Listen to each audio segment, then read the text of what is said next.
We stopped being human because we became Nigerians. They divided us and we fell for it. Because you wouldn't see me as a Yoruba man, you spoke for me.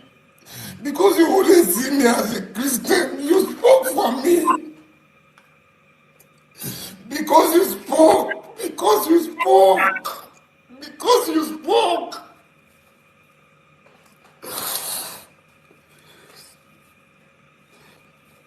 Because you spoke, Nigeria couldn't happen to me. Because you spoke.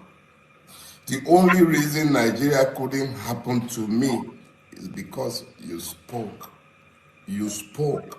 That is why Nigeria couldn't happen to me. And yeah, Nigeria couldn't happen to me. Emu, Eki, Biten Record. You found your voices. I became you. And in our collective, you couldn't be silenced. And I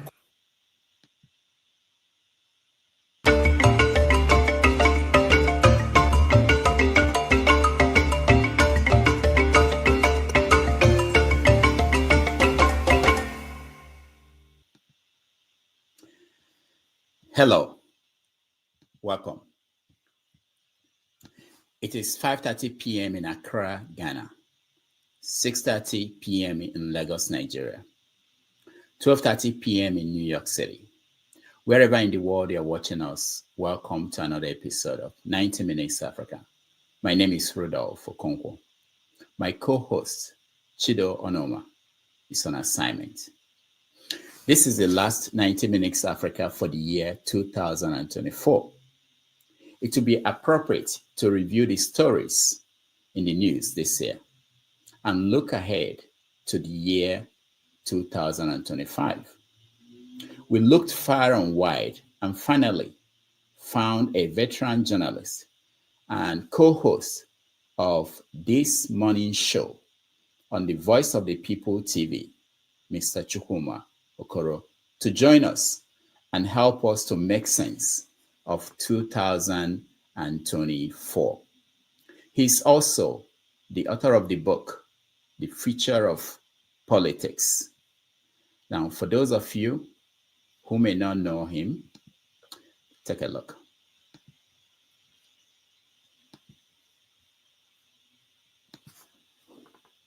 I'm restraining myself as I don't want to laugh out loud because the topic you introduced the other day, the chief of defense staff told us, it was on display that the Nigerian army has acquired about how many 20, 30 drones, with which they were used to fight combat insurgents,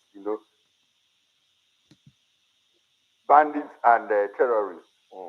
Now the terrorists are a step ahead to tell you that we even have the drones that They don't even tell us that they got theirs too. Do they need to tell you? They are just using their own. It's not a public show. It's not public posturing like the military will want to do always. Oh, well, I am Chukwuma Okoro. Well, these are the major topics of discussion for today. We also have other interesting and trending stories. But before we proceed, kindly speak. All right, that is our guest today, Mr. Chukwuma Okoro. Please join me in welcoming to the show, Chukwuma Okoro. Thank you, Rudolph. Thanks for having me. Yeah, it's very nice to have you. Wonderful. I didn't mention intentionally that you're also the host of our Diasporan Perspective, which comes on Saturdays on Voice of the People TV. Thank you so much for coming here today. Thanks for having me, Rudolph. My pleasure any day. Okay. So we want to start from where the story is across Nigeria and Africa. Let's start with Nigeria. Earlier on, I played a video of Dele Farotimi, who had his online program today, where he expressed appreciation for Nigerians who came around to support him while he was locked up. Have you been able to see that video? Yes, I have, and oh well, Dele came out quite emotional, and it's understandable. You know what is being true.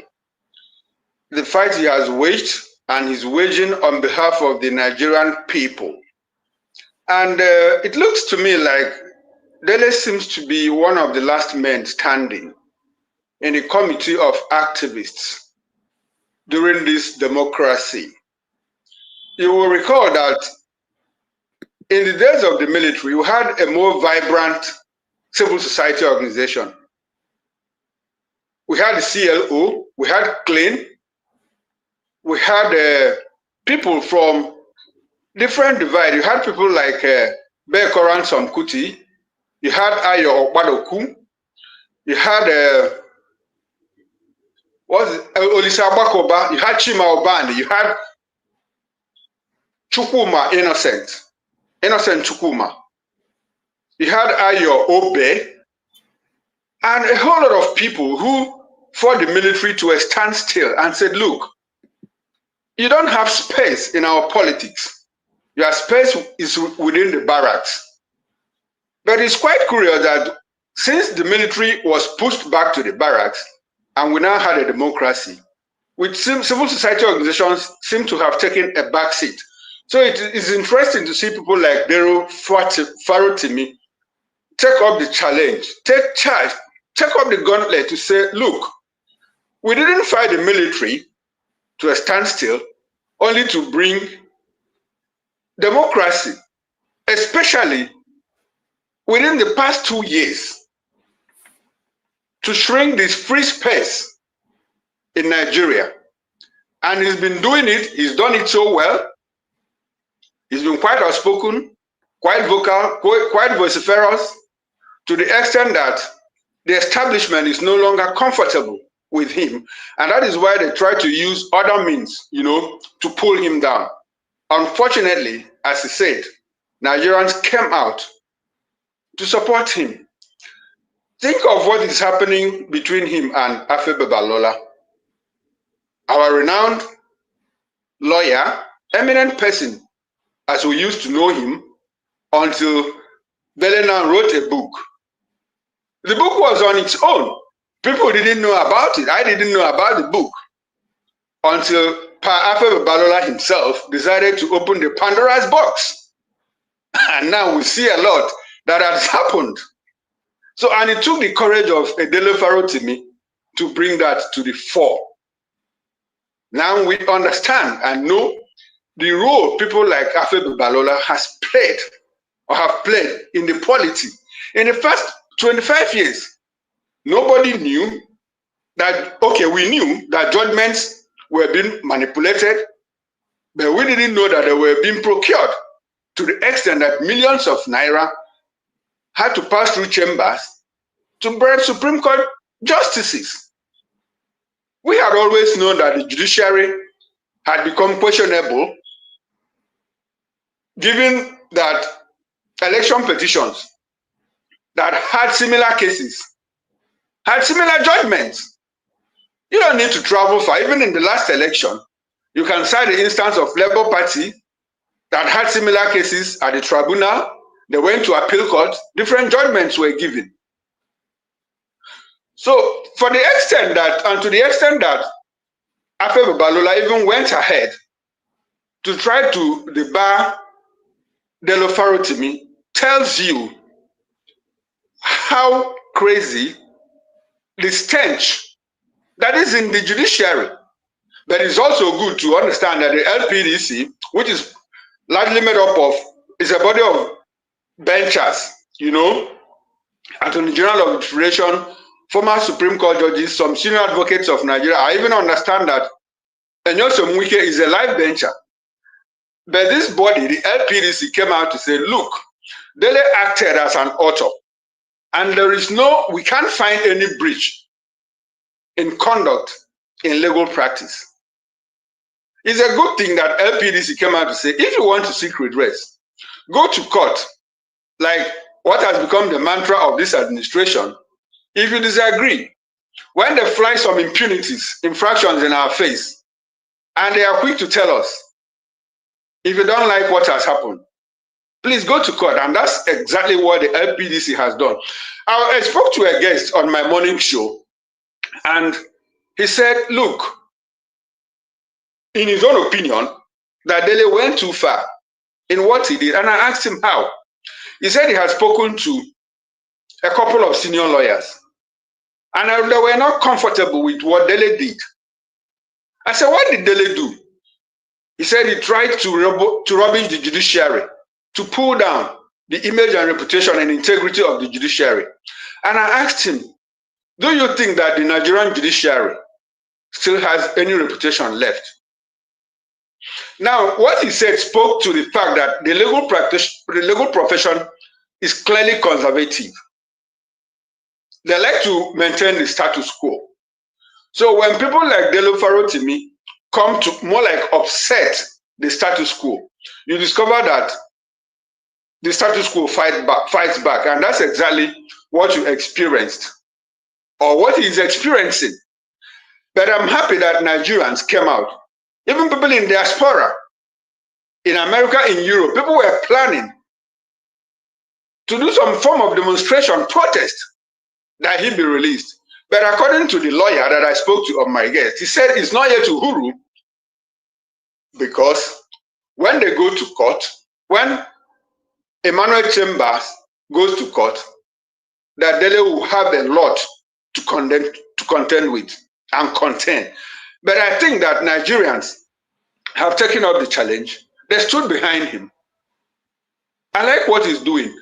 Beyond Dele, you can talk about just a few of them, like Serap. Serap has done very well. They have procured judgment in favor of the Nigerian people.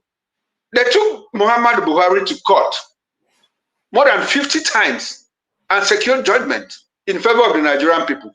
Whether those judgments are executed or not is another ballgame. But history will record Serap has been very active in the dark days of our democracy.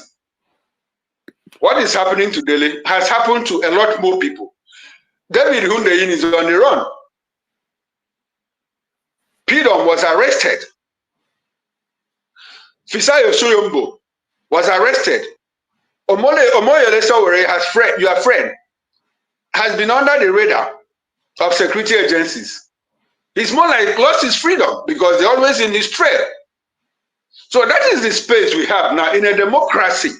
Unfortunately, the people that are in government now are the same people that found it convenient to go to the streets to protest against sitting governments.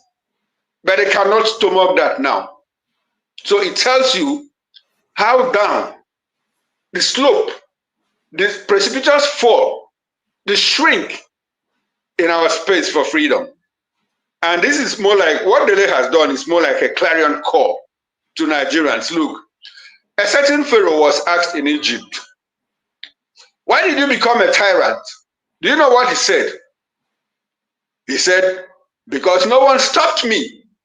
So if you don't stop this government, their tyranny that they are flying in our faces will become enduring and will be worse for it.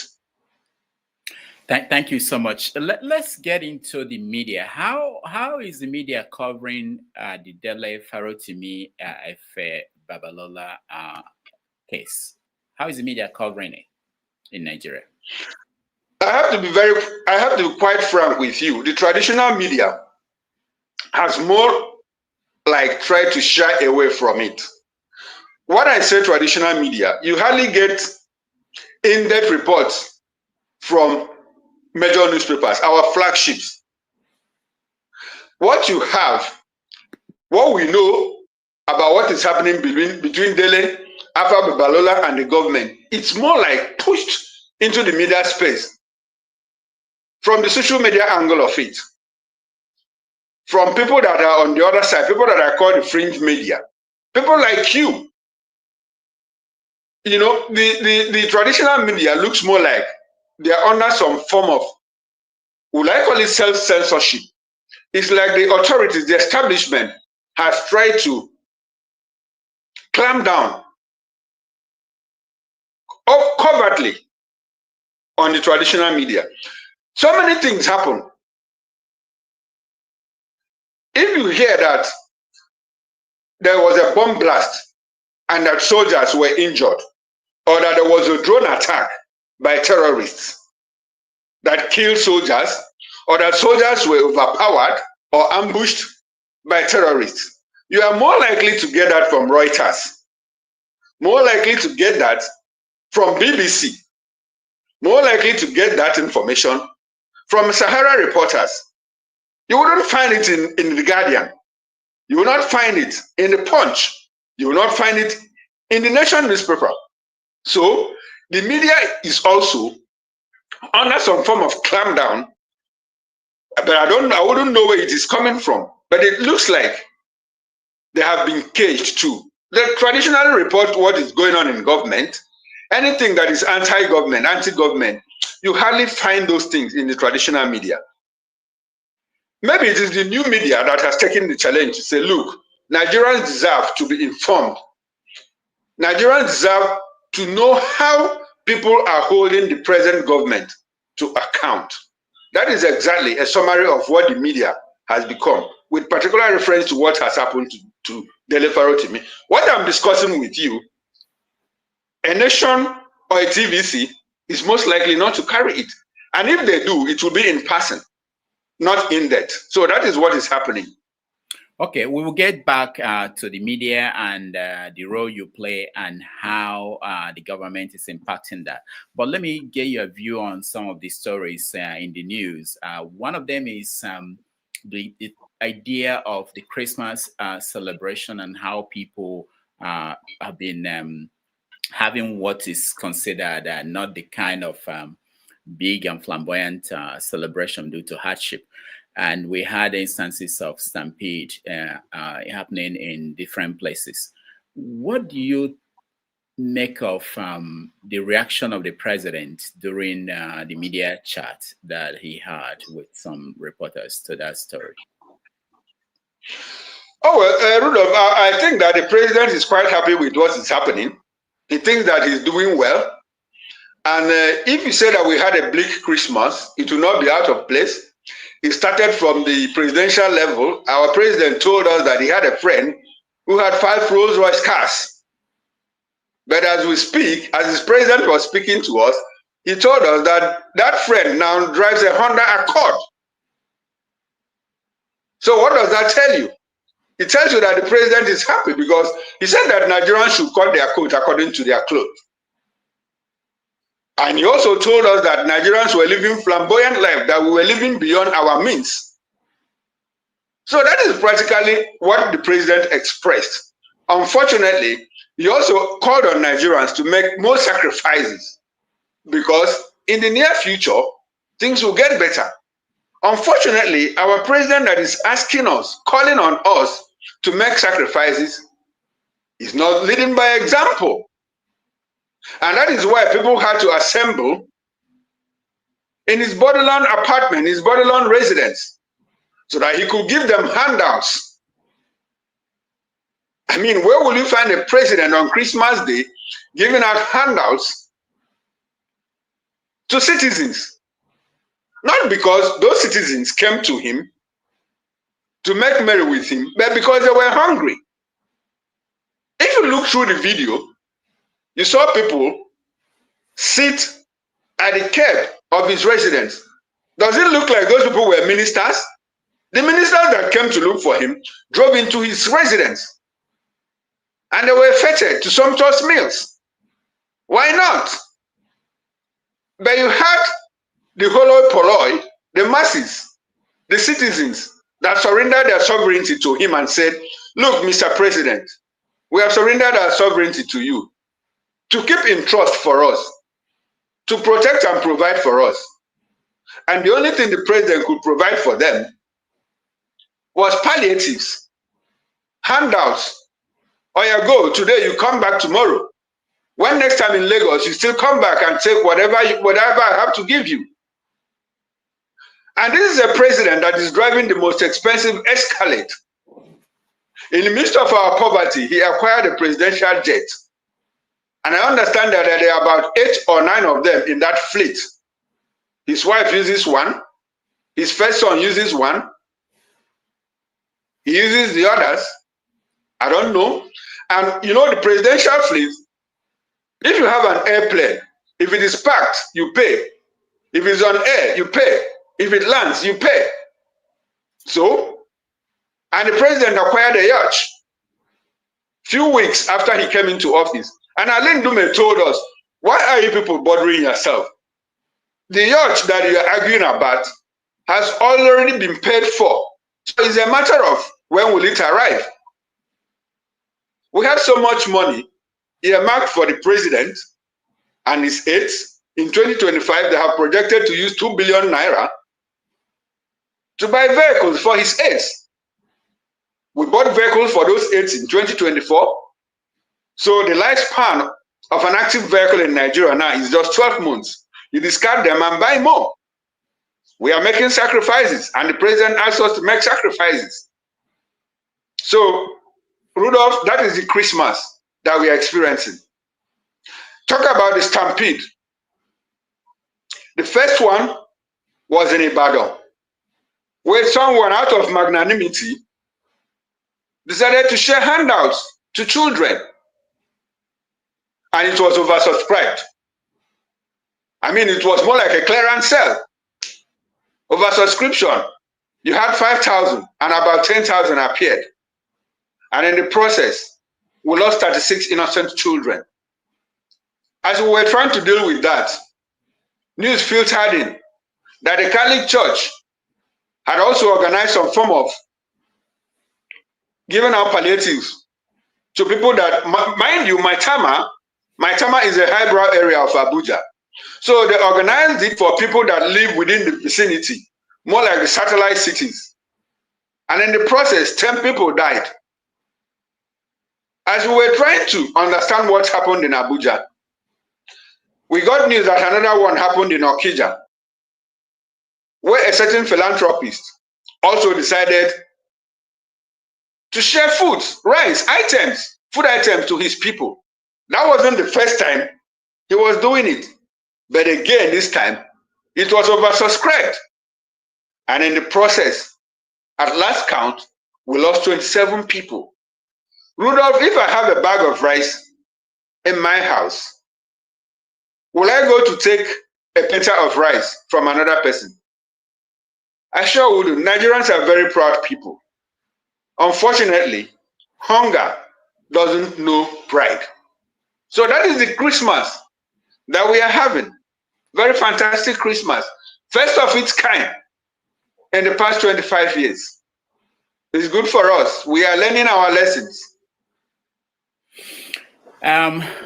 So let's, at this point, look at stories, big stories that happened in the last year, and get your take on some of them. There are so many stories. I think probably where we can start is there was this explosion that happened in Ibadan, where I think it was from mining. There were miners who kept dynamite in homes, and then they exploded and destroyed houses. I think people died.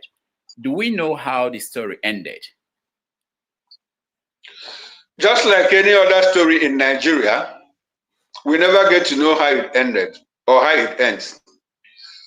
One thing that is quite spectacular about it, let me qualify the word used, miners. We understand that there were illegal miners, so they were not just miners, because if they were accredited miners, they wouldn't need to keep those equipment, those items that fled and exploded in their homes. They would traditionally keep them in a safe place in their offices. But this one happened in a homestead where people live. And when that thing happened, it brought to us the fact that, look, because when we talk about illegal mining, the first thing that comes into your mind is the fact that it's only in the north. But now, with what happened in Ibadan on the 17th of January, we came to know that it happens in other places, like in the southwest. And when you talk about illegal mining, you also talk about oil bunkering. illegal refineries in South. So it's a national malice. It's not restricted. It's not isolated to the north. It is good to know that at that time, the governor of Oyo State, Seyi Makinde, said that he was going to conduct an inquest, an investigation, an inquiry into what happened and ensure that those people are brought to book. As I speak with you, I don't even know what happened. Most people don't know what happened. Because in Nigeria, when something happens, you know, things are fast-paced. By the time that you hear that 50 people have been killed in a certain location, and you're trying to deal with that to understand what happened, within 48 hours, you hear that another 78 have been killed, and amongst them, women and children. So what do? You practically leave the one of 50 to address the one of 78. And while you are trying to deal with the one of 78, you now get to Senate, and here your Senate president make one kind of careless statement, and you are dealing with that in the next 4 days. As you are dealing with what the Senate president did, you hear that a certain former governor, that EFCC is looking for him because he took away 1.3 trillion naira. Mind you, the first thing that happened a week ago is that 50 people were killed in cold blood. 78, the Senate president's careless statement, and then a 1.3 trillion naira that is missing. And when people hear that a certain governor took 1.3 trillion naira, momentarily, there's a solidarity visit to his residence to say, how much did we get that someone took 1.3 trillion?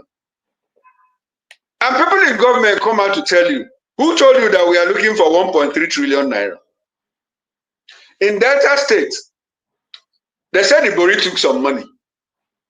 The federal government, the Delta State government said, no, we are not looking for any money. When the federal government recovered the money and kept it to itself, Delta State government said, oh, it's our money. Give it to us. The federal government said, Shebi, you say you are not looking for any money. So which one do you want us to give back to you? So Rudolph, that is it in Nigeria. We never get to hear how cases are concluded. Now there are people who blame the media. One of the criticism we hear very often is that the media is not, they don't follow stories. They go with the news.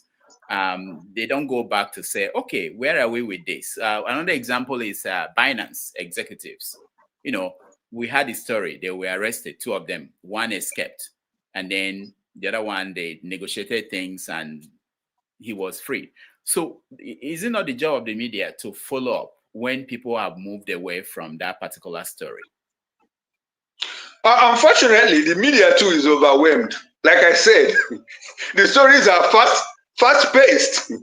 They happen minute by minute. While you are trying to deal with this one, your editor calls you. Look, there's breaking story, something that is quite important.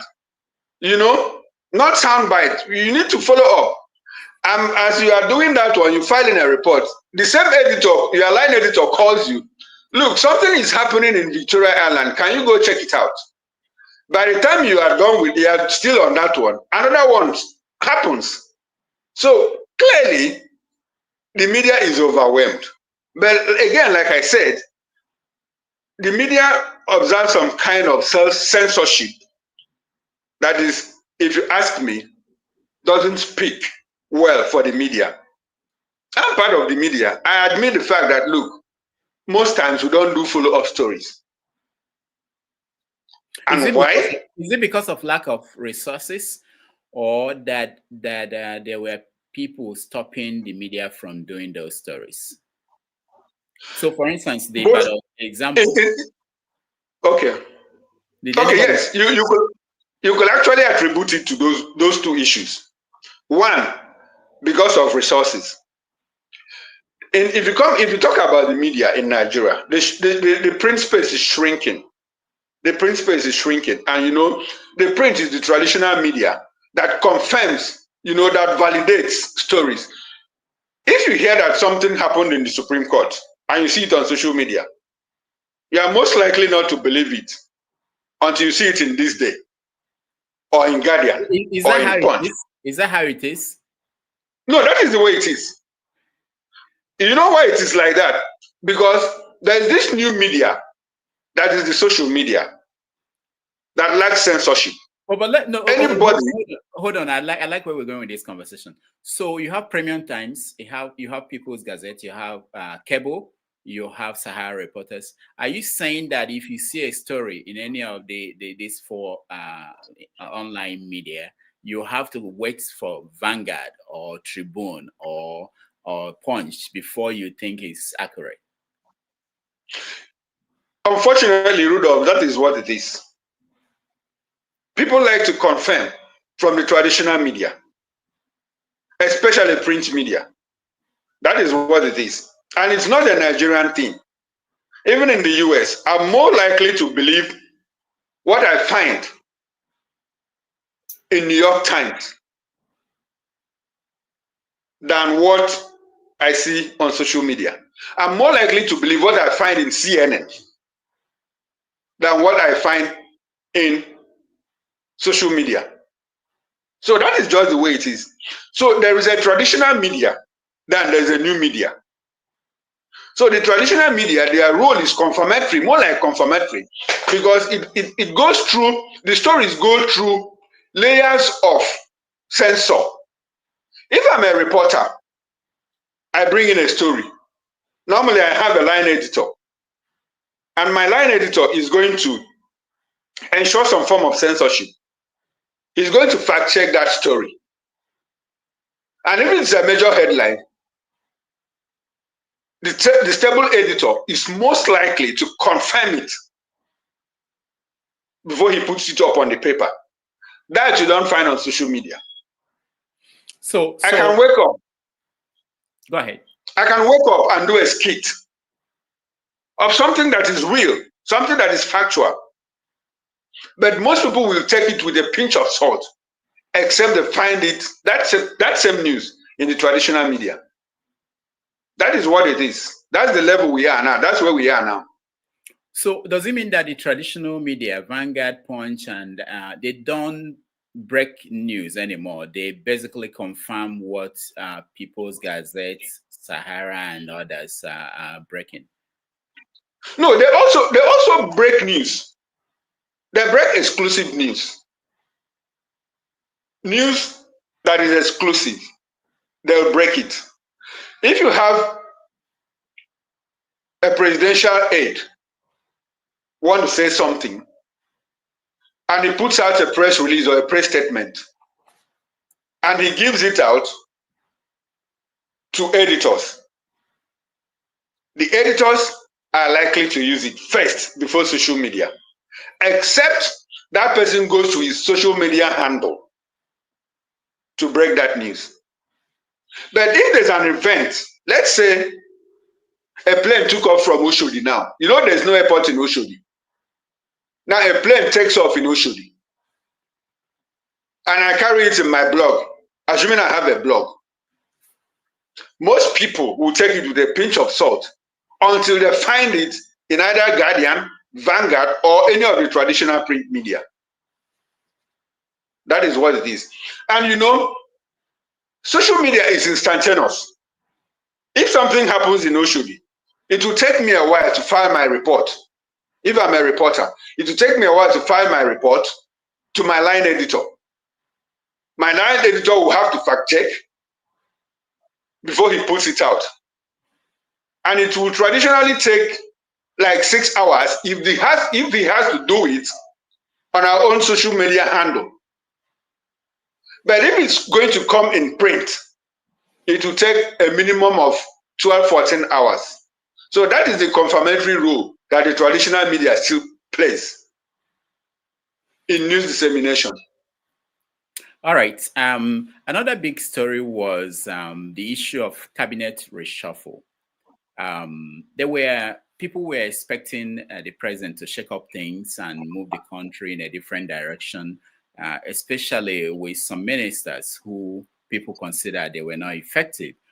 Do you think that it achieved that goal when he finally did it? Oh, well, you say if it achieved that goal, if it had a goal in the first place. I mean, what is the goal? The goal is to offer good governance. And if you look through the pioneer cabinet of this president, you will agree with me that it was some form of political rewarding. People were rewarded because they actually helped the president to win election in certain places. I'll give you one instance. We had a minister of state for defense, who is the former governor of Zamfara state. And you will begin to imagine how that person will come out as a minister of state for defense. He's not a soldier. He doesn't have military background. His people rejected him for a second term. He was beaten by the PDP governor that is present now. And when he was in office as governor, bandits practically chased him away from Zamfara state. The current governor accused him of sponsoring terrorists. That is the person that our president chose as Minister of State for Defense. Meanwhile, he is more in the spotlight and in the limelight than the Minister for Defense, who is also a civilian, no military background, no military experience. And since they came into office, insecurity festered in the north. We hear stories of we have decimated Boko Haram, and the moment you say you have decimated them, they come back stronger. Let's move away from the Ministry of Defense. Now let's get into Ministry of Humanitarian Affairs. Within 6 months, we had a serving minister who started receiving monies meant for the ministry in her personal account. She was suspended, and up until the time the cabinet was rejigged, we didn't hear of any investigation. We didn't hear that she was sacked, or that she had been sacked, or that she had been prosecuted. The only thing we heard was that someone had effectively taken over from her as a minister, substantive minister of that ministry. It was at that point that we heard, or that we knew, that she was no longer a minister. Meanwhile, while she was in suspension, she put out a circular which she signed with the letterheaded paper of the ministry, meaning that she was actually not in suspension. Let me ask you, thank you for bringing that up. There was another minister, Hannatu Musawa, who had at the beginning, she was doing her youth service and was a minister. And how did that end? Where are we with that? Did she finish? Is she currently a minister? I think she's currently a minister because the government defended it, that she was in the service of government and that NYC is also in the service of government. Was she getting paid as minister? Rudolph, that's not charity. So how can you be? Was she getting paid as also as a youth corper? How does that work? Is that strange to you? And it shouldn't be strange. It shouldn't be strange. You have governors who earn fat pensions as former governors, and they're sitting in the Senate receiving salary. So it's not strange. That's Nigeria for you. That's how we roll. Anything goes. Nobody's career is damaged. So national grid collapsed multiple times this year. Did anything happen to the minister in charge of power? What did you expect that will happen to him? I don't know. I don't even know the names of some of these ministers. Was he removed? Okay, his name is Adela, but he was not removed. He was not removed. And he is telling you that Nigerians are the cause of the grid collapse. Vandalism, obsolete equipment. In fact, at a point, they started scapegoating discourse. They said that discourse were using obsolete infrastructure, and that is why the national grid was collapsing. Rudolph, let me tell you, maybe you didn't qualify the word. You said multiple times. In the past 14 years, on top of my head, I can't remember. But just between last year and this year, the national grid collapsed 14 times. 14 times. And we have a minister telling us that, look, the problem is because Nigerians don't even know how to manage those equipment. And that is as a result of vandalism. You know the vandals, how many of them have you apprehended? We were not told. And we will never know. It's an ongoing thing. So the national grid collapse is a new norm for us. Nigerians don't even care anymore because the average Nigerian has a generating set in his house. So when the grid collapses, he provides his own electricity. He provides his own water. He goes to his own private hospital. We have more children in private schools than in public schools. From the primary, secondary to the tertiary level. So that is what Nigeria has become. Nobody is held to account. Everything goes, anything goes. All right. It's over 40 minutes and we haven't even started. Now, flooding in the northeast killed a lot of people this year. Every year we have this flooding. And this one was heated because people felt that the government had a chance to do something and they didn't do anything. Where are we with that story? Okay, let me tell you where we are. This isn't the first time that dam is collapsing. Alahu Dam in Borno State. Last year, Cameroon gave us a warning. We didn't heed that warning. It collapsed. The one of this year is spectacular because it more like created more havoc. And let me tell you what is happening now. Within the week, this week that just ended, the governor of Borno State, Professor Zulum, raised an alarm. You know, he told the federal government, look, this is the time to do something about the Alahu Dam. Because if it does collapse again next year, it will be more disastrous. Now, Rudolph, between April last year and June this year, states across the country shared 40 billion naira from the ecological fund. You know what the ecological fund is all about? States, 36 states and Abuja shared in excess of 40 billion naira. Now, the Northeast, where the Alahu Dam is located, got a share of about 8.7 billion naira. I hope I'm correct, but in that neighborhood. Out of that, about 2 million naira was given out for the maintenance of that dam. They didn't maintain that dam until it collapsed. Now, let me shock you. When that dam collapsed, Nigerians, good-spirited Nigerians, Dangote, Dandata, Atiku Abubakar, a whole lot of people, organizations, banks and all of that, including international organizations, donated money at last count in excess of 17 billion naira.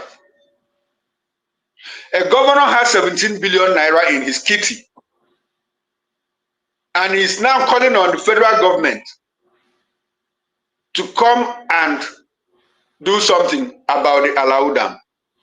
So the question is, what did you do with the 17 billion naira? Did you rebuild homes? Did you resettle people?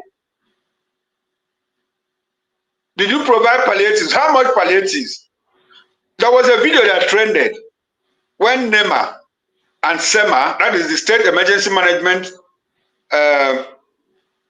Authority, and NEMA, which is the national, were throwing bread to people who had been trapped by flood in their homes.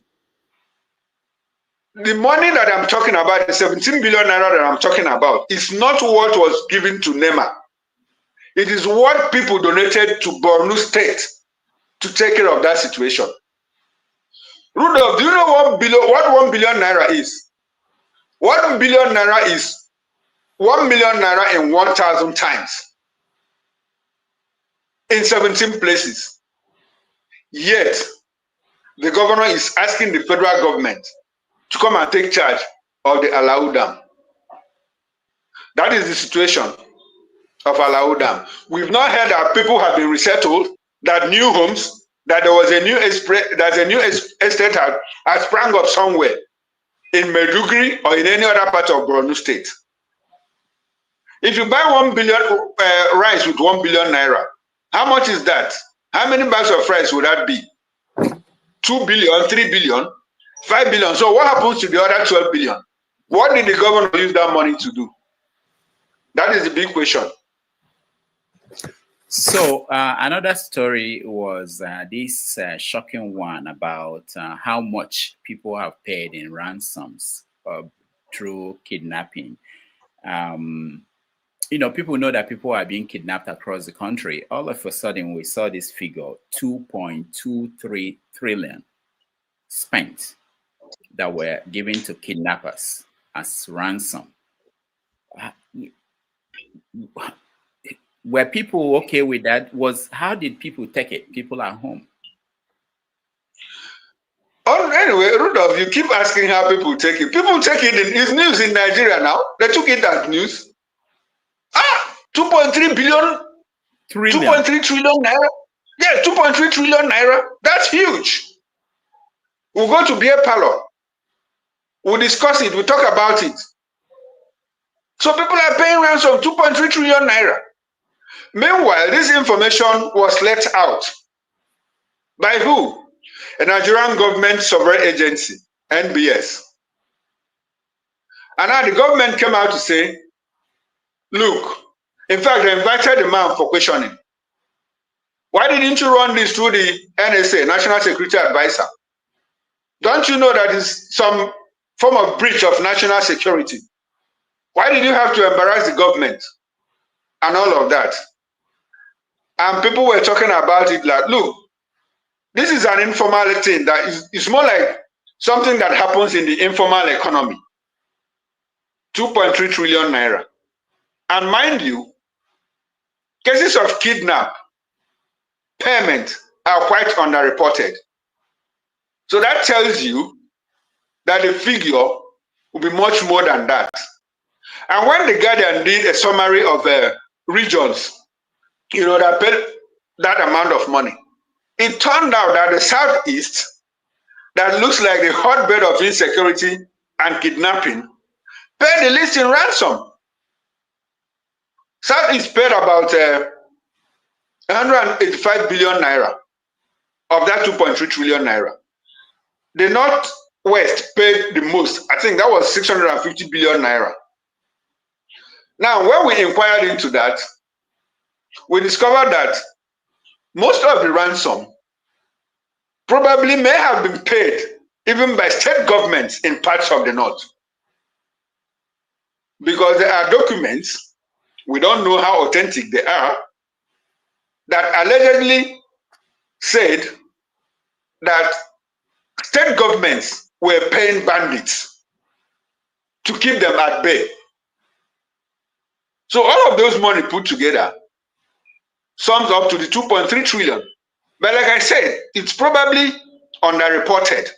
That figure could be much more, because when kidnappers operate, they ask you, if you report to government, if you report to police, we will come after you. So people pay ransom and they don't even tell government. They don't tell the authorities. They just hide it so that kidnappers will not come after them, or that things will not go awry in the process of trying to pay the ransom if intelligence or if security agencies have been informed. So that tells you that insecurity has become a thriving industry in Nigeria, and looks like some people are benefiting from it. There are stories here and there, about sponsorship of terrorism, insecurity, and all of that. Governments, foreign governments give us list of terrorist sponsors. Our government doesn't release that list. So what does that tell you? Isn't there some form of complicity on the part of government? Oh well, I wouldn't know, but that is what it looks like. There's so many stories. Edo and Ondo elections, the outcome, end bad governance protest. We also have the change in national anthem. Of course, and then the Biafran revolts, or the Biafran activism and movement, and the arrest of Simon Eber. What do you think would be the story that defined 2024 for you? 2024 in Nigeria, what practically defined it is, like I told you, you now say that the stories are too many. So you understand when I tell you that, look, even the media is overwhelmed because things are fast-paced here. Things happen by the minutes. And it's difficult for people to catch up. While you are dealing with one, another one is happening almost immediately. Now, the story that defined 2024 more in the political space, if you ask me, is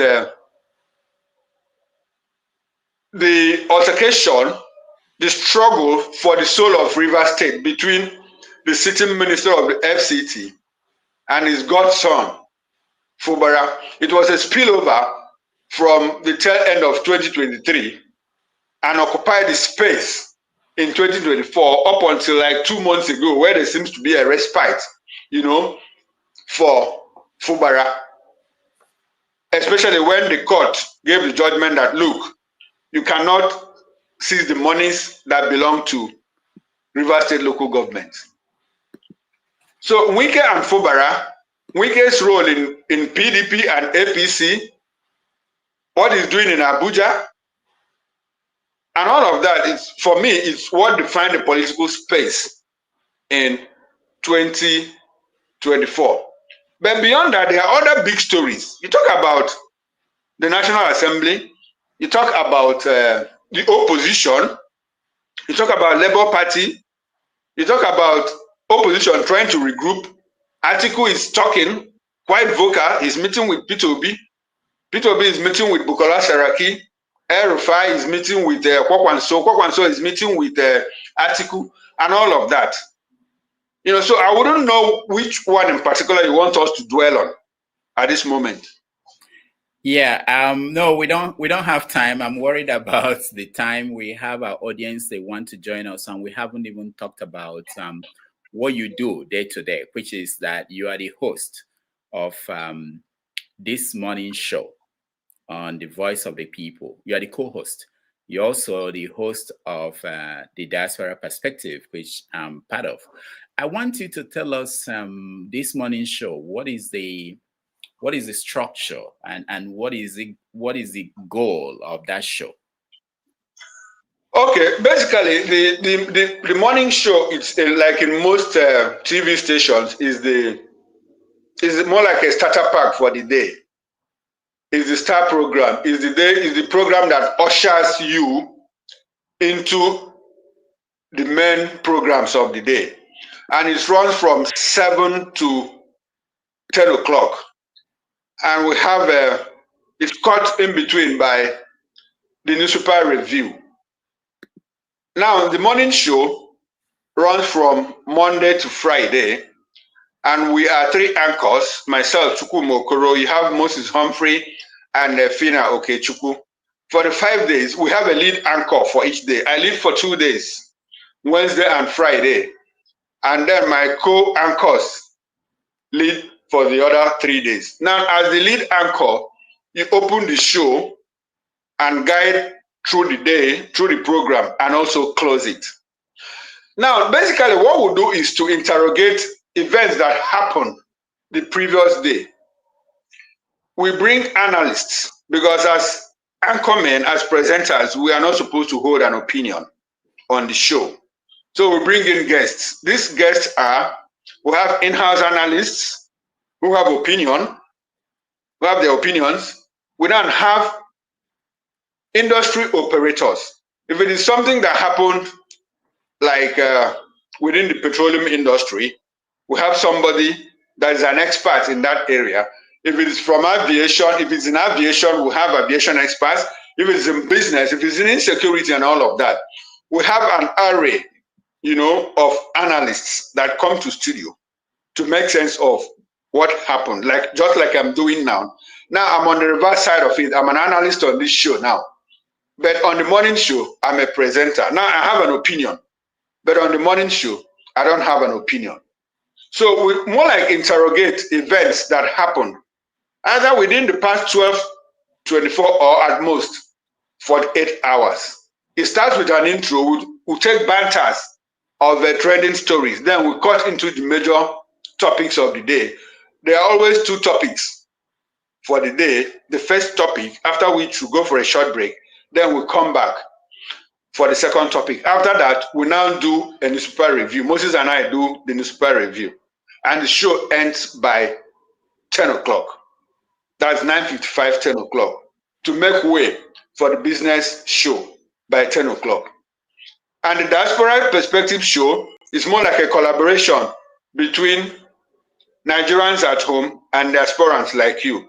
We try to understand how you people live, how you hold your government to account. If you have problems, if there are national problems, state problems, local government problems, how do you resolve those things? So it's more like an exchange of ideas so that we can learn from you people. I also host another show in the evening. That's Political Voice. Political Voice is mainly about politics, big political events that happen within the day.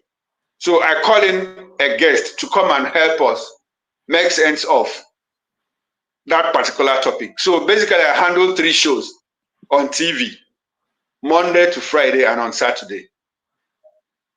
That's a lot of work. What can I do? I'm following your footsteps. All right.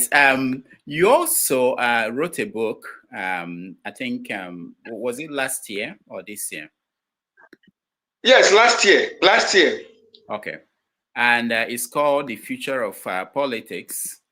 Yes. The Future of Politics. Lessons from 5 global icons. Then Nigeria beyond this republic. The book is actually divided into 3 parts. The first part talks about the role 5 global icons played in their countries to take their countries either from poverty or from the third world, like Lee Kuan Yew did in Singapore within 30 years. I think his leadership role, his leadership is exemplary.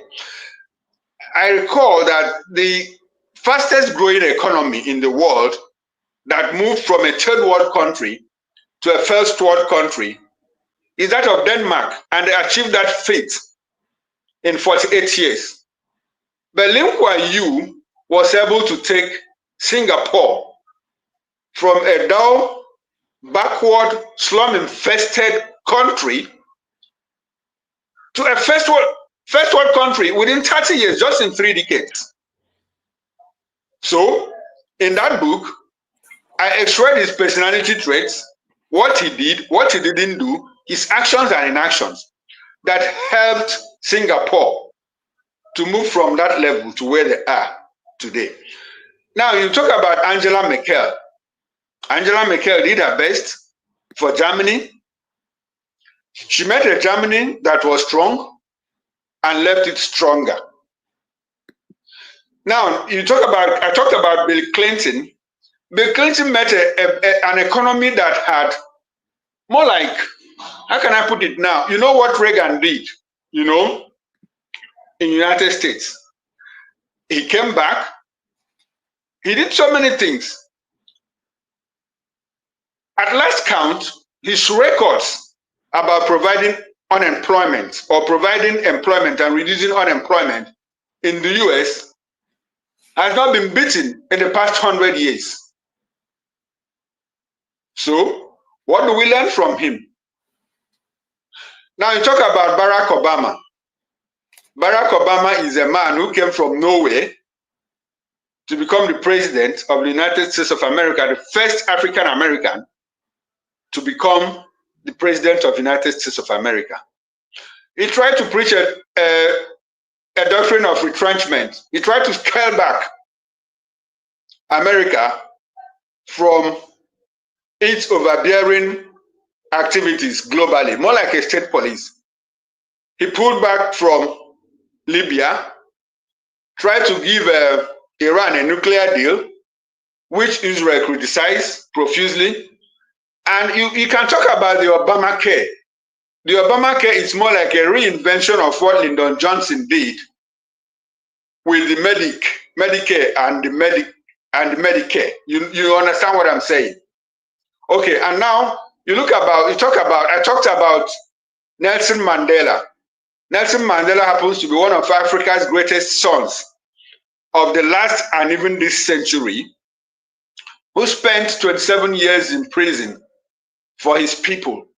Even when he had the opportunity as a trained lawyer, lawyers were few and far between. Black lawyers then, with his friend and colleague, Oliver Tambo, with acolytes like Walter Sisulu, Rao Gadabe, Thabo Mbeki's father, Governor Mbeki, and a lot more people that were able to bring South Africa into multiracial elections. And he served for only one term and went out of the space.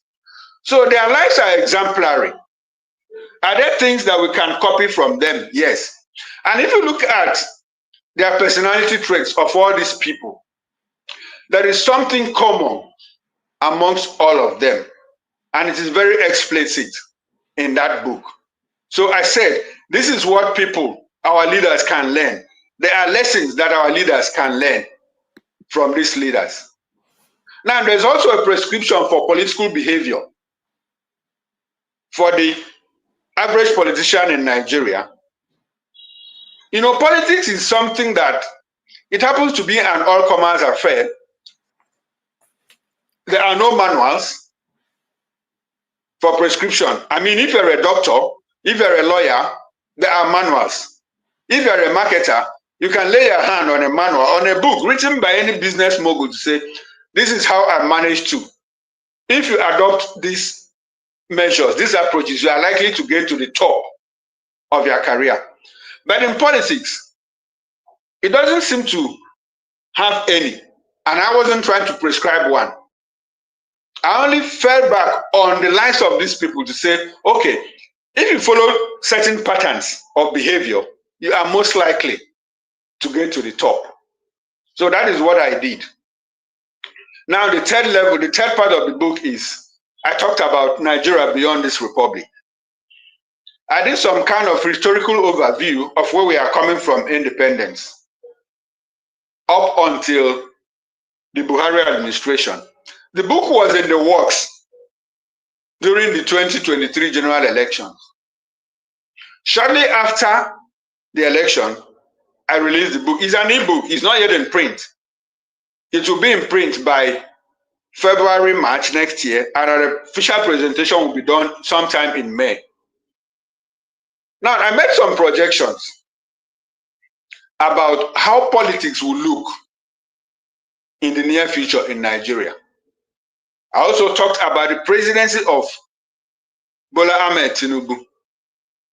Curiously, if I made 10 predictions about the present administration, about 6 of them have come true. So that's more like a summary of what the book is. The future of politics. Lessons from 5 global icons. Nigeria beyond this republic. I also talked about the role of citizenship in building a better Nigeria. The role of our youth. We have a youthful demographic, about the largest in Africa, doing very well both at home and abroad.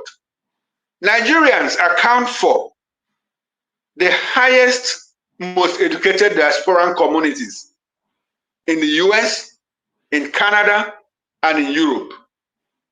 Doing fantastically well, profoundly well in whatever they do. When they leave the shores of this country, they excel. But why can't we harness that? The creativity, the resilience of our youth in Nigeria. I talked about all of those things in that book. All right. What we're going to do now is that we are taking a break, 5 minutes. And when we come back, we'll bring in our audience and we will have more conversations about the book and the work you do and the state of the media in Nigeria. Thank you so much for joining us. Those who are joining us, we'll be right back. Thank you.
All right, welcome back, everybody. We're having an interesting conversation on the media, the state of the country, and the news of 2025, 24, and what we are projecting will happen in 2025. Before we let our audience in, I have one more question about the nature of the morning show. So in America, we have Good Morning America. We have several morning shows. In the UK, there are several morning shows. I think all the shows, they follow the same format where you have maybe a man, two men, and a woman, and the way they describe it in America is, these are the people you wake up to. You wake up in the morning before or as you prepare to get on with your morning activities. You see them in front of you, and they talk to you. They tell you about the stories going on. There's a kind of chemistry that we see on camera with the people, the hosts, of these shows, wherever they are in the world. Now, there were incidents that have happened. I mean, anything that happens on these shows, they become national news. There was an incident that happened on the morning show on Arise TV few weeks ago. Let me play that for you and get your take.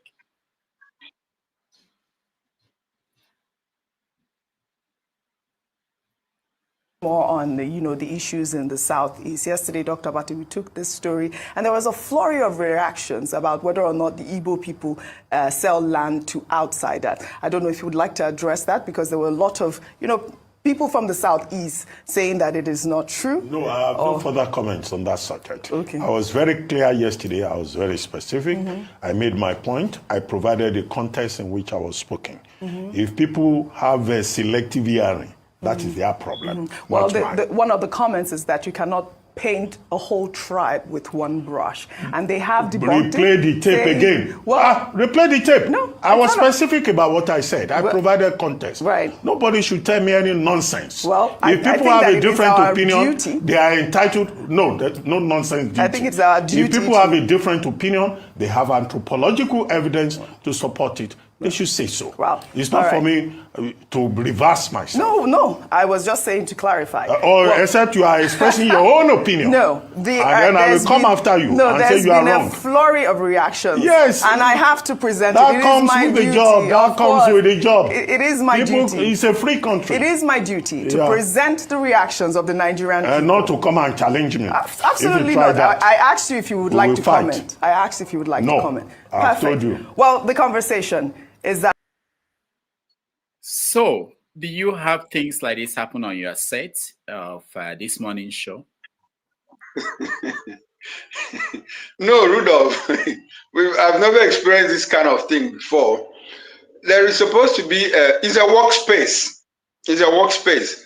If the show lasts for like my show lasts for 3 hours, within that 3 hours, there's supposed to be a certain form of conviviality, camaraderie between the hosts, between the co-hosts. Otherwise, if there's a fallout like what happened between Abati and Ojobe, it creates the impression that in the first place, it makes the show rowdy. It makes the show rowdy. And it brings in the question of contestation, amongst colleagues. Who is superior? Who is the better person and all of that. So, as professionals, what we try to avoid such contestations, because you are supposed to present as a team. It's more like a teamwork. You don't have to be friends, as in close friends with your co-anchors. But when work is involved, you just have to ensure that you don't betray emotions, like what Abati did. If you ask me, Abati overreached himself. He betrayed his emotions. Unfortunately, that is what he did. Because the issue in question didn't have to boil over into what it became between him and Ojobe. And if you recall, before then, there was this, how can I put it now? There was this conviviality that exists between the two of them, the way Ruben normally introduces her. Welcome, Ojobe, But since after that, we have not seen that happen again.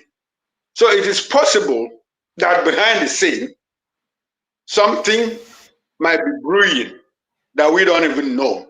But it's their personal lives, they live it. It's their personal lives. They can choose to be friends. They can choose not to be friends. But Nigerians shouldn't know. Nigerians shouldn't know. I would like to, the issue is this. Abati was, how can I put it? I think he lost it, because the issue in question, whether he tried to stereotype the Igbo nation, and he didn't do his research very well. If he had done his research, he would also have known that the people of Mbiri at that point didn't even sell any land, because they said, look, in our place, we don't sell land to our in-laws. We would rather give, and which they give to Todd Benson. Unfortunately, Todd Benson is no longer alive. So I'm wondering why he had to bring in a dead man who can't speak for himself into the matter. It was quite unnecessary. One of the quite unnecessary, and he came out, and he came away as he gave himself away as more like anti-Igbo, more like, because it was at that point that people now started reviewing his past activities. When he had taken on the Igbo nation with uncomplimentary remarks, controversial remarks that are not even verifiable. So he's carrying that baggage now. He's carrying that baggage. And for his relationship with Ojiokwe, professionally speaking, that was rude of Ruben. It was quite rude. He said, don't tell me nonsense. You're asking your co-anchor not to tell you nonsense in public glare? Do you want me to come after you? That means he came after the Igbo people. Now you want to defend the Igbo people. Do you want me to come after you like I came after them? People gave it so many interpretations. Many interpretations. The one that bothered a lot of people, and I heard from people in Nigeria, was that to a large extent in the workplace in Nigeria, there were a lot of women who felt that this is how they were being treated by some powerful men. Is that what you've noticed? I'm not sure. I think it's personal with Ruben. It's personal with Ruben. Women get fairly treated here in Nigeria. Women get fairly treated because you also have, there's been a growth in the number of women that are into management positions, who even supervise men. On the tip of my finger, I can count for you. Zenith Bank is headed by a woman. Philadelphia Bank is headed by a woman. Standard Bank is headed by women. So we have women in positions of responsibility who even are bosses to men. So the workspace in Nigeria has been sanitized over time. It would have been possible for women to be at the receiving end maybe in the past 1 or 2 decades. But all that is changing now. We try to emphasize inclusivity. And that is what we also do in the morning show. If you watch most morning shows, most morning programs, you discover that you have 2 men and 1 woman, or 2 women and 1 man. Like in my own case, we have 2 men and a Fina, Moses and I and a Fina. In Arise, you have Rufai, you have Ruben, then you have Ayo Mariese. Sometimes they bring in Ojiokwe for the trending stories. They bring in Femi Adeyinka. They bring in Antigua, and all of. If you go to Sunrise, that's on channels. You have Maube and Chamberlain and all of that. So there's a certain level of inclusivity. So women are taking up spaces, corporate spaces in workplaces. So there is I'm not sure there is that kind of discrimination that says that probably women are treated unfairly. No, it's personal. I think what Ruben did is personal to him. And people are even telling more stories about, man, I don't want to go personal with him. Let me just leave it at that. Okay. But you know that it had a impact on how people see the media, because especially the media that comes into your home early in the morning for most people, and people watch them abroad a lot, so it's important. The image they present is what people will, more than any other program on TV. Yes, it's quite important, but I will also say that was a one-off. That was a one-off. I can't recall any other TV station where that kind of thing has happened. Like I said, you don't necessarily have to be friends, but on TV, on the tube, you have to act like you are best of friends, all of that. Because that is the only way that the show can run seamlessly. That is the only way. You don't have to be friends, but on TV, if you're on set, you have to pretend even if you are not, and ensure that if you are in enmity, if you have anything with anyone, at the end of the show, you carry on like you don't care. But on TV, you have to care, because you're also creating an impression on the public, like what Ruben did. Now, people are talking about it globally. So it looks like for people that are not informed, or people that are not home with what happens in Nigeria, they will think it's a Nigerian thing. No, it's not a Nigerian thing. It's personal to him. All right. There are people who are in the studio. If I bring you in, turn on your camera first if you want to join us. And if I bring you in for a question or a comment, please go straight to your question. Mr. James, welcome to the show. Thank you very much. You're welcome, Mr. Okoro. Can you hear me? I can hear you, Mr. James. Go ahead. Thank you. Unquestionably, Nigeria is a failed state. Why is it that whenever I tell people that the country has collapsed, they argue with me? And when will the federal government officially acknowledge that the country has collapsed? That's the question. Okay, I have heard this line several times. I'm one of the people that say that Nigeria is not a failed state. Nigeria has not collapsed. But technically speaking, these are two different things. Failed state and collapse. The line is blurred between them. So I will try to manage that blurred line. Now, when you say that a state is a failed state, what it means is that the state has practically lost the control of the legitimate means of violence, the control of the monopoly of the legitimate means of violence. What does that mean?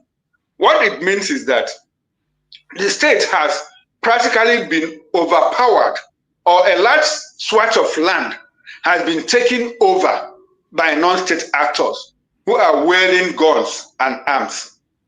You can talk about Syria being a collapsed state, as it were, before Assad went into exile. You can talk about Yemen being a failed state. A nation at war, a nation in an intra-state war, like Sudan, before South Sudan left, and the present Sudan, like Libya. These are failed states because you have non-state actors who are struggling, who are in contention with the state over the monopoly of the control of legitimate violence. It is easier to understand when you say that a certain state like Nigeria has high fragile state index. There's something we call the FSI, the fragile state index. Now, the fragile state index has 4 major indicators and 12 indices. Now, these indicators are politics, economic, social, and cross-cutting. You can talk about rule of law. You can talk about uneven economic development. You can talk about economic decline. You can talk about security. You can talk about external intervention. You can talk about internally displaced people. Have I mentioned the rule of law? You can talk about legitimacy and fractionalized elites and all of those things. So, and it is measured on a scale of 1 to 100. The states that report high fragile states typically score very high. You have states like Somalia, you have states like Afghanistan. If you look at the 2023 or 2024 Fragile States Index, you see that they score very high in these indicators that I mentioned. There is a factionalized elite. People don't, the elites, there's no longer elite consensus. They don't agree most of the time. There's this kind of push and pull, centrifugal and centripetal forces between the elites and all of that. When you talk about legitimacy, you talk about how people see and talk about the state, talk about rule of law, human rights, and all of that. When you talk about security, the role of the police and how the military functions within the state. Then you talk about, when you talk about external intervention, do you have external forces within that state? Not just militarily, but in terms of aids and all of that. So if you look at all these things, you discover that Nigeria could be said to be, our fragile states index is on high alert. Is on high alert. Then you have, Nigeria is not alone. Even United States of America is not among the top.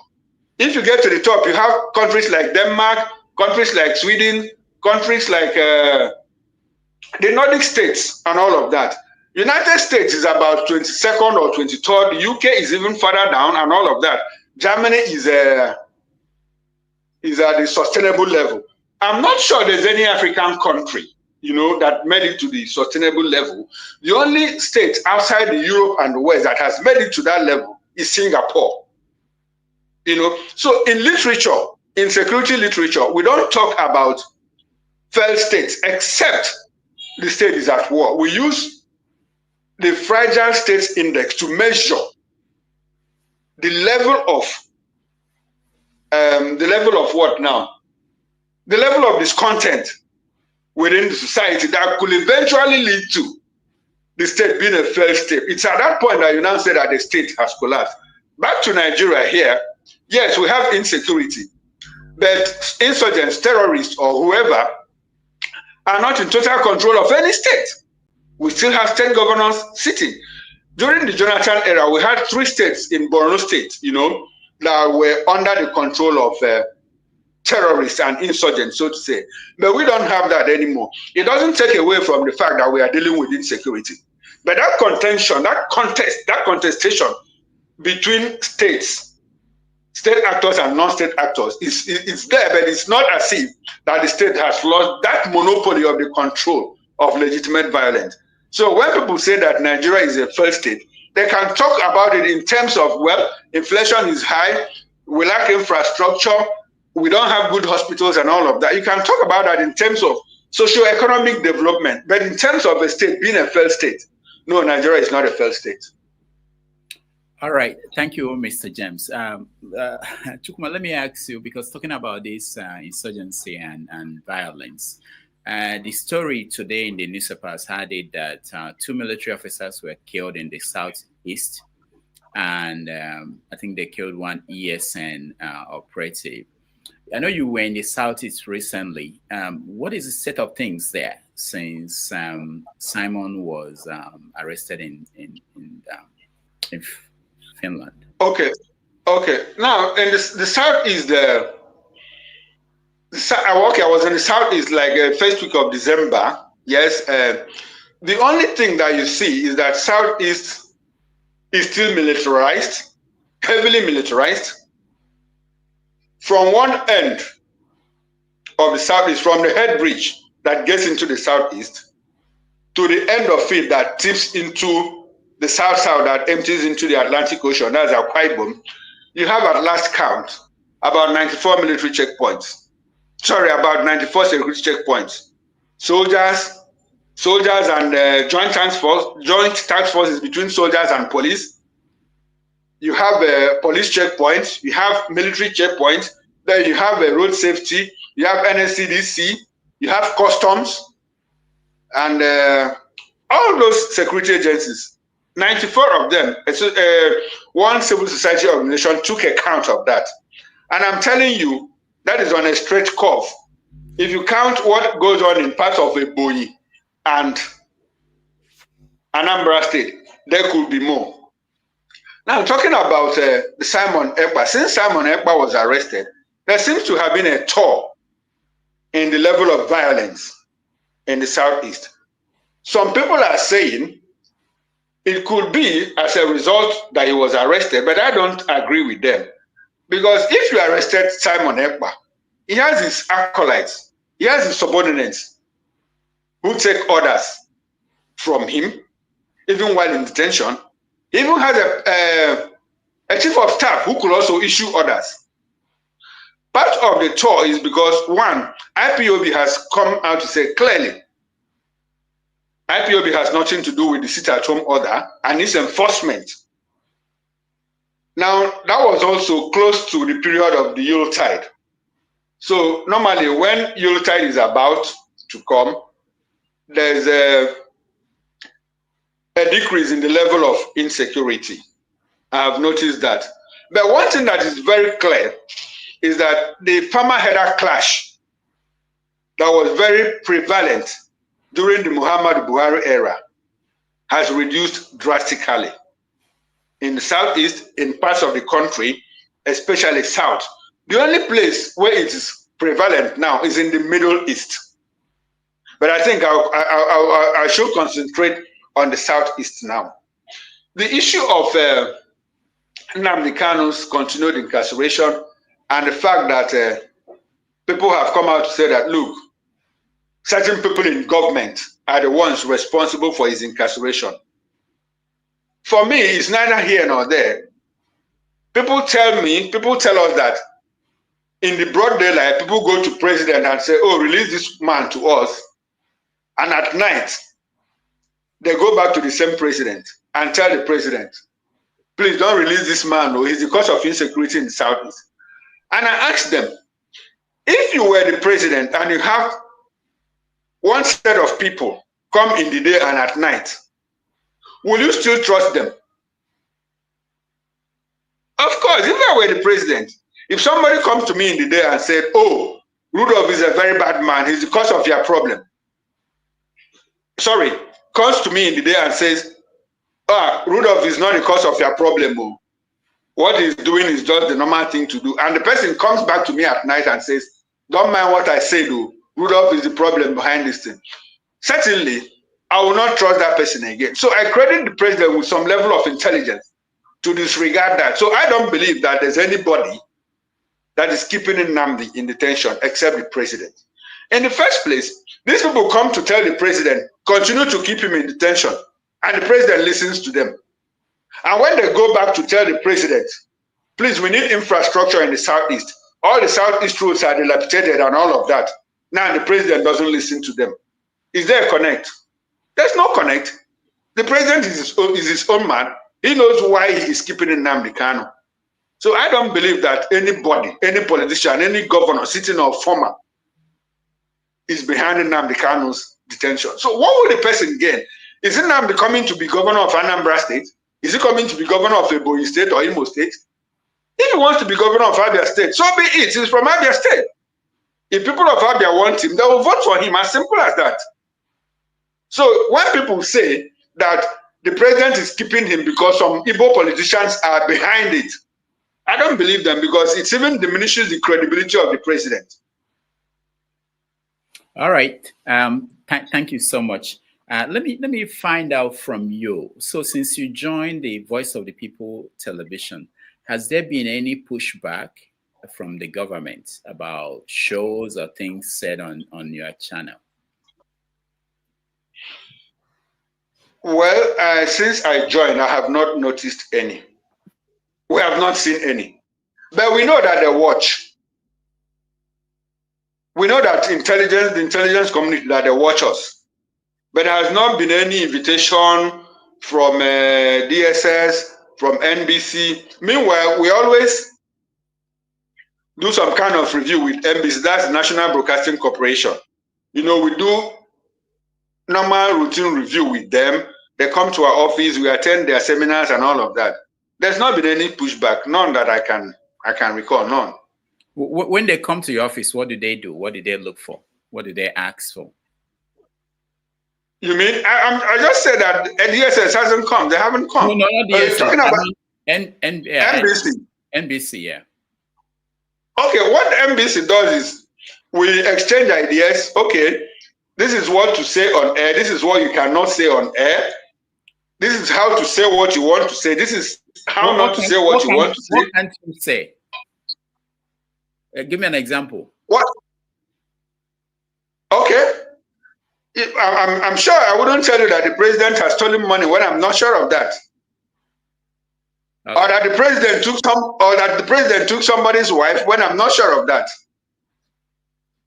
But if a court has said that a president has violated certain rules of engagement, like when CIA released a report that the president was an active asset, to CIA. We had to do a fast check, and we used it. You get the point. But if the president has not... That story was an online story, was it not? It was an online story. Okay. Okay, you are talking about how we confirmed. No, you mentioned it. I remember that there was this dichotomy between the online and the media, the traditional media, and confirmation process. Now, we also have our own sources of confirmation from places like CIA and other agencies of government, both local and international. Okay. So what about the ownership of the TV station?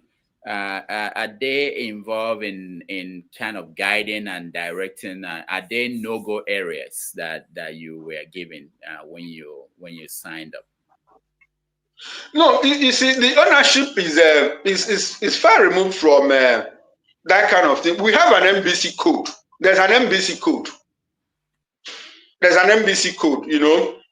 As a broadcaster, there's an NBC code, and you have to abide by the code, like the kind of stories you should use, the kind of political stories, and all of that. And it still goes back to not saying what is inaccurate. If you are not sure, just stay out. So that is why we normally confirm before we go on air. So the code is very elaborate. So if someone is you also try to avoid defamation. You also try to avoid defamation. You avoid slander and libel and all of those things, so that not just putting yourself into problem, but also putting the station into problem. But practically speaking, the ownership will not tell you not to use this story or not to say this if you are sure that it is correct. All right. James, do you have another question for our guest? Not quite, actually, because I'm completely fed up. We can hear you, James. Can you hear me now? No. Can you hear me now? Okay, right. Go ahead. Yeah, I said I'm completely fed up with the affairs of Nigeria. Let me not bother him. All right. Thank you. Mr. James, you don't have to be fed up. You don't have to get fed up, because Nigeria is the only country that we have. And according to Tunde Idiabo, may God bless his soul, in his memory, I am telling you that we have no other country apart from Nigeria. So we have to remain here and salvage it together. I understand that people like Rudolph are abroad. They didn't run away. They just went to work, and they're always in touch with base. So, Mr. James, please don't get fed up. We can work. Nigeria is a work in progress. It's a work in progress. We have to rebuild it together. Mr. Okoro, I was born in Nigeria. I'm a Nigerian by birth, not by choice. I know. I'm a Nigerian by birth because I had no option. My mother gave back to me as a Nigerian. I did not choose to be a Nigerian. This is why I'm fed up. All right. Thank you, James. Before I go to Richard, Chukwuma, so there are people like James who are fed up with what's going on in Nigeria. And then there are people like the person I'm going to play in this video now. I will get your take on people like that when we come back after the video.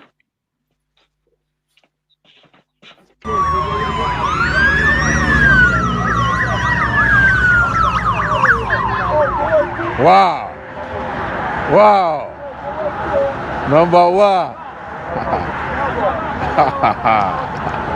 Number one. Number one. Number one. Àárín ló wà, ó ti lọ. Ó ti lọ. Number one. Kí ló ṣẹlẹ̀? Kí ló dé? Kí ló dé? Kí ló dé?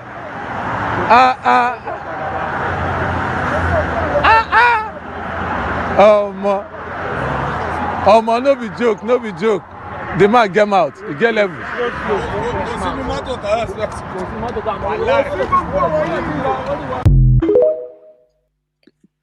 All right, so Chukwuma, there are journalists today, activists who are locked up trying to hold government officials accountable.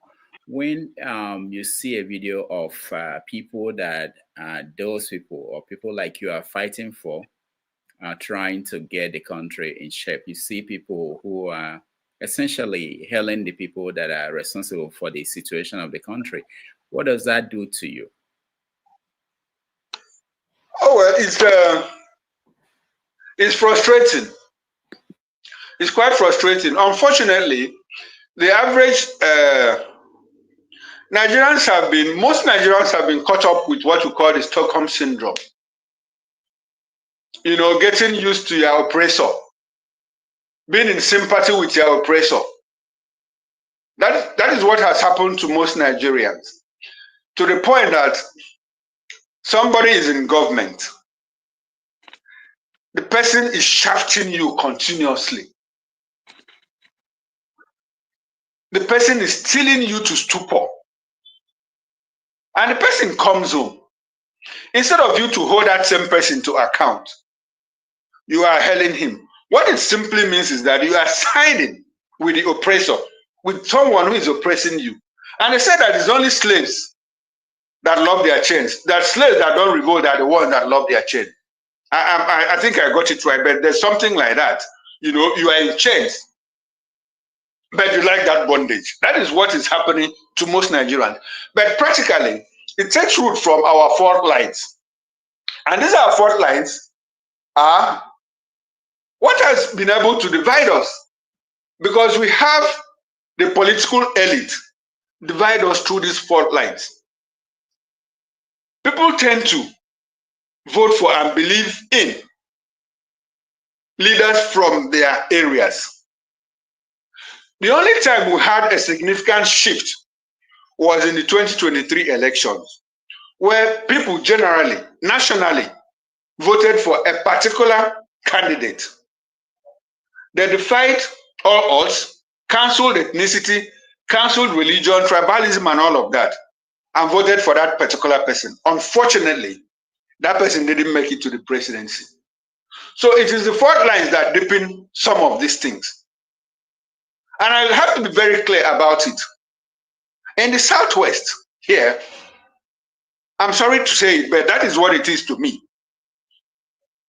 The average Southwest person, the average Northerner, will still support a Buhari, will still support a Tinubu, even if inflation gets to 70%.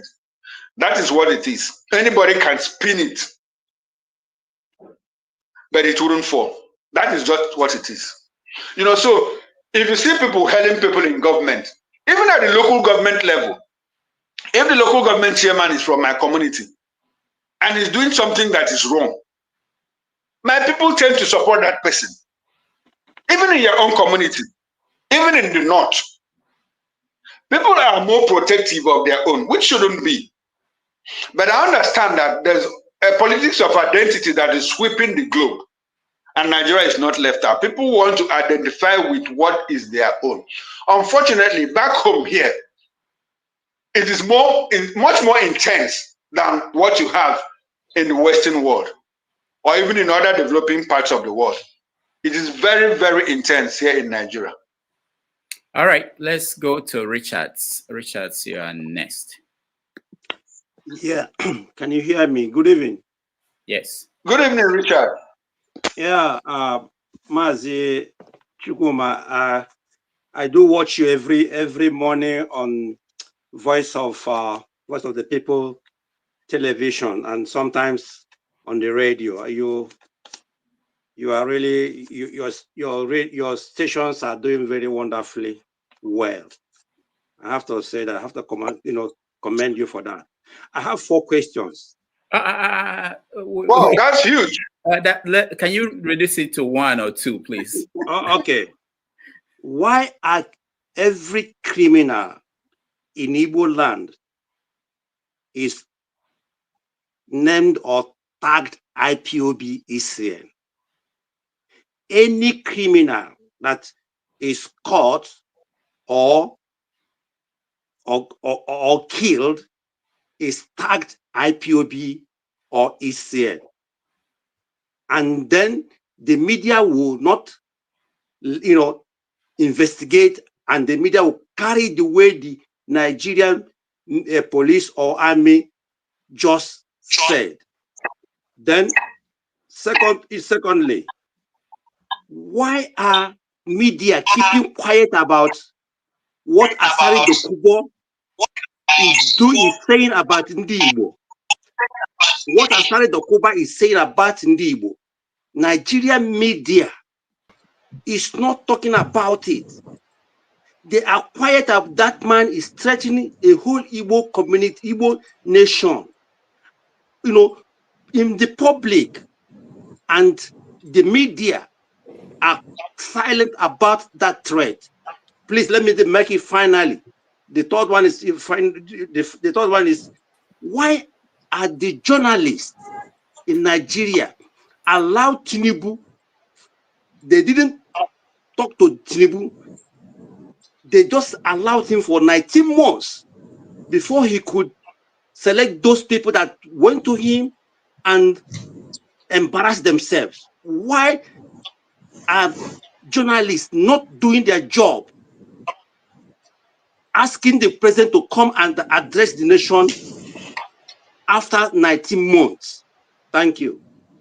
Thank you, Richard. So Chukwuma, it's all yours.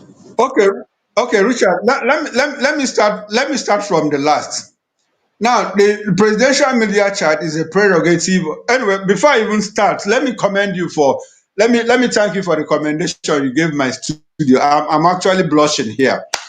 Oh well, but then the fact of it is this: the presidential media chat is a prerogative of the president. If you like, call him to do a presidential media chat from now till the end of his tenure. If he doesn't want to do that, he will not do it. There is no constitutional provision for that. It's his prerogative. That is one. I also talked about the media being censored. There's a high level of censorship, even if it is covert. Now, the Nigerian media space, the free space, is shrinking. I must admit that. You have journalists that are on the run. We have a David Hundeyin who is on the run. We have Fisayo Shoyombo who has been arrested and let go. We had a Pidom who had been arrested.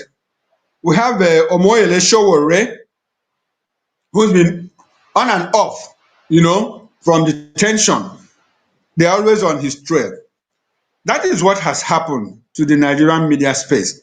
Now, if you tell me that journalists are not reporting, journalists are reporting. How do you get to hear some of these things that we hear about corruption, about insecurity, about underdevelopment, and all of that? And mind you, earlier in the day, when I spoke with Rudolph, I talked about the fringe media and the traditional media. Now, there's a traditional media that confirms, stories that serve a confirmatory role, to some of the stories that come from the new media, which is the social media. So there's a certain level of censorship. And this censorship has stayed over time. So journalists are reporting what they are supposed to report, but I also said something about there are certain information, certain news that are more like national security news. You get to hear those things from a BBC, from a Reuters, from Sahara Reporters. These ones belong to the fringe media. That is what we call them. They are not traditional. The traditional are like NTA, newspapers, like the print, like the Guardian, Vanguard, Punch, this, there, and all of that. But on the whole, there seems to be a clampdown on the media. But the media is also resisting. Most of the news that you have heard also came from journalists, whether they are in the fringe or on the traditional side of the news media. So that is it. Now, the second question is why the Igbo journalists or the Igbo people are not taking on people like Asari Dokubo and all of that. I am concerned too. We are concerned. A lot of people are concerned. But the average Igbo man, unfortunately, is more concerned with his businesses. More concerned with his businesses.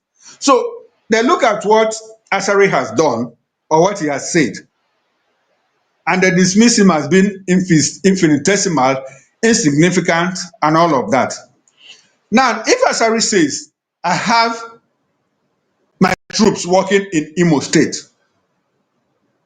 it behoves on the government of the day, both at the state and the federal level, to conduct an inquest and see what Asari and his troops are doing in Imo State and parts of Kogi State and parts of Anambra State. We have an intelligence community. So when these things are not conclusive in terms of investigation and reports made, it tends to give credence when people say that, look, the state, that's the Nigerian state, is somehow behind the insecurity we have in the southeast. That is on it. Then you talked about what again? On top of my head, why every criminal in the southeast is called why every criminal is called ESN or IPOB. That is wrong profiling. That is wrong profiling. And I must commend somebody like Emma Powerful. He's done a good job. He's doing a good job by trying to educate the public that, look, IPOB is not militant. IPOB is not the cause of insecurity in the southeast. He educates people to tell them, look, we are agitators for a sovereign state of Biafra, and we have reasons for doing that. What is our reason? The Igbo people have been marginalized over time. The reason why the Igbo people wanted to exist in Nigeria between 1967 and 1970, those issues have not been addressed. Those issues have exacerbated. Those issues have deepened. And for me, I believe that politics in Nigeria, either way you look at it, is a continuation of the Civil War. And I keep asking, why is it difficult for the state to address the root cause of the insecurity, which is marginalization? Nnamdi Kanu didn't set out to leave Nigeria through IPOB. At a point, what he was talking about is how do we make Nigeria a better place? And all of that. It was when a certain president, Muhammad Buhari, made on the scene that everything upturned. First with his 97.5%, it was not just verbally expressed, it was implemented. He cut the Southeast out of the commanding heights of Nigeria's national life in terms of appointment, in terms of infrastructure. And I think it's rather insulting when you talk about how Buhari marginalized the Southeast, people tell you that he built the Third Mainland Bridge. 54 clear years after the war, you are telling me that a bridge that is not quite 20 kilometers is enough to compensate the people that lost over 3 million people during the war. The 3 R's, rehabilitation, reconstruction, and reintegration, was abandoned, and nobody has talked about it. And suddenly, when the Igbo man says, I want to leave, you say, no, he's causing problem in Nigeria. So it is wrong profiling when the media, and you understand that the presence of the Southeast in the media is not a new thing. It's only Ojos or Carlo that probably has the Sun newspaper that is of Igbo extraction. Every other thing is, there's what we call the Lagos Ibadan media axis. And they control the politics of the media. They tell you what you want to hear. Let me give you one instance. In the Vanguard, in the Punch, there is a law. If you have a criminal, if you arrest a criminal and you want him to appear on paper, you have to blindfold him. If he's an Igbo person, the Punch doesn't do that. But if the person is from the other side, they cover his face. But now that Southeasterners are coming in, we have the Sun newspaper, we have this day. This day is Ndoka comes from Delta, but he doesn't identify more with the Southeast. We can talk about these things, we can live in denial, but that is what it is. You have the Lagos Ibadan media axis and they control the media. That is the reason why there is a wrong profiling of the IPOB. And like I said, Emma Powerful has done a good job in trying to change that narrative that, look, IPOB is not violent. He even went as far as saying that, look, and it is very clear that they are not the enforcers of the money sit at home. In the Southeast, it's the Simon Ekpa camp that does that. So I hope I've answered your question. Richard. Thank you very much. Thank you very much. Thank you, Chukwuma. Let's go to Kenneth. Thank you, Chukwuma. Let's go to Kenneth. Yeah, thank you, Dr. Damages. Good day, Mr. Okoro. Good day, everyone. Yeah, can you hear me? Yeah, we can hear you. I don't know why I re-echo. Yeah, go ahead. Okay, good. So, thank you, our guest. I think pretty much some of the panels have said what I intended to say, but I will still add a few lines here. Non-state actors are in control of that country. Whether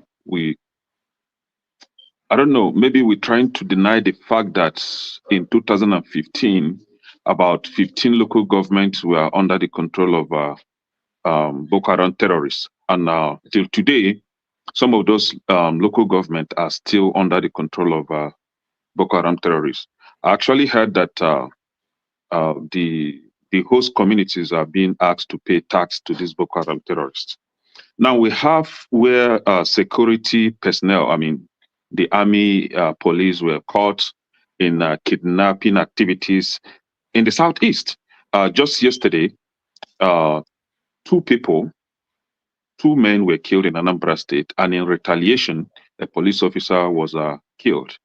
And this has something to do with kidnapping activities.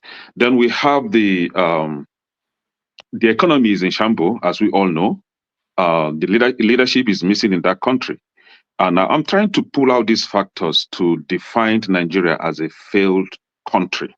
Then we have, you acknowledge that the country has been hijacked. I don't know who hijacked the country. Hijackers are always known to be criminals, you know. Then we have citizens, you know, Nigerian citizens are helpless. They can't even, protest. They can't say no to whatever the government is dishing out on them. If you try to talk, you'll be arrested and termed, what do they even call it? He said they call you a terrorist or something. I've forgotten that word, one other word. The likes of Dele Farotimi recently are seeing the effect of a failed country because you can't even voice out what you are not, comfortable with. Then we have journalists, your likes, and the media stations are all praise singers today. You made mention of censorship. In a country where the journalists, the media are being censored, freedom of speech is gone. And are we talking about security? We have none. So with all these indicators, and in addition to the fact that there was no election in 2023, a candidate was forced on the country, and that candidate today is a president. That is not an indication that Nigeria could be classified as a failed country. And if people like me now say, oh, I don't want to be associated with this kind of country. I don't want to associate with this kind of element. Will I be wrong to say that I want to go my way? All right, that was a long framing backdrop, but thank you, Kene. Chukwuma, let me unmute you because we're getting echo from you. Go ahead, Chukwuma. You are muted again. You can unmute yourself.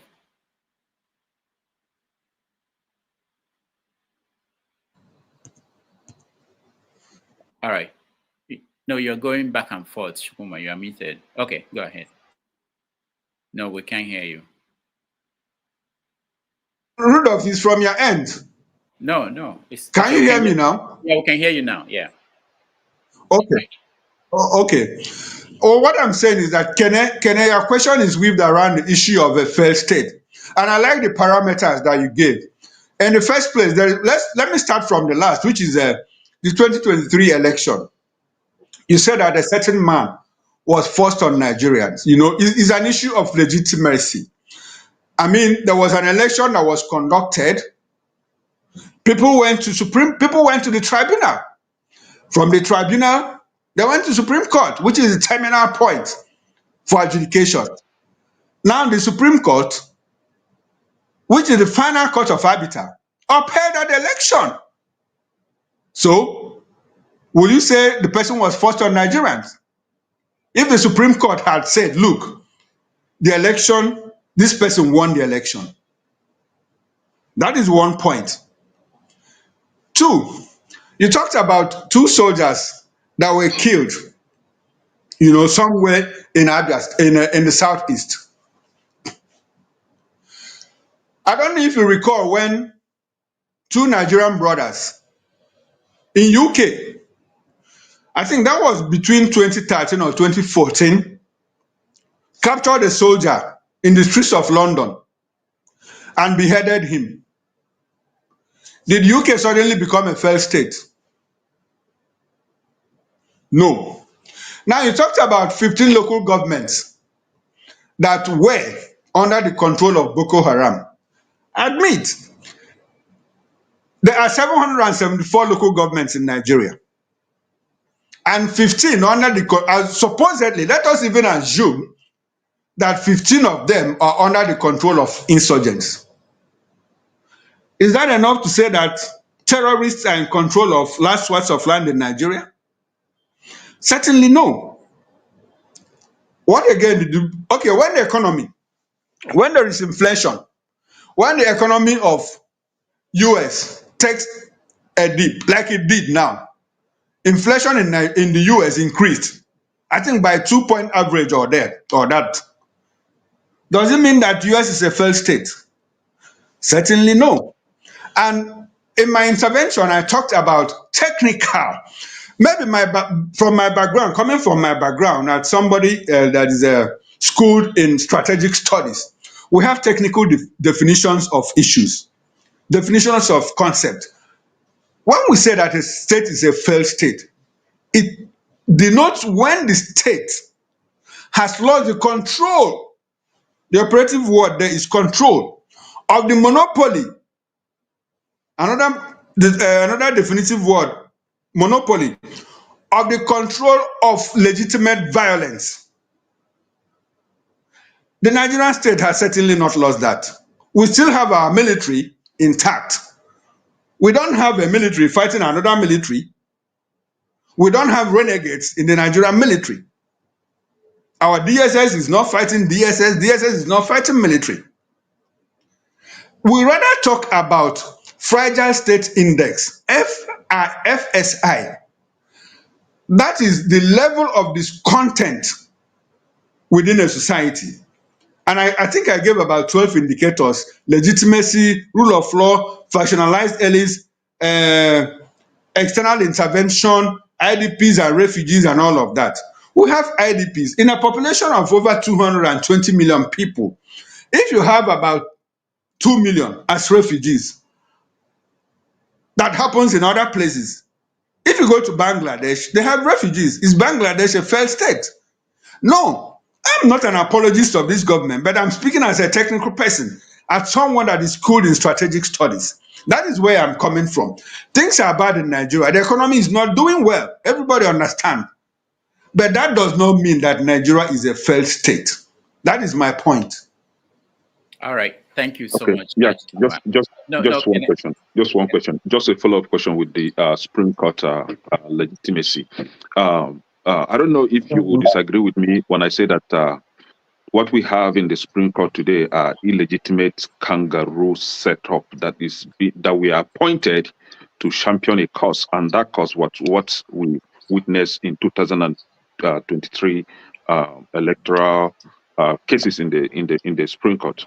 We all know how the other guy, what's his name, the Yoruba guy, was appointed by the so-called Buhari just soon after before the election, just before the elections, so that he will work for the incoming supposed illegitimate president. So the Supreme Court asking me, Kenechukwu, to accept the ruling of Supreme Court to be a legitimate ruling it doesn't making sense to me, because the setup is just an illegitimate setup. It's a kangaroo setup that is made to champion a cause, and that was what we witnessed. And I pointed to my claim was what happened in Imo State, what brought Hope Uzodinma to the seat of governorship position there. All right. Thank you, Kene. Okay, Kene, when you talk about illegitimate, I will disagree with you. But if you say it's kangaroo,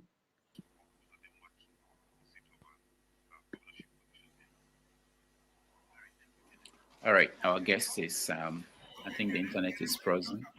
I'm sure he will join us. So what we're going to do is when he comes back, please limit your question to one. He's actually exceeded the time we agreed to, about 2 hours, so that other people will get a chance to weigh in before we round up.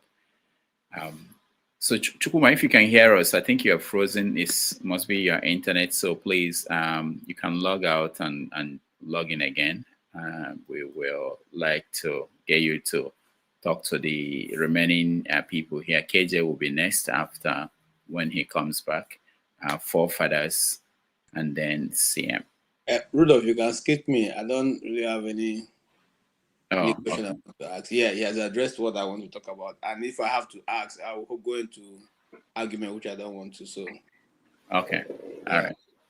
But you can ask my question. If not, my question is simply, why is the government not concerned about the other participants in the East, other than IPOB and ESM? Okay. Who are the other participants?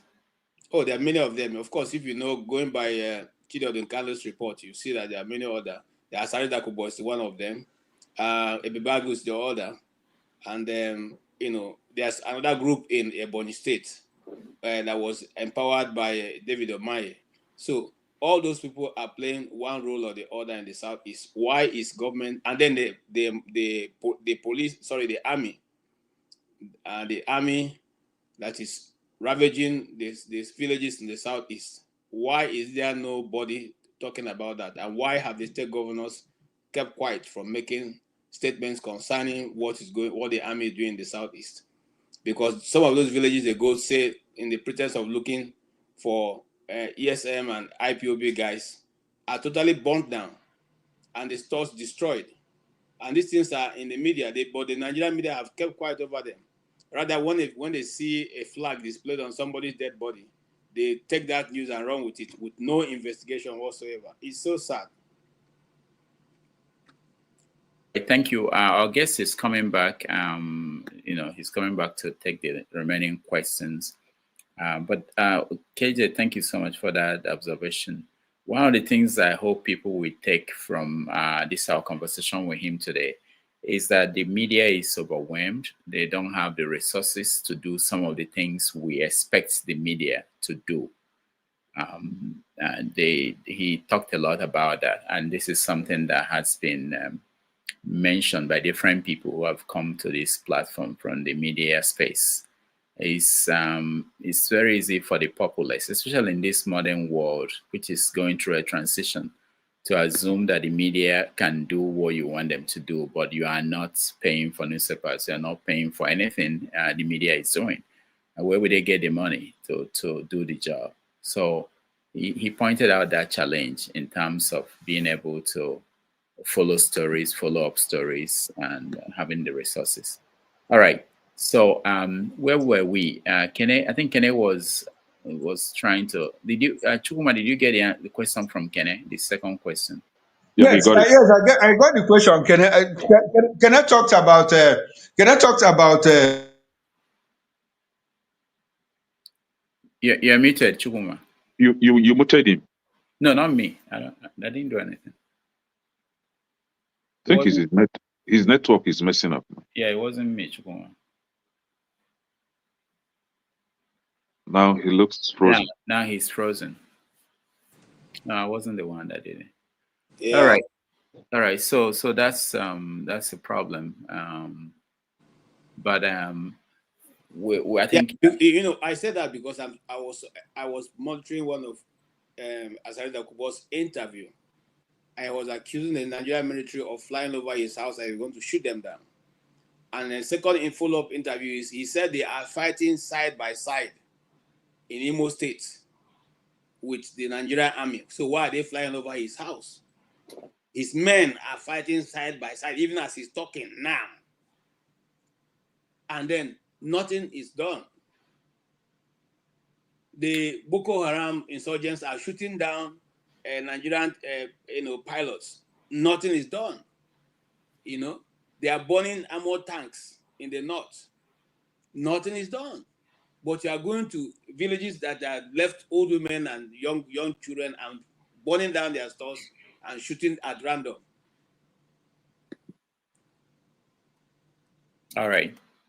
Okay, so hopefully he will join us again, and we all get the chance to ask. Maybe we can do it together so that he will then take the questions, because once the internet in Nigeria starts acting up, it's been good all through the conversation we had, but once it starts acting up, typically it continues. So when he comes back, we will try to get the questions all in, and then he will take it at once. Rudolph, please, because you are very, very, important in what we are doing. What you are doing is very, very important, and you are a very well-respected somebody on media. Please, what happened in Port Harcourt during the NSAS? How Wike masterminded Obibo massacre? We Igbo should not stop talking about it. What happened in Obibo, where innocent Igbo women, I become emotional because it touches me and it touched me. How Wike wrongly accused IPOB of, killing people in Rivers State, and then, in disguise of that NSAS, saga everywhere in Nigeria, military, police, DSS, massacred our people, children, families who had nothing to do with IPOB. NSAS was everywhere, was chaos in the southwest, in Edo State, everywhere. But people that suffered immensely about NSAS was Igbo people in Rivers State. Please, sir, use your platform. Let us continue talking about it, because that thing should not be swept under the carpet. That massacre of Igbo people in Port Harcourt should not be swept under the carpet. Thank you. All right, thank you so much, Richard. Let me mention, while we wait for Chukwuma, he's actually joining, that there are several stories. One of the reasons why I bring people in the media to this platform is to let us all understand the challenge that we fought in covering stories. Hello, Rudolph. Anyway, yeah, go ahead, Chukwuma. Thank you so much. Hello, Rudolph. I'm back. I'm back. Go I'm ahead. back. Go ahead. Okay, so can I, the people in government, the people in Supreme Court were appointed by a sitting president. So that is where they derive their legitimacy. You can disagree with their judgment, but that doesn't take away the legitimacy that they have. You can say their judgment is kangaroo, but it doesn't take away the fact that they were appointed. I mean, NJC, the National Judicial Council, made recommendations to a president, a sitting president, and he appointed Supreme Court justices. Like I said, in the US, you have Supreme Court justices appointed by presidents. In the US, they even talk about their leanings. Are you Republican? Are you Democrat? What's your take on abortion? What's your take on capital punishment? And all of that. You know, so the Supreme Court justice is supposed to come unbiased, but it doesn't take away the fact that they have their leanings. So if you talk about an illegitimate Supreme Court, I will disagree with you. But if you talk about their judgment, yes, I will agree about their judgment. Because let me now bust your bubble. You know, ICPC, Independent Corrupt Practices Commission, is a Nigerian government-owned anti-corruption agency. Now, they put out within the week and said that the Supreme Court of Nigeria has high corruption index, is a high corruption institution. They talked about institutions in Nigeria that are open to being corruptible, to have corruption influences and tendencies and all of that. Supreme Court was one of them. So if you talk about their judgment, a lot of Nigerians will agree with you that, look, they are corrupt by the way they administer justice, by the way they give out judgments. You cited the issue of Imo State, where number 4 had to come number 1. Unfortunately, the Supreme Court can only reverse itself on its own accord. If a judgment has been given by a Supreme Court, you can't bring it up again in the Supreme Court. It becomes irreversible. That is what it is.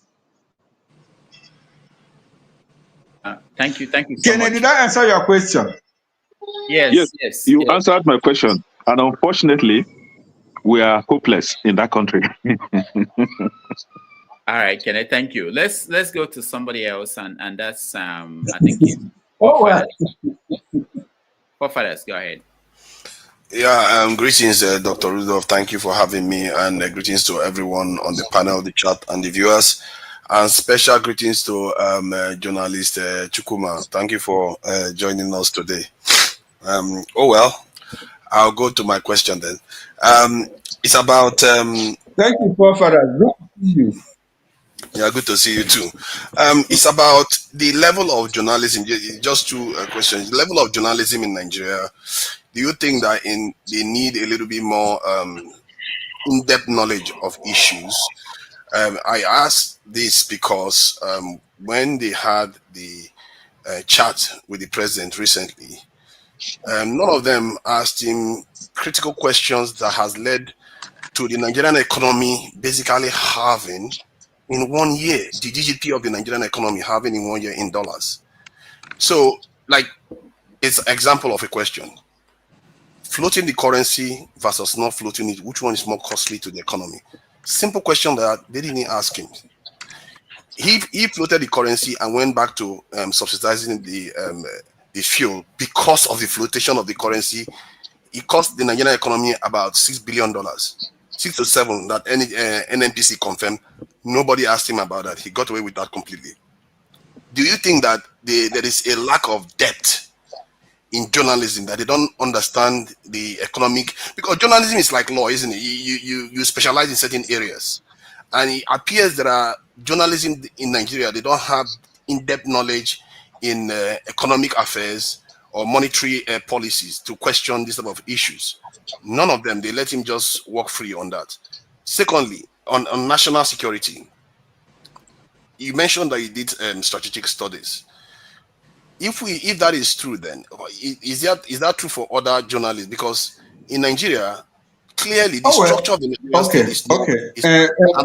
I'm going to make it brief. The structure of the Nigerian state is not normal. Our security posture is extremely weak, and the journalism in Nigeria, they don't call it out. Do you think this is something that the Nigerian journalists need to understand a bit more? Because these two areas are critical. If you want your nation to get out of the mess that that we are in, it needs to be a stronger state. Thank you. So Chukwuma can respond.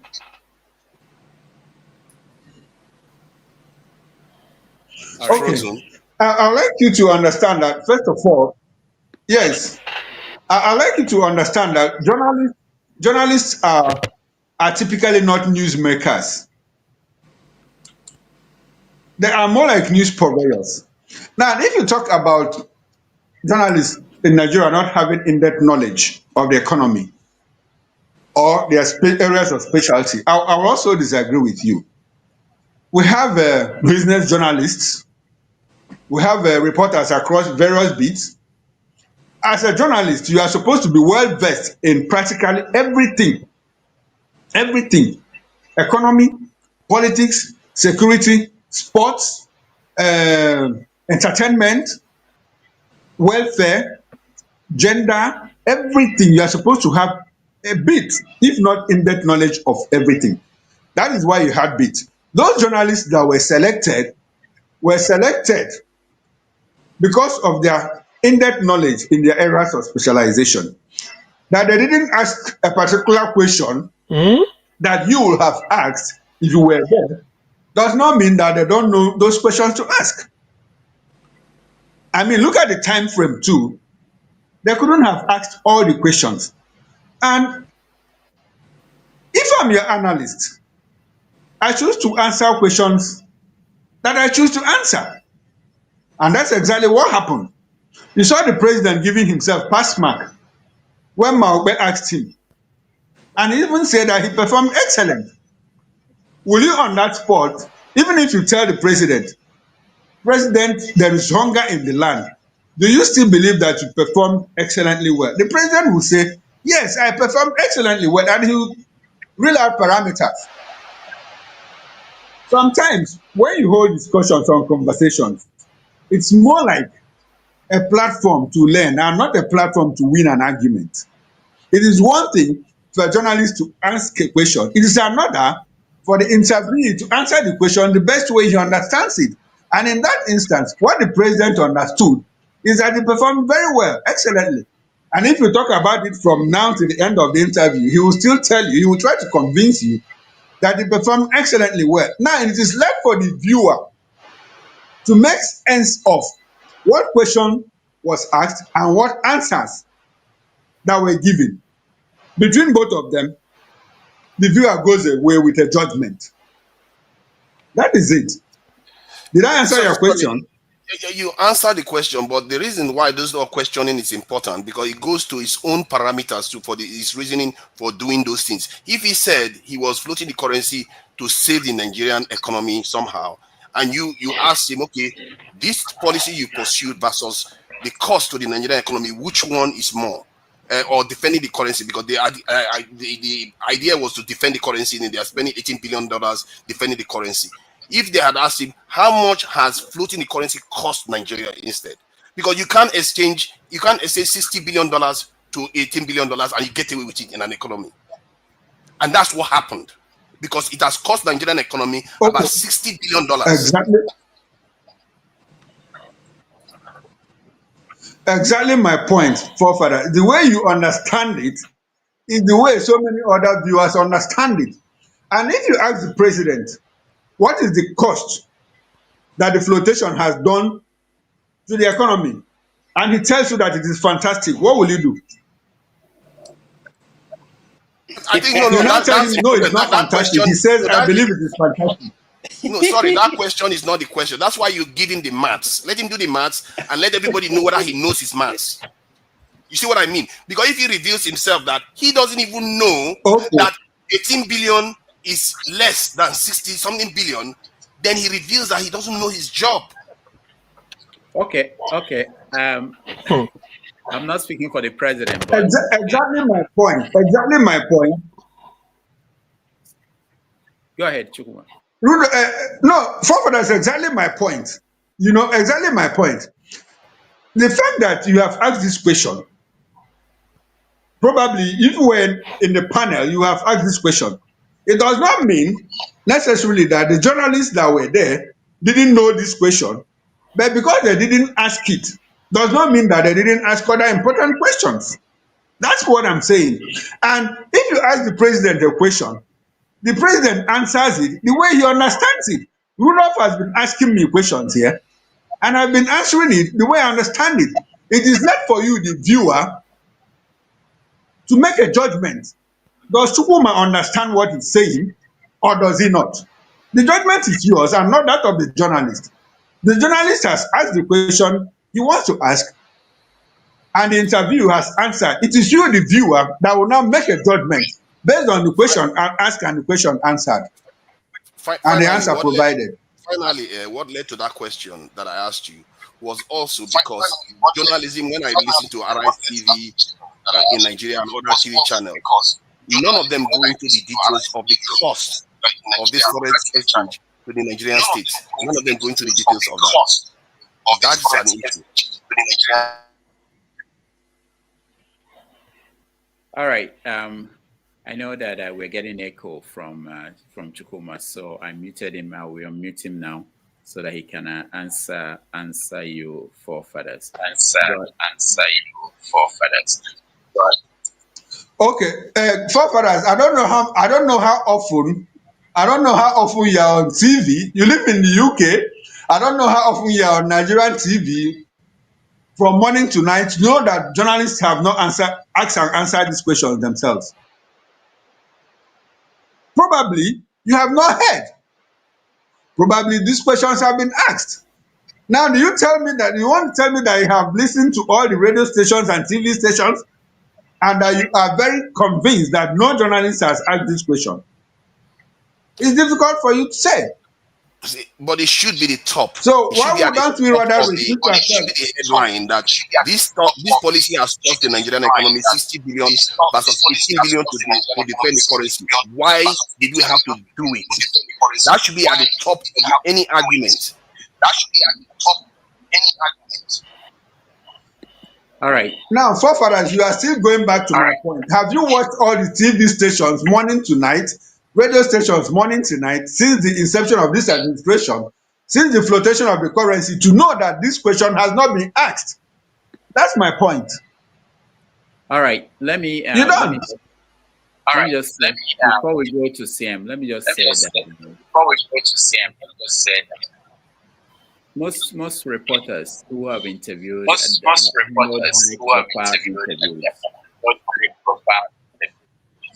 they end up feeling, people who are watching at home always end up feeling that they did not ask important questions. My question should have been, what I think is more important. And sometimes these questions and the format, they are discussed by more than one person, as a team before they are selected, depending on several the criteria they want to use. But I can tell you that the people in the presidency will say, I don't know if Tinubu will know this, if that question were put to him, the answer he could put out would have been something as simple as saying that it's like oil subsidy, that we can pretend that today we can do whatever we want to do to deceive ourselves for today, but that tomorrow we still have to do it. So why not do it when you can and balance everything? So that could be the answer, and that's it. It won't satisfy you. The point is that the government, they don't have answer to what is going on. It doesn't matter what they tell you, what question you ask them, or not that you shouldn't try. So, but it's very common after every high-profile conversation with the presidents that people, even in America here, people feel that the journalists did not do their job. They didn't answer questions that are important to them. Anyway, let's go to CM. Thank you. Let's go to CM for the final question. CM, go ahead, and then KJ. Okay. Hello, thank you very much. No, sorry. Sorry. Let me finish with Rudolph and forefathers. Rudolph, there's something we call selective perception in the media. Selective perception.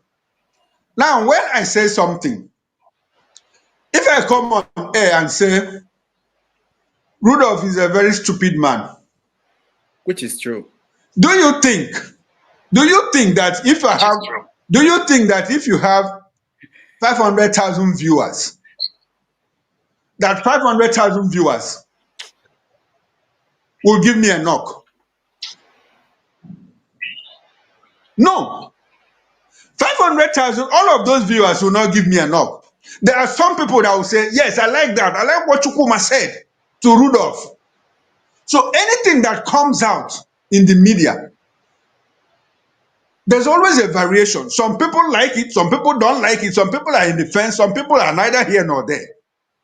So there are people who believe, probably the apologists of the president might probably believe that, look, the journalist asked very important, cogent questions. That is the way the media is. You have a section of the people, section of the audience that say, no, they didn't ask important questions. And that is the view you are going away with.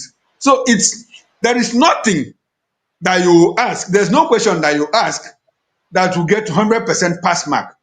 And there is no question that you didn't ask that 100% of the people will say that you should have asked this question. That's what it is.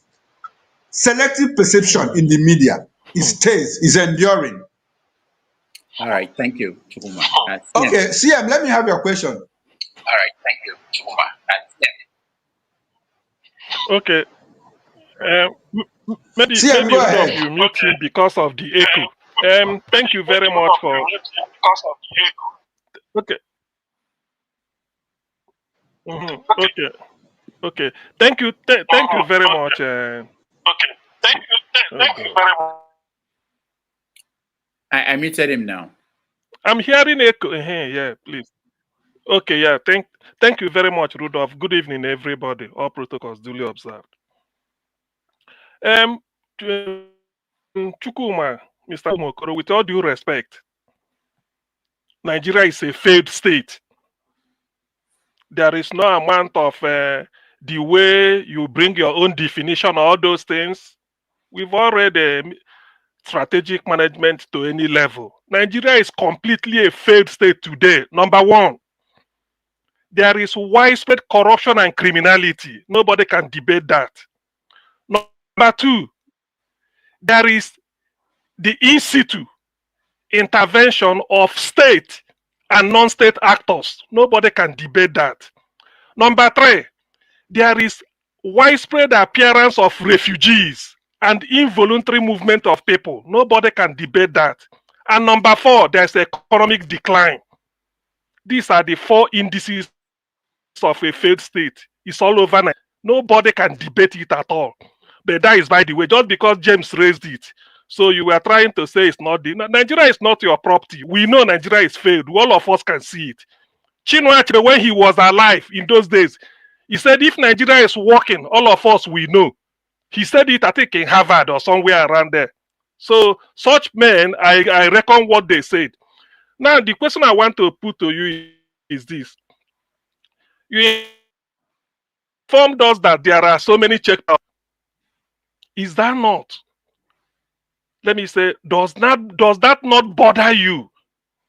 That of all the things that are happening in Nigeria, 6 terrorist organization has taken root in Nigeria. ISIS, Boko Haram, ISIL, ISWAP, Miyetti Hala Kotanhore, which is the satellite of Fulani Caliphate. And then the Lakurawa, the one that just joined the 6. Yet, you don't see checkpoint. All the whole of Northwest, where they operate. They brought it to your house in the Southeast. Don't you think that it's an indictment on some of you that are journalists? If you cannot make a sing song every day, how then do you think some of us who are not journalists will give you people the respect you deserve in your profession? Don't you think you failed us? in the southeast, people are going for Christmas between Enugu and Nsukka also. They showed it everywhere. I was marveled. They have to pay money. People that are traveling between 23rd, 25th, 26th. Military mounted checkpoint, collect money on them, or else they eliminate you. And some of you are here sharing all these things. What are you telling us to do? We're incapable. It is for you. It's for people like you to make it a topic every day until they take it away. There is nowhere they have in Nigeria they have that type of checkpoint. Suppressing Indigo for nothing. When we have people like you, to me, I'm disappointed. Thank you very much. All right, thank you, CM. Chukwuma, it's all yours. Okay, thank you very much, CM. I don't know where you are calling in from. Please, where are you calling in from? CM is I'm in the calling UK. from the UK. Where did he call I'm in in the from? UK. Okay, you called in from the UK. Okay. Yes, please. I don't know when you joined. I don't know when you joined the show, and I don't know how often you watch VOP TV, where I serve as an anchor of the morning show. Now, without prompting, I was the one that told Rudolph that there are 97 checkpoints from one end of the southeast to the other, from Onitsha Head Bridge to the part of Abia State that borders Akwa Ibom. I was the one that said it. Now, you that is in UK telling me that there are checkpoints in Nigeria, how did you get to know about those checkpoints, if not through the media? And now when The the way journalists, I as knew I've told about you it now, first was that Peter Obi. Listen, Peter Obi, that was either 2 or 3 some years back. When the issue of a checkpoint between Lagos and hold on.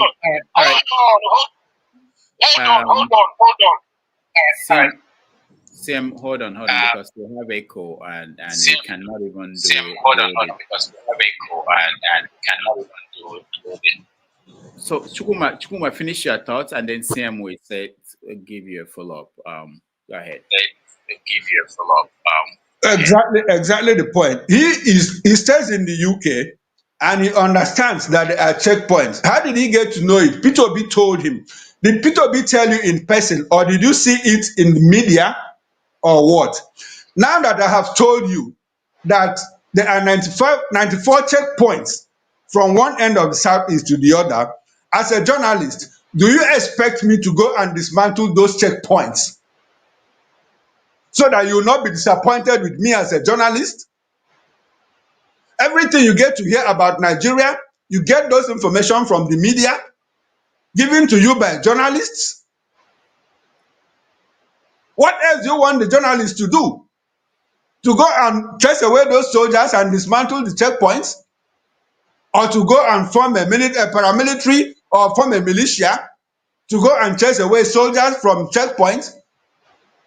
How often do you watch VOP TV? On the average, every week, we talk about the condition of the Southeast in the morning show, and it centers on insecurity. So what else do you want journalists to do? To spotlight it, or to go and chase away those people? Armless journalists, everything you get to hear about Nigeria, whether it's from The Guardian, whether it is praise singing of the government, you get to hear those things about Nigeria from journalists who risk their lives to investigate and bring some of these things to the fore, put themselves in harm's way, yet we are disappointed because we have now gone to dismantle checkpoints with bare arms. All right. Is that what you want us to do? All right. Thank you, Chukwuma. Let me give you a CM one more chance. Okay.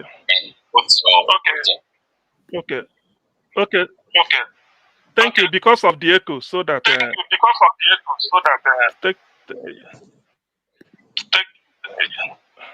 you You mute him. Yeah. You Yeah, mute I him did. so that okay. Okay. The point I want to make when I mention P2B, not that P2B came to me personally to tell me.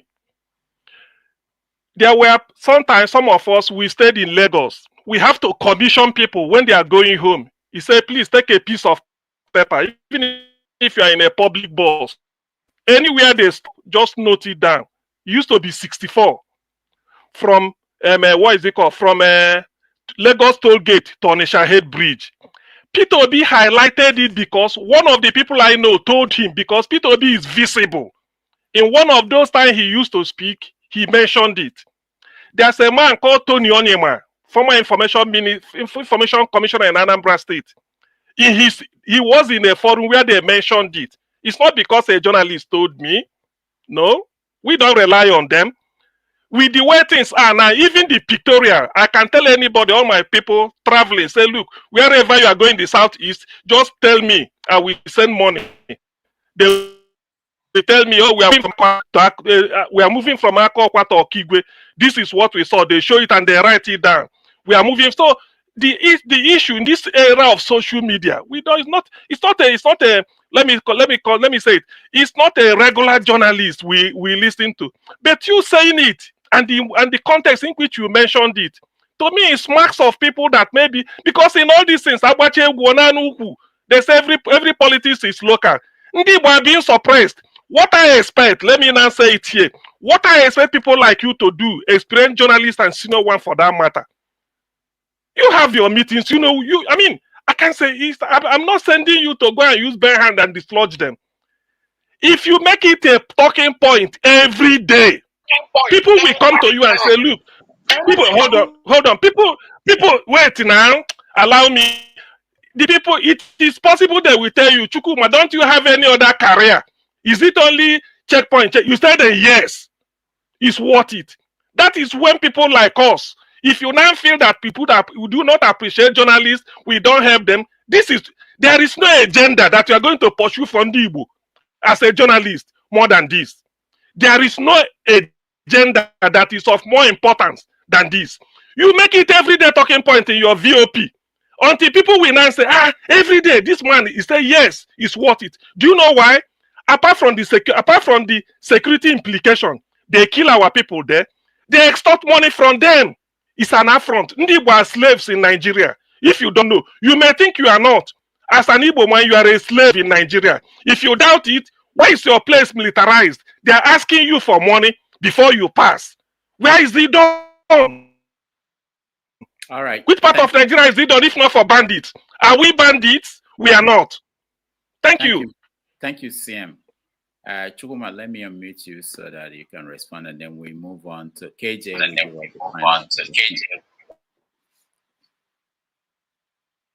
You're muted, Chukwuma. You're muted again. I think I am muted.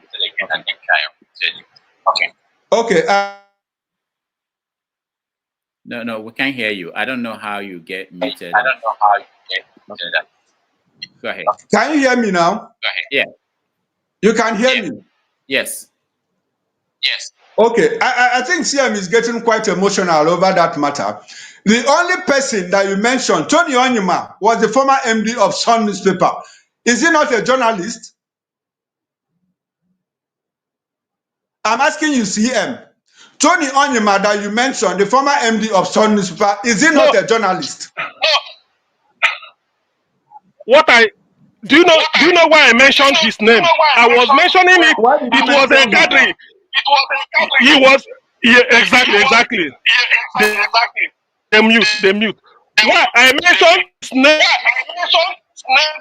name because for a function either in his hometown of Umoji. That's where P2B said it. Not because of the man being a journalist. P2B was attending a function, I think, in Umoji, where the man comes from. That's why I mentioned it. And I remember he was a former commissioner for information. That is the context. Not that he's reporting it as to take credit. No, never. P2B mentioned it because I just want to give you the context. P2B were attending a function. That's why it was. Even me, I can commission somebody who will be traveling on the second from Lagos. I said, give me the number of checkpoints. Send money. He will just be his public boss. Anywhere they stop them, he will just record. Anywhere they stop, he will just record. As simple as that. That's all we need. So that is, to that extent, that is what we can do. But I'm telling you, let other people who are non-Igbos tag you, said all the time, Chukwuma, what you are talking about is this. Yes, you deserve it. Do it for Igbo. You deserve it. Whatever name they give you is us. We are fighting for us. That's what we want. And if you persist, it will be cleared. Thank you. Thank you. Oh, well taken, CM. If you are disappointed with journalists, you don't teach journalists their job. If you are disappointed, you can come back from UK, come and become a journalist and do what they have not been able to do. That's it. Thank you. All right. Thank you so much, KJ. All right. Thank you so much, KJ. Final comment. Okay. Thank you so much, Mr. Chukwuma. Thank you so much, Mr. Chukwuma. We love your production. We love your and the output of Voice of the People's TV. I follow you guys a lot, and I also appreciate maybe the other what CM didn't have a pivot is the fact that there is this man who is always bringing the issue of the East in your programs. The barrister, I've forgotten his name now, but he's always Anosike, who is always bringing the issue of the East in the front burner. And I think that is well discussed. I think that, for me, I think that's well discussed. The only thing I would have loved to ask you is that, why is it that after all the statements that Asare Dakubo had made concerning his activities in the East, why is it that the activities of the military in the East is not being checkmated or being asked? I won't say journalists, because majority of journalists will not be in the East. But even for those in citizenship journalism that will get those pictures from those footages, why is it that no official, no Eastern governor is asking why those so much military having a free range in the East, shooting at anybody? In fact, I have tons and tons of video of what just happened this Christmas. Just this Christmas. The last one was the one of the young boy who was going home with his Mercedes 230, I think. I mean, 230 or thereabout. A white Mercedes. And the police people started chasing him because they felt he was a Yahoo boy. And eventually, in that process, destroyed the car and destroyed 5 other cars. And it became a big issue. Now, the question is, why is that it's only the people from the East that are targeted to be armed robbers or to be Yahoo or something else? Why is it that the whole state governors in the East, just nobody discusses this issue? Is it out of, well, I don't know. So I don't, you on the ground, you may have a better information than I have. Thank you, sir.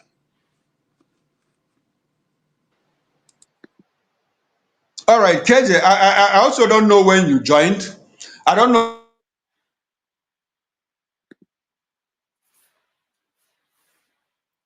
And instead of, is a security issue. Can you hear me now? Yes. Can you hear me? Yes. Okay. I think I talked about it in my opening comments, that the Southeast is heavily militarized. And I also said that, look, the militarization of the Southeast seems to me to be like a continuation of the Civil War, a continuation of the Civil War through politics. That is what it is. We have more insecurity in the northern part of the country. Yet, the space is free in terms of roadblocks and checkpoints. So why should there be a concentration of military checkpoints in the Southeast? It looks more like a state policy. And if you talk about security and intelligence, you'll also understand that, look, the Southeast governors are clearly not in charge of security. They are not in charge of security because they have a state police commissioner who takes orders from the IGP in Abuja. The governor cannot ask a CP to go and dismantle a roadblock because the CP doesn't take orders from the governor. The governor cannot ask a brigade commander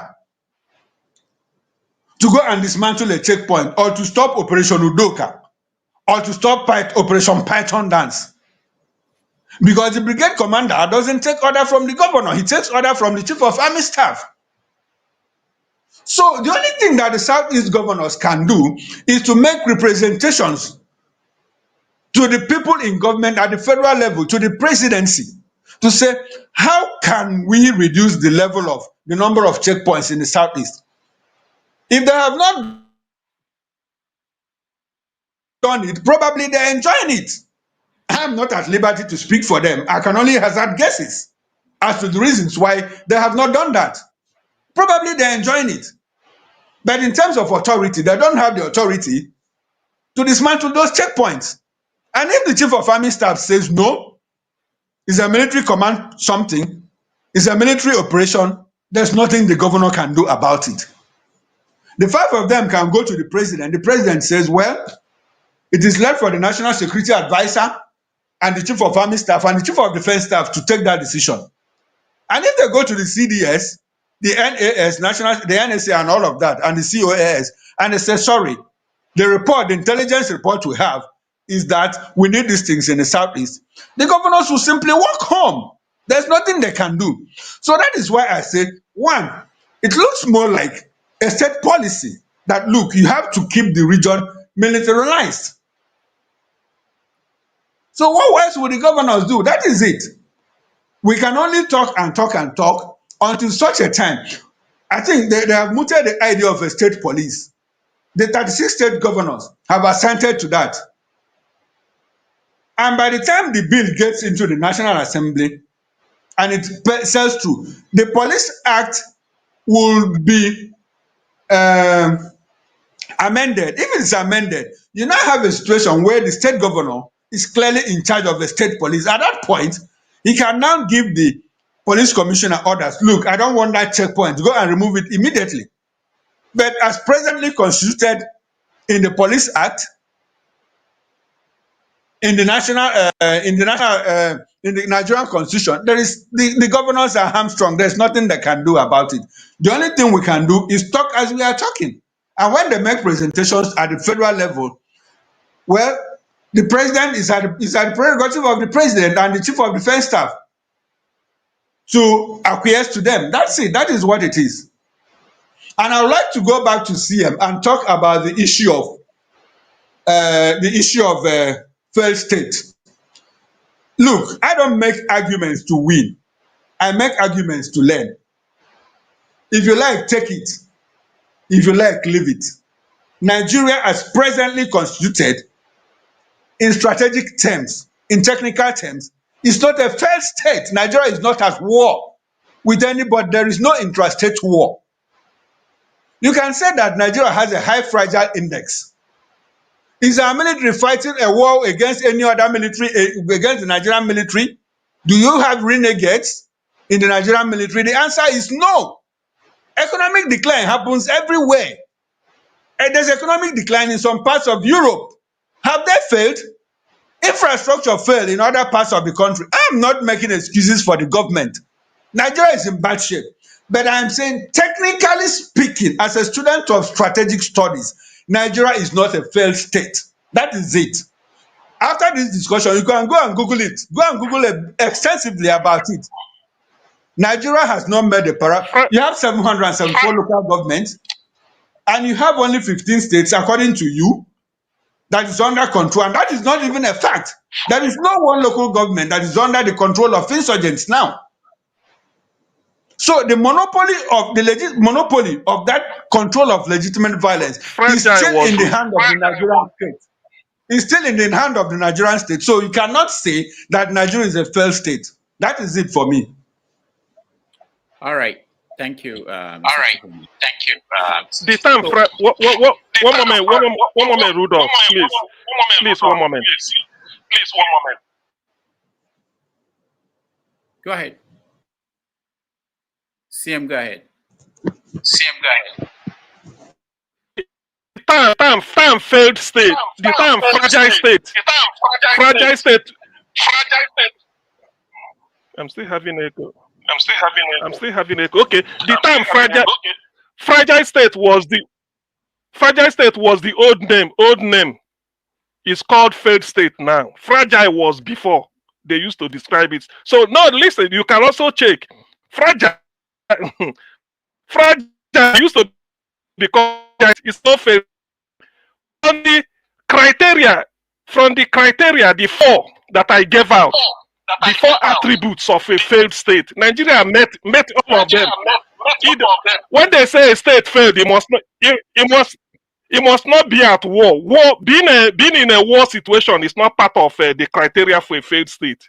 That is the four qualities I brought out: widespread corruption and criminality. You agree? It is in Nigeria. Intervention of state and non-state actors. As a non-state actor, is Nigeria. Appearance of refugees and the involuntary movement of people. There are refugee camps, of course, you know. And then economic decline. Nigeria is in decline. These are the four. These are the four. Nigeria is a failed state by every definition. When you say technically or strategically, all those ones are just a matter of semantics. You just want Nigeria is a failed state. Okay, Simple. Okay, CM, I don't know where you are reading from. I don't know where you are reading from. In the current literature of strategic studies, we don't talk about failed states, except the state is in a state of war. We talk more about fragile states index. You need to go and read up. You need to go and do more research. I'm telling you from a position of authority. I didn't do strategic management like you said. I studied strategic studies, and I have operated in that sector for close to 20 years. So I know what I'm telling you. I don't take away the fact that there's economic decline. There's economic decline in some parts of the country. If we have refugees in Nigeria, what is the ratio of the refugees to the population of Nigeria? These are things you have to take into consideration. You need to read up. You need to read up more about the difference between failed state and fragile state index. And I just told you, I don't make an argument to win, and I make argument to learn. You can dwell on it as long as you like. You are not going to change me because I know 100% that what I'm telling you is correct. All right. Okay. Thank you, everybody. All right. We are not supposed to have a refugee camp.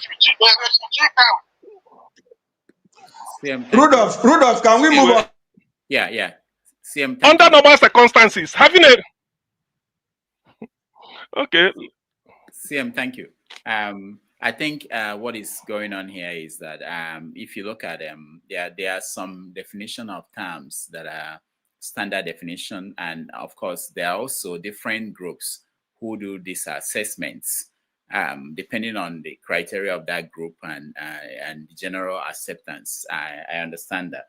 Let me just go to my final things before we round up and give Chukwuma the last opportunity to give us his final thoughts. For those who are watching, who didn't start from the beginning, Chukwuma is the author of the book, The Future of Politics, which is on Amazon. It's an ebook for now. He said that the print edition will be out next year. So you can look at his view of politics. He's been covering politics for many years. So he looked at politics from the perspective of these icons, global political icons. I wanted to ask you, Chukwuma, as we round up, is there any Nigerian politician that you could put, if you are asked to list 5 icons, political icons in Nigeria, based on the criteria you use to pick these ones worldwide? Is there any 5 you can easily tell us? And yeah.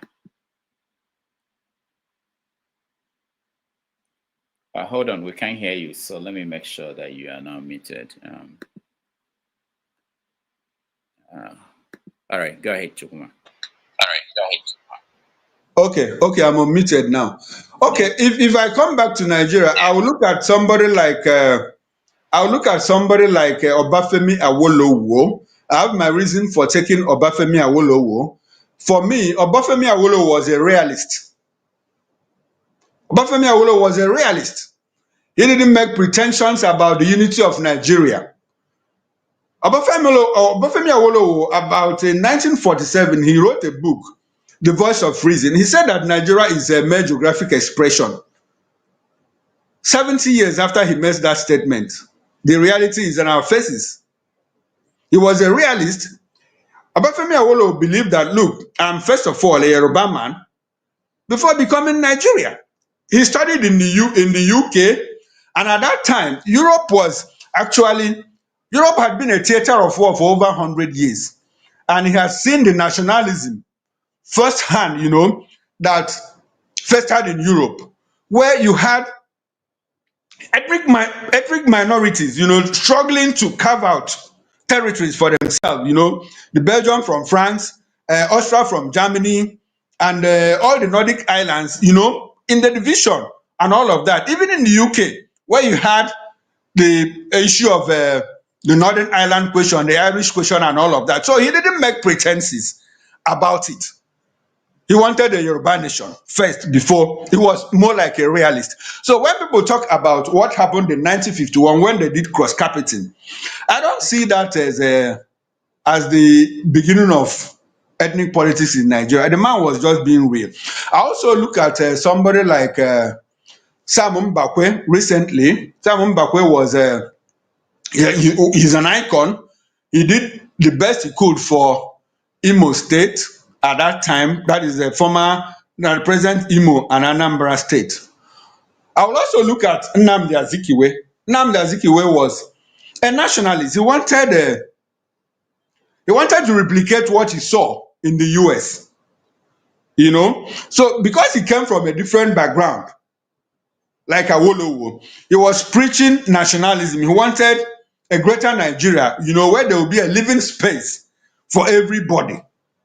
And you recall that at the time, Zik was even born in the north. He was born in Zungeru as far back as 1904. That tells you that even before then, that the Igbo people had already started leaving the shores of Igbo land, to go and explore another places. Ojukwu was born in the same Zungeru. We have people who were even born in the north, in Kano, before Azikiwe and before Emeka Ojukwu were born in that place. So, and he traveled to the United States of America and now discovered what the Englishman had done in the New World by trying to put together different races, different nationalities to build the world's most diverse entity called the United States of America. That's what he wanted to replicate in Nigeria. Unfortunately, it didn't work out, or it has not worked out. So I've mentioned 3 people. Now you can talk about who else? You can talk about an Amino Kano, that was selfless and all of that. Who else? I have 4 people now and 5. Who will be the 5th person? Sorry? Exactly. Michael Ihonukara Okpara, very selfless leader too. These are the 5 icons. And I also touched on all these people inside the book. I made references to them, what they did for their people at every point in time. But why it was difficult for me to choose a Nigerian leader as an icon was because of how Nigeria has retrogressed from independence up until this moment. But if you look at the 5 people I talked about, either they raised their country from the scratch like Lee Kuan Yew did, or they built on what they met and left their countries better, like Bill Clinton did in the US, like Obama did in the US, and what Nelson Mandela achieved in South Africa. I can't imagine staying in detention for 27 years and coming out a sane man. That was what Nelson Mandela did. All right. Thank you so much. So, for those who may want the book, it's on Amazon. It's an ebook. It goes for $4.50 cents. Hold on, Chukwuma, you're saying something. Go ahead. Yes, it's also on Seller. The book is on Seller. Okay. All right. It's also on Kobo Book. It's also on Kobo Book. Okay. It's on Amazon. It's on Seller. It's on Kobo Book. Okay. All right. Thank you so much for joining us today. Thank you so much for joining us today. Your time. We appreciate your time. Thank you, Rudolph. My pleasure any day. All right. So we take a break. All right. When we So we come take back, a break. When we come back, we will do a we will feedback do a on what feedback happened. on Thank you, what everybody, happened. who joined us. We appreciate your time, all of you.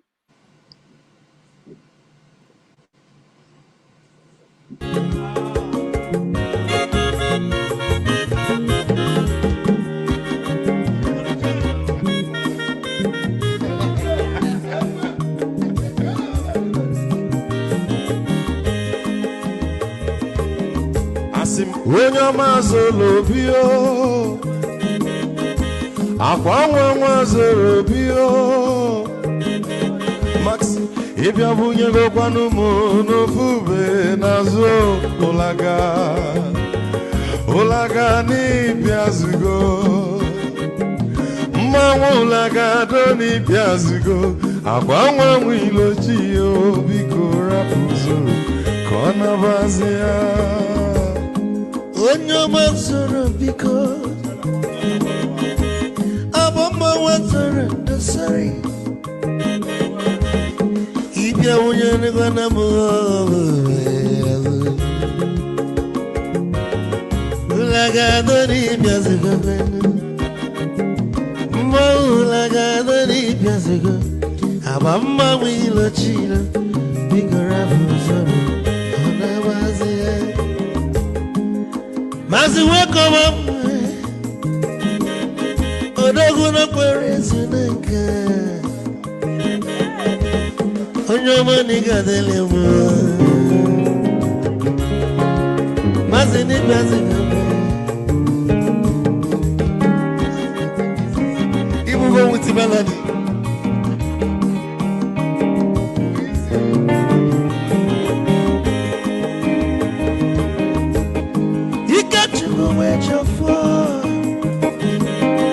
Odogu na chala noka Ezi nwanne m n'ịgadele mma Ụlagado n'ibia zigo mma ụlagado n'ibia zigo amama nwilo chilo biko rapụ zoro anabazi te onye ọma zoro de amama nwa zoro de sorry ibia nwunye nukwana m ofu ube narụ ụlagado n'ibia zigo nazaboy ụlagado n'ibia zigo amama nwilo chilo biko rapụ zoro anabazi Odogu kenenu bikechofo Amakwa mnika gogogia Waligwe kwelo Ikejo mabele bege Hey, you want?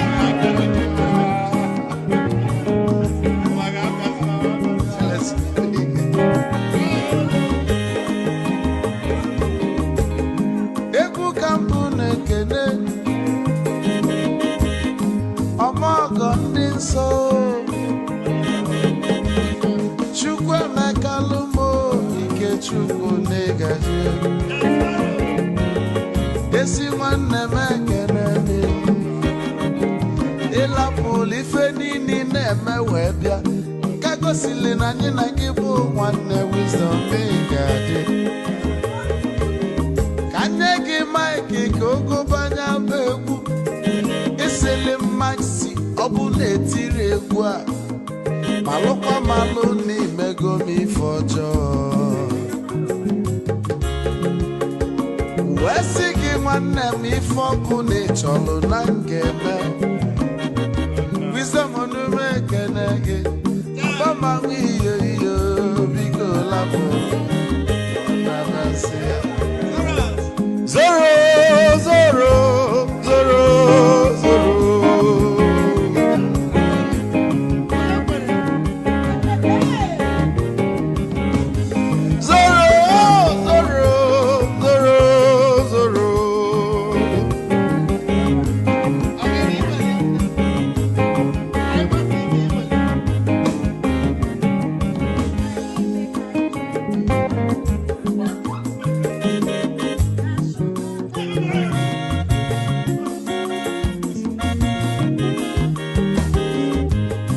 onye duru joy na bugwu Hausa Sokoto uje mbe enwilo anụ solo nwe ma n'ọfịa na-ara onye nwụrụ ozuri.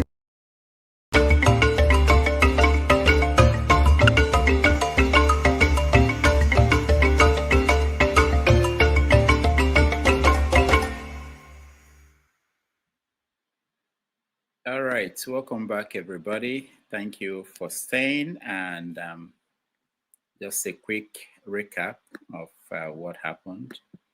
I appreciate all of you. Let me start with Mr. James.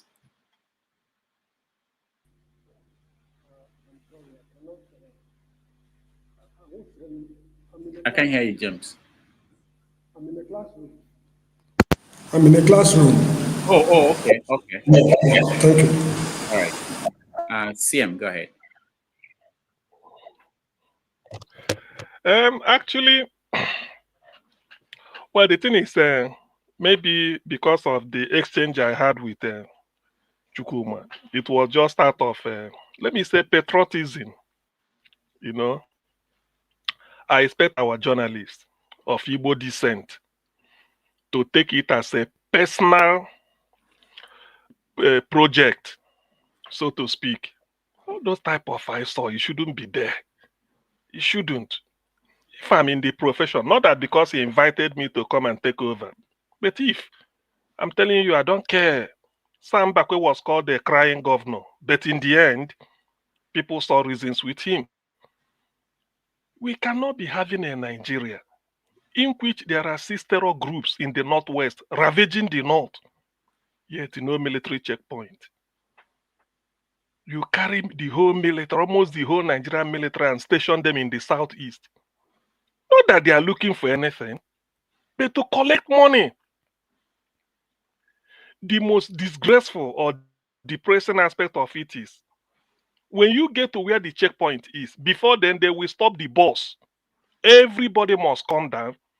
You walk with your hands raised like this, up, and then you pass them. The bus will now go and meet you in the front. You go and enter. What sort? Even in between Israel and West Bank, Israel and Gaza, it's not done, but it's done in the southeast. People may think I'm lying. I'm not. You're approaching a checkpoint. The driver, public bus, that you order the driver must stop. All of you in the gate, your legs, pass those useless drone they park there, and then the bus driver will now go and wait for you in the front. You go and enter. Even during the Civil War, at least, we have some decency. Now, this is supposedly a peaceful Nigeria, and it's taking place in the southeast. Gives me place night. Hey, why? Just to humiliate you and tell you are nothing. Do they go on court? If you mess up, they shoot you. If you mess up, you are shot point blank dead. They demand money you didn't bring out. And when I see this, and this, what type of suffering again? What else? When we become, if we are to be Biafrans and have our own country, we can't be like this. It cannot. When I say this, people may think I'm not making it up. That is the reality. You are mounting checkpoint. If you want to put checkpoint, why not put it all over the country and let's know that yes, we are. You only select the one, then give them checkpoint every time. Every nook and cranny you are called, you say police army are everywhere. Asking you for money. What do you have here? We have a POS. What do you have? These are what you hear. Police everywhere. When I know listening, don't want it. It's not a personal exchange, but it's just that I mean, of what use a jindu emegene? Some people will say, of what use is this life? When we will be under siege, under slavery, under servitude, in your own. This happening somewhere. This is in your father's land, your ancestral land, and they are bringing checkpoint everywhere. For what, man? What did we do? And when you raise your flag, people will say, hey, you want to destabilize Nigeria, you want to tear Nigeria apart. You will. So please, just to recount, I know he mentioned a lot of things about Nigeria. We already know that. I will try and see if I can get his book to read, which I think it will be promising because I've seen him mentioning Lee Kuan Yew, Angela Merkel. I've read about Angela Merkel. Maybe, probably the other chap, I could those one. I mean, Obama. I think the book will be probably. I like if we could put something like that together, people to look up to. But this idea that they should do more. Every journalist of Igbo extraction must, particularly those practicing in Nigeria, must do more from what they are doing. It's not enough reporting it. Reporting, they are not going to do. They are there. You have to be daring sometimes. Let them take you up, and then let me now see why people cannot rise above all those nonsense they're doing. Why are we existing? You can't travel freely in the southeast. Why? On who says so? Just because to tell you that you are Igbo man. It's a very big shame. All right. It makes me to be depressed. Wait. Thank you, CM. Let's go to a former journalist who was in Nigeria to help us explain why people like him are not doing this. KJ. Yeah, thank you so much, Rudolph, and everyone in the panel and all those in the keyboard. From my personal experience, CM, it's more difficult to operate as an Igbo person, a journalist in Nigeria, than it is with any other person. I can tell you that for free. Your stories are more scrutinized to find out whether they can tag you as IPOB or ESM, or you are in support. You're a sympathizer. That's the right word I was looking for. They say you are not any of this, but you're a sympathizer. Once that is, given to you, you probably not have access to a lot of things. And Mr. Chukwuma, if you ask me, has been able to distinguish himself. Irrespective. In fact, sometimes when I listen to him talking on the Voice of People's TV, I fear for him. I must tell you the truth, because I still can remember what I went through going to report a story in Aguila is in Benue State. When they had that Fulani massacre. So it is not that easy for those who don't want to lay their life down yet, like me. To do what you're asking for. Because we have learned from hindsight that when you do that, nobody follows up with your family. The only person who Nigeria have been able to rally around for now is what's his name? Dele Farotimi. I can tell you for free, I know many journalists who are not outside today working, and nobody's going after them. Nobody's even their news. Some of them are independent news guys, independent journalists. Nobody's talking about them.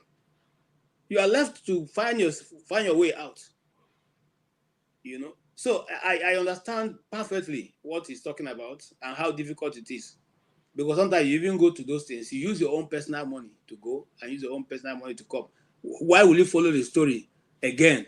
If the story, for instance, is in Plateau State and you have fresh stories coming up in Abuja and you are living in Abuja, why do you have to travel to Plateau to go and follow that one up? You simply pick the one you can see and continue to report.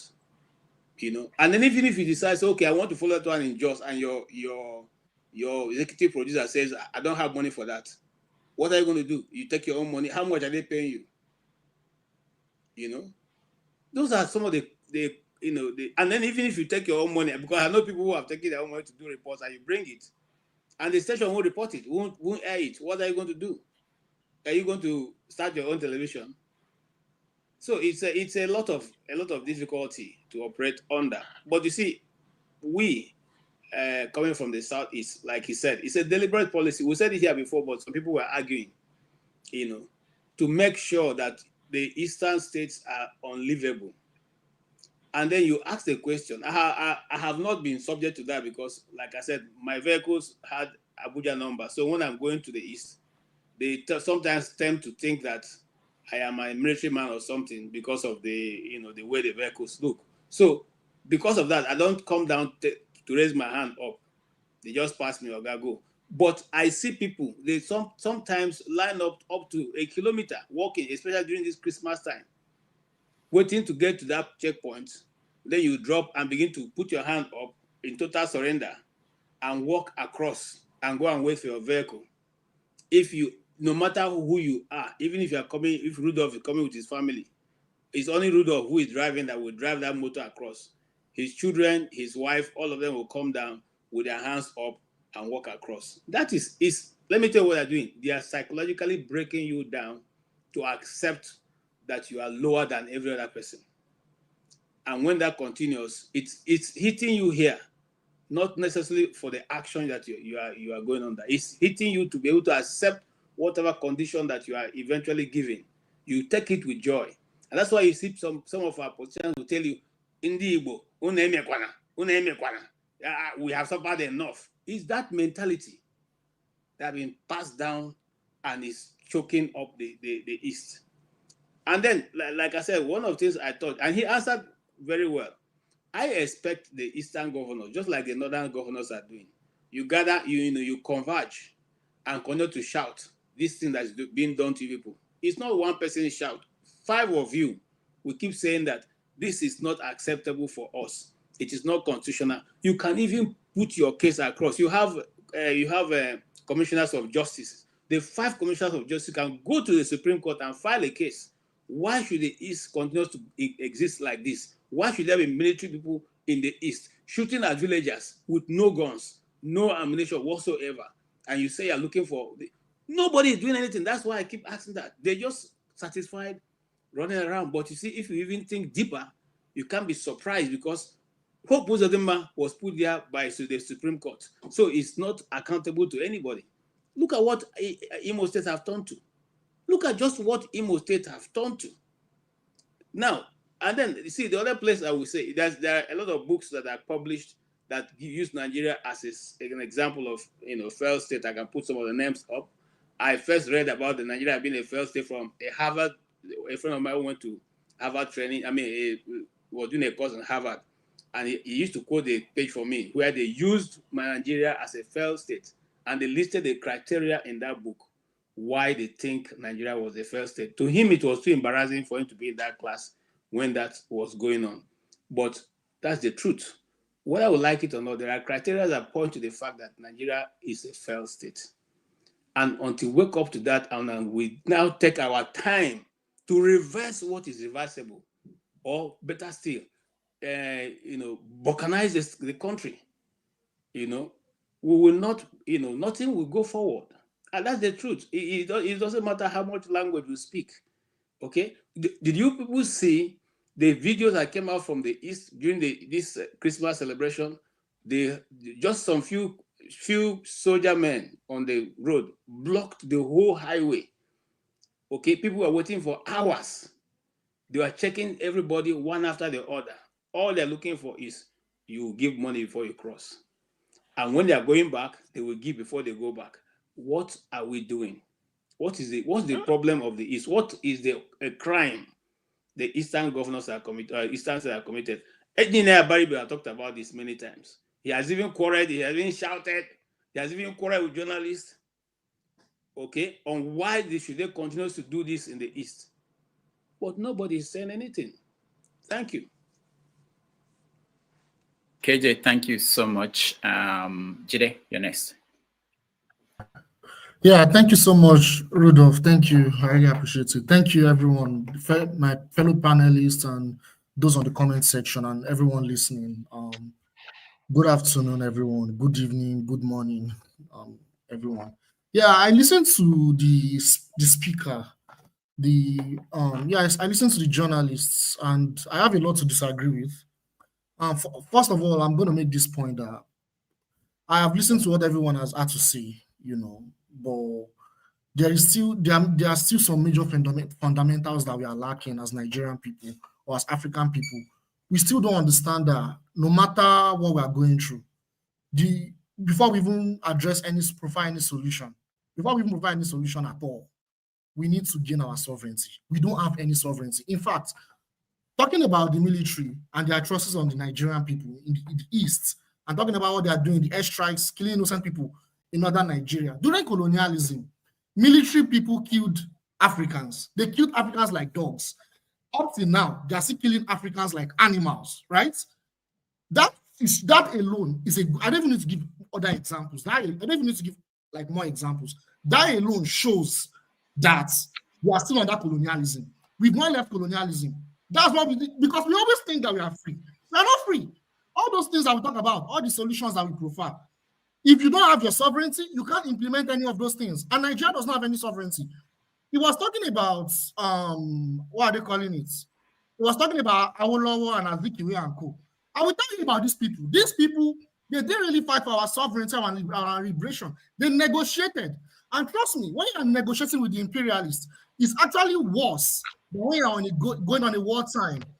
They are going on a wartime with them. It's actually worse. The countries in Africa that have gotten more sovereignty than us, they had to go to war to gain their independence. Angola, Libya, Algeria, go and look at their history. They didn't negotiate. Awolowo and Azikiwe and all these other guys, they negotiated with the British. They negotiated, but we didn't have our independence. We didn't. We didn't have our independence at all. They compromised.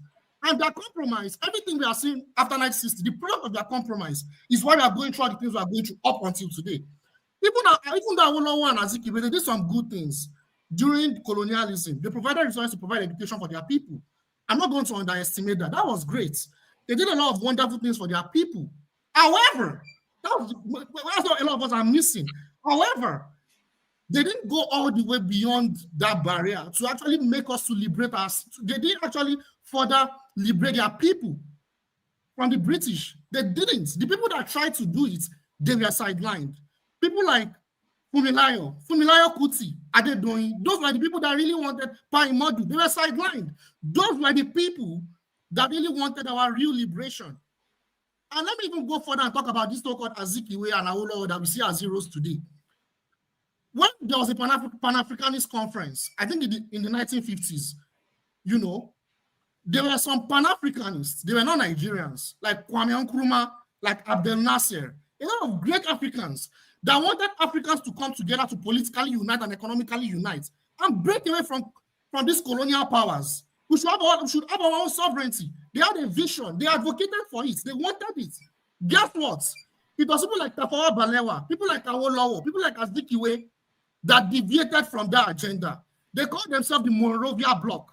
Look at can read it up. I'm not making this up. It's all online for those that read. It's called the Monrovia Bloc. The Casablanca Bloc was not implemented. Casablanca Bloc was the Abdel Nasser, Kwame Nkrumah, and so many other great Pan-Africanists that wanted us to unite. We had the opportunity, but these same people that are present today, they sabotaged it. So we should stop calling the people that are heroes, our heroes. And we need to understand that if we don't have our sovereignty, some of these ideas that we bring, they are great ideas, but it cannot be implemented.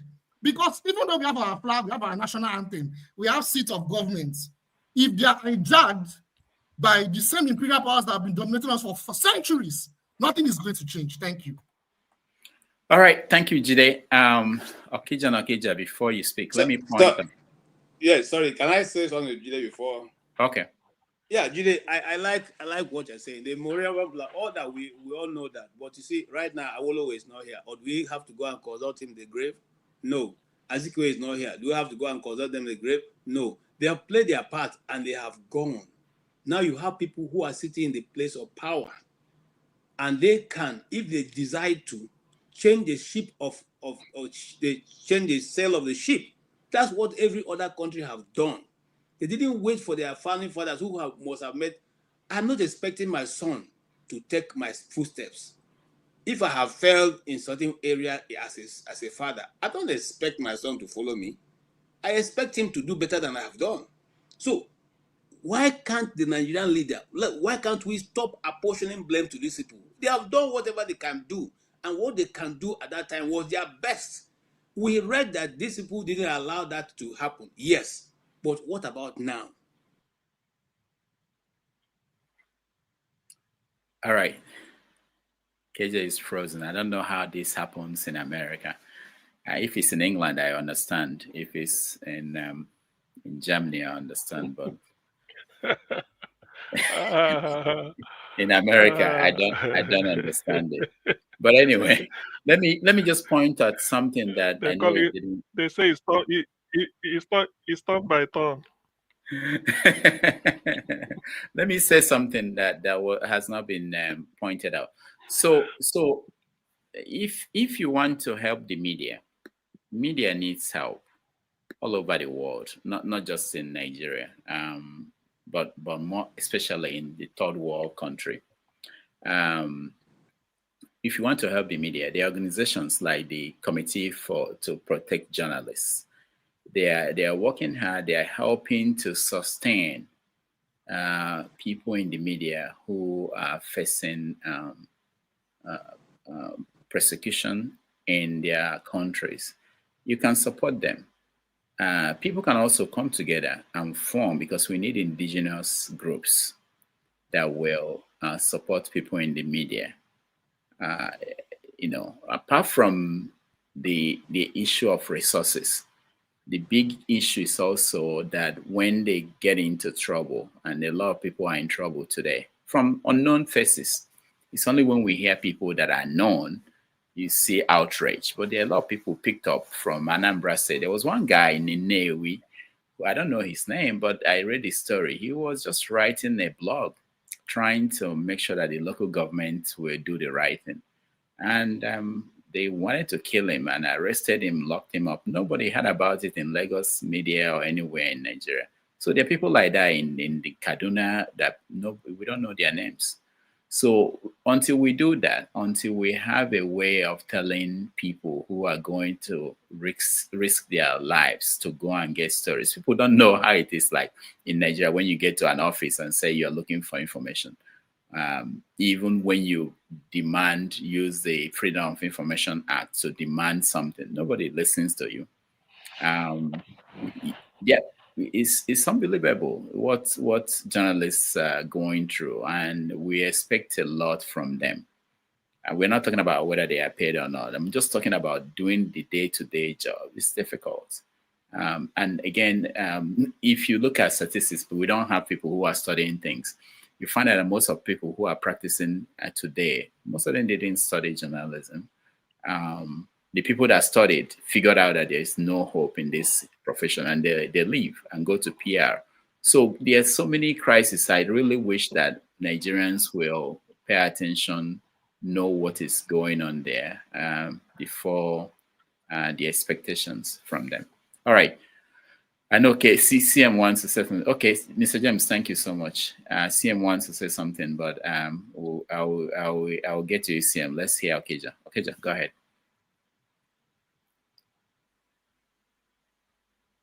Okija, we can't hear you.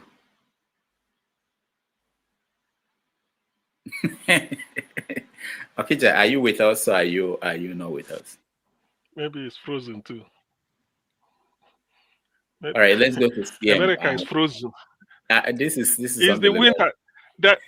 There's winter in US, so everything is frozen. There's winter in America.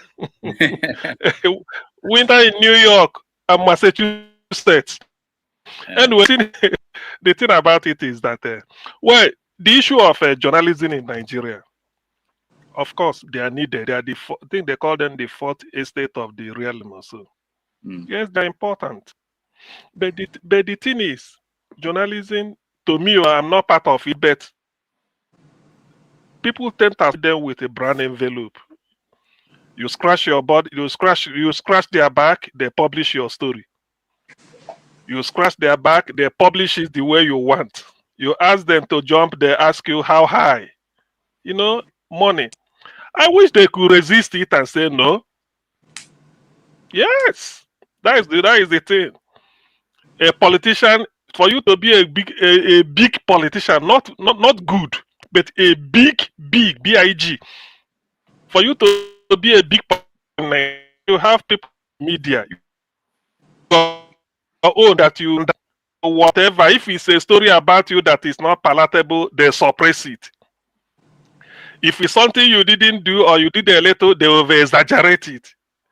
Yes, because people, by the time they keep reading one story every time, they may think it's true, not knowing that that story is the money that was paid that they are using. So this has been majorly, not just absolutely, but I mean not absolutely, but majorly how people perceive journalism. If you give them money, they write about you.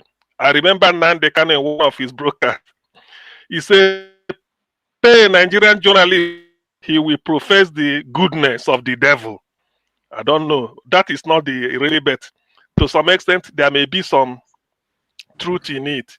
Yes, apart from any other, not that every other profession. Look at the judiciary now. If not for Dele Farotimi's case, people can now say, yes, we've been hearing rumor about the judiciary is corrupt or this, but look at somebody in black and white saying it, you know. So something like that. You know, when people ask me, yes, if I don't better, I may really not do anything. Let me say it true. Let me be honest. I may really not do anything because I'm not moved. I can't die for Nigeria. Why? Somebody may say, why? Samuel Chukwuma Okoro was wearing Nigerian colors in active service, sweating, slumped at National Stadium, Sulera, and died.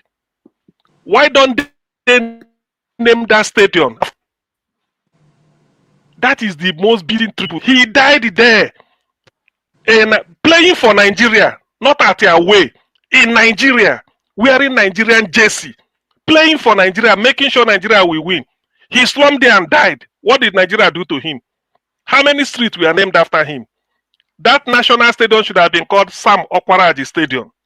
Go to Brazil, you hear Mane Garrincha Stadium. So CM, hold on. So you want other people to die? Yes, somebody will want. Yeah.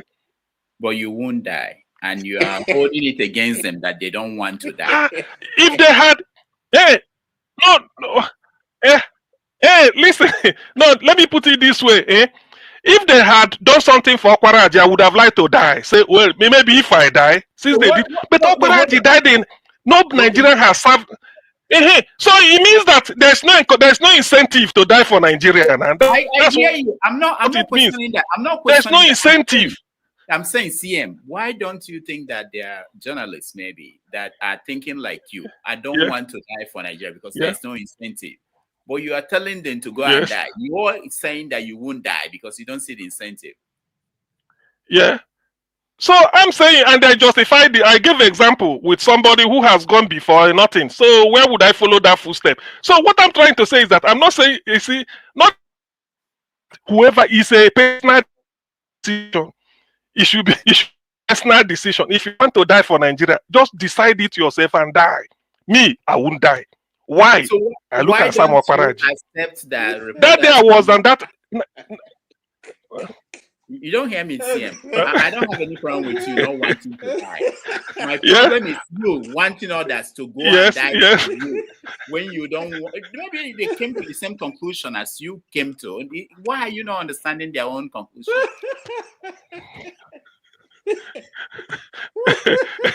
So until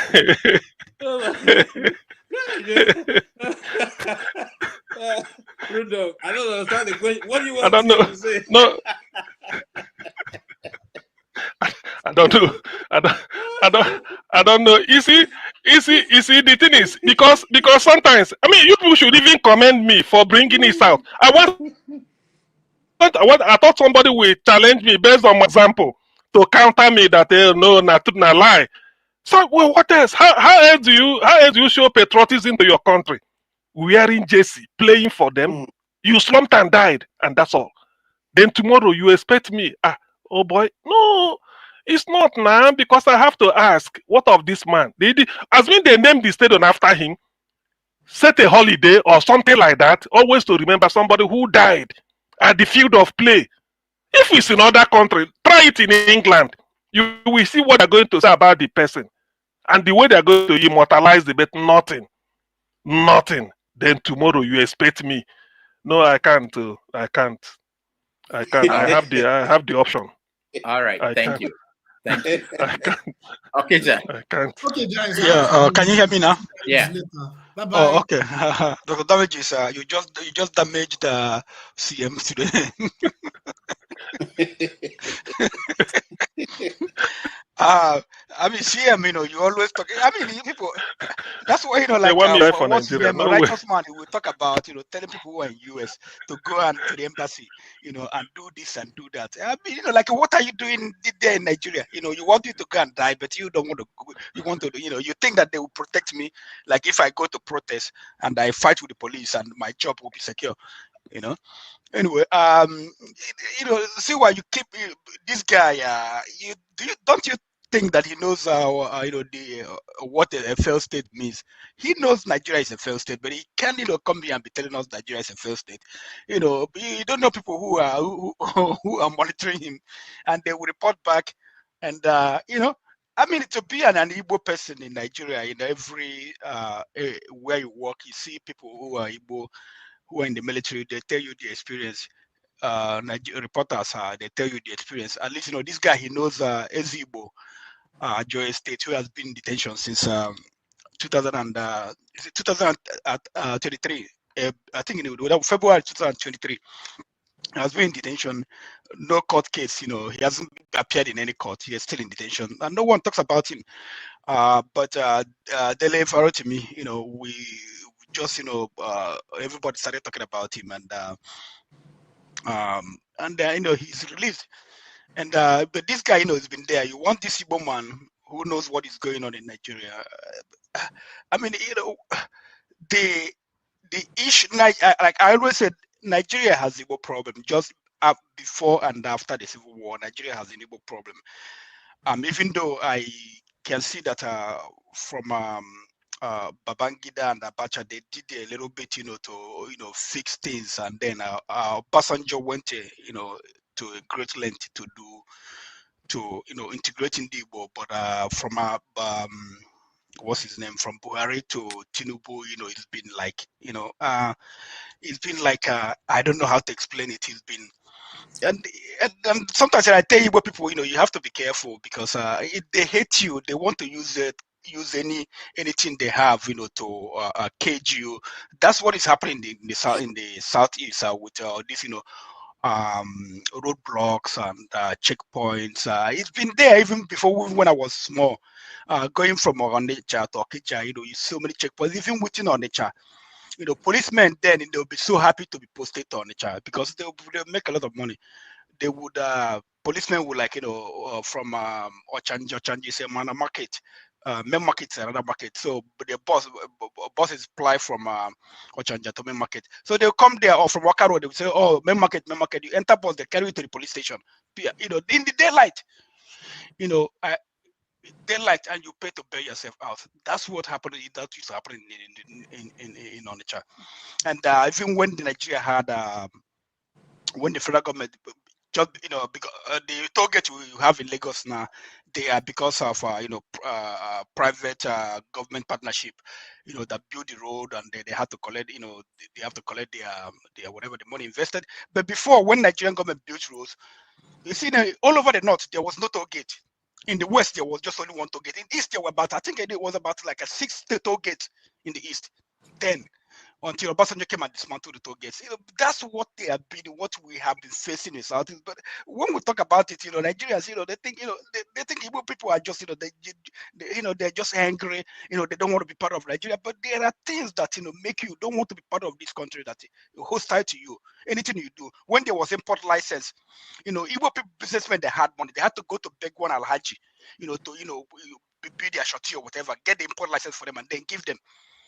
That's the way it has been for Igbo. So when people say they want to go, you try to understand it.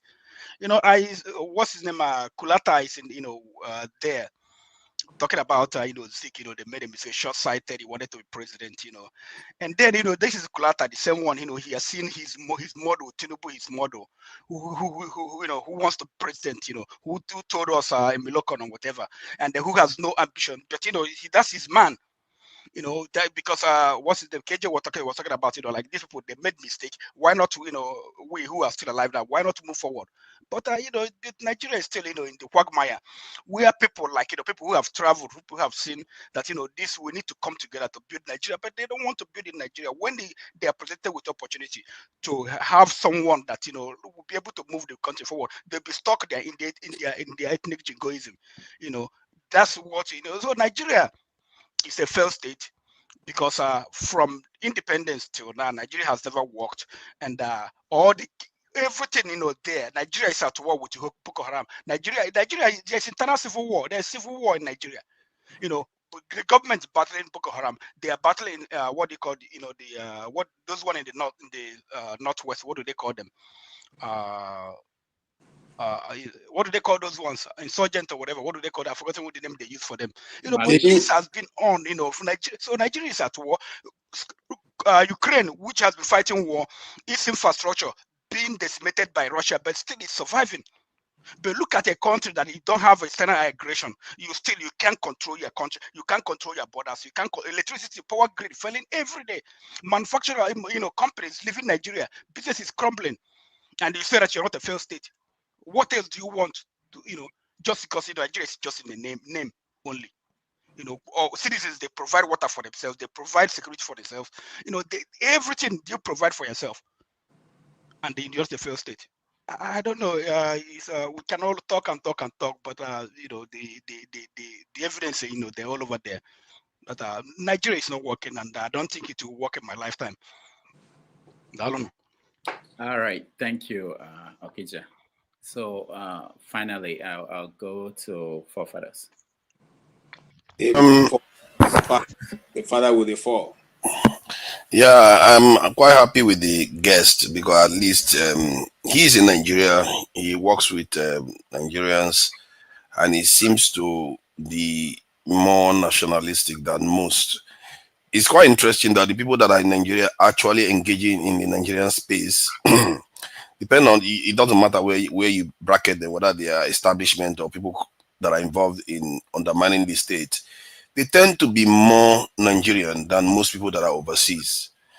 And I'm not sure why that is, because the ones that are overseas, you would think they have seen how societies are meant to be run, and they should be more patriotic, because this is what foreigners often say. When they go overseas, they are more patriotic to their country.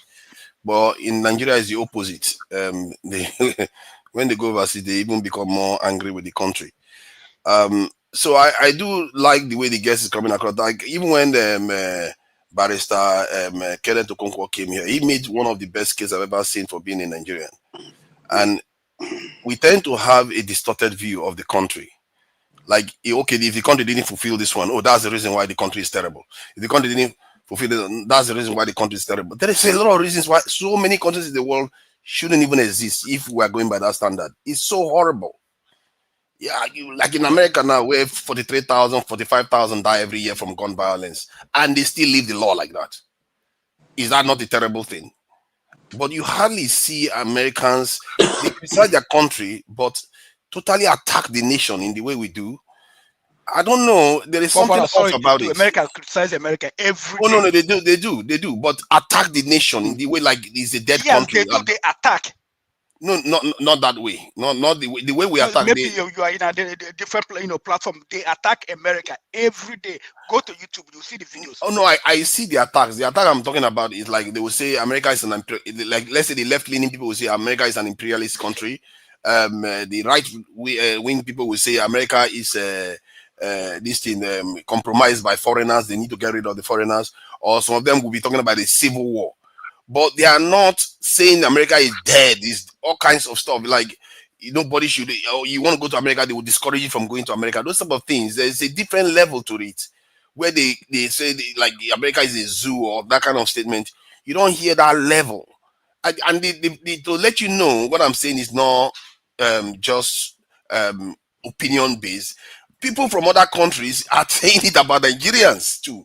Like, they don't like that. Like South Africa now is the crime capital of basically the world, really. It's one of the most corrupt crime-ridden countries in the world. But you don't see South Africans coming out to say some of the things we say about our country. A South African woman online the other day was saying the same thing about Nigerians, that why is it that we do these things? Like, that she wants to come to Nigeria. Fellow Nigerians are telling her not to go. That's telling the South African woman, don't go to Nigeria. This could happen, that could happen, and all the rest of it. So there is something about the way we look at ourselves that I don't know why we do that until we lose this nation that we have, and we call it Nigeria now, but we forget that Nigeria is just a term used to define the land that we are on. When we lose it, then we'll know that we've lost something. Look at what the Palestinians are dying for. The land that they are there. And those people, they shock me because they are being killed every day. But you don't see them going crazy. I don't know if Nigerians are being killed the way they are being killed in Gaza. I'm sure our people would have eaten the Hamas up by now. But these people are so committed for a small land. A small land. But look at what we have. So I just feel like I do appreciate the people on the ground in Nigeria, because the ones on the ground in Nigeria, they see the things. They see, okay, they are the ones experiencing it the worst, isn't it? They see all the nasty beasts that are going on. But the rate at which they go after Nigeria is not that bad. And we have to remember too, that when we do that, especially publicly and openly, and discourage others, we are damaging the people that are in Nigeria too, because we are reducing their own prospects. If somebody wants to bring money to invest in Nigeria, they will think, why would I go? Look at what they are saying. They are even telling me not to go, not to mention invest. You see what I mean? So it's a self-fulfilling prophecy. What that says to me is that you have to have a way of criticizing your nation, and you have to have a way of being specific about it without making it blanket. If you want to go after the government, go after the government. That's what I try to do most of the time. And if you want to go after specific things, go after it. But when you condemn the country, say the country is a failed state, the country is dead. All those sort of terms, I don't understand. It's clearly not dead. If you go to the airport, you don't get waylaid immediately. You get a cab, Uber for that matter. You might even ride on the train, and you go to somewhere, and it's a dead country somehow. We know this is not objective. I've been to the Southeast. The Southeast is quite developed. So sometimes we make it look like it's hell. The Southeast is quite developed, and they are developing every day. My issue with Nigeria is that I fear that the greatest stress that we face, we are not addressing it. The threat is still out there, and we keep pretending as if it's not happening. We hear people complain about roadblock. Some people say the country is dead and all this stuff, when we should be addressing the real threat. You don't have a snake inside your room and you say, let me go and worry about delivery to the postage. No, you want to get that snake out first, so that you don't have that thing hanging over you, that this thing could result in your demise. And like I just typed it, even on ChatGPT, I say, who is the greatest threat to the black community? Not also, not roadblock, not Boko Haram, not this thing. They didn't mention any of those things at all. You'll be shocked. All the list of things that is the greatest threat to us. These are things we should already know, but we refuse to address them. I was putting it on the chat that it's like a psychological reality where we know something intellectually, but we don't respond to it. I don't know why that is. I've tried to understand it and I have some theories, but I think we really need to reflect on when we know something that is true as a problem and it's higher priority, why not deal with that one first? That's me. Deal with the one that is a bigger problem. Forefathers, there's someone that asked you a question. I just showed it a few minutes ago, saying something like, why is it that there are no roadblocks in the northeast and northwest the way they are in the southeast? That is a very good point, because when I had CM make that point, because that's the first time I've ever had said, okay, the north has insecurity, they don't have they say the roadblocks, but the south, they have them. You could argue that because the south is more valuable to Nigeria right now because of the sensitive nature of the infrastructure that is in those areas. You could argue that, like I saw, which I don't know whether that is true, on the internet, that Kaduna actually banned roadblocks on some roads. So if the Kaduna state can do that, I don't know why the southeastern state cannot do it. So I was in Port Harcourt too. There were roadblocks. So that was when Wike was in charge. So it could be these governors are the ones putting it. We are thinking it's federal government. Yeah, please go ahead if you want to say something. Last Christmas period, there was roadblock in Anambra. It was causing a congestion. The deputy governor was passing through that road, and he stopped. He went and asked the policemen to leave. So that, it's not the government that's encouraging the roadblocks. Nigerian police, they are doing the roadblocks, but for some reason, the government, they are refusing to do anything about it. I mean, the governors, they are refusing to do anything about it. When you say that he asked them to leave, did they leave? Yeah, they left. The road, the road was congested. That's my point. The governors have a say in what is happening there. Excuse me, can I say something?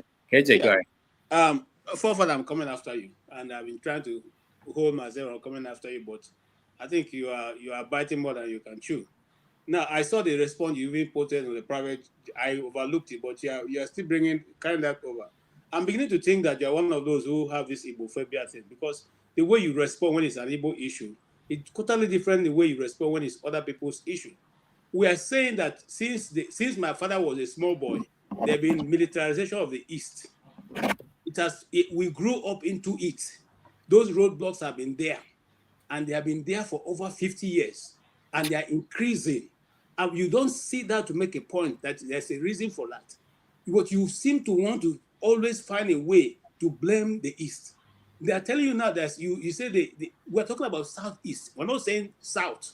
We're saying Southeast, because it's a different ball game when it has to do with the South-South. I don't know how best we can explain this to you, and I'm trying to hold myself from getting emotional about it, because you seem to attack everything that has to do with when the Igbo is involved. We are not saying that Nigeria is not working. We are saying for the people who live in the Southeast, these have become an anomaly that need to be addressed. It is turning the people to guinea pigs, to slaves. I don't know if you understand what I'm saying. It is becoming a psychological attack. That's what you call the biological weapon. This one is a psychological weapon against the people, to make them look as if they are criminals, all of them. I just talked about the fact that a young man who had been doing business was going to the East, and he was seen and suspected to be a kidnapper. They wanted to kidnap him. The police, I'm not saying the video is out there in the public. The police chased his white vehicle down.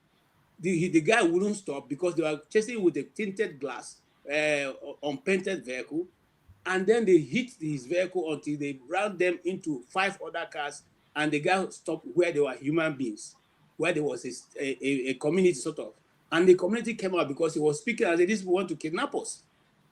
What are you saying? Can that happen in the North? I live in the North. I live for more than 37 years in the North. You can virtually drive from Abuja to Sokoto without seeing one single roadblock. You can virtually drive from Abuja to Bedogri without seeing one single roadblock. If you see a roadblock, if you are going to Jos going to Abuja from Jos, if you are going to Abuja to go to Jos, you meet roadblock only in the place called Forest, where you have plenty of trees where armed robbers used to hide. That's why you meet roadblock. And they don't stop you. They're only there because there are trailers stopping there. I traveled the North. I lived in the North. I have friends who are still Northerners, Muslims and Christians. What do you find so difficult to accept what we say as the truth of the things affecting the people there? Why? Why is it so difficult for you? I'm not saying it didn't happen. I said the Why reasons don't why you it's have reason happening. But not to because explain it it's away? not only in the southeast, it's also in Delta State, Edo State. I was there, I think 2016, when I actually took the bus from Lagos all the way to Port Harcourt. So I saw the road. It is more organized. If you look at it, like in the south, it is a lot more. Like when you cross Onitsha to Imo, you can see that you can even see the next roadblock from the current roadblock. That is how it was. I saw it during that time, and I said, "Why is it that there are so many?" Make them get out of the vehicle and walk? Do they make them get out of the vehicle and walk? Not the one I was in. They Then didn't make people them have do been that. telling you, don't you see anything in there? No, see, the point I'm making is that wrong. See, every year we are traveling that road from Listen, let me even tell you, the one you talked about, Lagos, all those roads, we travel it all the time. The one you talked about when the deputy governor gets there, let me tell you what happens. The deputy governor gets there, or the governor gets there and tell them, hey, you guys need to park this thing now. You need to leave this place. They will park, enter their vehicle, and drive off. As soon as the governor goes, they will turn back and come back and set up there. The same place, they'll be there. Okay? They just want to, give respect to the man to move. Once he moves, they'll come back there. These things are happening. Some of us, in fact, who have friends in the army, and they'll tell you that, look, let me tell you what. But how about the roadblocks in Abuja too? You know there are roadblocks inside Abuja too. One general told me one day, he said, look, okay, when you get to those roadblocks, don't argue with them. Just if they say come down, don't argue with them, because they can shoot you, and there's not anybody can do. All your friends who are senior officers, before you get there, the damage they will have done to you may be irreparable. This is a military officer telling you, his friend, who they all went to the same school together, saying, if you get there, don't try to even argue. Just come down and do what they say. If they say give them money, put your hand in the pocket, give them money. If it's so painful for you, you want to take action, leave that place before you call us. This is happening every day. You know how many people have been killed in those roadblocks and called thieves and called IPOB? The guy that was going but can I ask you, are there roadblocks in Abuja? That was going back to Germany. He was going to the airport. They killed him on the road to the Imo airport. See, let me ask you, are there roadblocks in Abuja? You have roadblock in Abuja, and you have roadblock where you have Kogi State bordering with Abuja, and that place is because there are armed robbers along that road. They have always robbers there. So the roadblock there is because of the armed robbers. They are always there standing. They don't stop Actually, there are several roadblocks in different areas in Abuja. If you are traveling around Abuja now, 1 minute you are just driving, before you know it, you see military people, they are on the road. It's not true. Part of Abuja. Tell me. I experienced it this year, so they are not telling me what I am not living. I lived in Abuja. I lived in Abuja for more than 20 okay, years. I had it this year, so I know. You ask anybody that's been in Abuja, they will tell you there are military checkpoints now, and you will just see them. You are traveling, even in the, like when you go to like Wuse or go to the different area, before you know it, boom, roadblock. All right, guys. Let's pause now. Let me hear from Ike and round up this section where we are talking about what happened during the show. Ike, welcome. Did you watch it? And good evening, everybody, and happy Sunday. Dr. Damages, I know I sent you a question. I know you didn't ask the question. I didn't even get to that. You know, okay. People send me things while the show is on, and I hardly catch up with them. Yeah. What was the question? I didn't see it really. I know that there was something that came from you, but I didn't. It was when Kene asked the journalist about the election of 2023, and he was saying that as long as the Supreme Court has said he won the election, there is no more illegitimacy. So my question I sent to you was, I wanted him to say here in the public space that the election of 2023 was free, fair, and credible election. And if he said that it was yes, I want to also say my second question is that in Nigeria or in any country, is it the court that is supposed to decide and determine who wins the election, or the vote of the people that are supposed to count? That was the two questions that I sent to you. Because on that particular point, I completely disagree with the young man, because he is trying to be dishonest to himself as a journalist. If he can tell me that the election of 2023 was free and fair, and that the man that is in Aso Rock now is the man that won that election, automatically, he's not just being honest to himself. Even the people that are in power themselves know that they didn't win the election. So he didn't who is he defending? He didn't say that. No, I'm saying me. I just said I asked the question. I didn't say he said. What I'm saying is that when he said that after the Supreme Court have decided that the election has gone, so it's no more an illegitimate government, that the election has come and gone. That's what he's telling me, that the election we should accept the result. That's the point. Because the final law have said that the Supreme Court. That's the law of the country.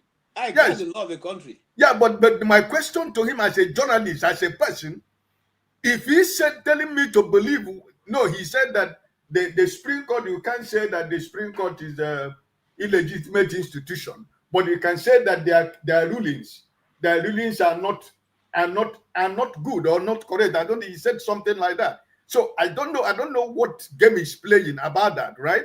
So I don't have any problem. You can disagree with their ruling. Yes, that's what he said. It's illegitimate because it's set up there by the Constitution, and people who are in the Supreme Court was appointed by the president. Exactly, that's the point.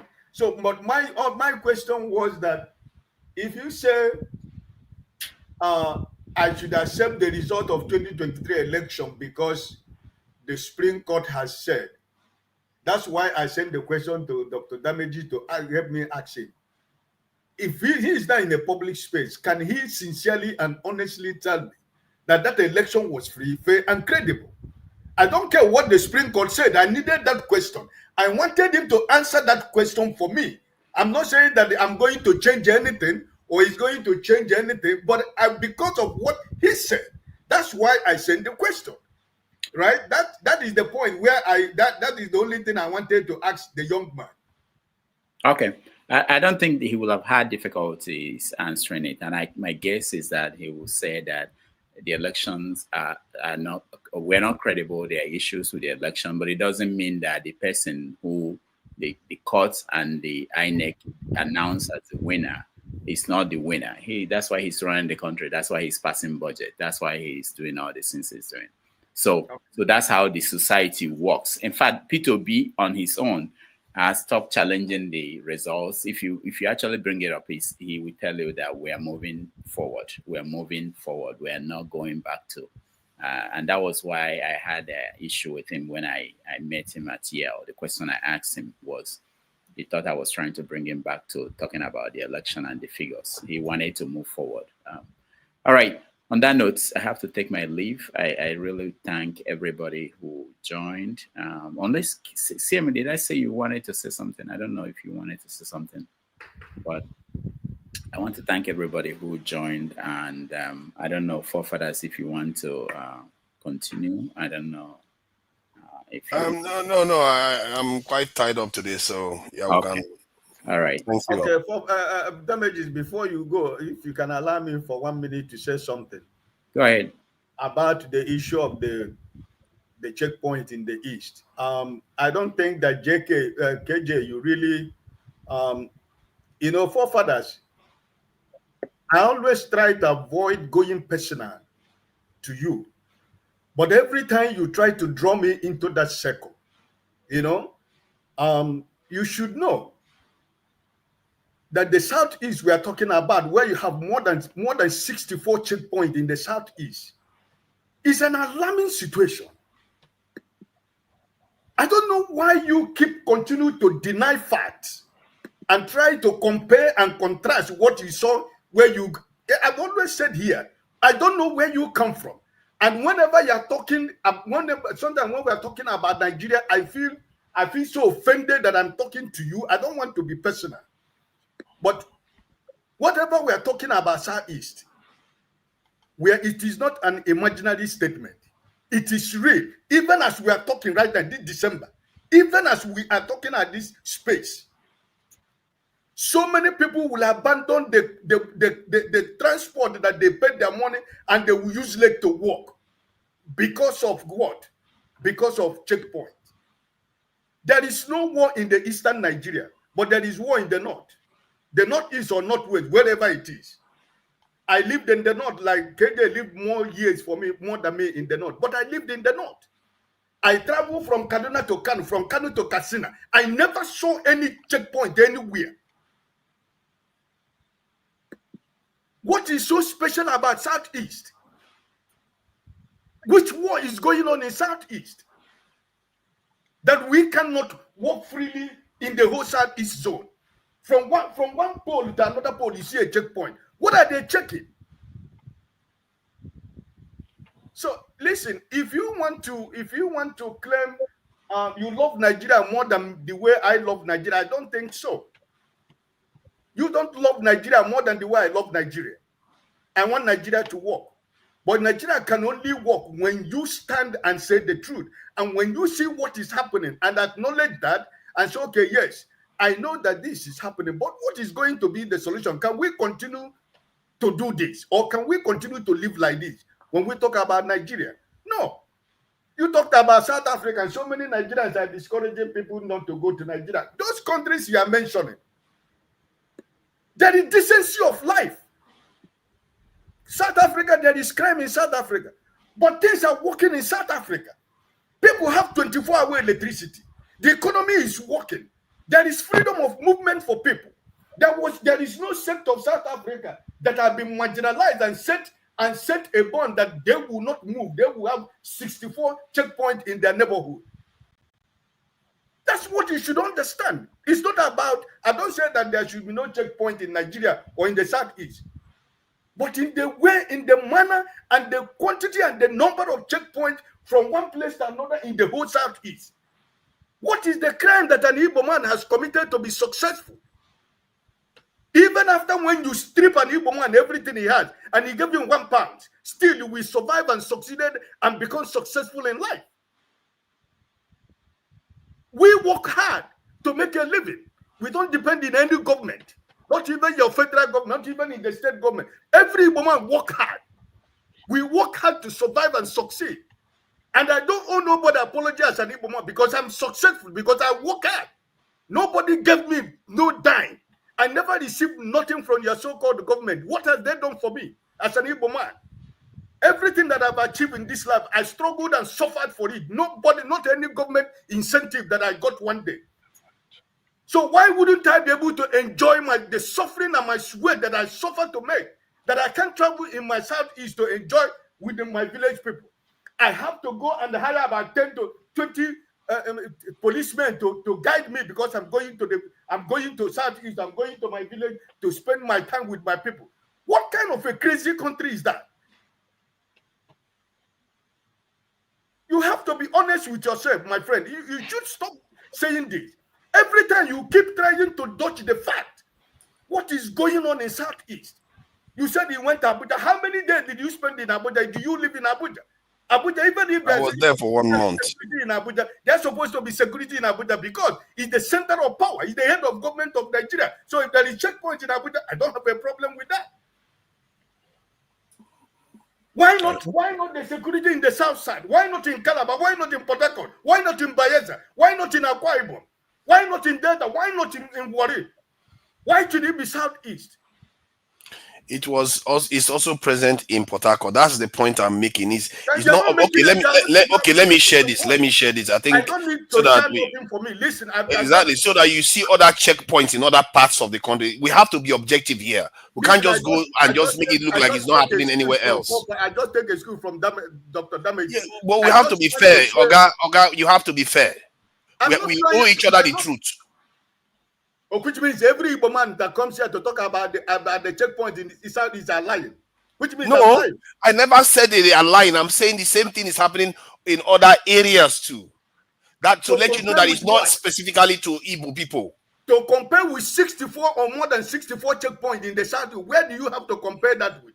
No, I agree with you that there is a lot there, and if the governors have a power to remove it too, so that's why I'm saying that why is it that the governors are not asking them to remove the checkpoints? Because sometimes we are not holding our own people accountable when they are in the same state. Who told you that the governor doesn't have power because of the constitution and the police act? Did you say you agree with everything the journalist said? You didn't hear when he said that? Did you not hear when he said that the governors has not their hands are tied at their back? Well, Okija just said that the governor asked them to leave and they left. But did you hear what KJ told you? KJ? Yeah, that they're going to come back again, like he was there. That's the game. Does the governor doesn't know that they're coming back? He knows that they're coming back also. So we should be honest with when we are talking about this forefathers. I do not listen. I respect your knowledge. I respect your view. But I always try to avoid going personal because sometimes you push me to that circle. When we're talking I understand. It's an emotive issue, but we always have to try to be objective if we are going to reach a solution. Because maybe somebody is causing it in that state, and we will just be talking like this, then we don't get to that person. We have to get to the truth of things. Brother, even though that this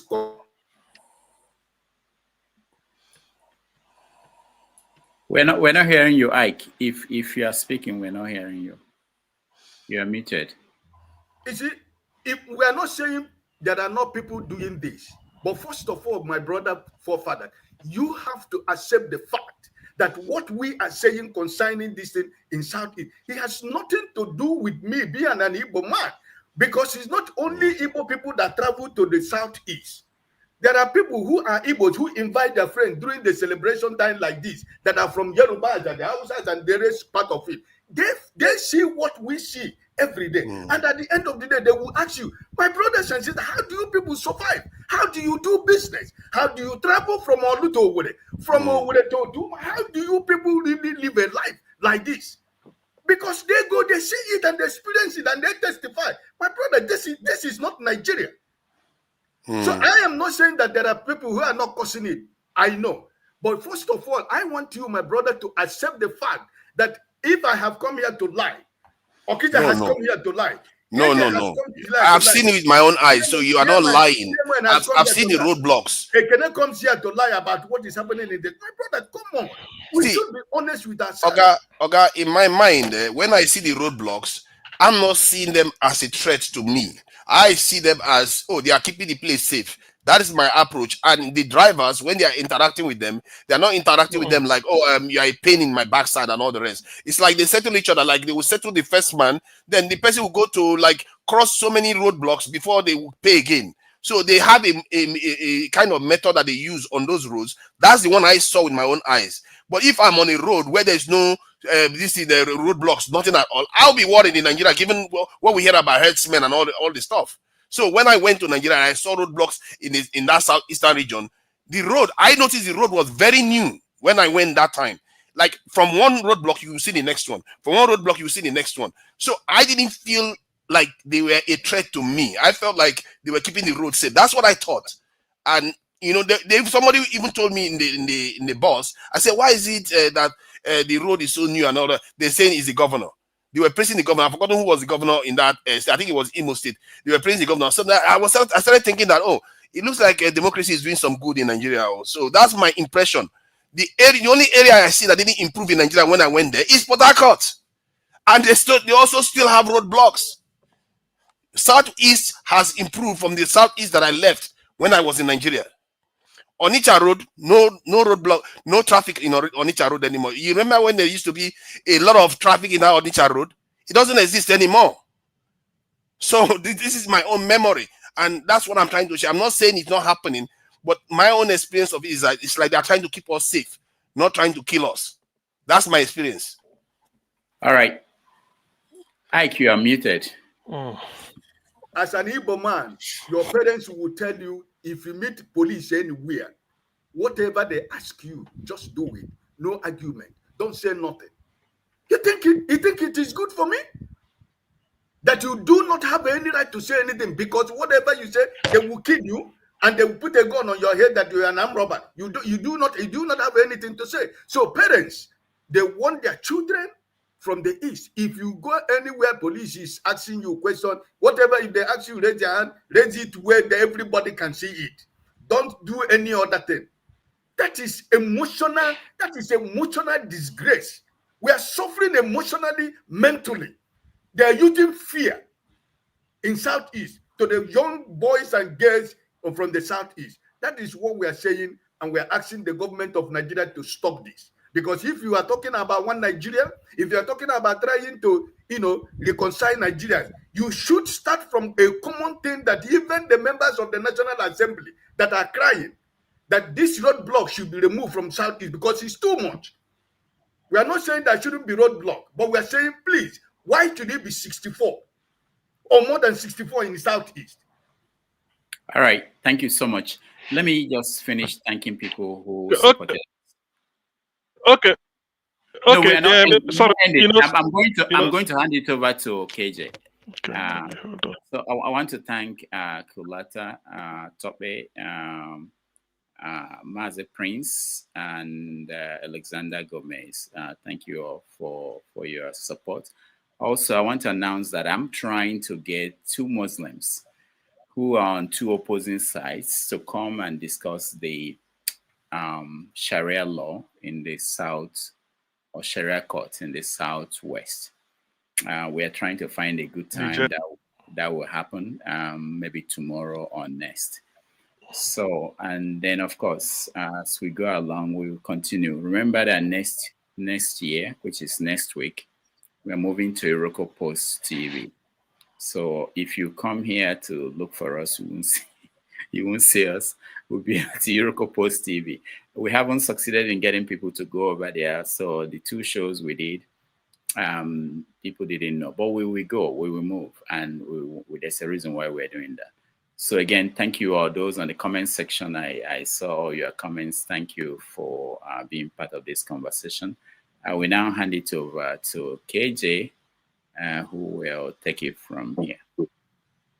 Thank you, forefathers. Thank you, CM. Thank you, Ike. Thank you, Okija and Okija. Thank you, Henry and Kenneth, thank you so much. I will see you guys next year. Yeah. Take care. I thought, okay, KJ. Can I say something? KJ. Can I say something before I go to bed? KJ, please, bed yes, please go ahead. This issue, this current issue about the Sahel, you know, Mali, Burkina Faso, and Niger, they formed an alliance. I understand that Ghana want to join them. That's just why I'm interested in it, because I'm not current for the past 1 week or I've not heard of the Ghana one. Don't know what is happening. What I've heard was that they are strengthening their ties and they have made a final bid. They are not interested in coming back to ECOWAS.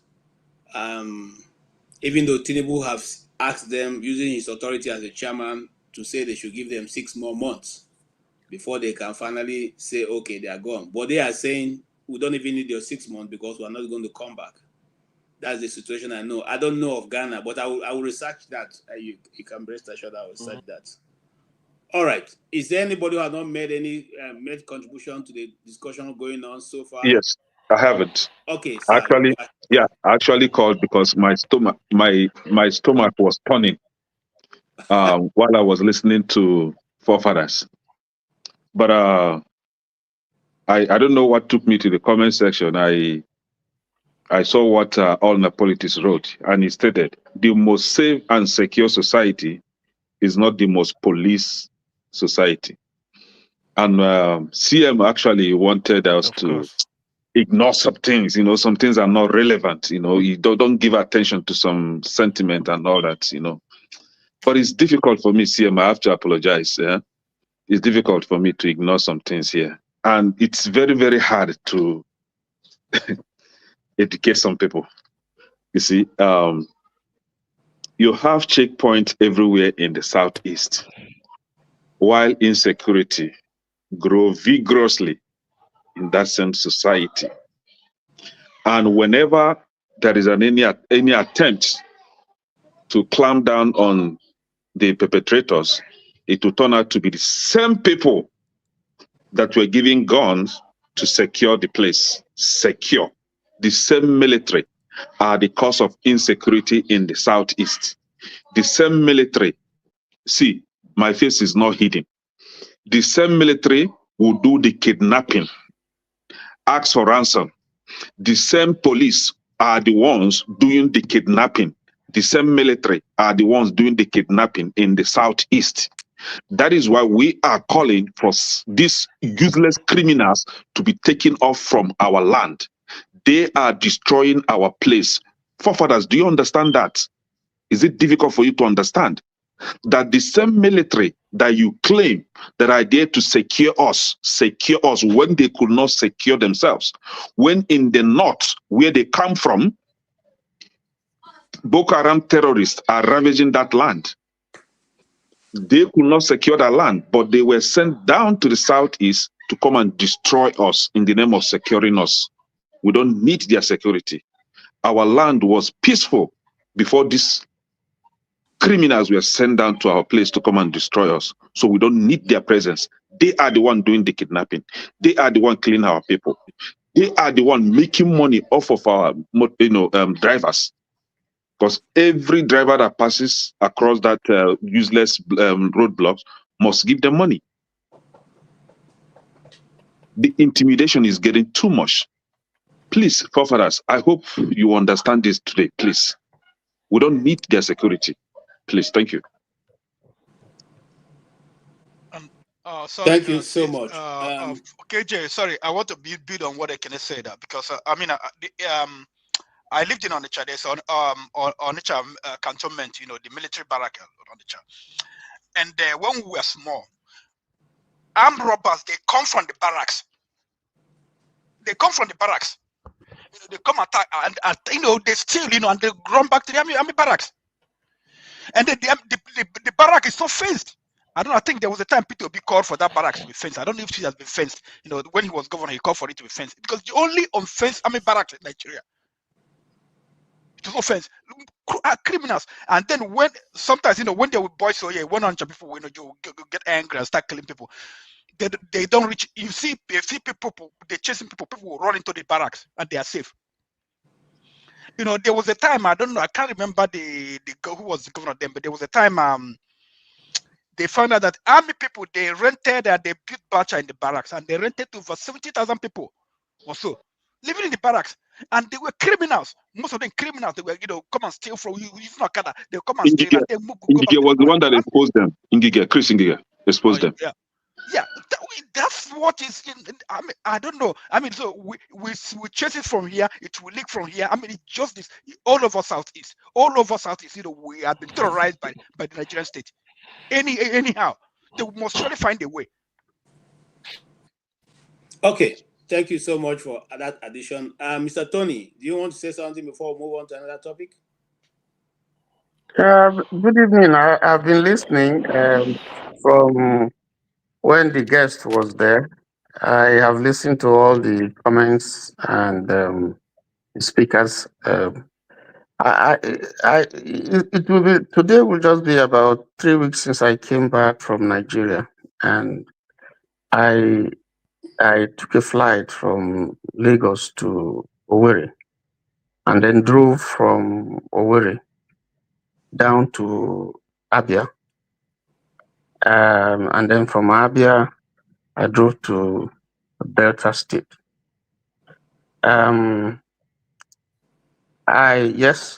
From Owerri to Abia. On the way, I can confirm that there are lots of checkpoints.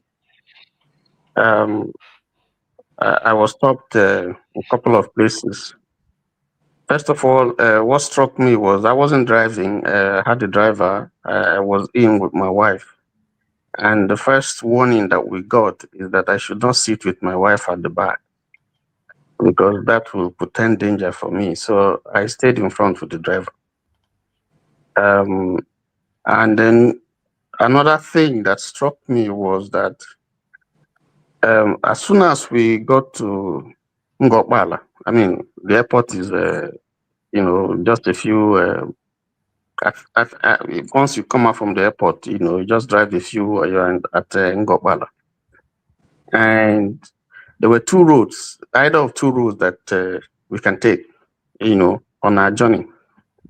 And we were warned that somewhere around Bende area, we shouldn't go that route. It was shorter, but we were told that we shouldn't go because it would be dangerous for us to do so. Why? First of all, some communities around Bende have warned that they don't want the presence of policemen in their community. And so there are no police people there. And so they are saying, should anything happen to you, you're on your own. But on my investigation, as we, started chatting with the driver and so on and so forth, who seems to be familiar with that route, he did say that no policeman would dare go to that community. If people take their security in their hands, they settle whatever issues they have amongst themselves. And unless a policeman wants to die, they can't go there. And I was wondering whether that should be something that communities in the East should look at. Because generally, people don't trust the police. You cannot, that cliche that police is your friend, it doesn't work anywhere in Nigeria. And I think it's worse in the Southeast. So maybe we have to look at that area, because if you don't have faith and trust in the police, it's unfortunate. People should take their destiny in their hands and police themselves, because they know the community, they know the bad people there, and so on and so forth. The other thing that I observed was that even close to that area, just about 3 days before we came, we observed that about 5 policemen or soldiers had been killed. About 3 days before I arrived, that was in November. And so there is tension, even with the presence of the police and the armies and so on and so forth. The issue of security is still a problem. So, and I think that maybe the government needs to look again at this whole idea. It didn't start now. It started a long time ago, because I remember when I was I was driving to Umuahia, and between just after Odija, I think by around Rogeni or something somewhere, I was stopped by two gentlemen on a highway, federal highway, and they stopped me. And then just ahead of them was a police inspector. And they stopped me. I stopped because I saw a policeman, not very far. So I thought, well, at least the police there will protect me. And they stopped me, and they turned out to be people from local government. So I was asking them, what are you doing on the federal highway? Because you shouldn't be there. And they wanted to stop money from me. Then fuel was scarce. They took my fuel, and I fought them, and then I walked to the police officer. And I said, this is the federal highway. These guys say they're from local government. They don't have a genuine ID. They shouldn't be here. So you have all manners of people along the road. Local government, you have, in fact, one of the worst experiences that I had was somewhere along the way. We saw road safety people on the way, just stopping vehicles, and then they will take them somewhere down, write their names, collect money, and so on. And then you have some policemen there threatening, and they stopped ours. And I was in a vehicle that was registered. It was a justice, it was a high court plate number. So, and they stopped us. It was a lady. I looked at her nameplate. It was an Igbo lady, an officer. Stopped me. I stopped us. Started conversing with the driver and all that. He wasn't even interested in the driver's particulars and all that. Took us down. Even when the driver was explaining to him that this car, there's nothing, everything here is genuine, and you can see the plate number. That is from a high court.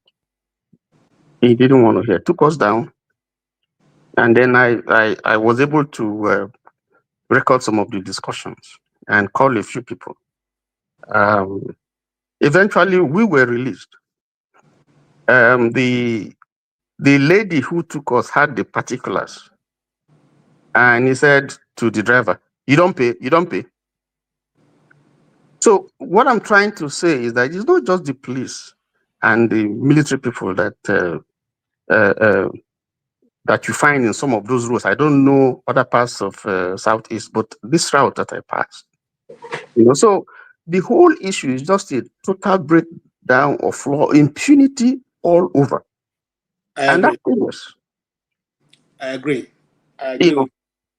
So it's impunity, and that has to be addressed. I don't know whether the Bender model should be because if the people stand up and say, they can't kill everybody, but so I think that is something very serious that should be addressed.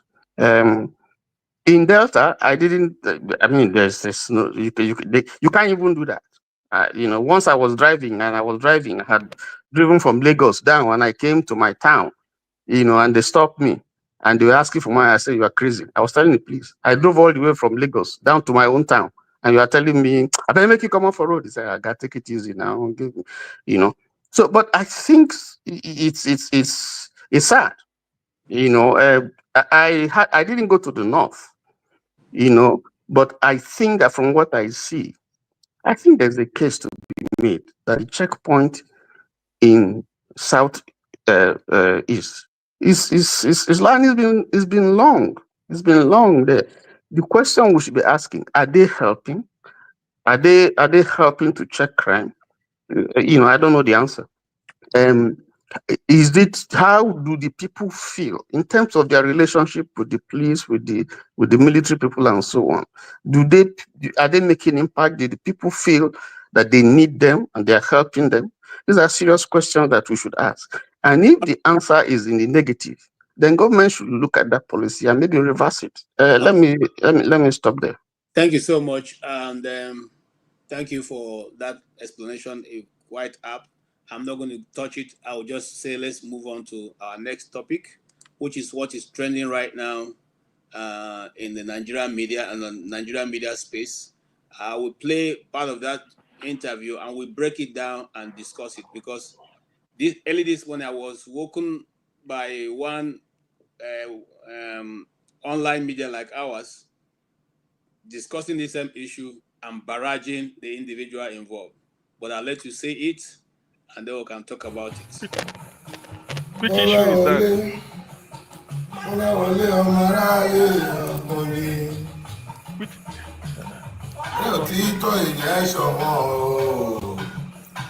Ẹ má fi inú ọmọ ẹnìkan ayé lé o. Ẹ káàárọ̀ ń bẹ́ o.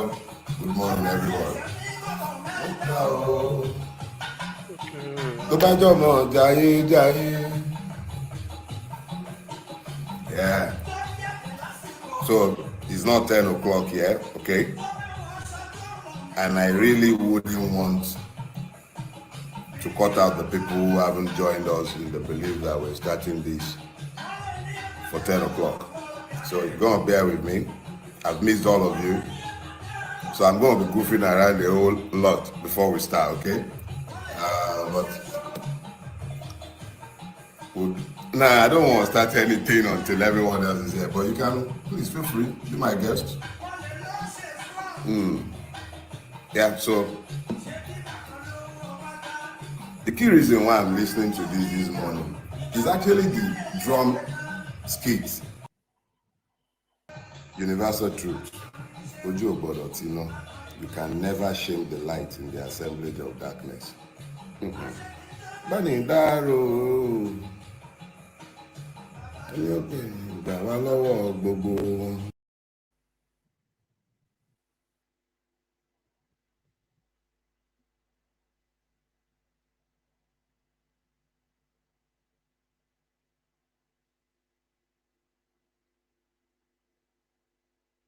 You're muted.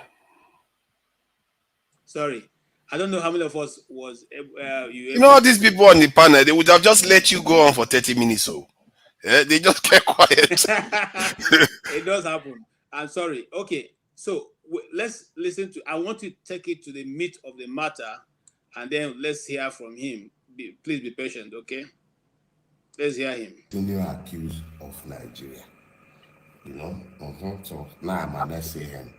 When next you see me, or they are writing my name, please be mindful of the fact that I, formerly known simply as Dele Farotimi, occasional madman, previously Elewo, you can now call me graciously Dele Farotimi, SAN, Senior Accused of Nigeria. So welcome to this morning's show. Yes, it's a show, and the show must go on. So here is what we'll do.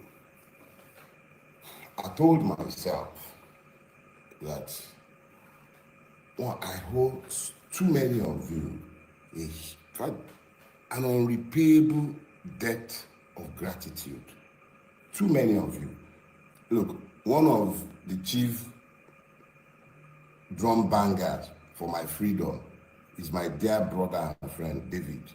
I spoke with David, I think, the day after I came out of my seclusion, and I promised him I was going to call him back that day, and I haven't managed to do so. And meanwhile, he was supposed to be telling me about several other people that I'm supposed to be calling because of everything so many of you did. Truth of the matter is, you are the best. Nigerians, fantastic human beings. You guys are the very best. Okay, so I want to thank all of you who kept this in the front burner. Whether we like it or not, this channel also contributed a lot, and majority of you spoke on this issue, irrespective of whether he was your tribe or not. We spent a lot of time talking about him, and that also across platform around the world. Everybody, took on that. I also want to say that there are people who are still in prison, one of which is the Igbo chief in Lagos, who was put in prison since early 2023 because he said they were not getting enough protection, and he may invite IPOB to come and protect their stores. So if anybody can give us information on that guy, we'll run his story and run it over and over until we get a response from government. But let's listen to Dele. I'll find a way to build these around the sermon that I have assigned myself this morning. let's get something clear. I was going to title this, thank you, debt of gratitude. I ran out of superlatives with which to either title these or to describe the whole lot of you. I even went ahead, I wrote my outline as usual because I didn't want to be derailed. And I was convinced that this is what I was going to be speaking to this morning, although I eventually titled it The Road to Freedom. Is that what we called it? No, I can't really remember, but I believe that is what it was. Or is it The Walk to Freedom? Whatever. The key thing is, I had one message planned, and it was planned, I believe, with my own carnality, and I'm as carnal as any one of you. I'm completely human with all of my hubrises and everything, and I've had 21 days to prepare for what I believe will be the next stage in the battle, that the war, because I knew that that stage had already been won. But let me quickly say this. Thank you. I thank you.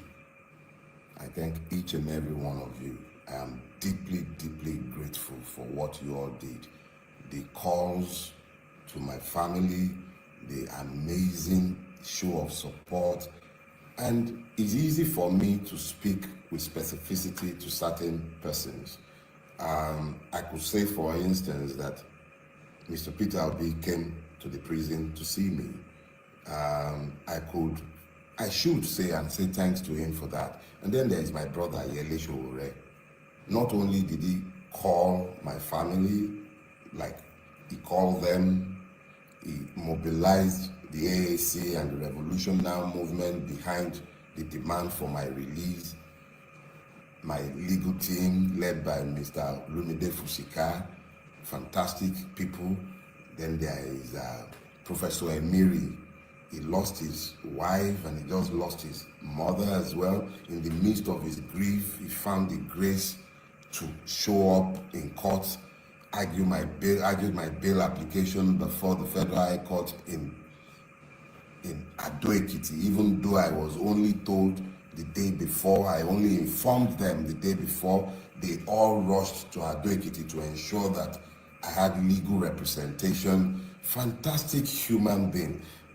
All kind of people, small and great, however you grade human being in your own reckoning, traditional rulers sending chiefs. My hometown, I've spent more time in front of you guys than I have spent in my hometown. But the Owa of my town sent a delegation, okay? Everybody, the show of support across the entire strata of our society is humbling. It was humbling in the extreme. And I need all of you, whether I've mentioned, do I want to talk about Gigabyte in Ekiti, the Revolution Now coordinator in Ekiti, and his team, all kind of human beings that I can't even remember to mention their name as I speak with you. The Ado Ekiti prison practically became a tourist center. Big, small, everybody, people showed up. And I was being told constantly of the loud demands that you lot were making for my release. I appreciate you all. I appreciate you all. And I must say, in all humility, that you are the ones who came out of prison. It wasn't me. You came out of prison. You found your voices. You demanded that the right thing be done. Consistently, you made sure that I knew I wasn't walking alone. Your voices strengthened me because I heard you even beyond the walls of the prison. I heard you loud and clear. You left nobody in any doubt as to what you were demanding. It wasn't about Daily Farotimi, even though I was the one who bore your totem.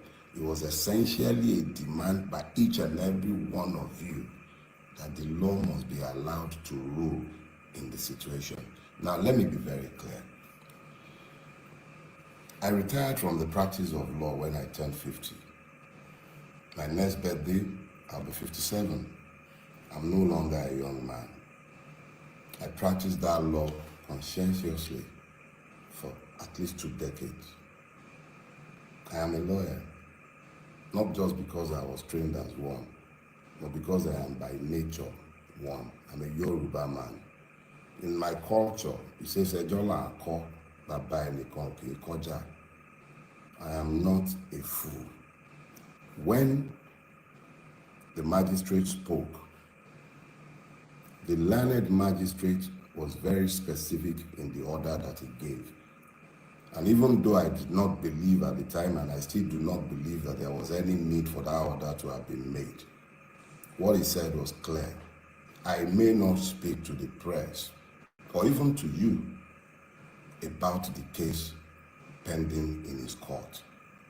That was the extent of his order. I am a lawyer.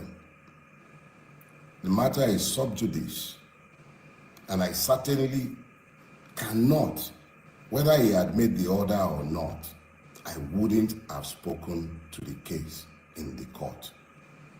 And I certainly do not intend to. There is absolutely no need to speak to any of the cases before the court.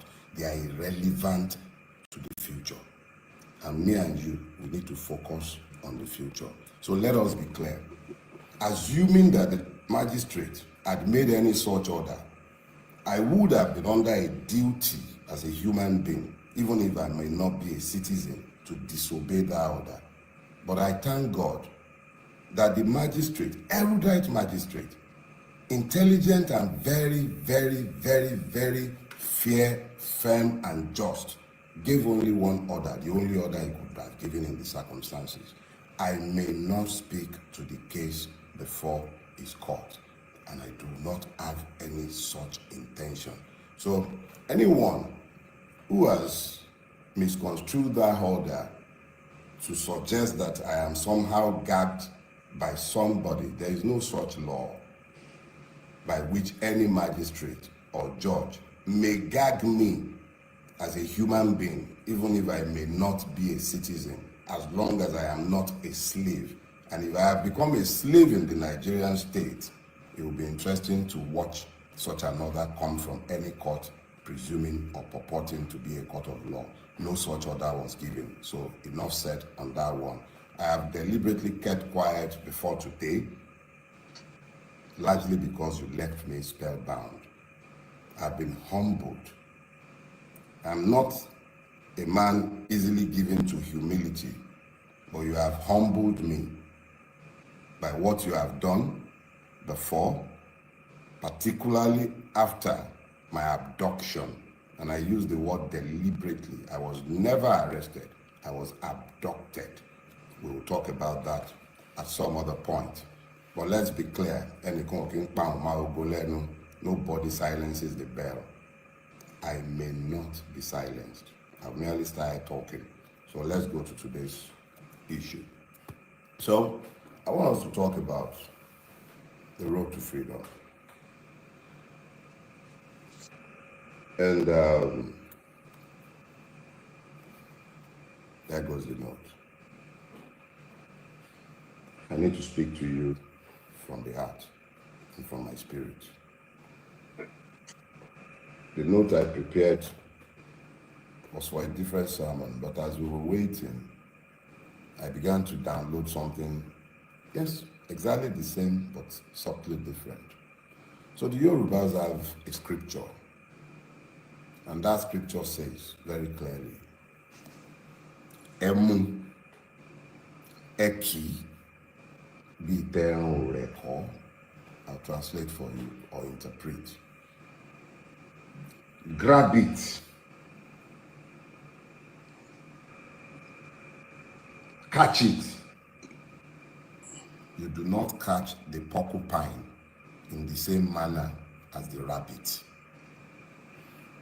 Let me explain that to you. If you're familiar with the porcupine, you will know of the quills on its back, with which it largely impales stupid predators. Even lions steer clear of the porcupine.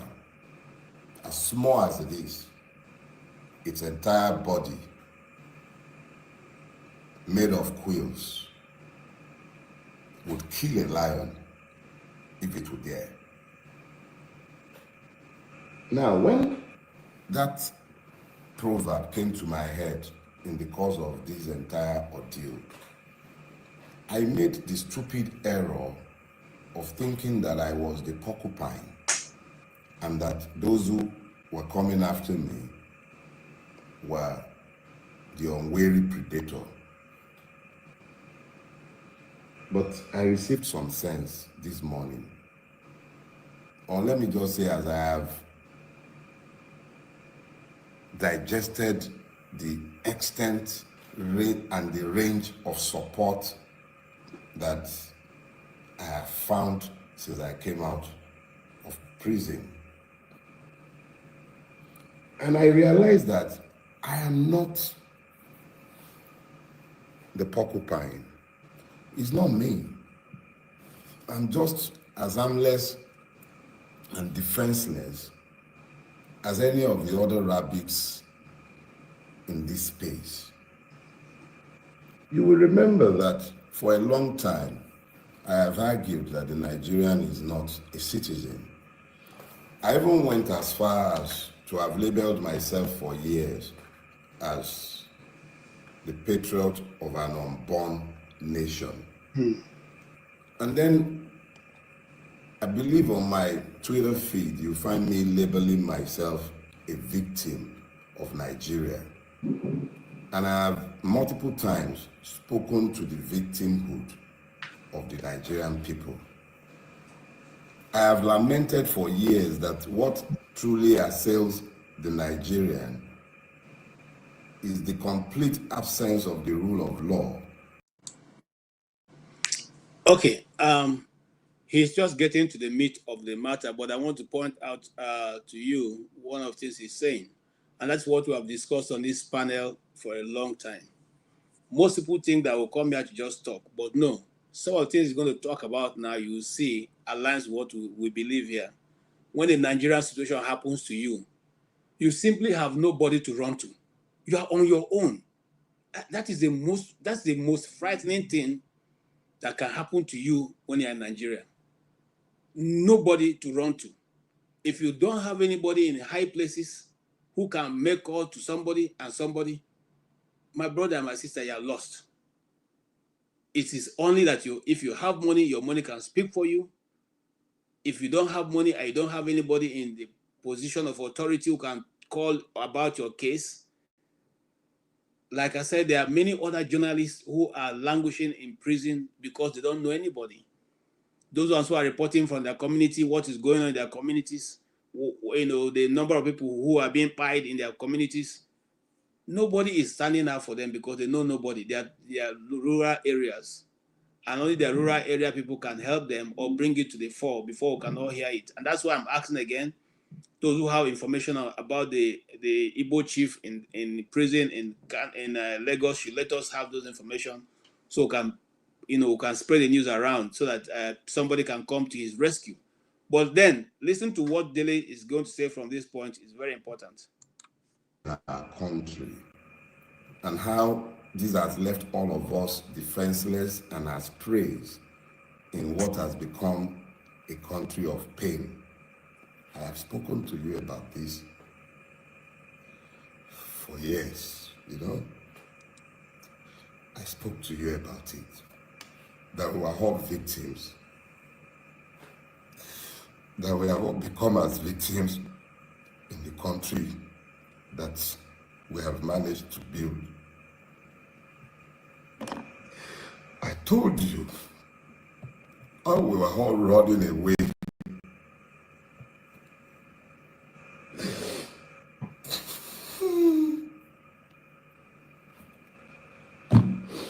I told you how we were all running away from Nigeria because we have built an intolerable country unfit for human habitation.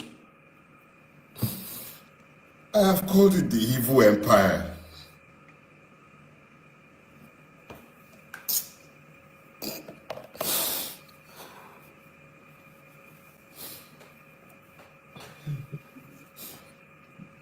I have called it the evil empire.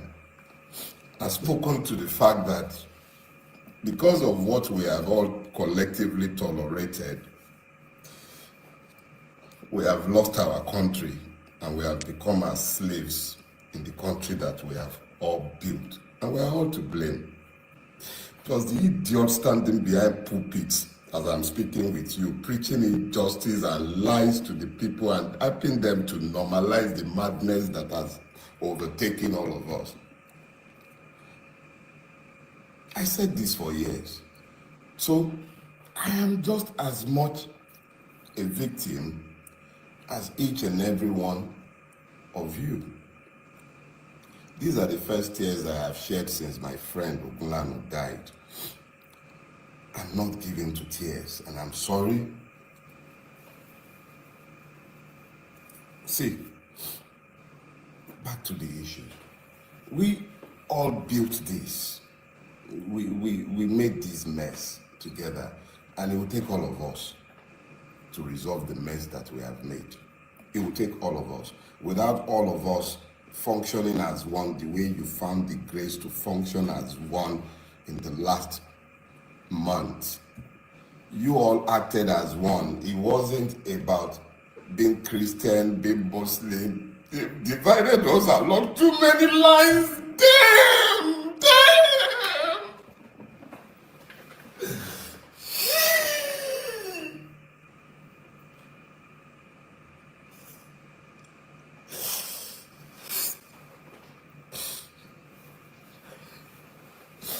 We stopped being human because we became Nigerians. They divided us and we fell for it. Because you wouldn't see me as a Yoruba man, you spoke for me. Because you wouldn't see me as a Christian, you spoke for me.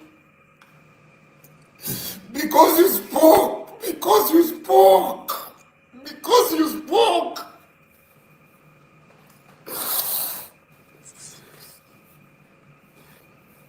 Because you spoke, Nigeria couldn't happen to me.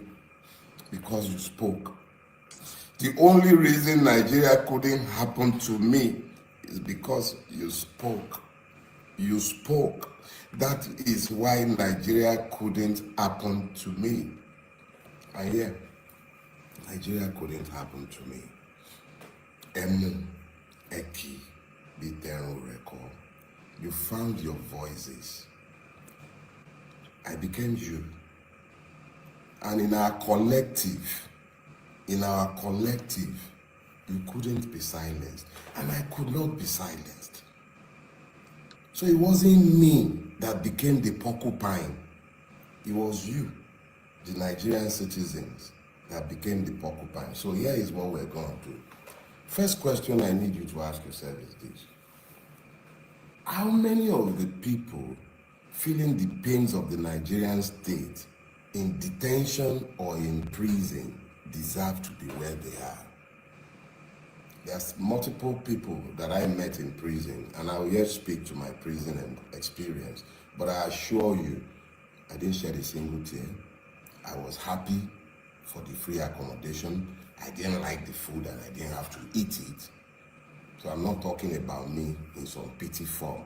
I went to prison and I view it as a finishing school.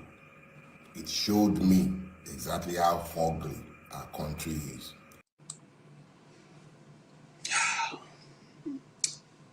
Okay. It was very difficult watching that. And, you know, some of us who term ourselves as strong men, when you see another strong man weeping, I don't know, you know, the podcast I watched in the morning, they were making fun of him. And I cannot say, well, I'll leave because I'm moderating right now. I can't give my opinion. But what do people make so far from what he has said? Some people say he was faking the tears. He wanted to get the attention of people. Other people say that he's a stupid man to have taken on someone like Alfred Babalola, who is a judicial luminary. a man of timber and iroko tree, coconut and palm tree. I come to you, Forefather. You have 3 minutes to tell us how you feel, what you had so far. If it's what do you hear from him? Anybody that says he's making it up, that person is a sociopath, and that person should have their head examined. Maybe they should go and see a psychologist, because if you see somebody talk like that based on the way they spoke, and you can't relate to the pain. He didn't come to the camera to cry. He started off with talking about it as a show. This is the issue now, isn't it? He too perceived the problems in the country, and probably that's probably why he is crying, because he knows how deeply Nigerians are susceptible to these lines. And it's a problem. It's a real problem. Now, yesterday, you know that video I played where the northern intellectual was complaining to. He too was practically almost in tears too. He was like, what is going on in this country? And people like this, people like him, if we don't elevate them, and those crazies are the ones running it and dividing us every day, causing problems. You know, you don't see the Bajwe guy. He's missing now in action. Where are all our politicians? All this stuff keeps happening. But we don't have leadership in Nigeria. That's our problem. We don't have true nationalists. Where that will come in, whenever there is problem, they will be right in the middle saying, hey, you stop this, let's come together and solve this problem. Given where Nigeria is right now, we should even have the government of national emergency. This is a state of emergency situation. It should be a government of national unity. The current president gets 36% of the vote, and he's really like he's got 1,000% of the vote. Nobody has a say in what is going on in the country. If we carry on like this, we are going to keep having problems, and people like Dele Farotimi should be elevated. It's a shame. It's really a shame. I think I asked that question yesterday. I can't count 10 nationalists in Nigeria. 10, I can't. That is crazy. I can't count 10. Even the people that we raise, that Nigeria uplift, the next day, they too are bad-mouthing Nigeria and going in the other direction. Like children without fathers, like orphans. That's how we behave. And that is the pain he's feeling, because he knows. Watch, after we finish this conversation, before long, you will see it again. We'll be back at it. Oh, it's the other guy. It's the Hausa, it's Igbo. It's like, where are the leaders? Whenever they see these things, they condemn it and say, you know what? We are all different tribes, but we can still build a country. Stop using divisive talk. This is why other nations have hate speech law, to make sure all this divisive talk is put aside. All those people that want to talk about divisive stuff, throw them on the side, because they are not the ones that are going to fix the hospital. They are not the ones that are going to build the roads. They are not the ones that are going to make the country progress. Because those issues will always remain with us. We will deal with them. We will have time to be dealing with all those issues. If you have other issues, deal with them. But the country needs to be functional. Justice system needs to work. Hospital needs to work. Security needs to work. All those things need to be there so that our children will have somewhere to call their home. We are in our own land, but we know we don't control anything. But I don't want to go on too long. Other people are there so that they can comment on it. But I can feel his pain. And anybody that calls that anything else than somebody that is being honest, then they need their own head examined. Thank you, Forefather. Yes, Okija na Okija.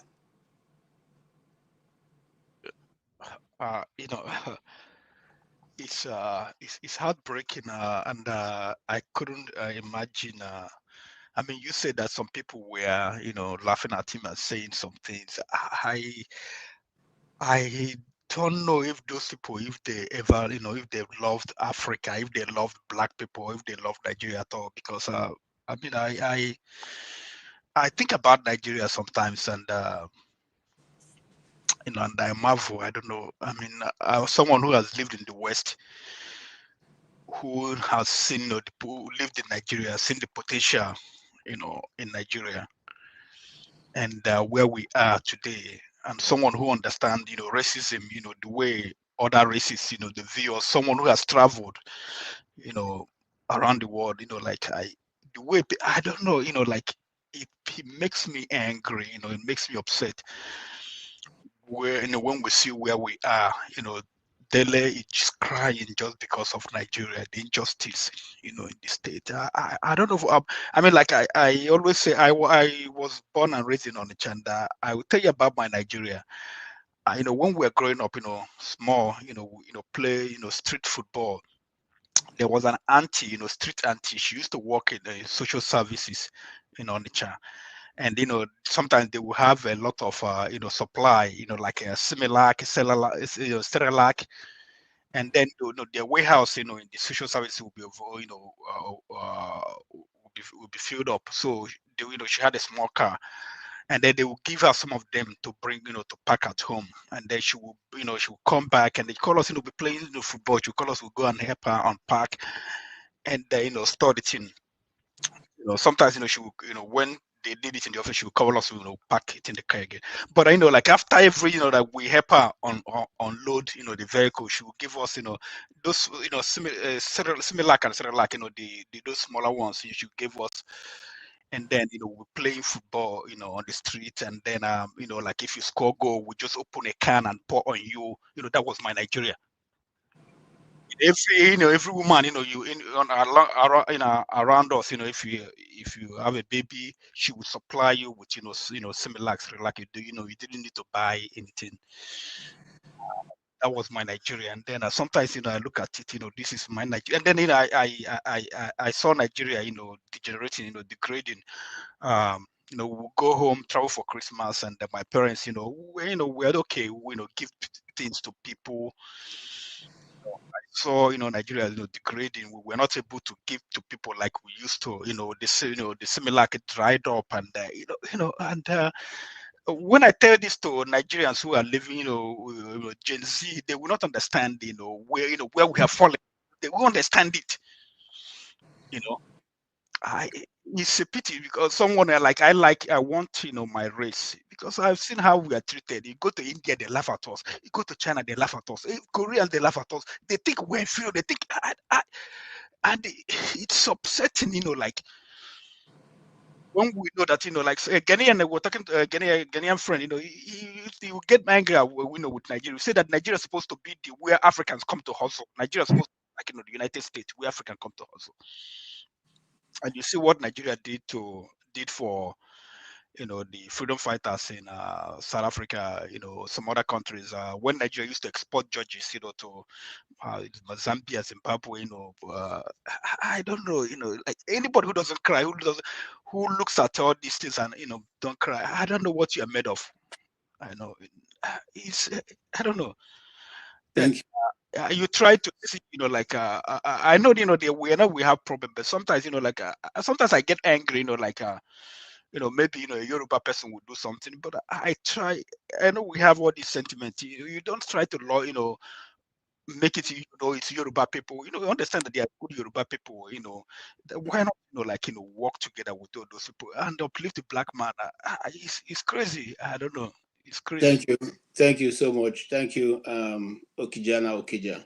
And that brings me to the other point that that seems to be kind of silently, but around. And I'll ask that to Ike. Have you noticed that majority of people who criticize Dele Farotimi are all Yorubas? Majority of them are Yorubas.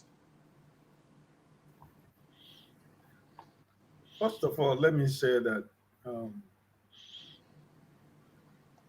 a lot of people who say we come here to waste our time, to talk, to brag, we live in exile, you're talking about Nigeria. If nothing else, the interview of Dele Farotimi today is a testament that because Nigerians are talking, because Nigerians spoke, and that's why that is alive here to testify that. The prayer of every Nigerian is let Nigeria not happen to you. Because once it happens to you, you will discover what we are talking about. If you do not have anybody to speak for you, you don't have anybody in government or somebody that can make a call on your behalf, my brothers and sisters, you're on your own. Even though you have money, it all depends on who you and the person is having the issue. If the person has somebody in government and you have money, your money is not even going to serve you. You will end up going to prison for nothing, for normal conversation between two people or disagreement between two people. Because the point is that I will show you who I am. And that is the language of Nigerians, right? So I just want to encourage us to continue to speak and continue to talk. Those people who feel that people online or people in spaces like this, we only come here to waste our time to talk and, and brag, and that's it. There are so many testimonies to show that our talking is effective. It's working in so many ways. You might not know, you might not see, but at least the testimony of Brother Dele today will tell you that when we come here to talk, it's very important to speak it. And you see the power of people coming together, believing in one cause and fighting for one thing together, believing that we are fighting a just fight. This is what happened with the Dele Farotimi issue. And I think that if Nigerians will always do this and fight together in a just cause and not allow the issue of tribal issue to be, or the religious issue to be the deciding factor of our decisions. And some of the people in the comment section, I want to let them know that people like me, I am not in exile. If you believe that you are in exile where you live, that's your choice. If you want to know the story of how I live or how I left Nigeria, you would like to know. For people like you, I'm not ready here to tell you, but I just want to let you know that I don't live in exile, because I am the product of every decision that I've made in this life. The Ike you are seeing today is the product of my decisions. So for anybody to say that what this young man went through these few days, that what he has come to do is to dramatize on television for people to show sympathy. Like forefather said, that person should really examine his mental ability and mental, capacity to understand that this young man is talking today. This man is alive talking today was because of the complete support of Nigerians speaking from every nooks and corners of the world. The pressure that was too much on this government and their cronies, that they saw and they see that anything that happens to this young man, even though we might say, oh, what of the other one that has happened before? What happened? They saw something bigger than what they have been seeing. So, my brothers, I just want to encourage us. Let's come here to show opinion. People are hearing. People are listening. Those people in government, wherever they are, in private, in public sector, they are listening. They are hearing. So, anybody who will mock you, you spend your time to come to here to talk. My brothers, don't give up. We keep talking.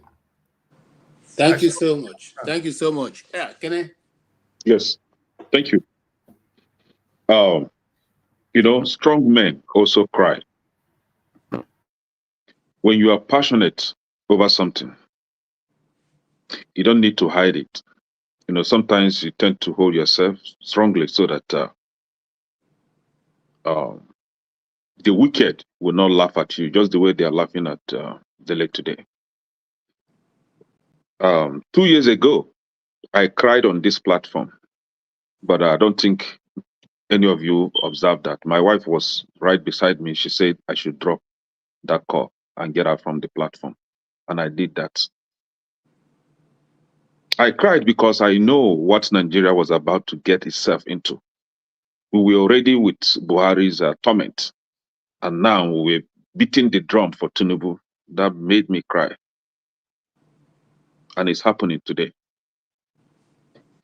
A year ago, Nigerians were crying that they never elected this man. He was being forced on them. Nigeria entirely were crying, just like Dele was doing today. P2B cried on the national TV, and the wicked gave it all manner of title. Oh, he's crying like a baby. He cried on the national TV. Oh, he's not strong. He's not this. He's crying like a woman. Last week, Dr. Chidi, I think he based in Canada, called in on this platform. He cried before all of us here. That doesn't make him a baby. That doesn't mean that he's a woman. No, he's just passionate about that country. And today, Dele cried again, and you still have the wicked laughing at and mocking him. You see, P2B is detested by these same people that are crying, that are mocking Dele today. They don't like P2B. And therefore, anyone that has any form of alliance or relationship with P2B will likely be their enemy as well. Just as Showore today, those that don't like Showore, if Showore is in trouble today, they will come and laugh at Showore. And anybody close to Showore, they will still laugh at that person if that person happens to be in trouble. So this is weak. That is why we have what they call beast. That name, that thing, beast, does not just exist for nothing. We have beasts among us as humans, beasts behaving like wild animals. So we have them. I don't want to call names, but they know themselves. You mock your fellow man because he's passionate, seeing that your country is moving on the right direction. But you, a coward, you left that country and ran away because you could not bear the brunt of that useless leadership that you have in Nigeria. You ran away and you find yourself in Atlanta, in UK, in Canada, you find yourself there and you're enjoying life. You could not stay back and fight them all. But you have someone that is with them, fighting them, speaking out the truth. And you're mocking him. Don't worry now. Igbo people say, Onye ma echi, who knows tomorrow? Echi dime.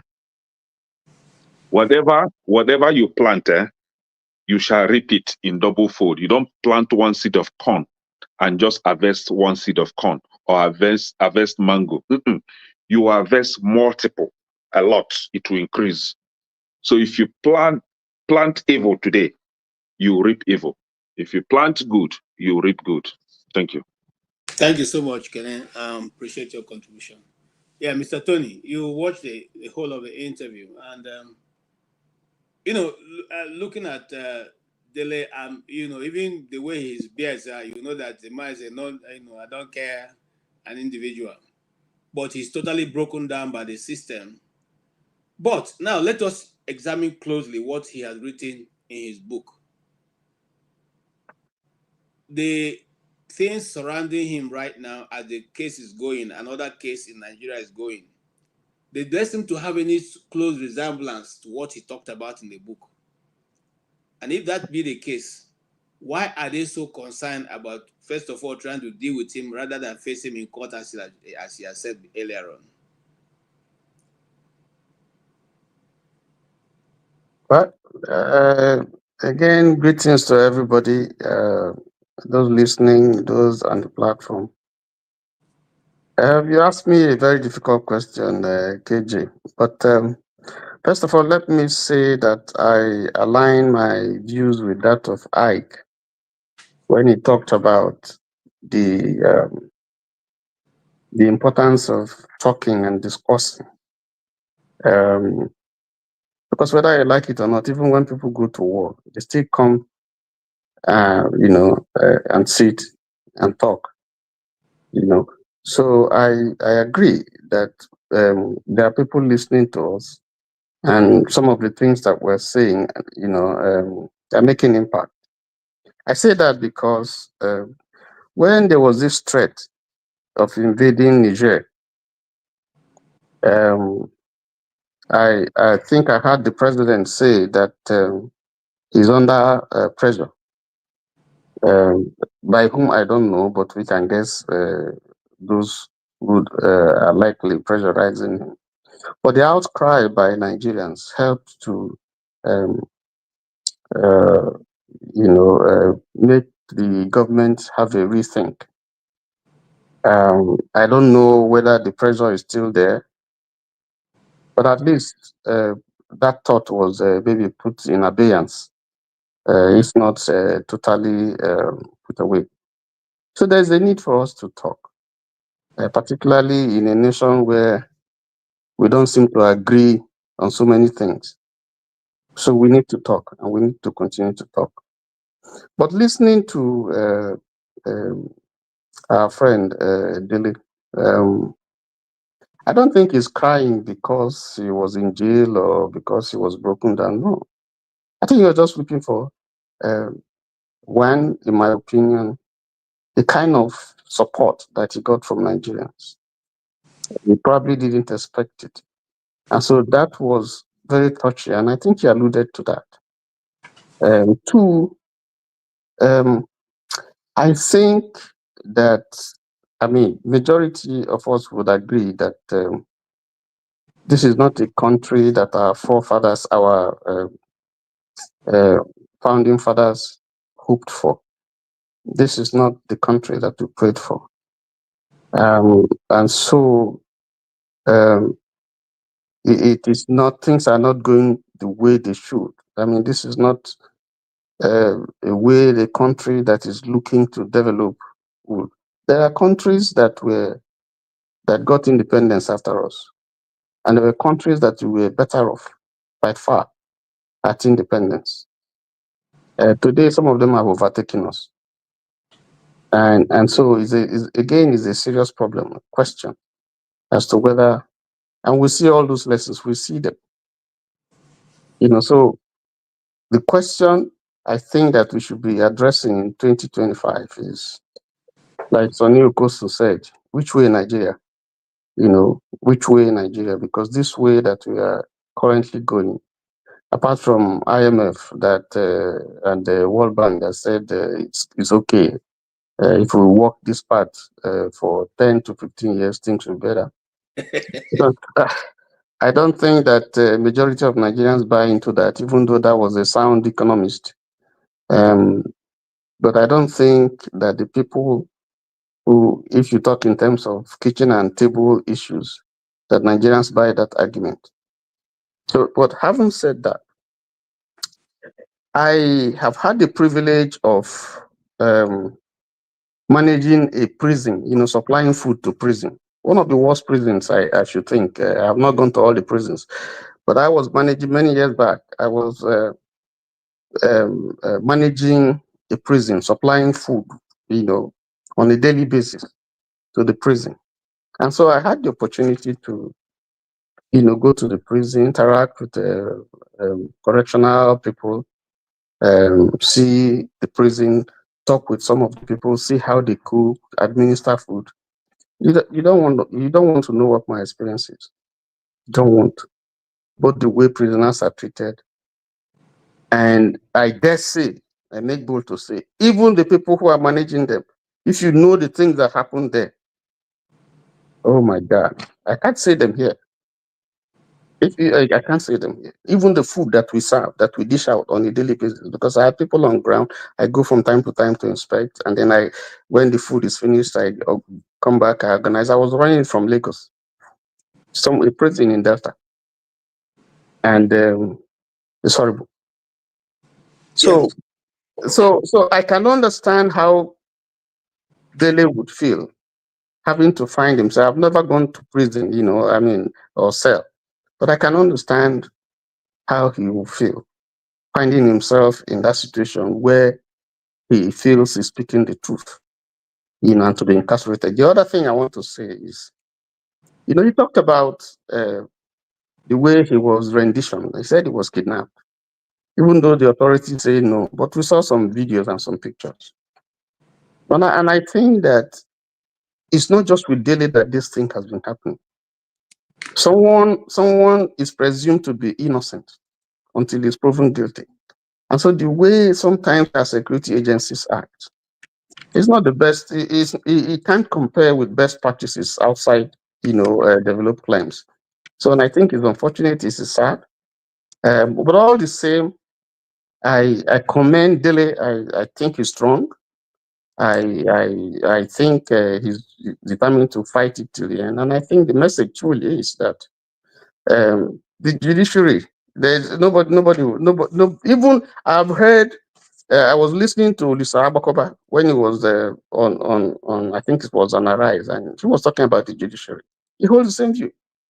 The judiciary has a problem. And I have listened also to Justice Datijo Mohammed when in his valedictory speech to the Supreme Court, when he was retiring. And he didn't mince words. He was very plain. I've also listened to Jubril Samuel Okutepa, SAN, talk about the judiciary. And all of them, even Falana, I think they agree that something drastic needs to be done about our judicial system, our laws. Let me stop there. Thank you so much. Yeah, therefore, I had an opportunity of entering that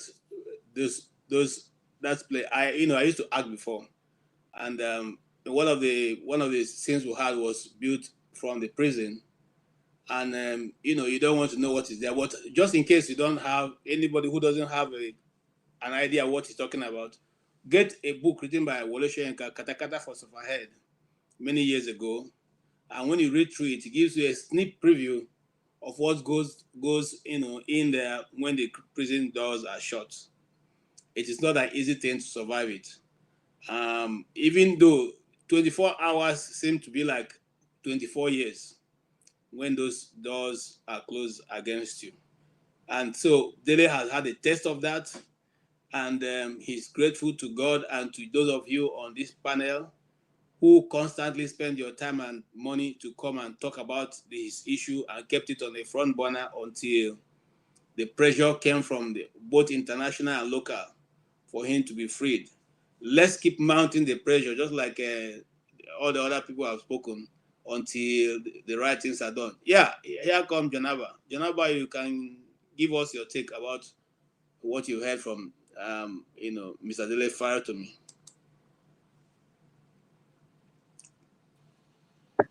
Good evening, Good, Okay, sorry. good evening, KJ, forefathers, Ike, Tony, and Gladys. Um, I think he spoke from his experience, his mind, and his tear is not because of. I don't think it's because they broke him. It's just emotional, and you can imagine so many as in such.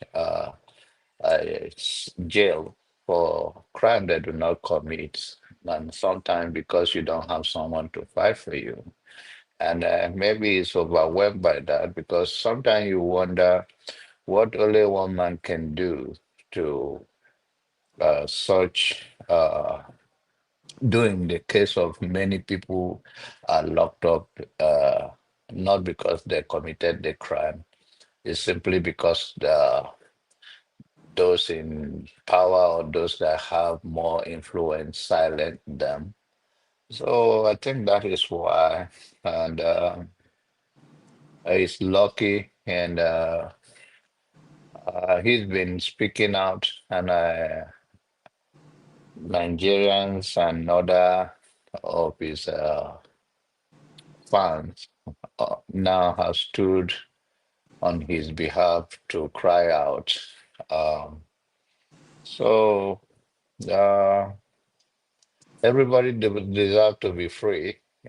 He said he spent 21 days there, which he shouldn't in the first place. But it's in all cases even a little issue compared to many that are still there. So he's just lucky he come from the background he came from, and it turned out that now he's out. He may have other to go back to, but he will be all right. All right. Thank you, Jonaba. Madam Gladys, talking from your gender point of view, did you watch the interview?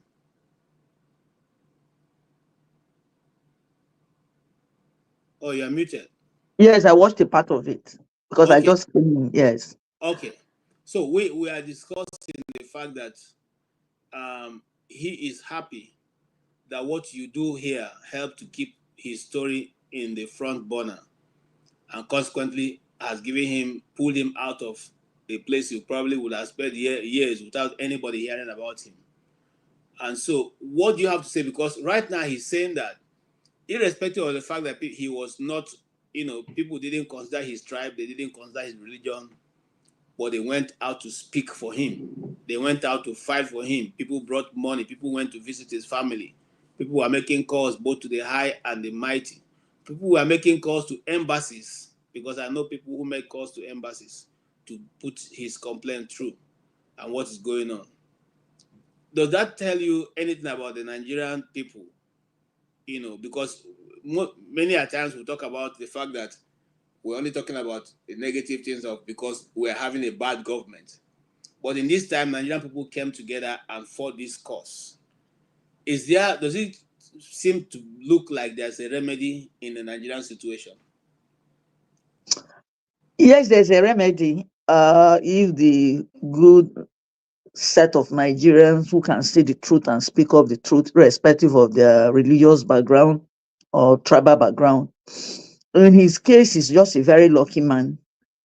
People didn't look at him that he's Yoruba or he's this or that. The problem we have in the Nigerian situation is such that most times people have gone to prison for what they didn't commit. It is not only Nigerian setup, even here in the Western world. I've seen a man that was sentenced for almost 20 years. He stayed in the prison for what someone else committed. He went in for it. So he wasted almost 20 years in prison. So the situation is such that if we can come together, like he said, I heard some of what he said, the good work you are doing here, and then the Nigerians that spoke out for him, we need to be there for each other. We need to have each other's back. If we begin to live above religious sentiments and tribal sentiments, I think we'll go a very long way.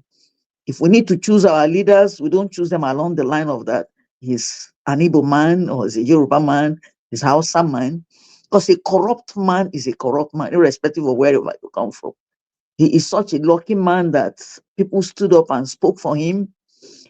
Without that, he could have languished in jail for number of years that he couldn't have imagined.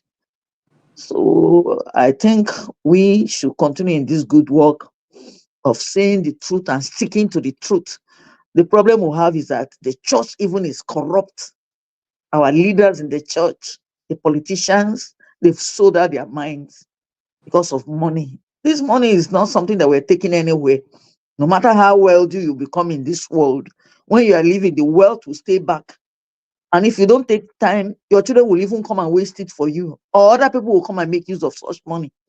But the truth is constant. If we can stand in for the truth, see what is good and support it, because God is good. Yes. But not for us to see what is going on that is bad, and then we now begin to separate it along the line of tribal sentiment, religious sentiment, how rich or how wealthy. Because you look at it in the Nigerian situation, a lot of people have gone to jail for crimes they didn't commit. And for the fact that they didn't have people to speak up for them, they languished in jail.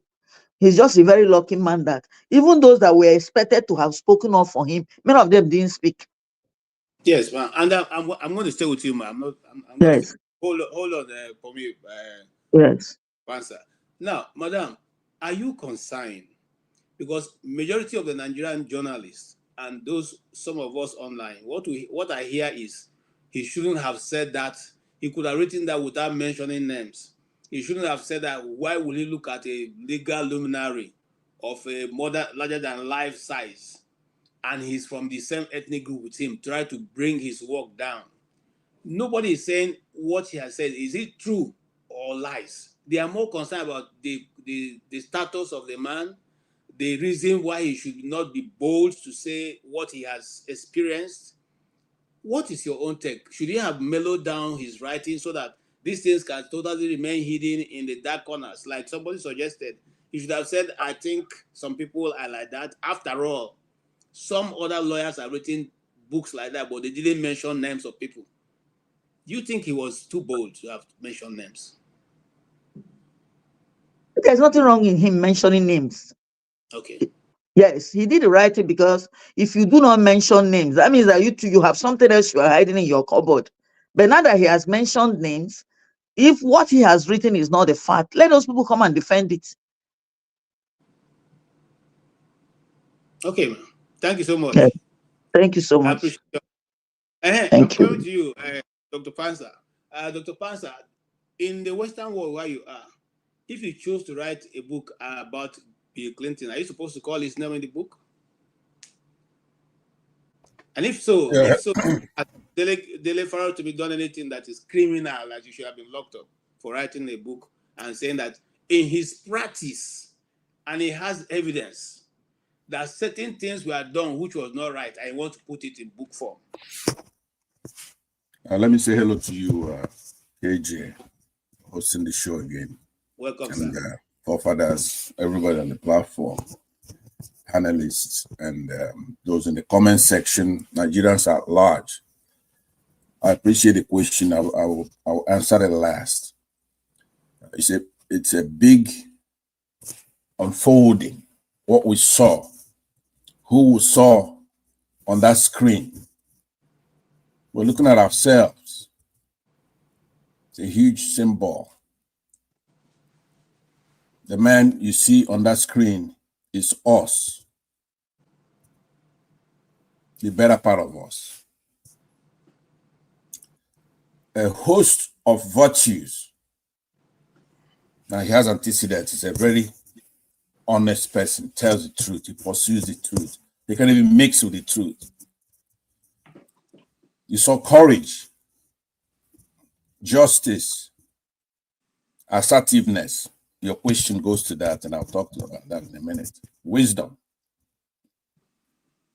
modesty. He says it's not a porcupine. He didn't take the credit. He gives it to us. Honesty, perseverance. This man, a lot of people, they're fixated on crying. The huge symbol. The shortest verse in the Bible. What is it? What is it? Jesus wept. I was going to have Tunaija or John answer. But that is John 11:35. Jesus wept. The Lord, the maker of the universe, somebody who created all of us. Cosmos is infinite. He wept because of Lazarus, his friend. And he saw some Jews there crying, weeping. Now he knows that we know very little. We're crying for the dead.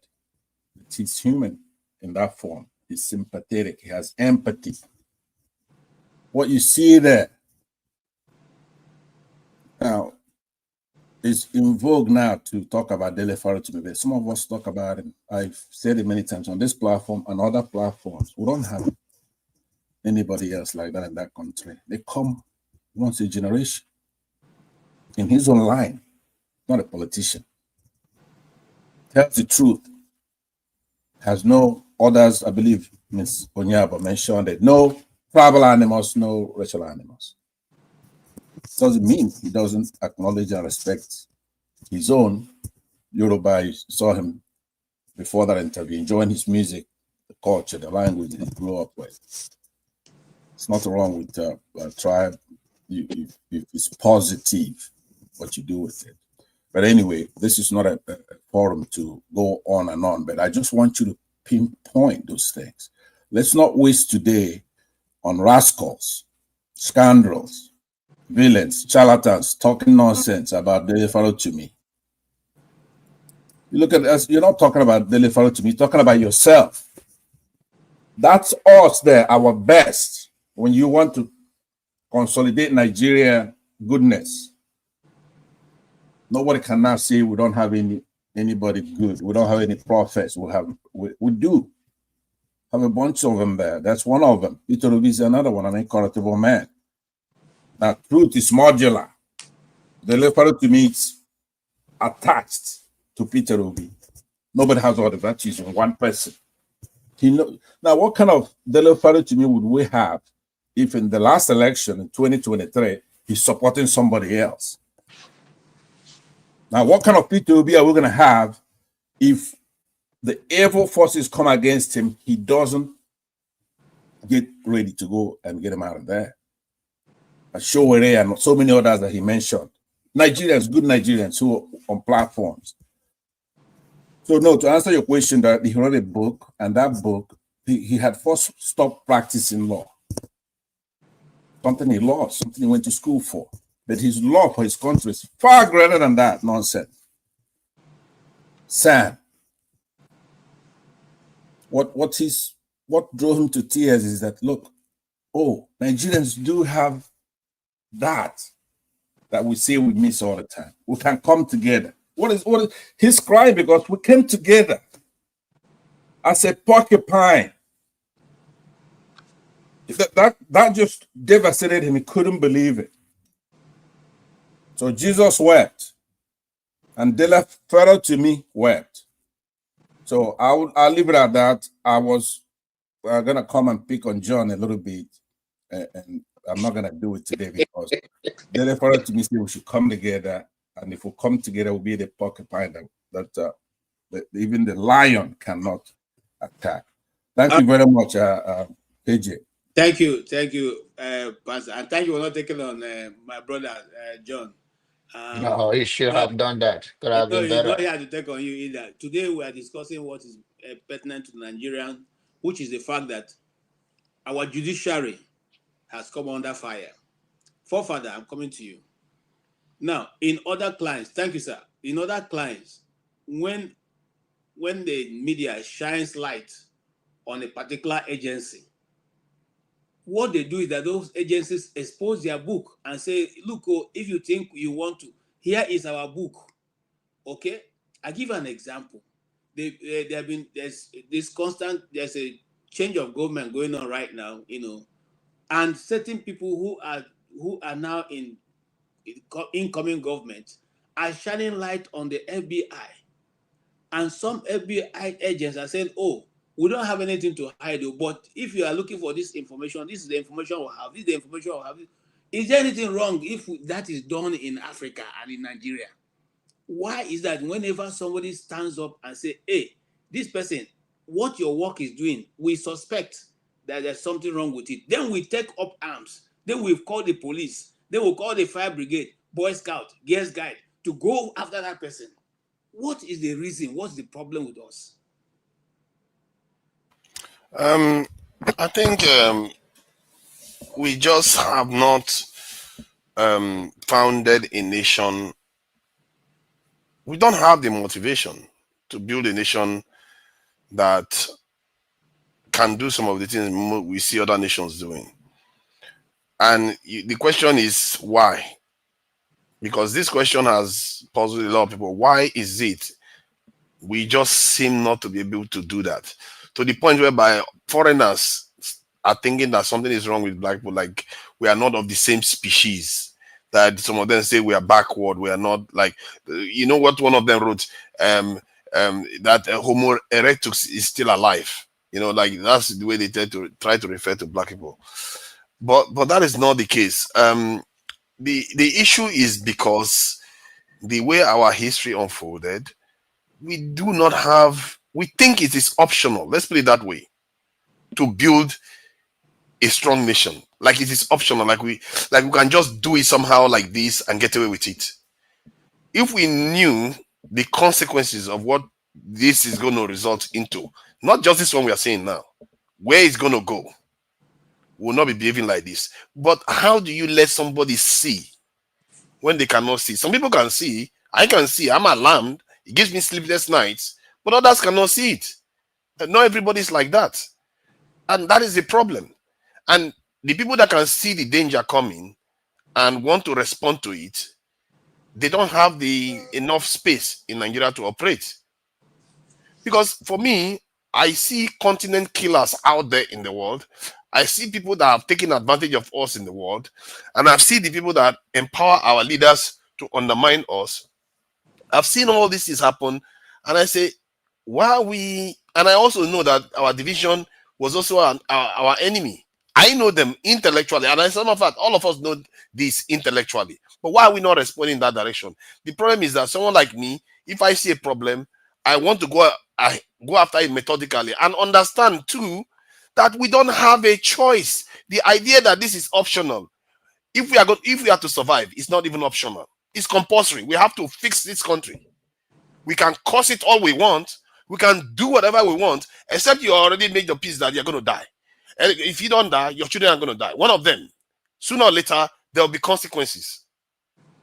That is why we don't feel like we need to fight. We need to, because if you go to history, I think Dele Ogun was here now when he was saying something about Nnamdi Azikiwe when he was blackmailed. There was a video of him.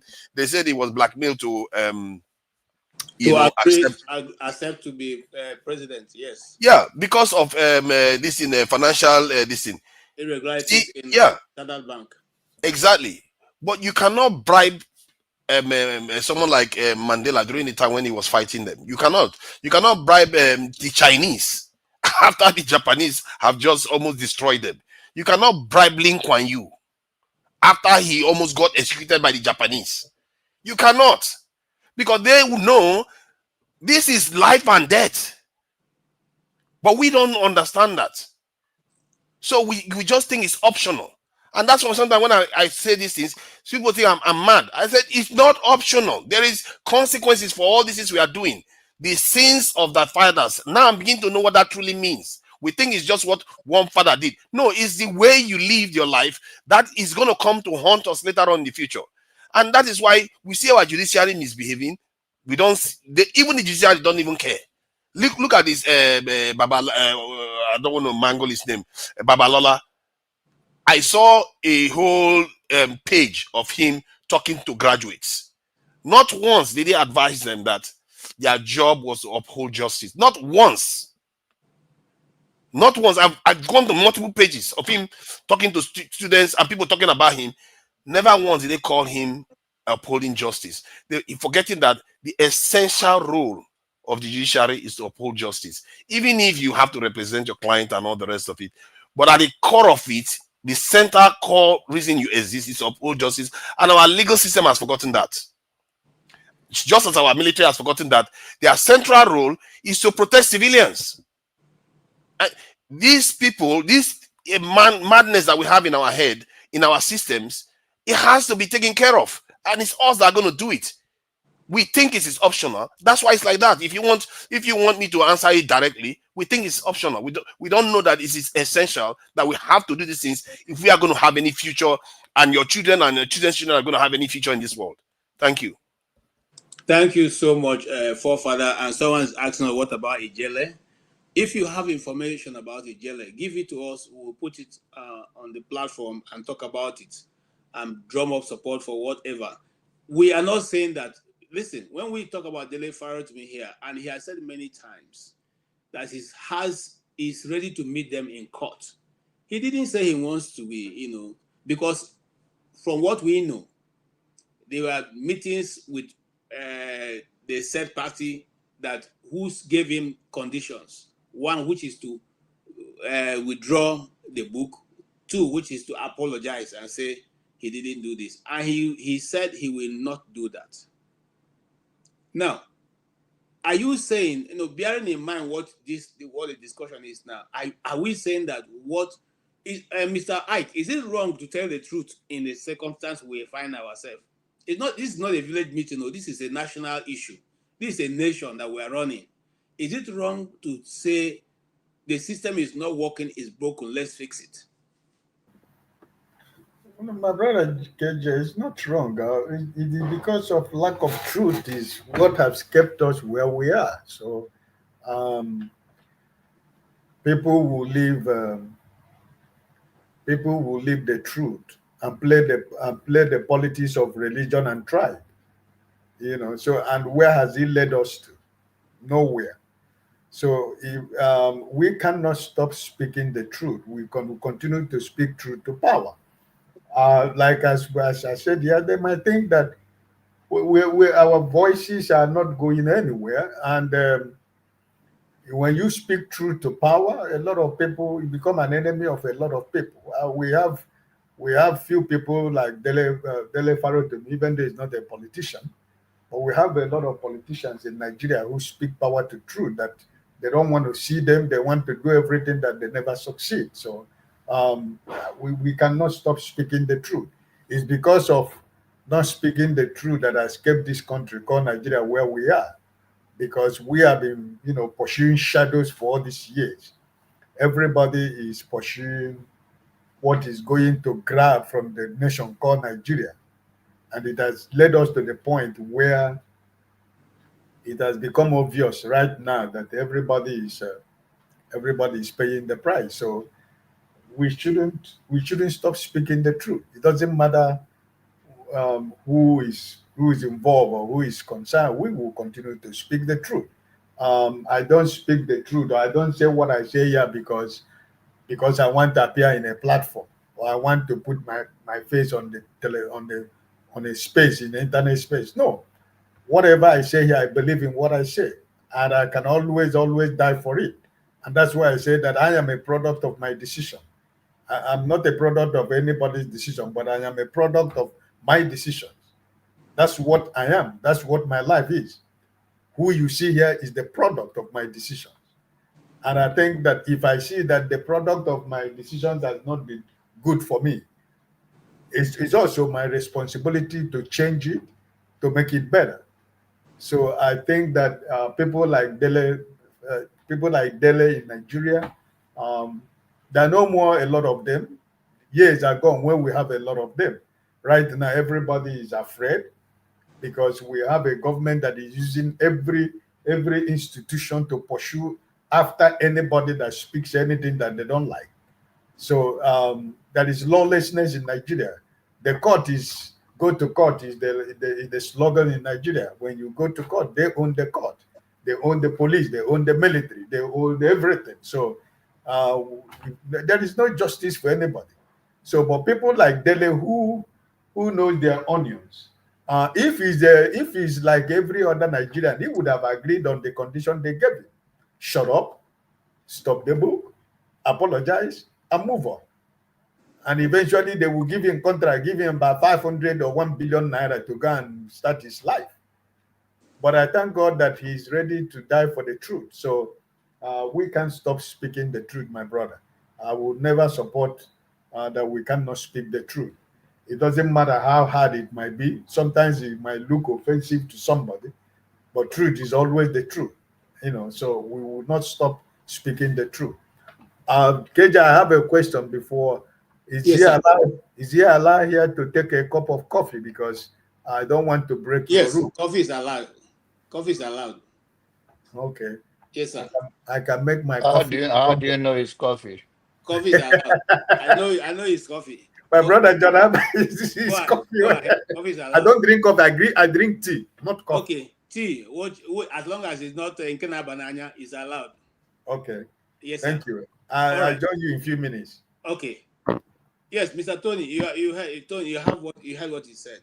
I want to ask you directly: Is it wrong to tell the truth?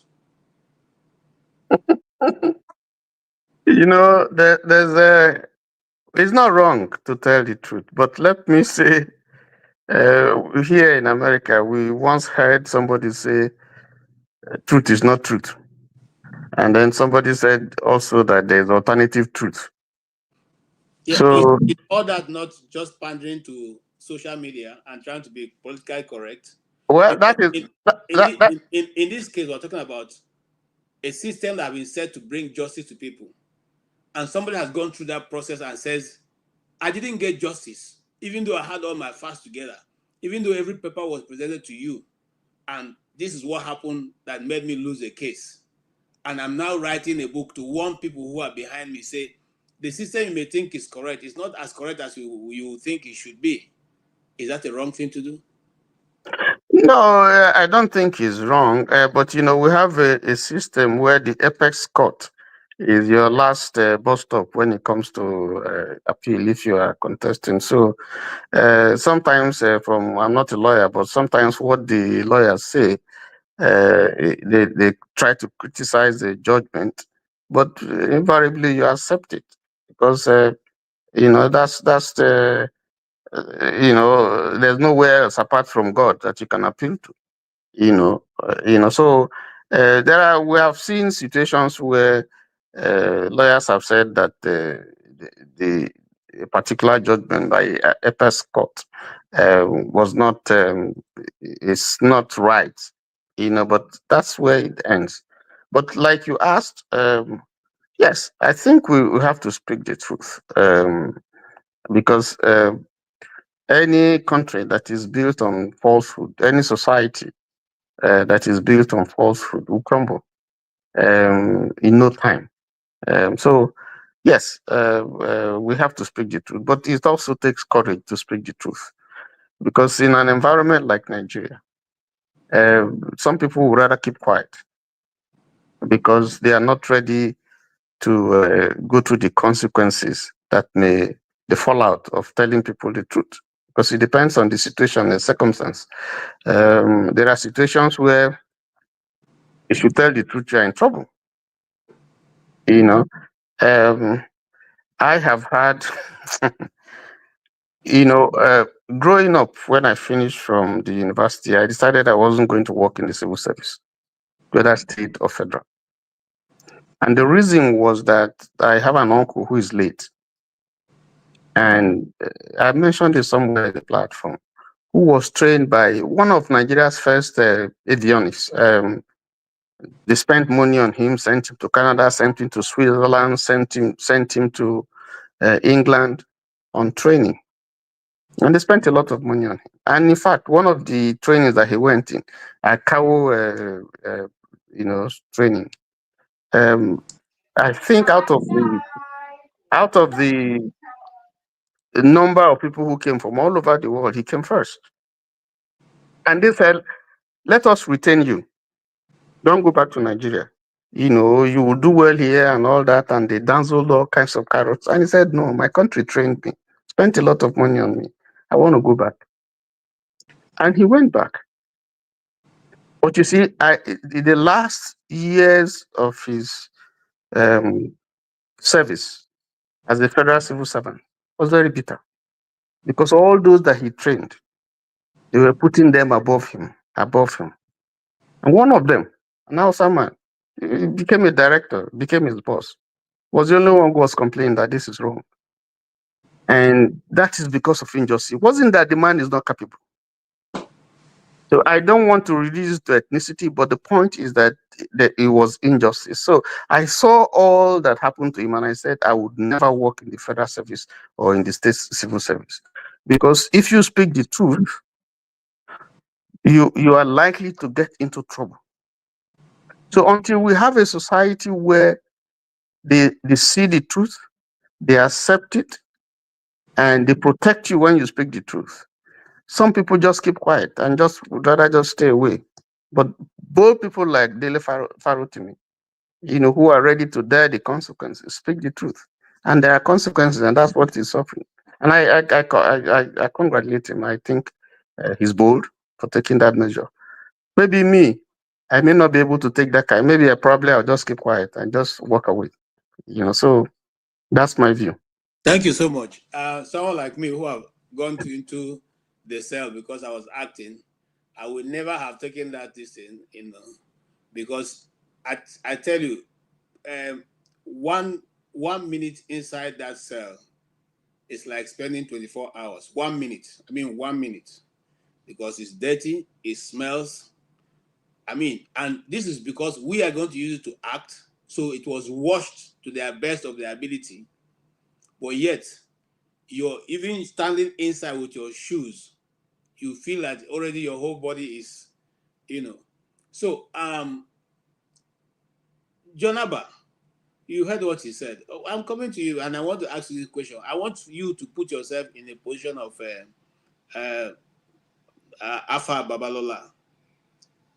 Will you have taken this decision because a young man said that your firm was not fair in the treatment when they had a case with you?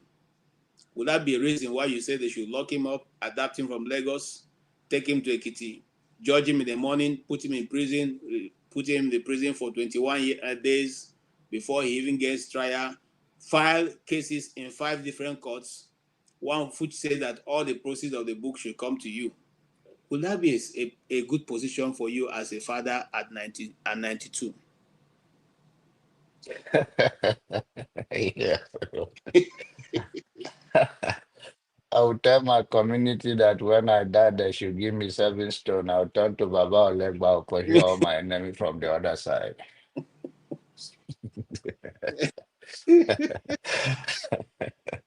No, you see, coming to what you are saying about the truth or not truth, uh, I think this is where we all have to take it back and see it from the positive side of Dele going to prison or wherever they reminded him for 21 days. The system is designed uh, to shade this kind of character we have in our judiciary system. But when someone like Dele challenge it and overcome it, that is how it will improve. There's nothing, I mean, it's not to the good testimony of Babal Lola, I think that is the pronunciation. But the outcome of it is what someone else will think twice. And that's why when some come and say, why are we always talking and nothing is done? It's because they don't understand the power of knowledge and spreading of information. I believe before now, so many Nigerian youth don't know Baba Lola. And now, as a result of what has happened, they have come to know him, and they don't know him in uh, a good way. And that is how system change in the long run. It's only take the brave ones among us. So also, I believe that Dele have been rewarded, and that is the part he has played, or he will continue to play within the Nigerian space. And that is how the system will be repaired. Because what human being afraid of now, in my own understanding, he's trying uh to clean his record or his legacy. I'm talking about Babalola. And if that is the impression that he have all these years, and now he's 92 years of age, you cannot take it from him anymore. You have used to it. You cannot now see him now, see Babalola or people of his age have a band-aid or have something, and you ask them, do you have accident? No. They can just wake up from bed by their bedside and fall. Even me now, I fall like that. So I will not, you, you will not ask people of his age to just change. Or by the way, they have been part of the system over the years. Talk is cheap. Change is not that easy. There are many things that people have used to over the years. I remember uh, one of the person I wanted to meet in my lifetime before he passed away was Mandela. And I remember that If you go to where he was locked for many years, the other side, they built it, the same kind of the house they built for him. For 1 year, he had been released, but it's not to the public. So that he can go, if he wake up from his bed, he always turn to the left to go and get his coffee. So they built a house in the free world for him that way. It's like they're trying to prepare him for the free world. So the point I'm making that at a certain age, in as much as we think people will change or people around them will say don't do that, I don't even believe right now that Babalola is in good a sense of human and he understands where he is and is making all these decisions. But people around them, there are many people who, even when you say you did wrong, they want you to stick with no, that you didn't do wrong. Even when you yourself are repented and trying to amend your way, they will still hold on to the past. So, as of Babalola, it's not about him again. It's about he also be part of the system and everybody that will come after him. We have many of those people out there who are used to it over the years and they are unapologetic. Even those people, we also here, we take side based on the fact that we share a common belief or we share a common things that we see in them and we turn blind eye on the other thing and it's a human nature. But on this issue I believe Dele have been rewarded for whatever he have said. It's not too much about the old man, but it's all about the outcome and so many Nigerians that have been going through that over the years. And I hope from this is a new beginning that people started to work on. And whosoever go to that judiciary or go to the to serve in that capacity, we know that history is watching and history will not judge them kindly if they do that. That's how systems change. Systems do not change because somebody want to change. Systems change because there will be accountability. There will be a consequences. So that is all. A thief will always be a thief, but then when they know the consequences, they take twice or they go for it and face the consequences. There are some of my brother Tony and I say, oh, I will not dare to do this because I don't have the mind to go through all of these things. That is how the grace that upon each other is different. We all have different grace, what we speak to, what we don't want to speak to. But in this case, I think Dele have the grace and is taking advantage of it and it's working for him. And then the system will eventually started listening to Nigeria. And let us continue to speak when we see things. It's not regardless of who is involved. Thank you. Thank you so much, Janaba. I appreciate your contribution. And you threw light in so many things. And I will pick up from there. And Madam Gladys, I see you, Exera. Exera. Madam Gladys, I'll come to you. Let me ask he who just coming now.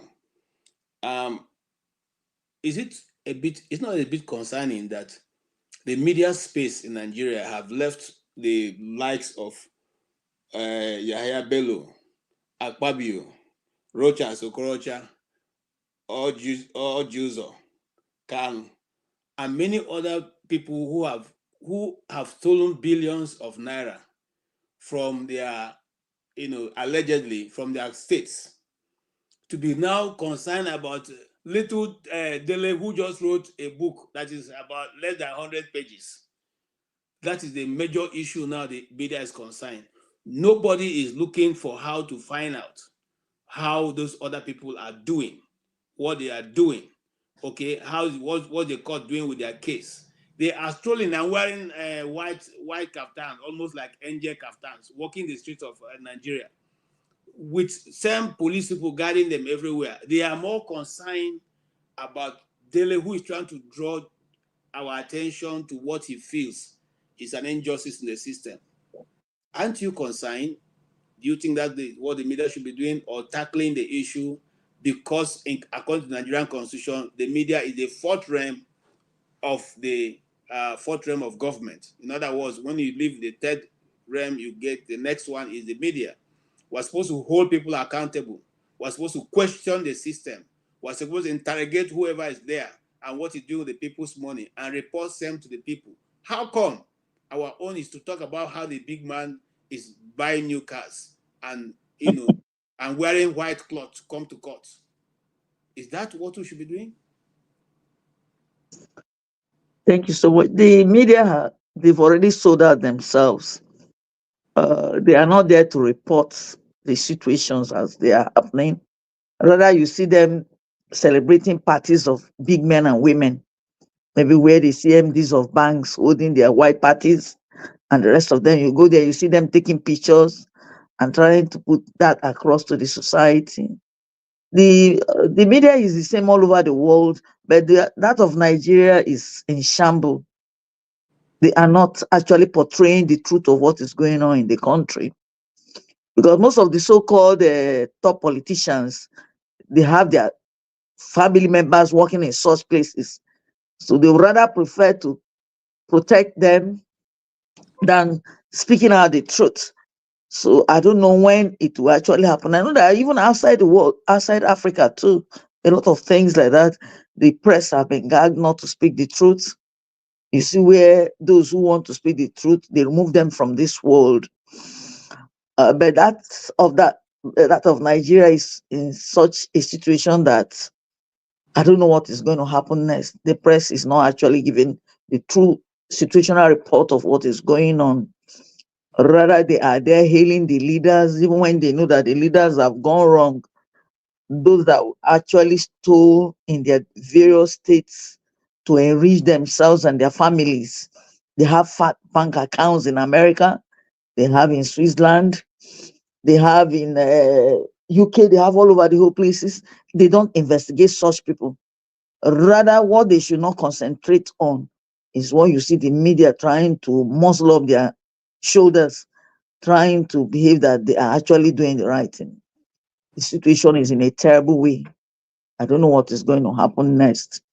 Those that want to speak the fact or speak the truth, they try to buy them off with money. And if you refuse to get what they have given you, the next thing is that they will come for your life. So most of the people, you see them that before you know it, they want to run out of the country to other places where they can stay and operate. It's not that elsewhere the press too, the government try to press down on what the press is trying to do, but the situational report in Nigeria is in a terrible shambles. I don't know what is going to happen. Thank you so much. Thank you, Ma. You see, I like what you said. In this other side where we are now, if the press catches up with you with the truth, most times the people admit that what the press is saying is true. But in our own case, they rather make you the enemy. Okay, you who have reported that which is true is seen as the enemy, and somebody who is from the opposition, you must be supporting the other party that is not in government. And there's a guy in the comment section who is so concerned. I want to ask his question to you, Xero. The guy says, I don't know if it's a guy. Let me try and pronounce the name. Is whole labo. Is whole labin. I don't know how to pronounce that name. He said that now, because of the Farotimi's book, who tried to x-ray what is going on in the judiciary, that the whole Nigerian youth now are seeing Alfred Babalala as a bad person, the evil person. Is that true? Is there any truth in that statement? That Babalala sees Nigerian youth as bad people, or the Nigerian youth see Babalala as a bad person. See him now as a very bad person. And the comrade, I'm not bringing you in because you are driving. It's not one of our rules not to bring people driving. So once you park, I'll bring you in. Yes, go ahead, sir. Yeah. First and foremost, let me thank Dele Farotimi for making that book only 40 pages. You know, Nigerians don't read. Nigerians, they have a way of not, if you want to hide something from Nigerians or from Africans, put it in a book.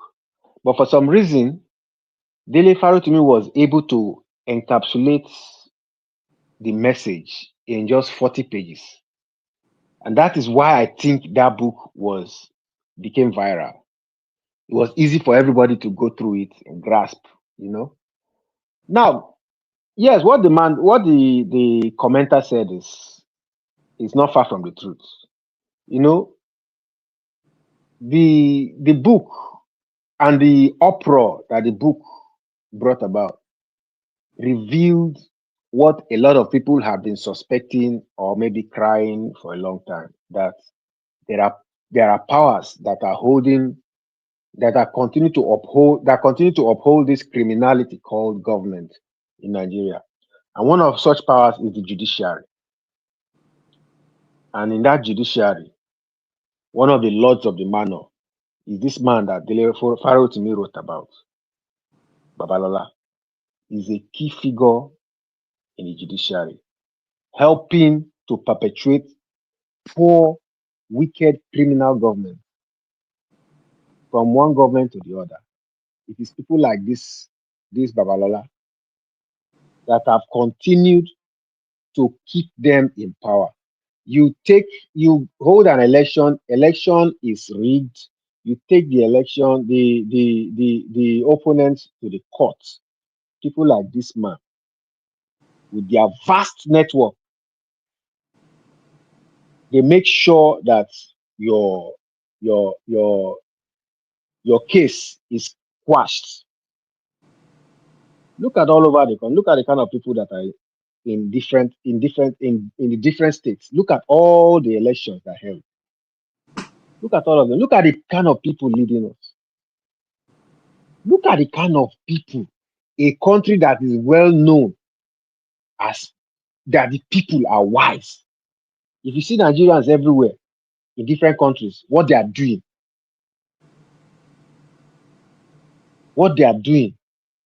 but in their own country, they cannot elect their own government. So I think the man is right. The man is right. The Nigerian youth see Babalola as one of the major problems. If we're not looking in that direction, now everybody is now focusing on that direction. And like Dele Farotimi said, he said those who came out for him were not because of his tribe or his religion. Everybody came out for him because it was unfair what was happening to him. And because everybody came out for him, Nigeria did not happen to him. There are so many Dele Farotimis that are rotting in jail as we speak. So I agree with the man, 100%. All right. Thank you so much for that explanation.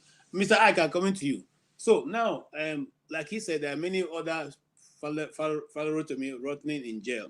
One person in question is the Igbo guy who called that there should be more security for their stores or they will get their own security in Lagos. And he's still today in jail. What do you say about that Igbo chief? What's he called? Yes, Igbo in the Lagos, in the Alaba. Is it Alaba or one of those shops in Lagos? Yeah, it's the same. It's the same situation. It's the same situation because we don't even remember that man. Nobody even talks about the man. It's good that you brought it up. Nobody even talks about that man. Okay. Nobody even talks about that man. I even forgot about that man completely. And the man has been there since that election. Yes. Up to this moment, nobody even talks about. Yes.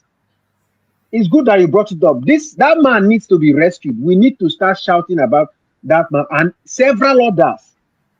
The only thing they did was to voice out to the powers that be and look at the fate that befell them.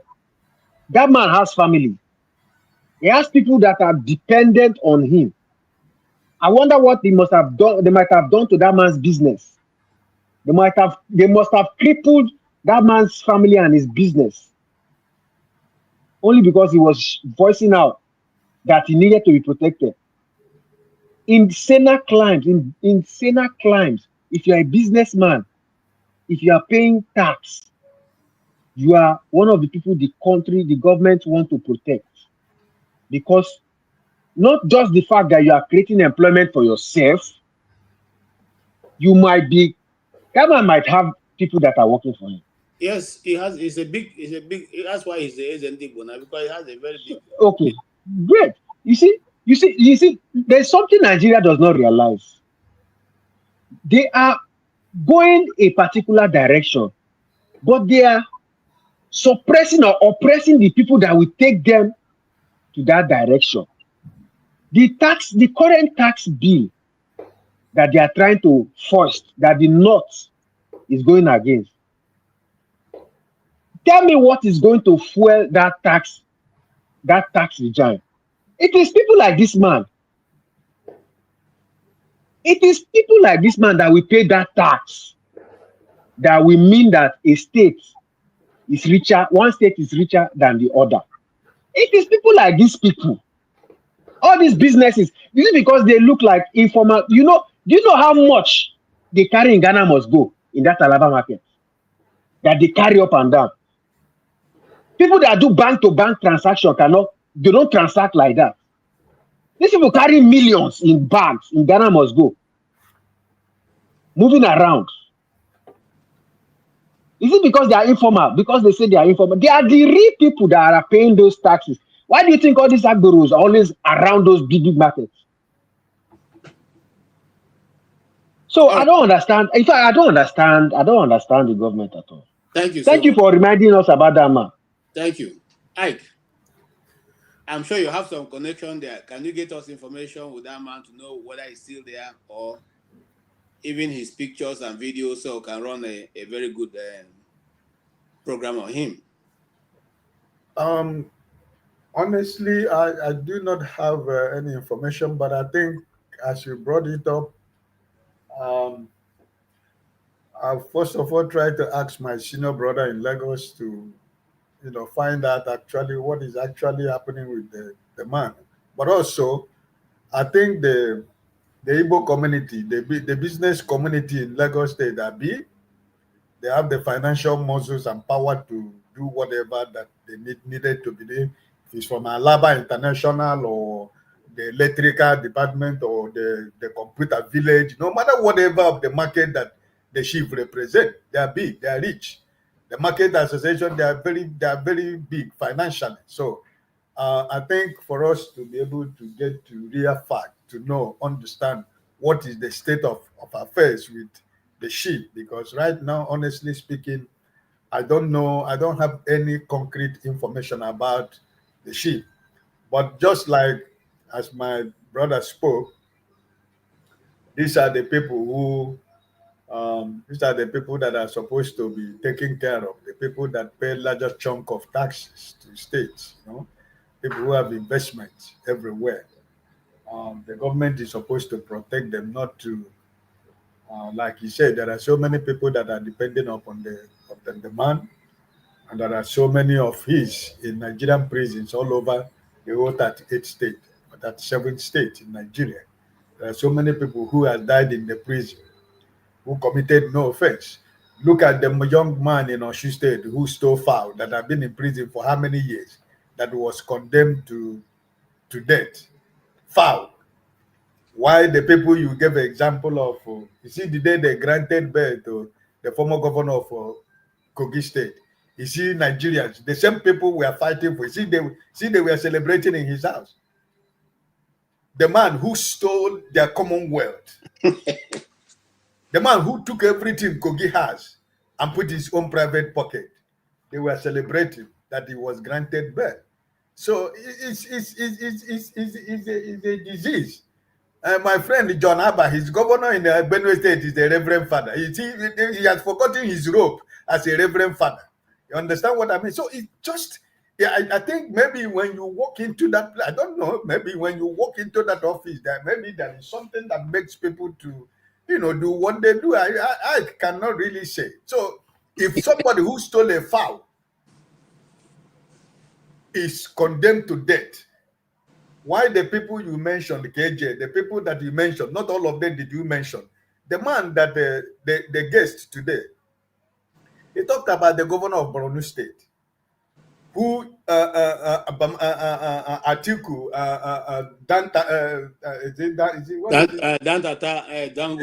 Dangote and the rest of them and some other individual private companies contributed almost 17 billion. 17 billion cash to repair the dam. Not to talk about the 8 billion he got from the government is today asking government to money to, to repair the dam. The same So, dam. yeah, it's the same dam. You can imagine. 17 billion that people contributed. The governor of Borno State is sitting on top of that, preparing for election of 2027. And the 8 billion, nobody's going to ask him how far he has spent. Because as long as I know, nobody was resettled. No new houses were built for the people who lost their homes. No people were compensated for their businesses that was lost.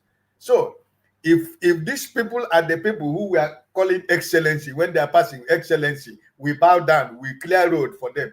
And somebody who stole a fowl, a chicken, has been in prison for all these years to the point of condemned to death. If not the governor of Oshu State was able to hear this kind of story. You see, the judge and the lawyers and the people, the Ministry of Justice in Oshu State, everybody that is involved in this case by now, they're supposed to have been arrested and investigation carried out. But somebody stole a chicken. Is somebody you condemn to death. Why politicians that are stealing the Commonwealth are being given chieftaincy title everywhere? So my brother is sad. So, but on the case of the chief in Lagos State, I will try to reach out to my senior brother in Lagos to find out if he know what actually where the case is now. But for me, honestly, I do not have a. If he didn't mention, you mentioned it earlier, it comes back to my mind. Now you said it again, and I'm beginning to refresh my mind. So maybe by tomorrow I try to reach out to my senior brother in Lagos. Great, thank you so much. Now, there's also a guy. I'm now coming to you, Tony. There's also a guy called Ijele. I know of the Ijele who was, he said a lot of things which I don't agree with. However, because he's acting as a journalist, I, as a journalist, cannot turn my back on him right now. So if anybody has his also information about him, please furnish us with it, and we will do continuously to put it on our program, run a short documentary on that so that people can be aware and pressure can be mounted also for him to be able to be given bail to face whatever charges he has. Since he didn't steal, he was rather saying things about people. Let us run that documentary and know. Mr. Yes, sorry, before I come to you, Tony. Mr. I, can you give us your final thoughts on whatever was discussed today? As we're rounding up now. You are muted.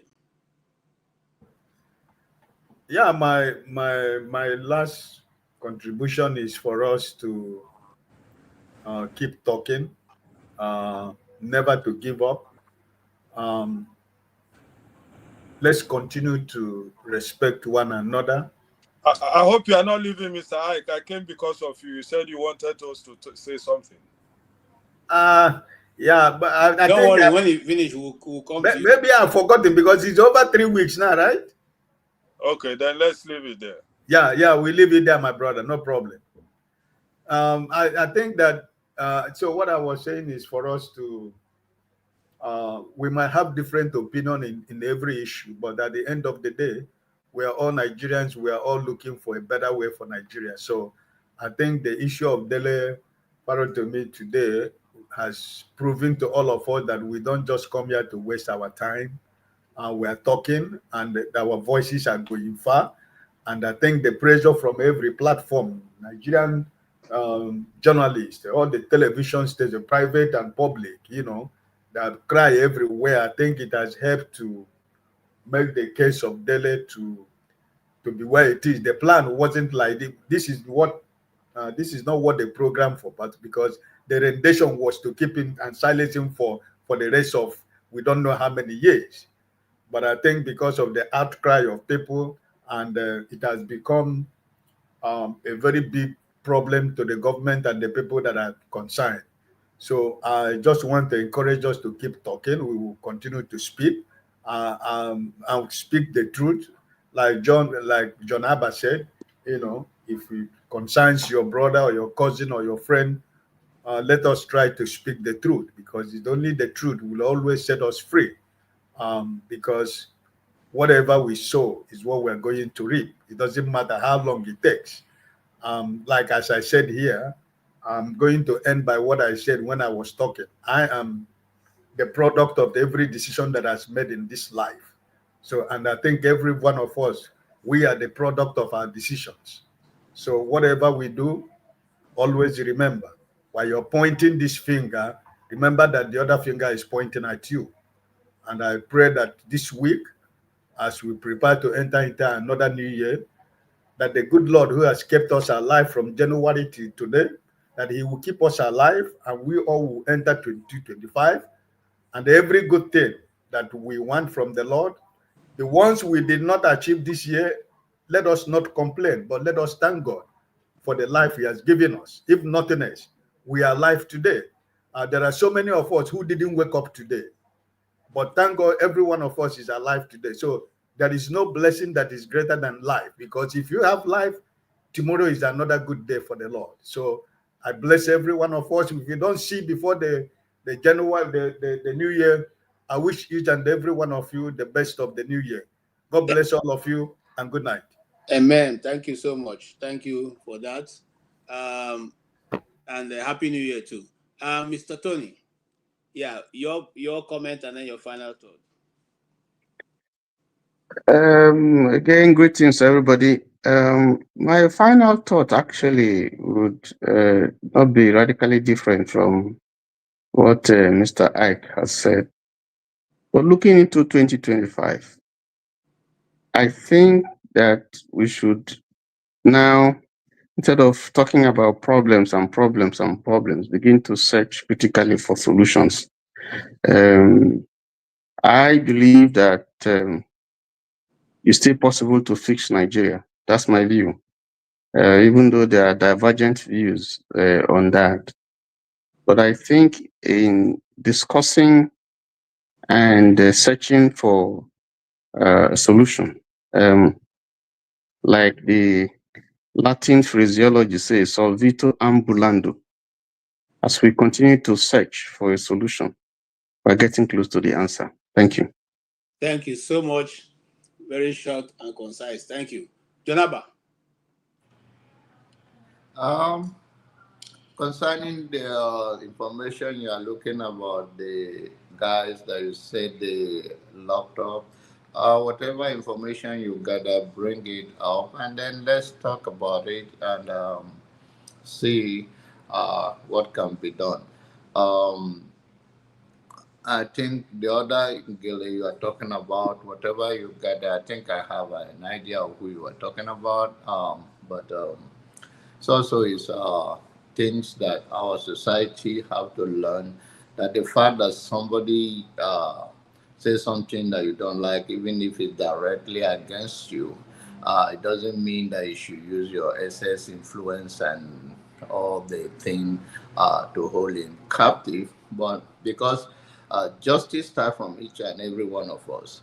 If anything I did to you and you want to revenge, the energy you're going to use to hold me to it, end of the day, you waste so much the energy. Let go can be the easiest way for you. And the fact that you have power today doesn't mean you have it all the time. So I hope our society we begin in 2025, we begin to look into one another's eyes with compassion, love, and forgiveness. And that is how justice will prevail. We cannot be looking at each other as a suspect. No, because we disagree, we become an enemy.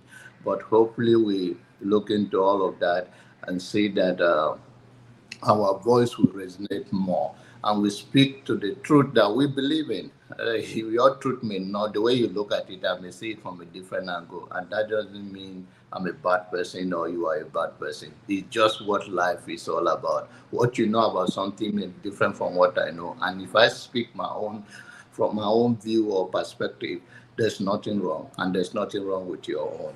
Let us try to be fair. Even Passat come to fight me the last time, but he saw that he did not fight me. And it's looking good these days. Hope for 2025.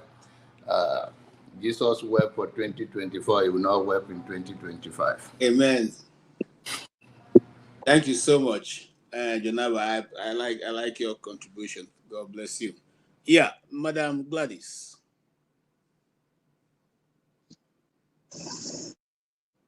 Yes, go ahead. What are your final thoughts and contributions on all the issue we've discussed so far? Well, I don't want to sound not too pessimistic. I actually believe that things are going to sort out, but then we need to come to round table. That this news you've just said now that Igbos are trying to safeguard their things in Lagos. It actually happened like that many years back in Kano. In Kano State, each time you see them, they come down to burn their shops and their houses during the religious crisis in the north, far back in the early 90s and the rest of them. It was really terrible. But before you knew it, the Igbos came together and decided to own their guns to defend themselves because they said many of them were born in Kano, they grew up in Kano. But then a situation where they were told that they were not needed in Kano, that they need to go back to where they came from. And then their shops were looted. It happened so many times. And at times you see that they set their shops on fire. But the late emir of Kano and even some of the leaders in the north were not actually interested in what took place because many of the people, the Igbos, intermarried with the Hausas. They have children from them. And now you're asking these people to go back. I've seen the same thing rearing up its ugly head in Lagos State. The kind of stories I'm hearing that the Igbos should go back to where they are from, that they are the problems in Lagos State. I don't know where they are getting all this information from. That you begin to be afraid of where you belong to. You're afraid that your life can be cut short at any point in time where you have gone to the store to sell, or you see them pulling down houses that they're in areas where they shouldn't have been. In the first place, who sold such lands to those people to build? They bought such lands legally and then they built, and they have stayed in Lagos State maybe for the past 30 years or 40 years. And all of a sudden now you're asking them that they need to leave. They are not needed. I don't know what Tinubu, our president, is doing about it. Because during the election, I saw where it was actually done on the line of if you do not support the incoming party, you were a target. And then people were actually very much afraid of our people down there in Lagos, what was going to happen to them. The situation is I don't know what Tinubu is doing. The people that voted him in, and now they've realized that he was not actually voted in for. That he was actually, it was a Milocon, it was my turn. And then they brought him in. And now they've realized that you see the situation now, the Igbos are crying, the Hausas are crying, different tribes are crying. Even in the north, the lifestyle in the north is I don't know how to describe it because I actually schooled in the north, though I'm from the east. It has become such that when people call us from Kaduna, Meduguri, Jos, the kind of things they send to us, I feel pains all over me. But these were the same thing that people in the south were crying out for in the past, and they told them that you people should shut up. That you people have taken business, who have taken government, who have taken rulership. It has become such that it is now the survival of the fittest. What is happening? I think I would not say we need the revolution. I believe that maybe with time, if we have people that can come up and then come up to the round table, whether they are abroad or wherever they may be, they come together to say, how can we fix up the country? People are dying. Then someone has gone to steal a fowl or chicken and they're asking such a person should be imprisoned. Then all those that stole our money in different states, I can mention different states, Kogi State, Abia State, name them. What has happened to them? Even when they visited their houses and they found that money packed in bags, did they send them to prison? They are still moving about, governing us. I think Nigerians have a lot of thinking to do in the next election. Even the so-called, when I say churches, the churches, they've sold out to a lot of things are going on in the churches. A lot of things, the people that are supposed to speak, they are not speaking anymore. But the church is supposed to be there that stands for the truth. Say things the way it is, not making people go to church every Sunday or every day, going to sing and dance. That will not solve our problems. Our problems can only be solved by the time we hold the bull by the horn and decide to say, I think we have had enough. The suffering in Nigeria is getting out of hand. I think they are smiling and suffering. It is getting out of hand. So the other day on this platform, someone said, if people in abroad can stop sending things to their people, this, that, do you want the people to die? There is so much hunger in the land, no job. And I heard a man here, one of our men here that said, the brother who came back to Nigeria to work. It has happened to a lot of people. You realize that your mates, when you're supposed to be on level, you have worked hard, you have gone to school. Instead of you to be on level 14, 15, a small boy from nowhere, they will just bring him or her and then make the person your boss. It is terrible. They call it, is it a quota system? The quota system has not helped us in any way in Nigeria. A situation where someone that does not deserve a position, they say maybe because the person is from Sokoto or from Taraba, or the person is a child of the emir of Kanu, or the son of the emir of Yauri, or whatever it is. Nigeria needs a total overhauling for us to start all over again. And I don't know who are the people going to be in the forefront to spearhead a change in our system. The system is so corrupt, whether the judiciary, whether the church, name them. Corruption has eaten deep into their fibers. Thank you so much. Thank you, ma'am. All right. Yes, sir. Yes. My final words. Yes, sir. I just don't know what to say. Nigeria is just a scary place now. It really is a scary place. You know, I don't think a lot of us who are outside can survive, because here there's freedom of speech, and there's something everybody believes they have rights. And if we go to Nigeria, there's no way we are not going to make a mistake and argue with a policeman or argue with somebody that will just finish us. Because if you have lived abroad for so long and go to Nigeria, you might make a mistake. It is a scary place for somebody who has stayed abroad for more than 5 years, because you will make a mistake. You will not want to give bribe, because there is law in most of Europe and America. You will not want to join that lifestyle. The only people that can survive it are those people who go to Nigeria every year or maybe every 6 months. How can somebody who has lived abroad for a long time survive again in that country the way that country is now? Pastors have backslidden.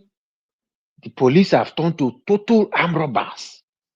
The corrupt police of those years they are now unaliving people. You see the way they exchange people in, I don't know, there's some police stations or some police post where they say that is, if a person goes there, they will exchange him with somebody that has money.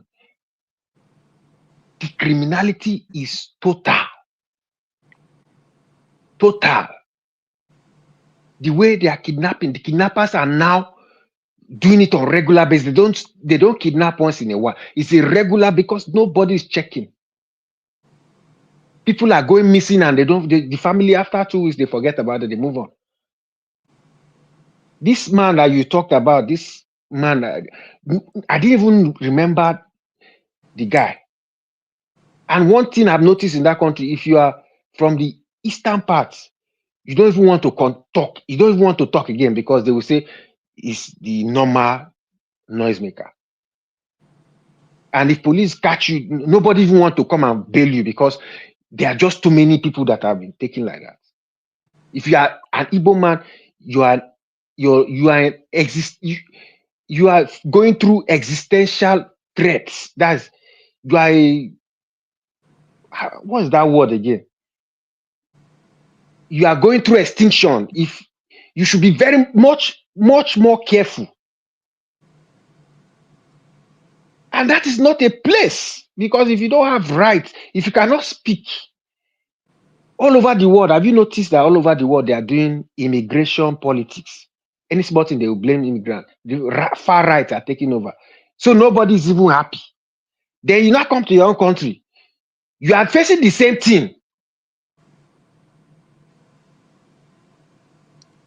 And the worst part is you guys even abroad.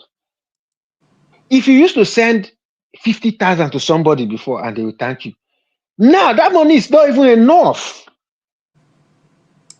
So the problem is hitting you left, right, center. The trauma is too much.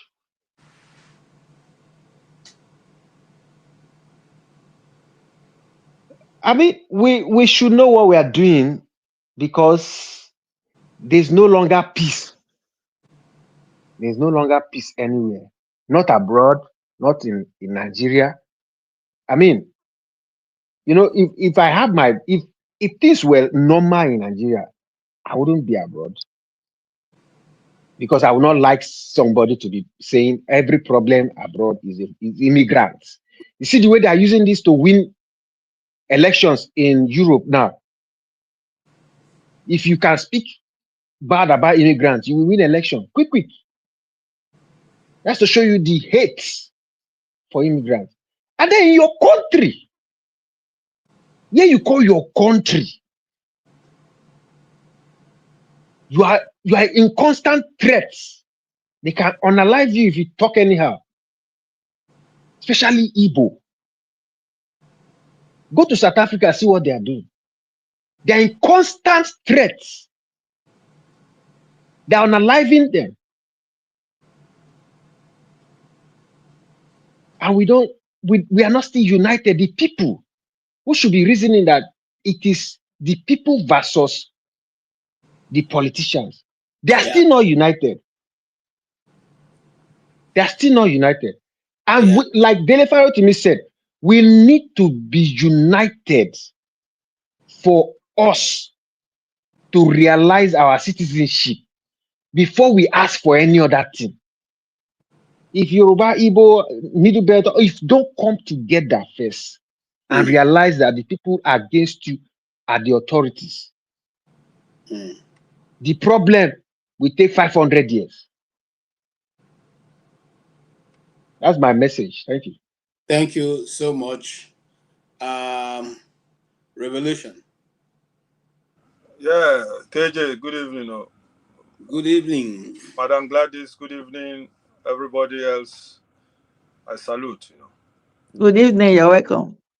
I've been watching from the beginning when that our brother came here. I used to see in VOP. I used to call them noisemakers, because why I call them noisemakers is they are being censored by Nigerian system. Sometimes when you call in to tell them something, when they see where your arrow is pointing, they cut you off. But we can understand them. That is the country called Nigeria. And I'm glad I'm among those who left that country 37 years ago. And nothing will ever take me there. Nothing at all. And for all what we have said today, I align with my sister here, who have said it all. I always criticize the religious people, because they poured ice water on Nigerians. Nigerians before, we don't used to be so quiet. We used to fight for our rights, especially the Igbos. But nowadays, these are religious newcomers, everybody, pastor up and down, they have poured ice water on the Nigerian people, telling us to wait for God time to come. Some people waited till they died. I can count so many people who waited for God. They died. Up to some level, some people were depending on churches to feed them. Grown-up men, at their retiring age, they went into church to get food daily until they disappeared from this planet.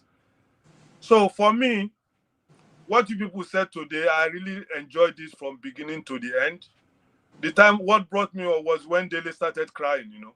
I couldn't hold back. I was at work. I nearly, in fact, I have to run away from my colleagues to wipe my own tears. He's a man I respect. He said something that really touched my heart. He said, know your enemies. Not Okechukwu, not Dele, not Musa. Know the enemies of Nigeria. Those people who are putting you down. Know them. So that you don't start fighting somebody who have not done anything to you just because you people speak different languages. That's the only thing you have as hatred for that person. So for me, I don't want to waste you people's time like always. I just believe that the only solution to Nigerian problem is that name, revolution. Whether we go fist to fist, or one day when we wake up, we say this is enough. Yeah, so okay, so go and we sit at home, we make a general strike. When big man come for your office, they no clean your office. You go come remember, say that clean are they important. When big man come to drive, you know see driver. Now that day you go realize say the driver they important. So let me leave it there and wish everybody happy new year in advance. Thank you so much. I hope we summon courage to take an action, or else it will just be a jamboree of talking. Sunday we start talking, answering the same record all over again. Thank you. Good night. Thank you. Thank you. KJ, sorry, I want to ask Revolution something before you go, my brother. You live in Denmark or Sweden? I live in Sweden, one of the best countries in the world. And my brother, I am programming for vacation. We shall get in touch later, maybe next week. I give you my contact. I'm trying to see where I'm going to go this year, right? If you want to enjoy Sweden, I don't know whether it's the best time. It's very cold, but why not? If you have your jackets, you enjoy. No, I want to come during the winter. I don't never like, but every time I go to vacation during the winter, I don't enjoy my vacation because I don't like all those jackets. I want to be free. Put on t-shirt like this. Then come in the summertime. It's beautiful in the summer. Yeah. What is summer in Sweden? Sorry. When is summer in Sweden? Summer in Sweden starts from late May to maybe late August. Yeah. Okay. We talk to each other next week. I give you my contact so we can talk privately. Okay. Thank you very much, sir. Yeah, God bless. All right. When you go, please remember to bring me Swedish bread. I beg. All right. All right. Yes. Let's move on. Good night, sir. Good night. Thank you so much. Pastor, yes, your concluding thoughts also. Your comment and then your concluding thoughts. Thank you very much. It's been a good show. Thank you. A lot of us have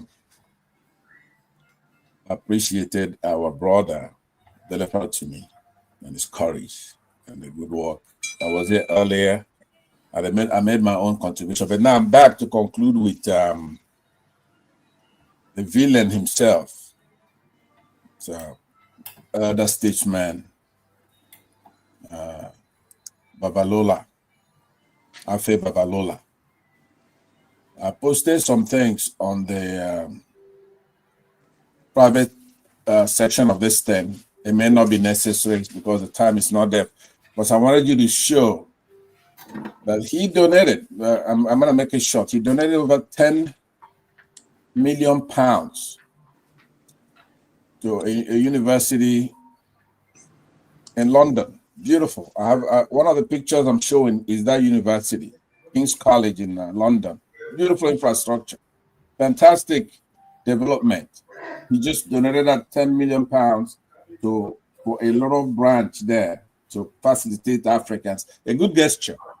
But then I also posted a video of Ekiti State where they kidnapped Farotimi, the courthouse, the infrastructure, you should see the courtroom where this hearing was held, right? And that shows that we don't have our priorities in order.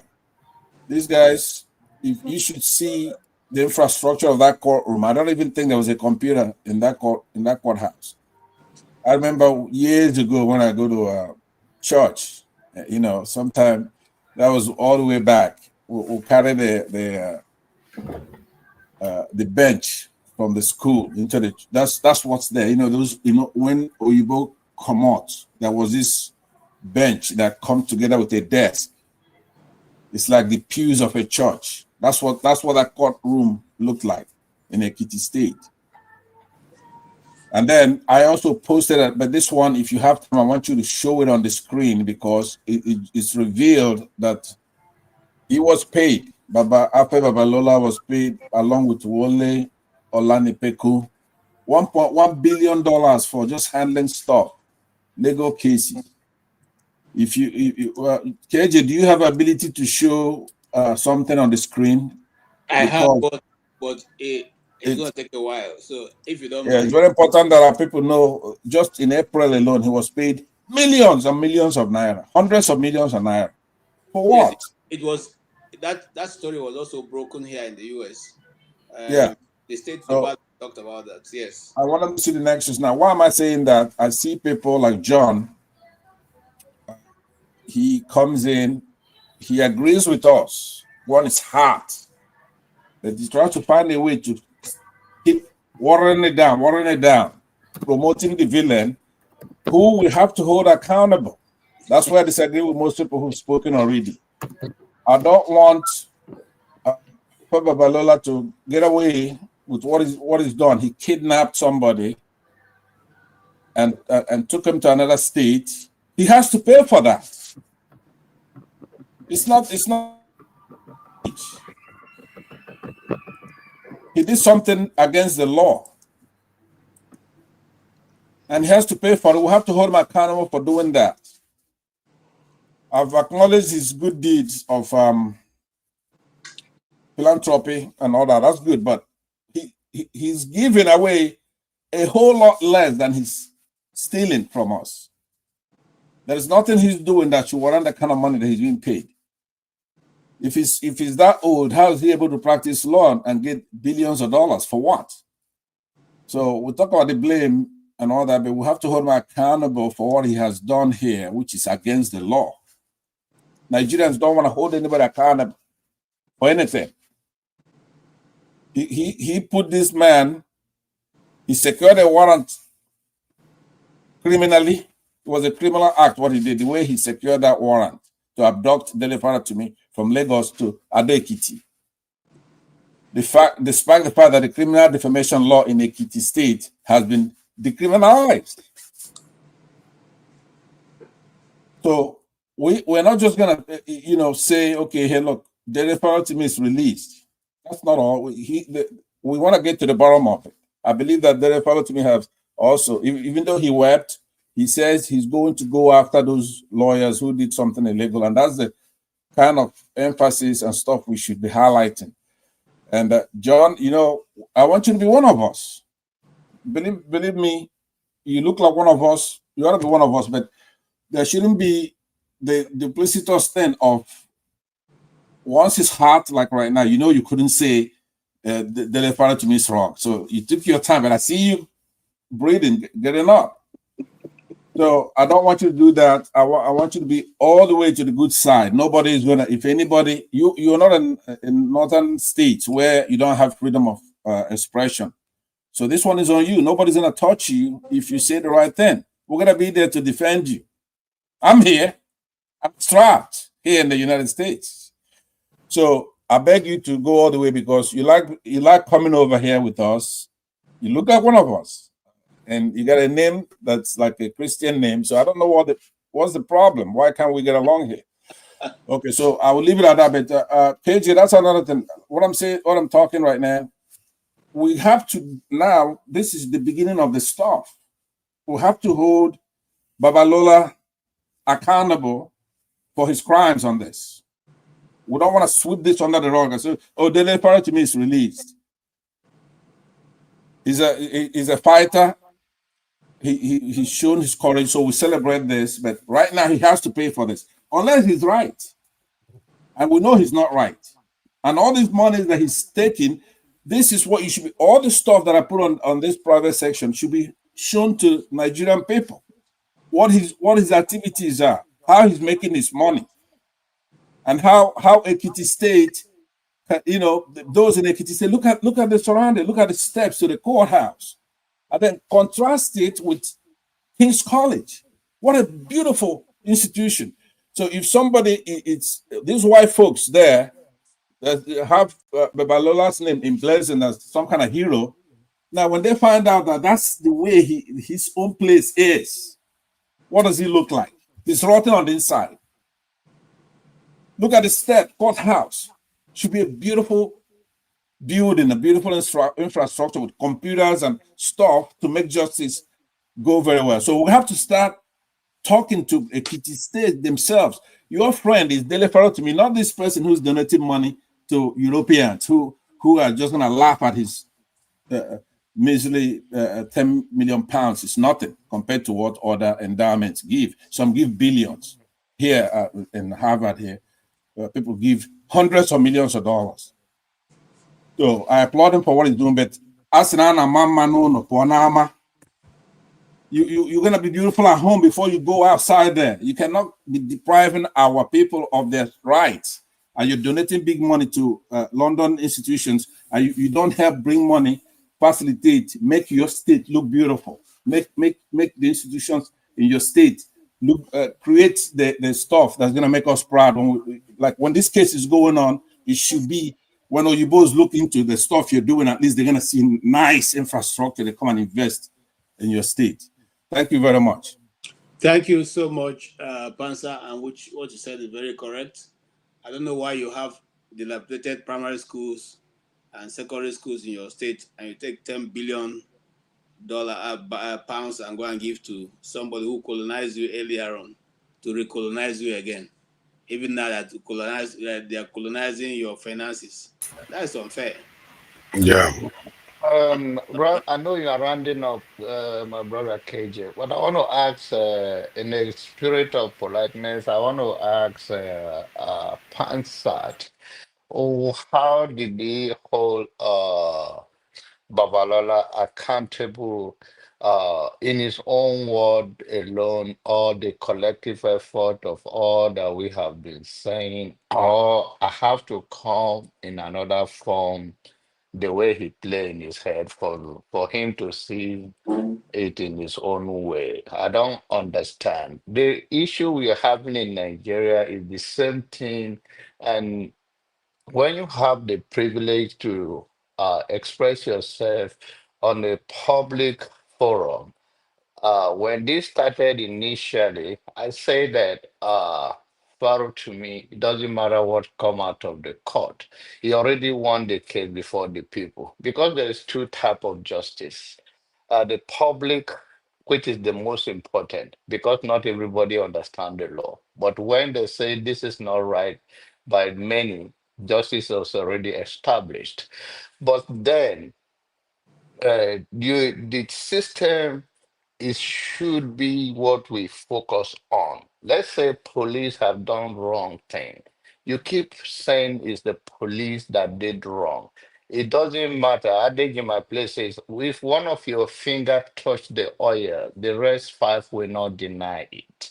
So what happened is that in that case, you are after the whole institution, and anybody that think that is bad name for them, and that is not a good name, and they are in the position of leadership of the police, the IG, AIG, commissioner, and the rest of them, you bring attention to them because what the enemy of our freedom does is to isolate us. Once we are already isolated and divided, then we can have enough power to hold them accountable. So the more we are divided based on personalities and all of that things, they win. So, and if we're going to win at all, we go after the institution. If you are going after the person, oh, this person is from here, this person is from there, then we have people in place that help that facilitate their whatever their agenda, But end of the day, what we do to hold them accountable is, let's say Babalola land he donated, or whether he have done that, $10 million or pounds to King's College in London. Why is he doing it as of this age? What is his motive? Is it because he wants his name to be there? That is the part of legacy. Maybe as a result of this Dele Farotimi case, there will be a pressure from the international community and the youth of Nigeria and all of us like that. And they'll say, okay, if you guys mean well, why are you taking this money? And even if they take the money now, on the camera rolling on that court, my grandfather goat farm in the 80s and 90s are better than that. So that is enough guilt that people roll things and say, okay, if you're going to do this out, give out so much. Like you say, charity begins at home. Why is your area look like this? Why the culture look like where they raise dog? So all of those is already out there. Sometimes we don't have to carry gun and knives to fight our case, but we can reveal the issue to the people and say, this show light on them that this person is not good for you. And those people who or who share the same idea, you look at them, a group of people who share the same idea or sitting from that perspective, then now they will distance themselves because they don't want to stain their name. So we do that. It's more of issue. I don't believe in everything we say here has to be a fight. And it doesn't mean that the way you say things, I don't have to say it that way for me to communicate my own view. But I know you are a gentleman, you just act up sometimes. I have no problem with you. All right, thank you so much for your contribution also. That will be Forefathers' last comment, and then we'll go. Forefather. Yeah, thank you, KJ, for having me. And yeah, I just wanted to touch on the Or are previous you coming to comments. continue the program? Well, I guess. It's a while I'm awake now. Okay. So for those of you who want to continue, But Forefathers. it doesn't mean you should go yet now. Let me finish before you. No, no, it doesn't. You can finish and continue now. I I, want, I I was want you to just going to moderate hold my it for. comments. I was just going to hold it for 1 hour, but we have done 3 hours already, 4 hours now. Yeah. And it True, wasn't my true. intention in the first place, just for 1 hour. So I like to thank all of you. You don't have to twist his arm. He's gonna do it. So yeah, look at that! Look at that! Look at that! Once you're done, you go. He takes I over. want to thank all of you, and especially Madam Gladys. Thank you so much for always availing us your presence, and your contributions are well valid. And everyone, a single one of you, we appreciate you so much. Dr. Damages is grateful. You are helping to make history, whether we like it or not. Our contributions are ahead. And even if we had doubt, we have seen today that our contributions are ahead because he referred to it many times because of the pressure coming from everywhere, So the Nigerian social media is getting results. I just want to appeal to those who are the traditional media in Nigeria. If you guys refuse to carry the news that are pertinent to Nigerian people, very soon the Nigerian people will zone you out. So the earlier you wake up, the better. The what you call the social media now, or some of you call the unprofessional media, it's not going to connect with that way. Very, very soon, the tables will turn, and you'll be the one scrambling. So it's better you do the stories that the Nigerian people want to hear and want to know about, mostly to run after politicians who are constantly stealing us dry and making sure the country does not develop. On that faithful note, I want to sign out and hand over totally to Forefather. Thank you very much, all, and have a good night. Thank you, EKJ. That's not fair. I wanted to say something about Sweden. Yeah, it's about Sweden. What this guy was saying. You know that Sweden is actually less equal than Nigeria. Sweden, the inequality in Sweden is higher than that of Nigeria. However, because they have more wealth, they have you don't notice it. The top 1% in Sweden owns 90% of the wealth of the country, and they have one of the highest billionaire per capita of the world. They have so many billionaires, but the rest are not anywhere to be seen. So it tells you that that's why it's important we understand the structure of nations and the reasons why they don't perform. It's not because we have rich, it's not because we are all very poor. If Nigeria was rich, even if the rich is rich at just as rich as the Swedish billionaires, there will be Nigeria would have been more equal than Sweden. If you look at the data that I'm looking at here, in terms of income, Nigerian top 1% earn as much as the bottom 44%, while in Sweden it's 50 something percent. The top 1% earn about 50 something percent of the bottom pool. So it's just the societies you have to understand. That's why the guest that came today, the strategic stuff he was talking about, that he did strategic studies. This is how you understand the bigger scale of things, how things really work together. You know, like when some people say Nigerian state is too big, let's sack more civil servants. No, Nigerian state is too small compared to the UK. The UK NHS is 2 point something million, while the total federal workers in Nigeria is 750,000. All those things is something that we need to be studying more of, so that we understand the nature of societies and know where our true problem is. It's not because we have rich in Nigeria, it's because Nigeria is poor. The entire country is poor. Our entire national budget is 28 billion US dollars. Our entire national budget this year is $28 billion. The UK, do you know how much UK spends every year? 1.5 trillion. And they are spending it in a country of 66 million people. And I don't know about you, the street is not made of gold. With all that money, still not made of gold. Can we challenge you on that? You can challenge me. You can challenge me because it's not really important, obviously. So I'm going to spend very little time on it. It's very important. By the way, John, I acknowledge the spirit in which you responded to me, and I hope we begin this year with that. Your last submission was in order. That's what it should be. But forefathers, if I give you $1, okay, $1, right, and say you keep it all, so you're keeping 100%. If I gave Tony 1,000 naira, but I retrieve from him 500 naira for tax, right? So now 50%. I gave you 100%, and I gave him 50%. So that's like 500 though that he kept. It's a whole lot more. You're mixing percentage with actual numbers. The standard of living of Sweden, perhaps, is the highest in the world. First of all, you picked the wrong country. It's a socialist country with high standard of living. That is what you call a socialist country, where the rich is way richer. That's a extremely capitalist country. That's not how a socialist country is. Socialist country should be more equal. But Sweden is more capitalist than even Nigeria.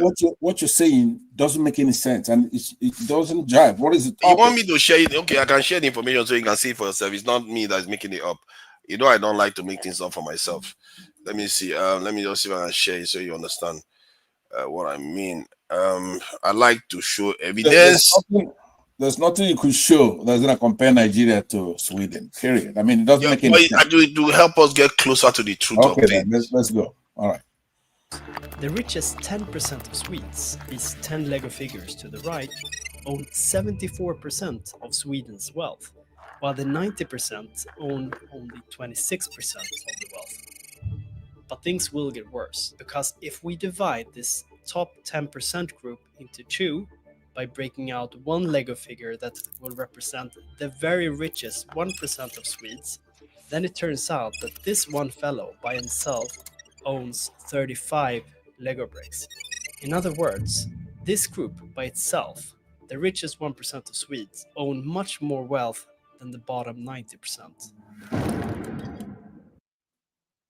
See that? The 10% own more wealth than the bottom 90%. That is some crazy stuff. No, that is in every country, right? That is here in the United States is the same thing. It might even be 5%. Top 1% in America own a whole lot more than the bottom 90%. I think it's, but it's not like that in Nigeria. It's not like that in the UK. Forefathers. Yeah. At of course, whatever you are showing is, of course, is correct. Our problem does not lies on just the West. It's the corruption that is the money, even the injustice that held Nigeria back. And I think in 20, this is my own suggestion in a lighter way. In henceforth, as we enter 2025, is to focus and have more dialogue on the area we think Nigerian is a problem. I personally believe the judiciary is the biggest problem of Nigeria because, and it's not because of the election, I'm not into all that. It's because of the from breaking down of law and order, the police, all of those things, they are not functioning very well. And then we ask who have control over the judiciary, which under the branch of government is it functioning? Is it direct that the arm of judiciary is on their own, or is Yeah, it but directly but under the Jonaba, though, government? Jonaba, how is the injustice the reason why the country is that poor? Yes, because listen to me now. Very, very key. Everything that you see Nigerians suffering from is corruption. Big is corruption in there. And it's not that there's no corruption elsewhere.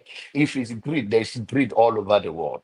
Even the other countries are more greed. But the center could not hold because people get away with it. So like now, if the system that you want to serve, you are not talking about the number of the civil servant in the nation, that we don't even have more than people think we have, so much that we should even sack. Are you sacking instead of creating more jobs? Why are you sacking your citizens? From what do you Exactly. want them to do? And you end of the day, you're going to come, people will be involved in crime because they want to survive by all means. That will increase crime in the community. So who does that? Look at people in their 55, because they start work early and they have opportunity. Age of 55, maybe they started 20, 55, they already say they should retire. It's a compulsory 35 years of retirement. All of those things, it make no sense. And then even the system of retirement, you make retired and you never have, some people will line up in Abuja or elsewhere and die. Why? Mm. So the whole thing that we are talking about is not Nigeria is poor or rich. There are many countries Nigeria do better than, that are still in a good order. Yeah. I don't think Nigeria even asks for more. It's just to create enablement environment where citizens can strive, safety and infrastructure in place that people can come and trade, even individual. I believe that if that is in place and security is addressed and infrastructure is in place, like electricity, good road, and Mm. insecurity will be in order, because if it's in order, meaning that the country is in the right track, it will attract. We don't even want even the oil, the crude oil selling and all of that. The citizen can consume it and buy, and there will be recycling of money in the country. We do not even need to export crude oil to become a rich nation because we have the population that will consume it and pay into the system, by the way.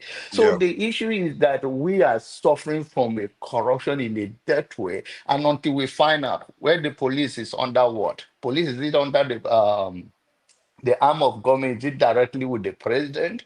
Then we talk about dividing of the branches of government, so we know who to hold accountable or who where to direct the anger to. And then you see that when you started exposing them and they know that their children is in danger. Remember, when Buhari become a president the second time, I'm telling you, go and find out. People start leaving the country on their own because they thought he was bringing the discipline in those days. Then Mm. this your vice president that wear cap like devil now started created what is called whistleblower. That's all. That if you see your neighbor have money, Just tell us, we will go. Is And that they how Steve started and Joy you were referring to? Yes. So because this is how Buhari function, Buhari don't function as individual thing. He uses that is his own leadership style. But this guy was not aggressive, and it was given to him by the current president because that is their own party arrangement and all of that. So this is, if the point I'm making is that the country already, the citizens that know they were doing bad, they were running from the country. I remember the the superintendent of custom run to people were running up and down. So Imagine. people ask anybody. They started seeking asylum without anything because they know that there is a new sheriff in town and they will be held accountable. But eventually they become the corrupt themselves. And that is the point I'm making, is that once that is in order, trust me, Nigeria will straight up. You know, some people say I have a after he question became for ill, you. something changed. After Buhari became ill, something changed. Go ahead, Tony. Yes, with respect to the comparison you were trying to make between Nigeria and Sweden, what's the population of Sweden? Very small. I think 5, 10 million. maybe the population of Ajegule or something. I 10 don't million. know. 10 10 million. million. Okay. 10 So, million, 10 million, 10.5 million. So how are you comparing 10.5 million to over look at 200? that. Look at that. You see, this kind of stuff is, what does that mean? It's still money. No, Money no, is no, no, money. How you no, manage no, it? no, no, no, no, no, because wealth is pro-rated on the basis of population. Wealth is distributed when you measure, where one of the indices of measuring a country's wealth or how it's doing is per capita income. So if you are talking about 100, if you are talking about 200 plus people, and then you are comparing them with 10.4 million, the equities are not the same. No, I agree with that. However, the point is that it's still 10 million people that are generating that wealth. That is, we have 200 million. Why are we not generating even more wealth? No, So what I'm it's a saying problem. is that you compare apples with apples. So Sweden is not a good example to compare with. If you want to look at another example, you can say UK, 66 million. The inequality in the UK is less than. How can you use UK? How can you use the wealth that they have is stolen from Africa and the other parts? How can you compare? I mean, how can you use UK to compare? You know, they had a recession once. They went down and they came back up. We since we got independence, we just kept bumbling down. No, we didn't steal resources from anywhere. You know, part of Why are what you not made stealing? Then? Why are you not stealing? part of And I don't think the stealing is the issue, whether they steal it, is the management. Whether you steal it or you earn it at this point is not necessary. But even of that they stole this thing from, we still have some leftover that we can make most use of it. So in the case, No. The quantum of money that they stole for over 500 years all over the world. I mean, how can you be comparing? What Okay, are then you talking about? how do you explain? How do you explain China, Japan that was bombed with nuclear weapons? How do you explain those countries then? How do I, in terms of what? How they are developed, how they are rich? Japan, China, these are relatively large countries. How do you explain them? No, I am saying, the point I'm making is that Britain is not a good example to compare with Nigeria. No, it's not. The reason why it is because if they were living on the wealth that they stole over for 200, 300, 500 years, if they were just living on that alone, they would have run out of money. It's because they kept building and building, and they refused to go down. We had the ability to build up, but we built down. They used to be called Great Britain. They are not called Great Britain today. But that's not how it works. They are going down because those resources are drying out from where they steal. Oh yeah, good luck with that one. Okay, look, forefathers, why don't you change the topic? It doesn't make any sense I know what you're trying to say.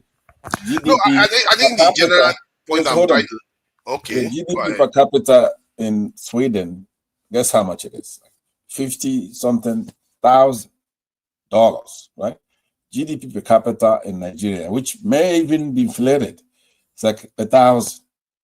So that's per capita. In essence, how could that be you can't compare the two. These people look at their mortality rate, infant mortality rate, look at their schools, look at how much government spent in research. Look at, so the citizen, at least there's a threshold, right? So how could that they have more respect from their government? Even though it's still monarchical in a sense, which I'm against, right? Bloody monarchy, I don't like it. So maybe we'll have that above them. At least It's still a democracy. The point I was making was that many of the stuff we complain about in Nigeria, it is worse in other countries. Yet, let me finish my point now. I'm going to exit. All I'm saying is that I don't want you are not letting me finish my do point. The same thing that John does, which is you try to water things down that you had a lot of. But why? Maybe that part should be watered down because that is not the core of the problem, isn't it? Maybe that is the reason why you don't like it. The point I'm making is that the things that we think is the worst part of Nigeria is not the area where the real problem is. Like what? We should be heading, like when we say that the government is spending too much money, we know full well that we have understaffed federal the civil service. But instead, our people in their head, when they want to ask the government to do something, stop spending money on federal workers. Don't close this department, close that department. When we barely have enough serving the country. Like soldiers. Yeah, including no, that's not even. I'm not even including soldiers. If you go to soldiers area, military security area, we are terrible on that too. So our society is not structured properly. That's the problem. I'm cutting to the chase. I know that's what you're talking about.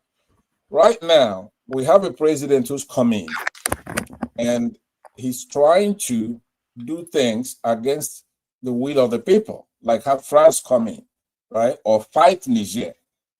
If we don't get the electoral system right and have the right leaders right, and we just have some tough guy come in and make the military so large that he could go on invading our neighbors, right? Go on capturing people like Farotimi because that particular president is that powerful, right? He's abandoned everything else and he's trying to not get prestige, right? Which is what you are against when you don't understand the soft power. The soft power, prestige, respect for the rule of law.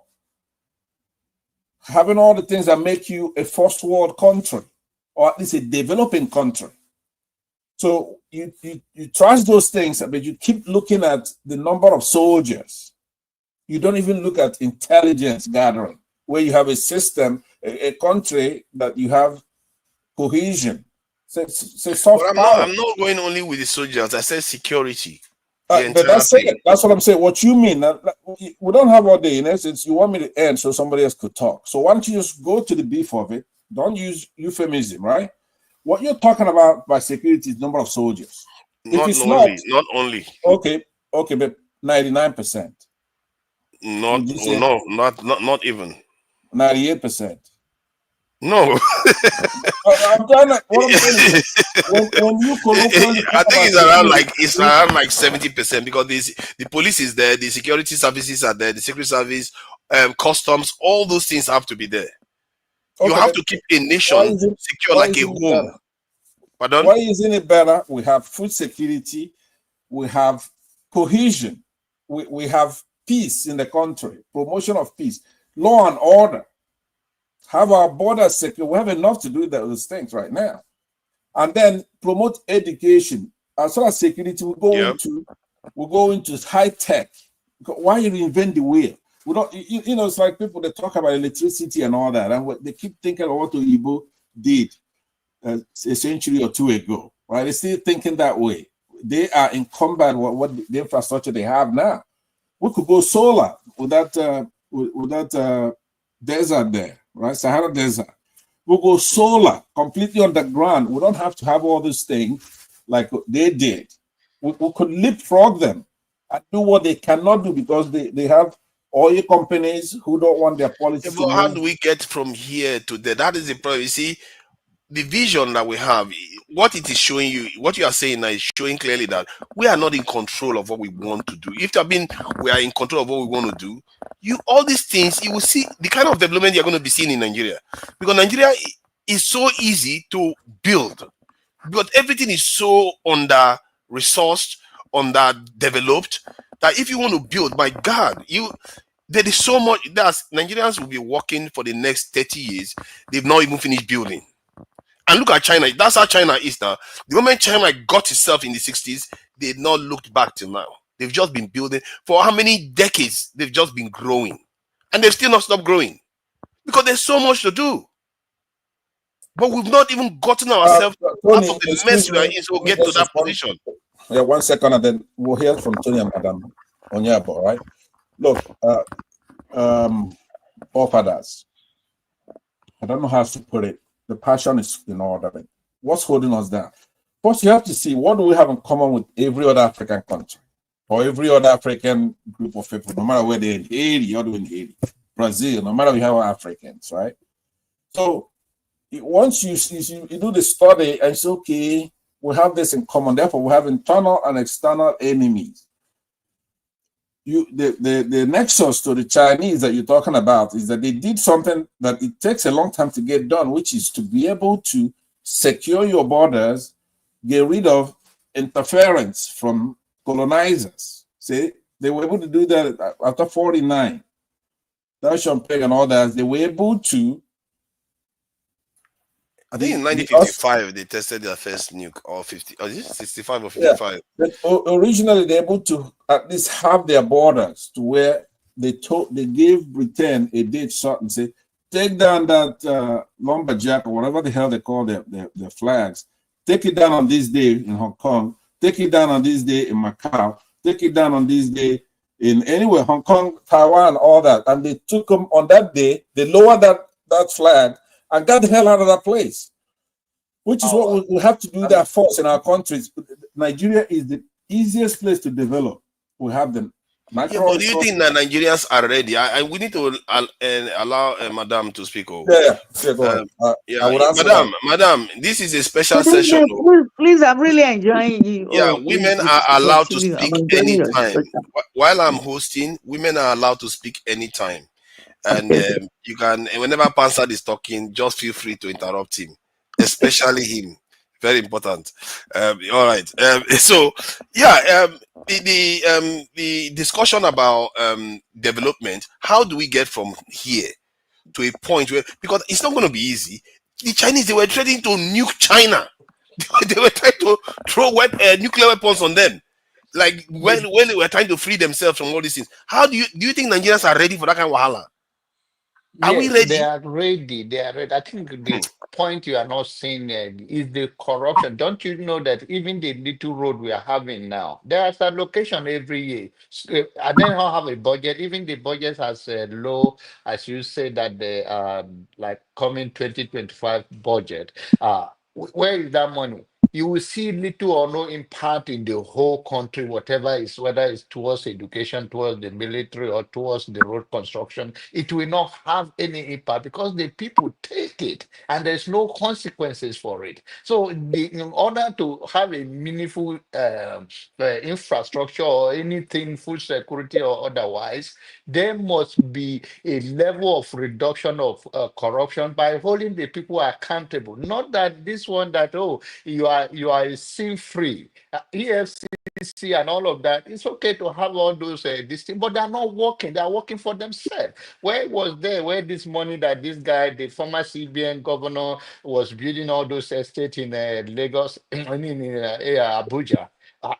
Where? Because there is no even system. You can go to register a business outside Nigeria today and bring it as a foreign company. Nigerian will be glad to give them that business, even though you are a black guy behind it. But because they do not appreciate their own, and they always try to find a fraudulent way to get their things done. So to me, it's not that difficult. Even the little step that we can do and transform Nigeria better than any country in the world. But as far as there is no sense of accountability and no consequences for action, that people, you even the one you allocate and nobody go out, where did they go? They go to court, right? They go to court. Yeah. Okay, and what happened? Look at Yahaya Bello. I believe that all Nigerian politicians and all of them are corrupt. So it shouldn't be only Yahaya Bello. But let's use Yahaya Bello as an example.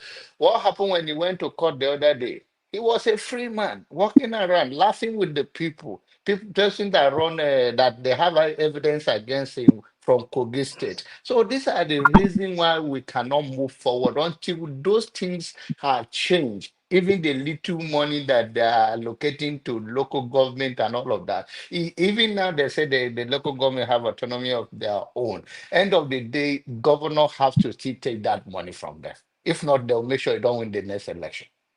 So are the same Thank you. little things.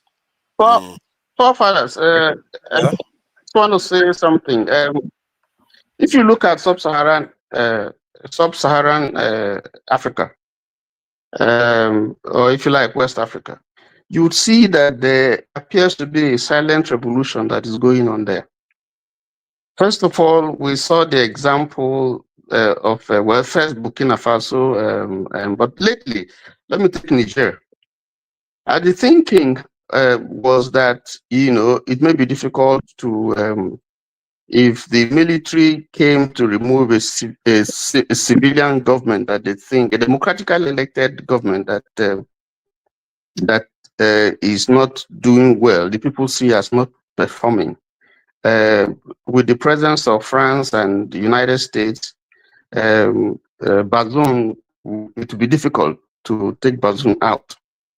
But we're beginning to see now gradually that there is a build-up of countries that are beginning to say, no, first of all, we have to deal with foreign interference, mobilize their people, and then we begin to deal with our internal problems. As we speak now, Chad has joined these three groups, Burkina Faso, Niger, and Mali, and they have given signals to France, that they want to review their relationship, military and economic, with France. And I also see that Ivory Coast, which used to be the bastion, February, used to be like a son to France. Now, Ivory Coast is gradually also shifting its loyalty in terms of its relationship with France. And then lately, I hear Ghana is also about taking that kind of decision. The only English-speaking country. Benin, currently, as we speak, has some problems with Niger over its relationship with France because there's this argument that Benin has a French troops stationed there, but saying no. But then I say no, that they're only there to train military. The long and short of what I'm saying is that these forces are beginning to gather, and Nigeria is surrounded by essentially French-speaking countries who are, deciding that they don't see any merit in joining ECOWAS, and so there's a breakaway. And my reading and understanding is that if these forces that are gathering continue, somehow it's going to impact on Nigeria, especially when Nigeria is tilting towards France and all these other countries who are neighbors helping us to fight, that we have shared long relationship with. Because the enemy, a friend of my enemy is my enemy. So if we take that perception for real, then I think that Nigeria has something to fear. Nigeria should be cautious the way it's going. But I also think that that's the direction that Sub-Saharan Africa is going now, trying to say, listen, French, stay away, particularly the French-speaking countries. We can deal with our problems ourselves. We can, and they have been doing that. But I also want to take an example, go outside Sub-Saharan Africa, West Africa. I want to take Namibia, for example, small country. Not the independence, not quite as long as that of Nigeria. But you see, the president, and let me take the former president, he could walk the streets of Namibia unaccompanied. No soldier, no troop following him. And still feel secure. So there is a system that has led to that. And yet this was a country that where Nigeria was in the, far had been independent before it. Nigeria actually fought for its independence. And then I want to use I've always talked about Botswana, okay? And I've talked about Tanzania. So we have models that we can learn. These three countries, Tanzania, for instance, perhaps the longest in terms of, independence, has been politically stable. So what lessons can we learn? You can say these are small countries, perhaps not as diverse as Nigeria, but the concept of nation building is what I'm looking at now. What is it that has kept them going? What is it that has kept them? But you see, you've just gotten back to a point that have been making. You said they have been stable, they've been going on, and yet check their GDP per capita. It's nowhere near any of the developed nations, not even close. That tells you that something else is going on with all the black nations. It's not all the stuff we keep complaining about. The core of it is not that we are not making money, and somebody is preventing us from making money, and we have to stop that. We can't be in a world where other people are making money and our people are just starving. We go and sign trade deals, and the trade deal is against us. We allow them to come and take raw materials from our country. We don't produce anything. This type of way of life, we have to stop it, because all the nations, even when they don't have war, they are stable. Ghana have now had a civil war, but they are still poor. By world standard, they are still very poor. And if the only thing they all have in common is that they are black, they have weak nations, that anybody can go in there and take over. This is why when they want to make documentary, it's always in Africa, because our leaders there, it's like they are city landlord.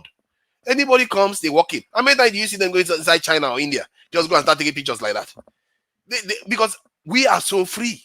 Anybody can come, take whatever they like, they go.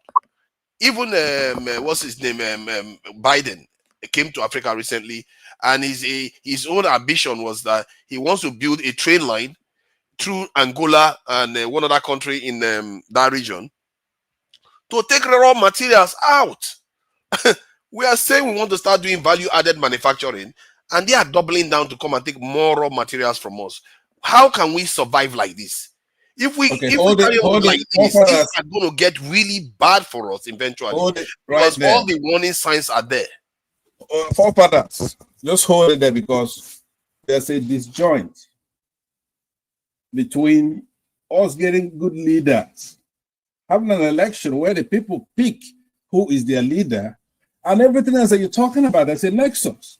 But they've been picking in Ghana, they've been picking in Tanzania, they've been picking in all these places. Just hear me out first with a good ear. Okay. Wax your ear and hear this, because it's important. You keep making the point that everybody agrees with, that we need security, we need all that stuff. But there's a leader you're going to have in the country. Britain wouldn't even have the temerity to ask, to say, you want to set prices for us. There's a leader you're going to have in the country who is really a patriotic person, that the people picked him because of his empathy, his love for his country, and the welfare of his citizens. And those people cannot do those things.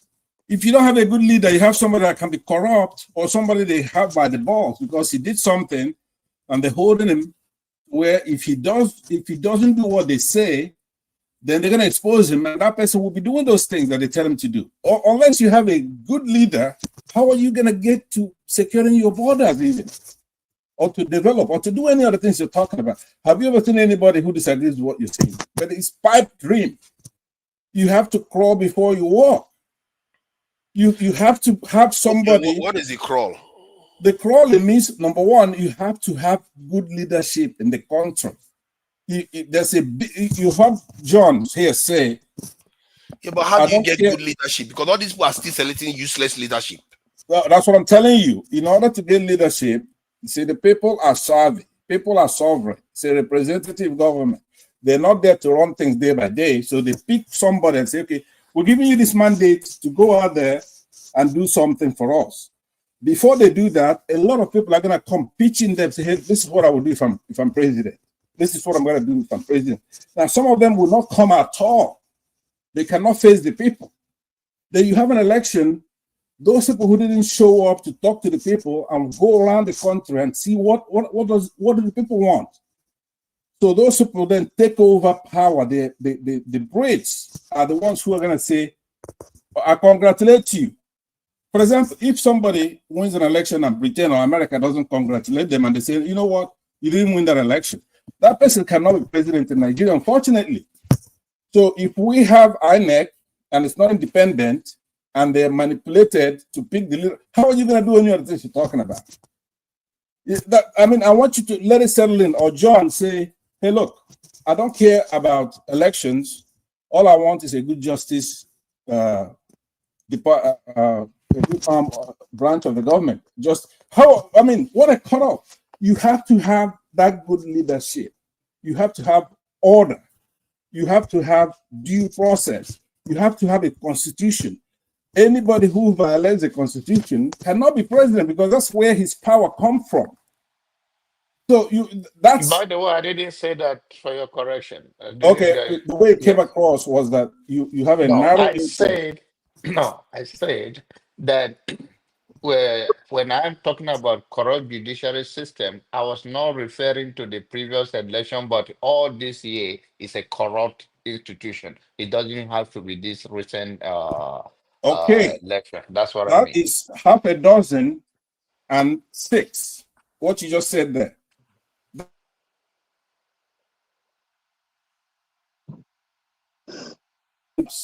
What's happening with you? You're freezing. Okay, can you hear me now? Now we can hear you. Try to finish so that the syndicats can say something. He hasn't said anything. It's not the number of times somebody speaks. Like me, I come in and I go and I let others talk. Right. The point is that I go back to what somebody said. I'm going back to what John said, which his clarification. If you're a true-blooded Nigerian, and Nigerians went to the polls and they made a selection for president, no matter who it is they chose, you cannot turn off those beavers and then you'll be talking about something else. We have to have good look, forefathers. If we didn't let Buhari come in 2015, right, we won't be where we are today. That election in 2015, Good luck was not good either. Pardon? Good luck was not good either. No, he was not a panacea. He was not a silver bullet, but he was educated. He's a civilian. He obeys the laws, right? He's not a Jeffersonian Democrat. That's true. He's not the lightest bulb in the room. But there's no comparison between him and Buhari now. You go and look at plot a graph, X and Y. Since 1999, our election have been like this, from the worst to the worst. And by the way, I know you always channel it towards Peter Obi election, no election. I don't have. No, that's why I deliberately. The issue, I know you want to bring that topic because you always it's an important topic. But So Peter maybe Obi, even if he win, it's more of the same. It's not okay. Hold on. It's not. Let me.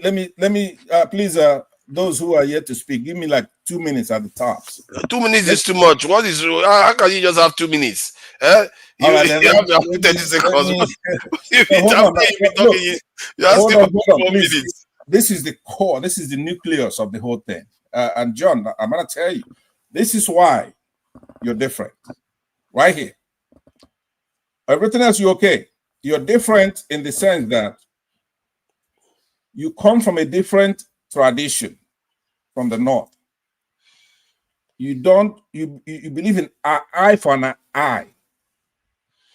We have what's called Western jurisprudence. In that system, the Constitution, it's what brings the country together, right? You don't have enough Constitution. time. We need to really stay focused on the discussion about. But we're doing it in a good spirit. We're doing it in make more money. That's what we are talking about, not jurisprudence discussion right now. But hold on. This is what another thing that's wrong with our country is who is in charge. Your leadership on this platform, right? You're anti-intellectual. But you're moving out of the topic. No, but this is the topic.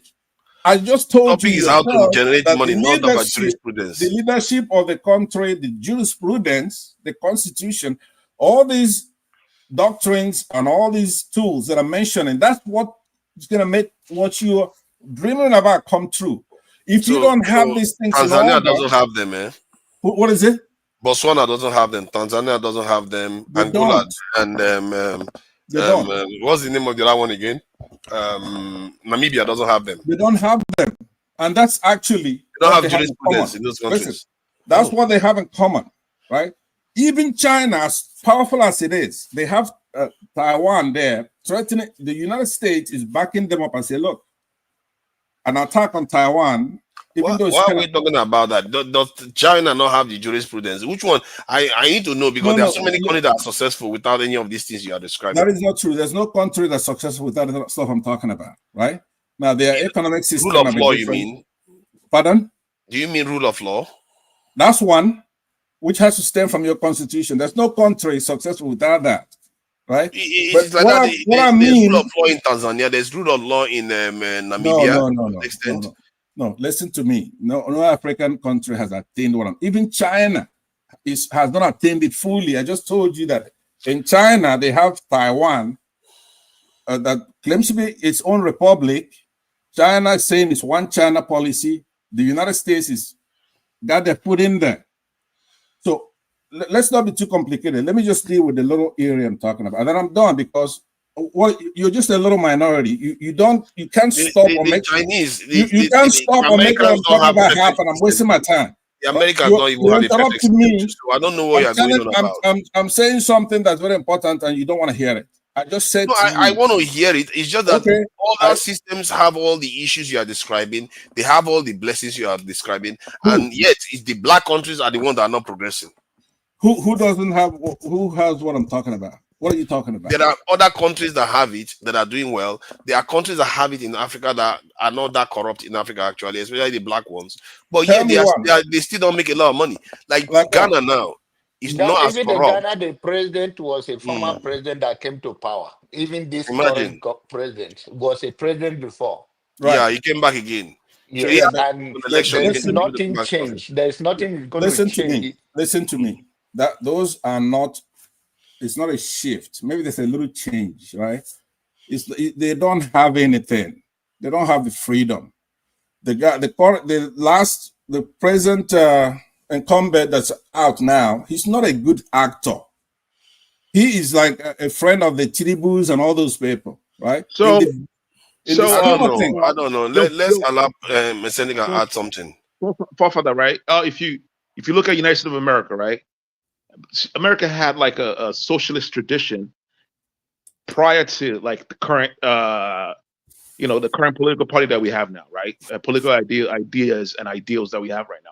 America used to have a very robust socialist ideal and political party, and those party, the socialist movement was the one that pushed what's his name? Is it Roosevelt and the president after him? FDR. FDR. Yes, that's right. FDA, yeah. To implement social programs that Americans have benefited from now. You know what I mean? Like the Medicare, Medicaid, and all. And why do you think they did that?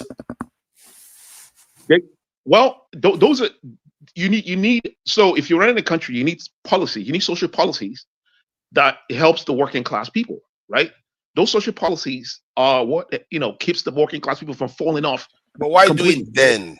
They could have done it anytime in their history. Let me help with that history. Here's what happened. Go ahead. Yeah, what happened here in the United States was that you had a Great Depression. America was pretty much practicing laissez-faire economics. The banks could do anything, take people's money when things are hard. There'll be a run at the banks and they do all that stuff. So in the 30s, FDR came in to put in some brakes. Social Security, for example. All right. Now the courts, they all fought it out because the FDR is able to expand the courts. See, we have to have 3 or 4 branches of government for one thing. You don't have to fight for armies. There are a few things you gotta get right. Those things are gonna fall in place. One of the things they have here is 3 co-equal branches of government to check each other. Right? They have to have an adversarial relationship. So in that case, don't say we have a hybrid eccentric here, like a French had. We have a democracy here. It's a capitalist system, but it's not without a heart. So you have to have those social nets, right? Which is what you're talking about, that came about in the 30s with the walking of the courts, everybody else. That's what makes America a great place. Wait. Don't misrepresent the point. The social programs that were implemented by FDR was as a result of the Socialist Party pushing FDR. You can go look into the history. Nigeria does not have a real opposition, right? The PDP, APP, or whatever, even Peter Obi's party. These are all neoliberal parties, right? All their policies are neoliberal policies. You know, they take cue from the World Bank and the other bank run by United States of America, right? That's where they get their policies from, their economic policies from. None of the economic policies have any socialist background to it, right? They don't have any social programs. They don't have anything to help people. If you're in Nigeria right now, if you don't have any medical coverage, if you can't afford to go to hospital, you're done. You're donezo. In most advanced countries, if you go to Canada right now, for those who live in Canada, for those who live in Europe, they have universal healthcare, right? Universal healthcare helps them. It helps subsidize their Medicare, right? Individual, medical coverages, right? In America does not have that, right? That's why people, if you have cancer in the United States of America, you're done. You are done. You know what I'm saying? And Nigeria copies American system. That's a huge problem because, believe it or not, I don't consider America as a first world country. America is a glorified first world country. It's a second world country. You know what I'm saying? You can look deeper and see all the problems. Let me add something to this. Let me just add something because there's a reason why I asked you that question. Why did they do it? Because the geopolitical environment matters. They could have done it a long time ago. If you look at during that period was when the Soviet Union Russia went socialist. I think it was in the early Pardon? Yeah. You're talking about the Bolsheviks. Yes, the Bolsheviks. Yeah, the socialists were rising in the world, and there was a competition even in Russia during that period as whether they should proselytize their beliefs, their ideology, or use it to build their country. And Stalin was on the line of building Russia, while I don't forgotten the name of the other guy, whether it's Khrushchev or something. He was that guy was a favorite of Lenin, was for spreading it all over the world.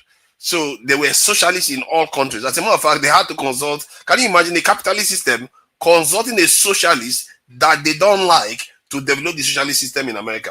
Because you need to understand that they're beginning to like the socialist system more than the capitalist system. You need to understand socialism, like the writings of the socialist pioneers. That was the criticism of capitalism. That's what it was. Socialism is like the first stage of communism, right? And on the core of it, it's just the system of the people. You know what I mean? Like because I just want you to get the idea that the reason why they did it in the West, they are capitalists too. Why did the capitalists embrace it? Because they did it to kind of. I just told you why you were employing something that doesn't. Hold on 1 second. I said okay. Well, I told you that there was a Great Depression after World War One. There was depression before. They didn't create socialist system. No, but it's not my opinion. These are facts. So no, it's not facts. I know it's the fact. The depression happened, but it didn't. It's not the reason why they created the socialist system. You are trying to be given a chance to emphasize a point that just ridiculous. Hold on. The United States is a first world country, so don't talk that kind of nonsense because just one state here, California, right, is the 5th largest economy, right? The idea that the United States is a second world country is ridiculous. It is second world country, bro. You said it, so you have to live for a pushback. Let me push back, will you? Just relax. Relax. Let me push back. Let's take it easy. It depends. If you don't say, am I arguing with Tony? Am I arguing with Onyabo? I'm arguing with him because he's saying something ridiculous. In the United States of America, if you have cancer in the United States of America, you will go bankrupt. So what? If Canadians are ripping us off here, right? Canada is ripping us off. Canada is not ripping anyone off. They have universal health care. Let me land, right? We even know what you're talking about. Let him just land. Pansa try to land because it's a let me land because we're talking about something else and he's saying something that doesn't make any sense. Canada, What are you landing there? You're not making sense. One at a time now. One at a time, so we please can hear mute the you. guy now. We're he not comes talking. You need to stop bad talking, man. spirit. You gotta mute the Okay, guy. Pastor, Right? just 30 seconds so he can speak. Now, since you told me to land, I haven't landed, right? So 30 seconds. stop whoever is making me not land. Use your head. Now, what I'm saying is that Canada, next door to us here, they got a king. They have universal health care. It doesn't matter. They're living off of us. Do you know what who makes the medicine? Who do you know what universal health care is? Who makes the medicines, right? Who invents the medicine?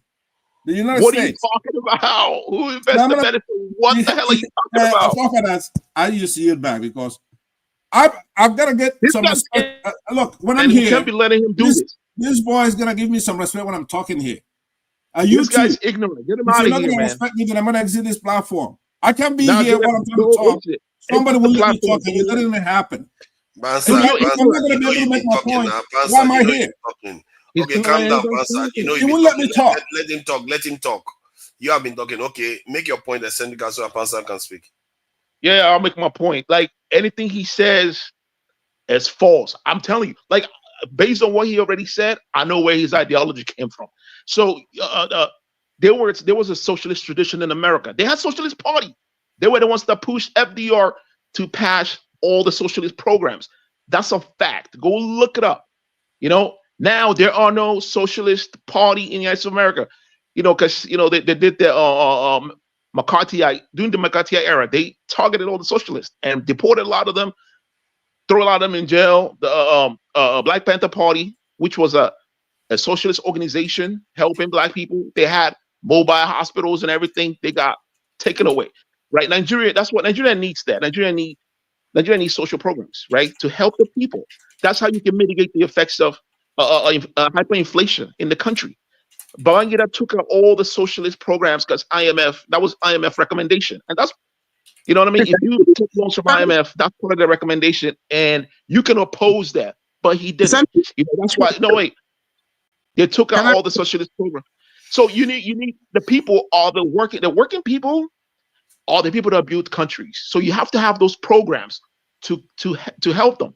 You know what I mean? To give them hope instead of going to the churches, having water spray on them. If Nigeria has like universal health care, right? If Nigeria has universal health care and Nigeria has subsidized homes, subsidize the necessities, the people will not be worried about all that stuff. They will be willing to work.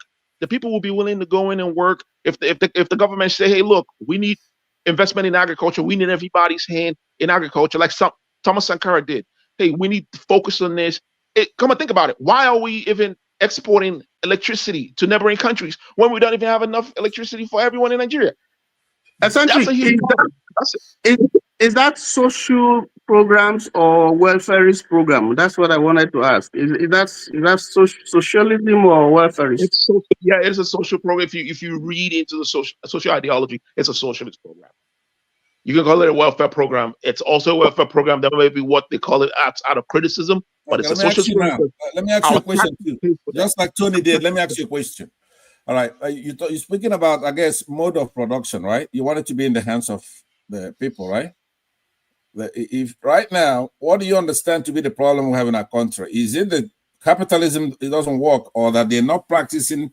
They're by calling, they're not being honest. We have leaders that don't believe in the system. They're cheaters. They're crooked. So if you bring in social, the question is not done. Here's the major question. So if you bring in socialism or communism, where everybody's equal, right? So, but the leaders are gonna cheat. They go ahead and accumulate and still have the higher 1% cheating the system. Okay. Isn't that what the problem is? It will still happen in socialism or communism if the people are not practicing the true doctrine. Let me answer the question. So there's a contradiction with the two systems, capitalism and democracy. There's a huge contradiction with these two systems. Democracy is a system where people will vote for a representative, right? This person will represent us. You know, it's the people's form of government. But in capitalism, it's the rich, the rich guy, Dangote, he immerse all the wealth, and then he have you work and then pay you stipends and keep the billions of naira and then use that money. When he gets so big, he manipulates the system. He could buy the politicians to do his biddings, right? In a socialist system, like at your work, you have a CEO. The CEO makes all the rules of how, you know, he's going to determine who's going to get fired, how the direction the job is going to go. But in a socialist system, the workers make that decision, right? There are I forgot the name of it. There are some businesses that use a system that's socialist here in America. I forgot their name. It's where it's cooperative. It's called workers cooperative, right? Nigeria doesn't even have that. Like, imagine like 10 students. Imagine like 10 students put money together to start a business. Hold on. All the profits equally, democracy right? is a Nigeria political system. Wait. No, hold on now. Hold on. Well, There's a lot of people here. It's not only using a talk. Democracy is a political system, and then capitalism is an economic system. You have them all mixed up. If you're comparing political system to political system, it's not a political. It's not just a political system. Listen, socialism is like the first stage of communism, right? It's not a. It's an economic system. It is an economic system. Yes, right. And it's also a government system. Are you against capitalism? You don't want capitalism? Capitalism is garbage, man. What are you talking about? So are you a communist? You like communism? I love communism. I'm a communist. Okay. I'm a Igbo. Listen, wait. I'm an Igbo, right? Wait. Let me buttress my point. If you go to any village in Igbo land, mention the name of the village. They practice socialism with their own flavor, right? Okay. That's why you have a widow. If you have a widow in your village, let me add something. You see, when I was saying that, right? You're a communist, eccentricate. And no, I said it's communist. I didn't know you're a communist. Can we leave it? Hold on. Can I just add something there? See, when I said earlier on that it had something to do with the fact that socialist systems were competing, just like in the 70s, 80s, where you have America having their tax rate, business tax rate being up to 90%. Can you imagine that today? 90% tax rate. I think there was a time it was 100%. I don't even know how that works. You are never allowed to make profit. I don't even know how that works. No. If you make a certain amount of money, the rest, let's say if you make $1 million, the rest, the next extra $1 million, you'll be taxed 90%. Yeah, that is quite high. And I think there was one of them I even heard that there was a period where it went 100%, whereby if you earn over a certain amount, you give it back, you give it to the state. It was 90%. That was during the FDR era. That was the era. Yeah, the UK has similar experience. Okay. But hold on, let me finish my point. Please, let me finish my point. The point I'm making is that, let me finish the point I'm making. The point I'm making is that when I made it earlier on that it was the influence of the Soviet Union that caused all those events. It sounded like it was a joke, isn't it? Because it made sense in my head. But when I read it, we talked about how the social security system came to fruition in America in the 1930s. Before that, it came into the UK. Then before that, it was in Germany. And if you look at the reasoning of this in Germany here, it says German's system was partly a strategy to counter socialism. These are capitalist states implementing a system of socialism. Why? Because the people themselves, the poorer people of those nations, like in the case of Sweden, where you have 1% being richer than the 90%, bottom 90%, those poorer people loved socialism because they felt like, everybody's equal. We are going to be using the same car, the same houses, the same everything. So they were being seduced by it. That is why this capitalist system felt they had to implement these policies.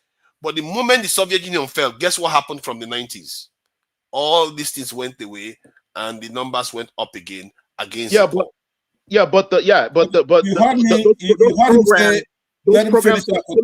in those countries. Those programs. Don't worry, you're going to get your turn now. Let him have his say, Pastor. You've been talking now. Come on, let's. No, you said I should let you talk so that I can talk, right? Don't worry, you'll get your chance. I'm going to be gone in a minute. I want him to say, Pastor, we are not going anywhere now. I am going to be gone because it's not orderly here. Why are you going anywhere? This guy won't let me talk. I'm gonna be gone. So essentially, Have yours listen, he can speak. Plus, I'm Seneca, asking have you a your say. question. So it's you speaking. I'm gonna ask you a question. Is you speaking? Seneca, say something now. Can I get my point through? I was just saying that those programs still exist in these countries in Europe. That's what makes Europe beautiful. All the socialist programs that were left over from that era. You know what I mean? That's it. That's not like in Germany. By the way, Tony University and Janaba, education, university excuse me, I'm gonna education take in Germany 30 is free. seconds. I want to get this boy on record right now. So, and you two forefathers, you heard him say, "I love communism." So, eccentric, are you against people owning their own property? I want to make sure you know what communism is. Are you against somebody who works hard, they have a business, or they have a house, or a property? You're against it. That's what you say, right? Yeah, I mean, you can, people can over accumulate properties. Like, why would you need to over accumulate No, properties? but any at all. Well, if you're a communist, if you love communism, there is no private ownership of property in communism. So you don't own anything. It's Listen, a collective. Will you be responsive? It's your turn to talk. Hold on. I want to get you on the record. Okay, I want to make sure you know. Allow him to respond then. Humanity you're not ruling properly here. Come on, man. Answer. You ask a question, let him answer. Humanity has not gone into a point where communism will implement. I want a yes or no. He's being in the philosophical. future. Yes or no? Are you against private ownership of property? Listen, in the future, communism will be the mode of government. It's not answering the question. Are you against somebody owning private property? I'm against people over acquiring properties, like over. I mean, even one, right? Even one. Say my house. I have a house in the village. About the CBN governor, former CBN governor, having so much properties in Abuja. Why didn't you just complaining about that? But the Senecas, is it not a little bit presumptuous to assume that communism is going to be the rage in the future? Yes, given the human desire to have something to be ahead of some other person. You're gonna have universal basic income because AI will be able to do all jobs. And I'm not saying isn't that an assumption again? It's not an assumption. It's already happening. Why are you giving him a soft landing? I had him by the jugular, right? I grabbed him by the jugular, right? Hold on. What jugular did you have him there? You want to let him out by asking him a smaller thing. There is no jugular there. Look, we're all over the place. There are people here, smart people like Tony here, John, right? They want to get a word in. This guy's cartoonish. You're not here to be antagonistic. Whatever I say, you would have attacked me. You think I'm overrated on the platform? A lot of respect. You're cartoonish. Right? I'm a genius. But anyway, let me say this. On a serious note, now, forefathers, here's what I'm saying. No matter what economic system that Nigeria practices, they cannot cheat. That's why capitalism is not working in our country. It's not that capitalism is bad. It is capitalism. That's why there are few people who are rich. You have like the gap between the rich and the poor is just so much. It is, and that's the problem.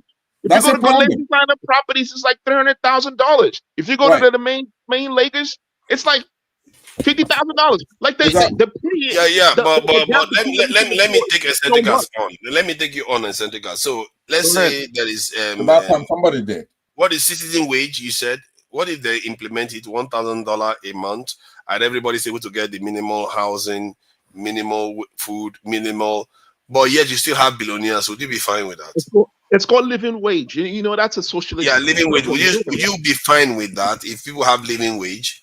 Yeah, of course. But in many Western societies, that's technically what people have now. No, if in the United States of America, minimum wage is $7. What are you going to do with that? You can't even pay one-bedroom apartment. No, I'm talking about people that are living on social security completely. They are not even working. They get money from government. They go to school. They do everything, and they are basically on that right now. Yeah, like the disabled. You know what I mean? Like the disabled in Nigeria. You see them walking around asking for money. Like that's what we do to our disabled. That's crazy. Like that's a scary society where the downtrodden are just left alone to rot. What about the children? Nigerian children are poor. There's no the children in Nigeria are in a poverty. You have to admit that society, by and large, in the West is almost created. Like in many societies, even in like Asia, like China now, not necessarily China, I think Japan, Singapore, most people can earn a living even when you're not working at all. They can still survive. So in a way, they've already implemented it, but the gap between the rich and the poor is still growing nonetheless. So what is that supposed to mean? In other words, I just feel like if you are looking for capitalist system or socialist system, it may not be realistic because you always have human beings that want to have more over the other, and then one other person will want to have their child to have one advantage over the other person's child. You always have that system keep churning, no matter what you do. I can ask you now, create a system where you don't have anybody owning anything, and you still have an elite class that gains advantage over the other people, no matter what you do. Please try to create a scenario. Let me come in. We've been conversational. Hold on, eccentric. It's coming in. Go ahead. In 1947, I believe it was Sir Winston Churchill that says to the UK's House of Commons, quote, "Democracy is the worst form of government except for all the others." I know you're laughing because you heard about it before, right? Eccentric. You heard that before? Yeah, right? I heard that. Yep. You heard it, right? Democracy Yeah, is the worst form of government except for all the others. The Greeks that gave you democracy, they didn't even like that because Socialism is a political system, not an economic system. I mean, democracy. I mean, it's a political system, not an economic and system. it came from the Greeks, like he said, from reasoning, right? It could also be an economic system. There has to be a mechanism to punish somebody who will let somebody talk. In essence, he just can't be warned all the time. Stop interrupting me, and he keeps doing it. What are you going to do about that? I want to land in a couple of minutes. I'm done. A couple of minutes. What I'm saying to you, Eccentric Cast, is that you are picking holes in some of the problems we have in capitalism. Nobody's going to disagree with you on that, right? And that's why in a capitalist society such as the United States, you have philanthropies. There are policies that are made so that people could deduct when they give money. You want to make other institutions strong, like the church, so they'll be able to catch those who are going to fall through the cracks, right? And of course, you have county government. You have I don't like when I'm talking to somebody when I'm really not fair. This is not my opinion. This is the way it is. It is your opinion. You have to have institutions, right? So you can go say, okay, look, I want to be a communist instead, just because you have to tinker with these things to make it fair. The mode of production cannot be to where people are going to share everything equally, like in a communist. Do you have union at your workplace? Is there any union at your workplace? Do you have union at your workplace? Yeah, welcome here, and they're being devastated with a battle, right? It's an argument thing. Like you said, are you against the union? Let me ask that again. No, I'm not. I'm not. Oh, there you go. Oh, there you go. Did you know that union is actually a socialist? That's what they claim. Those things. Listen to this. They claim the things that we have in capitalism, and you can say balance. Dude, you got to read. There are texts. I don't like this kind of talk. I want to make my point so that you talk. Okay. No, do you know Engel? Look, do you know this Engel? guy's got a problem, right? It's psychotic. Please moderate. You guys, okay. Passat, why are you just creating a fight? So don't interrupt when I'm talking. Why is Passat just looking for a fight? You have to have respect for elders, goddammit. One-sided camera. Have respect for elders here. Have you read That's Capital? Have you read That's Capital? Have you read That's Capital? Have you read that? That's Capital. Have you read that? You should be asking me, have I written That's Capital? I'm the kind of guy. Hold on. Have you read any Lenin's work? Have you read Lenin's work? You come from Western culture, United States, right? The US is not perfect. It's just the best, right? It's right not the here, best. It's just the best in the military and bullying poor people. That's what it is best at. Okay, but you see, I keep having problems with Showore supporters, right? But I didn't know what the problem was. Finally, because they always say, you find out that they are socialist and communist. I want to hear from Tony. I'm ending with this. I'm saying, I didn't know, honestly, forefathers, I didn't know they were communists, and they say they're all the same, and they're very vitriolic and very. What is Sowere's policy? I don't even know Sowore. I don't even know what he You know, stands that for. stuff surprised me. You know, when I knew Sowore was coming, is I didn't know he was on panel here. Sowore was here, and I asked him. his name. This other guy came on stage. One of his friends that they grew up together came on stream, and he said they were socialists. I was like, socialists. I think you're going to make it into office in a capitalist democracy. They will not let you become leader if you believe you have sympathies for socialism. Personally, I don't care about political economic systems, actually. Because all economic systems, you have paths to making wealth. When are you going to talk here? You see the same thing John said about justice? He just said it. He doesn't care about the economic system.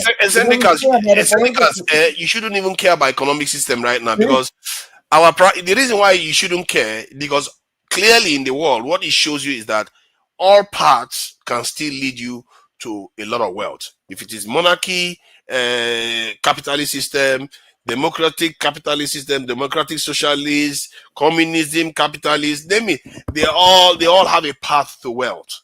And for me, I think that we should focus more on our ability to control our destiny, our land. The system is faulty. The system is faulty. So it's like the economic system is not the reason. It is the reason. System is the fact that we've not gained our sovereignty. Why would you worry about the economic system when you can't control your sovereignty? Capitalism encourages greed. You know what I mean? That's what it encourages. That's the problem with Nigeria. It also encourages competition, innovation. It also encourages competition, innovation, and expansion. It doesn't have monopoly for those. Remember the Soviet Union? It doesn't. That's true. No, I agree with you. It doesn't. You see, that's why I'm saying that you shouldn't worry about those aspects, because we have bigger problems to worry about. Let me say. No. The question I wanted to ask you, let's say you have the opportunity now that the American government will support you to become head of state in Nigeria, so that you fix all the problem in Nigeria. Because they said you have to embrace the capitalist system, you're going to be against that. Oh, fuck yeah, I'll be against that. You see, that is a problem. How can you trade capitalist system for our survival? Okay, check this out, right? Listen, communism. Listen, no country has ever actually practiced communism. It's a very tough system. So they start from socialism, right, with their own flavor, like China has. You just said you are going to reject the ability to for Nigeria to gain its sovereignty, because they said you are not going to be allowed to make it a communist. Well, no, this is what I'm gonna do. I'm gonna invest in social programs, right? And I'm gonna empower the workers, the working people. I'm gonna empower them. I'm gonna invest in social programs. I'm gonna have bills. As a capitalist unions. That's a good policy. What's wrong with that? But what you're not answering, which makes you look awkward, makes you look like you're fraudulent, right? Dude, you're a fraud. You're a clown, bro. When somebody asks you, are you for somebody owning private property? You should say, I'm against it. Right? I don't debate with you, man. I'm not debating with you. You're a clown. But why don't you answer the question by saying you're a clown? If you're gonna say you're a communist, and then somebody say, "Are you for private property ownership?" You shouldn't waffle about that. Like, you haven't even read any. Yeah, go ahead. Yeah, waffle on a point like that. Yes, my contribution actually is, while we're searching for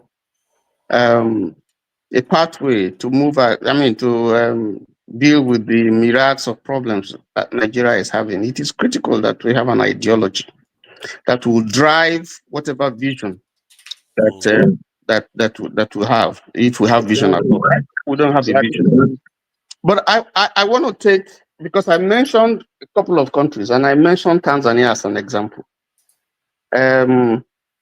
Tanzania has the population of, by the 2023 census, they have 67.4%. And I want to, go back, be a little bit historical, go back to the background of we've talked about it before. Pansat is aware. This is a country that is made up of an island and the mainland. Zanzibar and Tanganyika, two of them came together and became Tanzania. And the first president we all know was Mwalimu Jomo Kenyatta. Now, the country started at independence. The leadership started by articulating a vision for the country. First of all, that is going to be non-aligned. It's not going to be capitalist. It's not going to be socialist.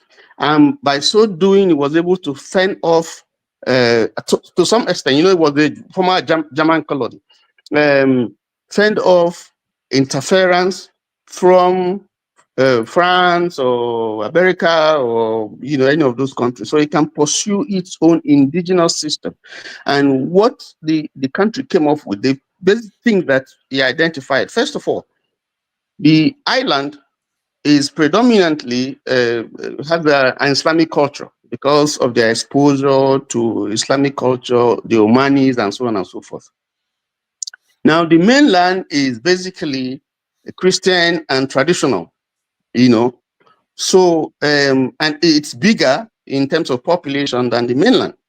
And so one of the first things that they tackled was leadership. Now, and the way it was done is that if the president comes from the mainland, the vice president is going to come from the island. And after the term of the mainland, then in the next tenure, the presidency would come from the island. That's one. Two, now Nyerere decided to develop a system that he called authentic African socialism, not modeled along the path of the Soviet Union or Cuba or any of those things, but based on, like what Eccentric said, based on our communal way of living. It was socialism, a practice where everybody comes together, they own things jointly. So it was called the Ujamaa, okay? And through that system, what it meant was that every child that was born belonged to the community. And everything they did was communal. And then he tackled the question of language. Now, rather than take any of the local languages, he decided to take Swahili. And today, Swahili has spread all over. So people could, identify themselves, one, with the ideology, two, with the language, and three, the fact that everything they did was communal. Nobody saw, and then there was one party, state, one party. There was no opposition. Everybody was in one party. I hear you, Tony. I hear you. I have a question for you then. Just 1 minute. Just 1 minute. Okay. And that system had carried them all through. Today, Tanzania is one of the most stable countries in Africa. Now, if you check the per capita income of Tanzania, the per capita, it is $1,220. If you times that with a black market exchange rate, that runs into $1 million plus. Okay. Today, Tanzania has attained 125% food security, and they are exporting food to neighboring countries. Okay, let me ask you then. By now, the way, I close with one other thing. How did they do it? They identified rural electricity, identified that they have to invest in the youth. And as I said somewhere, it was the African Development Bank that is headed by our own son, Dr. What's his name? Former Minister Adesina, that gave them the template that they used, not the World Bank, not the Bretton Woods institutions. So if you look at the entire trajectory, in fact, when Nyerere died and people were giving him gifts and so on and so forth, I mean, when he left power and they were giving him gifts and all that, he said he has only one small bungalow. I think it was a 2-bedroom or 3-bedroom bungalow. And so all the things they were giving him, he can't find space for it. That's why they call him teacher Mwalimu. So what All I'm right. trying to say is that All right. Tony, every country you don't have to has emphasize that. We got you. Yeah, but every you are country making it has sound to as put if a that report country on it. is doing so well. They are still struggling, even amongst other. Nigeria is even more At advanced their than own pace, Tanzania. they have to grow at their own pace. They're doing better than Nigeria. They're doing They better are than doing better Nigeria. than Despite of Nigeria. our Where did vast you get that wealth. one from? Their GDP per capita is just about the same as Nigeria. No, it's not. Nigeria doesn't have. You want me to show you their GDP per capita? Nigeria doesn't have a GDP per capita of 1,220. Check it. I can bet that. Check it. Okay, if It's about Nigeria GDP per capita, if 1,100. Jagaban is the one that came and finished us. If not, Nigeria Exactly. GDP per But, capita was so over that. let me. What forefathers took the word out of my mouth a little bit, but what I was gonna say, I was gonna just ask you a series of questions, of which you'll be making the same points. They haven't launched any satellites into space. Let me share this. Let me share this quickly because this is Nigeria GDP per capita. You see that? That's the current one. Is it the current one? Yeah, 2013. It's You have to which is divide that bad. by 4. This is By bad. 4. It should have been somewhere around this in 3,000, 4,000 now, if not for the floating of the currency that the government made. But that you cannot rely on data from NBS, Nigerian Bureau of Statistics, is a lying organization, right? Okay, but look at you. But By you can trust observation, Tanzania. people are starving. Tanzania is 1.2 GDP per capita. So yes. the point was that if you look at, I don't want to go into the let me just go into the hierarchy of needs issue. Look at the hierarchy of needs chart here. We often talk about this continuously. We never talk about this. We have enough of this to fix this one. And if you notice what they said, they said if we feel okay in this exact moment, we then also want to feel safe, confident we can avoid pain, hunger, and other dangers from immediate future. So in other words, this is how you make sure this problem of lack of food doesn't return. No. You are quoting psychology. This is just Maslow's hierarchy of needs. It has nothing to do with developmental economy. No, it has something to do with the needs of human beings. Those are not the indices that you use. Okay, tell me what it means then. Those are not the indices that you use. That's right. Hold on, Pastor. No, let him tell us what he thinks it means so that I can understand what he understands. That way I'm just trying to. No, I study psychology too. I did it in my elective. This is just Maslow's hierarchy of need. It's talking to something else. It's not addressing national growth and the indices. It's not. No, of course not. But it's also an entity.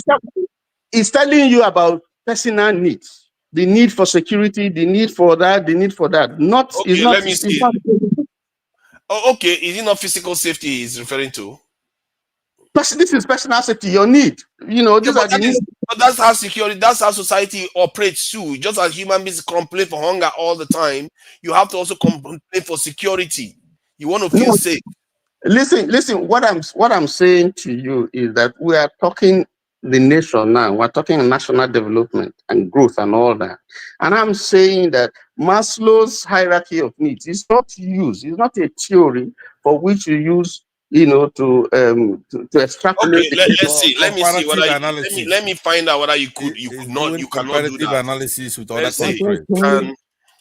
You're taking over the show instead of doing the timekeeping role. You're not letting anybody get a word in, right? Let somebody else get a word in. You get your chance to get a word in. I'm gonna be gone in a minute. I have to go to dinner. So all this highfalutin stuff, you want to compete with other countries, but you don't want to fix the country. You want us to just by pure patriotism say we're better than everybody. When it comes to doing the work to make the country better, you don't want to hear about it. The question I want to ask Tony, do you believe that people should have own personal property, private property? Yes, even in. Are you looking at the question and seeing the answer, Tony? No, let me answer Pansa first. I will answer you. Pansa asked me a question. Even in the Soviet Union today, there is some measure of capitalism going on, even though it's a socialist country. Okay. Because socialism didn't work. That's why you have perestroika and glasnost. Exactly. That's And false. so Saying where that socialism we're didn't work talking is about the false. rule, where we're talking It's about the false. rule, not the exception, right? In this No, case, no. So saying that this socialism boy didn't work doesn't is like false. anybody to talk. He has, I mean, do you Oh, think Pastor, now, hold on now. We do you have to think get somewhere. You just keep asking shut questions up, when they are. I'm forefathers, trying to go to hell, moderate. You need you to allow me stupid to idiot. moderate. Shut What up. oh, You're not stop with this moderating go anything. to hell thing You're now. an You're idiot, okay? misbehaving. Oh. You should be grow. You are older than this now, No, Pastor. Come on. I'm gonna leave your platform because you turned it Yeah, into. we need to have a more You're gonna civil have it now conversation. because I'm out of here, right? But don't. All right, Pastor needs to take his prostate medicine. Yeah. Take a break. Take a break. All We right, need to all take a right. break. Bye, Tony and Thank John. you. My new friend John. The Fighter. rest of you are my enemies Fighting now. everybody. Go take a break, man. Go take a break. Go eat dinner. Go. Old man. Tony, you see, just so we understand, I asked the question, can we use Maslow's hierarchy of needs to evaluate a society's needs? Are we seeing the answer here? Yes. Maslow's hierarchy of needs can be used to evaluate a society's need, but some say that the theory needs to be updated to reflect the rapid evolution of society. So, That's in all. other words, it's not only Answer your individual question. based. He has Yeah. answered your question. He said it needs to be, it needs like he said the theory needs to be updated to reflect the rapid evolution of society. Yes, but you're not saying it should be changed. No. What I'm saying to you is exactly what that last sentence says. I said that it is a personal theory to explain, the priority of personal need. The need for And what was security. my argument? What was my argument? And I was saying that you don't use that to explain. It's not one of the indices with which you explain whether I meant what was my argument then? I thought my argument was that you could use it to explain or a kind of evaluate the priorities of a nation. As a matter of fact, one can even argue that it's common sense. Because if you cannot eat, let's say you are totally starving, you don't care about security then. But if you have eaten, the next thing is your security as a human being. Even any common sense human being should think that way, because that's why we have burglary proof in our houses. That's why we live in fire estates. That's why we have fences in our houses, isn't it? That tells you that a nation is failing if you have to have burglar proof and high walls and so on and so forth. Look at that. It's a signal that How about the people? The people are the problem. It's a security problem. That's the indication when you begin to have all those things. Here, I live in the United States. I don't have fence all over my place. I don't have it. I don't have it. I don't have walls.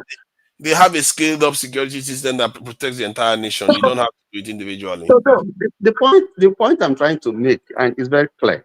I'm not contesting anything about what Maslow said.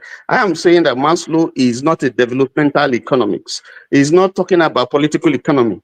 He is talking about psychology, and we know what psychology is. That's the point I'm making. And exactly, and I'm not even talking about necessarily economy from that point of view. The reason why I bring that up is because whenever we talk about discussion about keeping Nigeria safe, most people talk about we are hungry. Why talk about safety? You see what I mean? And it does make sense when you make that argument. No, I agree. I agree. I mean, if people are hungry, what are you talking about? Exactly. However, when you look at that list, when you look at that chart, it says when you get to a point whereby you have eaten, then you want to make sure that you don't return back to hunger. You have to have safety in place. As a Christian, we keep telling people, you want to go and preach to somebody who is hungry, you are preaching Christ to him. He's not going to listen to you. So what he wants to fill your stomach first, then he can listen to you. Because so I get that's I can understand that on a personal level. So I'm not disagreeing with you. What I'm saying is that information that you brought out is not specifically meant for a nation, because you can, if you look, I agree. Yes. There are things there that indicate if you don't have security in a nation, that nation is a challenge to its prosperity. If people don't have food, it's a serious challenge. So that I agree, but I basically agree. So when I talked about Tanzania, I'm saying that you see, every nation, developing nation, Rome is not built in a day. You can't just become like America or China and so on and so forth. All those countries that we've seen today, it took a process. It took some strong decisions that some leaders made, and pursued that vision. They keep on talking about Singapore, Malaysia, and Liu Kuan Yew and all those. The other time I was talking about Emperor Meiji, the Meiji restoration, and you're asking me, is it the Yoruba person? And then you talked about Mao and all that. So these were leaders that came with an ideology to drive whatever program that they have for their country. So I'm saying that Nigeria has to look for a model, and that it doesn't have to be from the West or from America. And two, that we have to cut off, because that's what some of these countries that I mentioned, apart from Ghana, you have to sever every relationship with the West because they want to milk you. There's new colonialism going on. They are not helping you. They are not helping you. They are not. They are never serious people. That for me, that makes me very, very, in a way, half sad and a very half angry, because it's like, how can you be like this for such a long time, even when you need Africans to be able to help push back against China? They can't even bring themselves to say, let's work with Africans and gang up against China. No. They still want to keep us down and keep China down at the same time. Geez, my God. Wait a minute. Go against China for what? What reason again? Because China is a big competitor for them, and it's a civilizational challenge for them. Wait, what are you talking? I don't know what you're talking about. China is a threat to the West. Okay. Not to Africa, right? Okay. No. Technically, the West doesn't want China to rise, so you would think. I think to an extent they feel like they have the leeway, because if you look at what they are doing with India right now, they are doing a lot with India, bolstering India so that India can be a kind of check on China, but they don't see any need to bolster Africa because they don't think they need us for anything. You see what I mean? They've never really needed us for anything. Hence, they just feel like the only thing we are good for is raw materials. Because of that, our leaders have to bite the bullet and say, enough. These people are not going to change, not anytime soon, until they feel the pressure that they really need us. They'll be the one begging. That's why you need to create alliance with countries that respect your system, respects you, and then do things fairly, right? That's why a lot of African countries are aligning with China. You know what I mean? Because China doesn't have a policy of non-interference. Right? China is one of them. China is. I know you like socialism. Let me make a point. You see, you can't negotiate with China on the same basis because they are not your equals. You can't. So you can negotiate with any country based on the people understanding the negotiation strength, what you are taking to the table and understanding. So there is no country you cannot negotiate with, just like an individual. The only thing is that on what base are you negotiating? The people that are going to negotiate, or how well informed on the issues, how patriotic about them, because African people, what they do is to go and sell themselves because of their own personal interest. And if you going to negotiate, hold on, let me finish, because I think Tony, I think Jonaba touched on something that I'm not sure he knew he was touching on. That trade deal. Sorry, I just want to add this.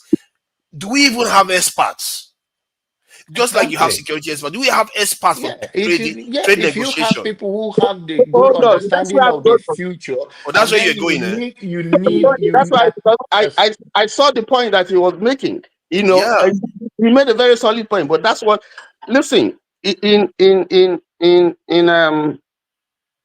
Zambia today, an airport which belonged to Gambia originally is now owned by China. In Jamaica, no. You are not being honest here. Can you? That's not true. That's not true. Most of all this, you hear the rumor, but it's not always true. Hold on. Can you explain what the deal was? China doesn't take anything. Hold on. Forefathers. As we speak, can you Google? I'm asking you now. Yes. As we speak, can you Google which airport did China take from Zambia? Okay, Just which Google it. I wait right now. You're missing out the details to the Or whole did deal. did China take any airport? Hold on. Did No, China take any airport from Zambia? China built the airport. Did they build the airport with their money? Yes, Tony is all based on the understanding of the people who went for the negotiation and how scared and how John, you let are me let me patriotic making let and me share how the information. knowledgeable, how Let me share knowledgeable. the John, you are information. making a solid point. Hold on. You are making a solid point, Tony, John. Tony, I think you may be mistaken. This one says Okay. China rejects. If you look at the date, it says 29th of November 2021. China Yep. rejects allegation it may grab Ugandan airport. Then on Not the Uganda. 26th, Not which country are Zambia. you? Zambia. Zambia. Okay, I let's said, go. If there was Zambia, it would have popped up. I just put even agnostic. This hold is so on. that I say any country in the No. world. Let's put I said, Zambia. China no, takes the over. China. The China. Yeah, China to take over Zambian airport. But is that true? Let's see the date of this one. Hold on, please. Calm down now. The 11th of September 2020, Yeah, you read 2018. China Tony, takes Tony, over Ugandan Tony read the airport. headline and started running with it. He read China the headline. steps in as Zambia runs out of loan options. China steps in as Zambia runs out of loan options. So this is 2019. So this is what 2018. They said they were going to take it Now, over. But now let me have they explain to taken you over? what Let me happened. confirm. Let me explain to you what happened. Yeah. Can I explain to you what happened? Yeah, explain what happened. Okay. Let me find out whether they actually took over. Let me get the definitive information. Look at that. Look at that. Look at that. Tony is so No, happy. it's not the actually the Tony, how taking can you be over this or happy? not African taking. countries losing their No, airport. You are so happy. No. forefathers. It's I not said even that the John. I taking said over that John is made a not. point. You people are not allowing me to explain. John was making a point, and that was where I was going. But you're not allowing me to explain. So now Well, I haven't established the facts. you're You know that I've just misrepresenting the deal. You're misrepresenting the deal. You know, said. the whole. There, you just read it now. You Eccentric. You just read misrepresented the it. I can give you more if you want. You know what? It's definitive now. There's definitive information So, now. Let me read it. It says China. No, Zambia did not lose its airport to China. There has been speculation and rumors about China taking over infrastructure in African countries as a result of debt repayment issues, but these claims are often exaggerated or There you unfounded. go. So you Exactly. see, the thing is, the moment China takes over any asset from any nation, we are not going to hear the end of it from the Western media. Exactly. You are not going to hear the but, end of it. And forefathers. China is not stupid. They are not going to Forefathers. Yeah. Now let's look at it as we are trying to channel the future of the African as a continent, right, and see the influence of the Western world and China, Russia, any of those uh, world power country that are interested in. Uh, Extending or trying to be more relevant and dominate in 21st century and beyond. End of the day, it's a trade by barter and who go and negotiate your deal. Some of those people, China already have a plan. They have drafted out whatever the agreement that you are signing. That the people that went there, they just shake their head up and down and just sign it, right? And we also see it in our personal credit life that when you come to the Western world, you're not used to the credit line.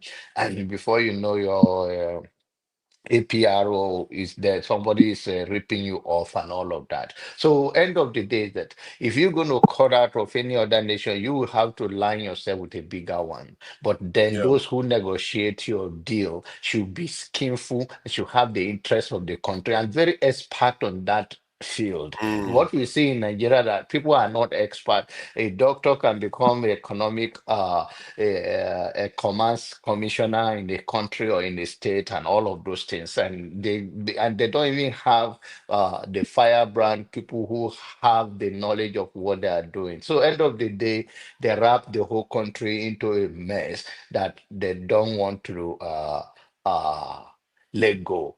then it's become a struggle. So it's not about that. Like we are talking about these three countries in Africa, the Sahel, that are trying to, I think more or less they are leaning towards Russia and China, which is the right thing to do. Because if you let yourself vulnerable, you have not built a structure to defend yourself. And we're also talking about all kind of security. And we are talking in Nigeria right now, we don't even have food security, even the things we make in Nigeria. So we have a lot of challenges on ground. And I think you alluded towards like what's wrong with African nations, that even those people who are thinking they are doing well, they are still not anywhere. Even they are, some of them, in the reality, they are not even up to Nigeria. So I think it's all go down to how do we cut ourselves, and it's all also going to go to the leader to be precise, because wherever your heart is, where your treasure is where your heart is. If we're going to have people who have a personal business in all those world in billions and billions of dollars, they're not going to take a decisive decision that anybody else that doesn't have such investment in that country will take. For instance, maybe I used to know, for instance, if you at all you have any investment in France, it will be difficult for him, even when you know they're manipulating him. But for the interest of his billions of investment in France, it will not come straight to them. And before he know it, it's already been compromised in one way or the other. So in order to move forward in any space in Africa, he has to be a leader that is going to make sure that he's going to line towards Russia or whatever. But even though if deal has to be renegotiated, it has to be negotiated with expertise that come to the table, not lunatics that they, even a see white person, they're always going to bow and just take Yeah, them by their that, word. that that point you made is something that I'm beginning to think that I'm surprised we don't even have that as just a given. Like we should have a almost like a class of people right now, because the stage we are in, we are going to need to do some great deals. So we should have people that are better than normal at doing deals like this. Train them at, I don't even know how you train these people, whether they should be shadowing other nations when they are going to a trade deal, or there's a way to train them. Because how do you train people that talk to nations? They talk at such a high level. I guess you could start from embassies, people that work in diplomatic missions, and from there, because they already are good at negotiation to an extent, and they also, you need to have a whole class. Personally, now, just as much as technology, just as much as security, intelligence, and all, this area is also key. If we want to be able to do good deals, we need people that are better than the people that are doing the deals for other countries right now, that can run circles around them. Because often that's all it takes, just to be better than the people on the other side. See something that they don't see. See how you paint. Let's say you want 10 naira, and that 10 naira is critical to your survival. But when you are negotiating with them, you make them think that that 10 naira is nothing to you. If you're able to convince them that 10 naira is nothing to you, they are likely to give it to you at a more beneficial Yo, condition. Father, And you need people that are good at that. there's exchange rates, right? You know, you negotiate when you negotiate like for a loan, it's based on a certain exchange rate, right? Like for instance, like if like Nigeria, right? It's part of BRICS, right? Where local currencies are used for trading. It will be better because Nigeria can set their own. They can set their own exchange rate. You know, instead of going with the dollar, what Nigeria, you know, the naira is to the dollars, right? That's the problem that we have. Like, let's say you borrow money when naira was let's say 100 naira per dollar, and now your money goes up to like 300. So you're paying back on 300.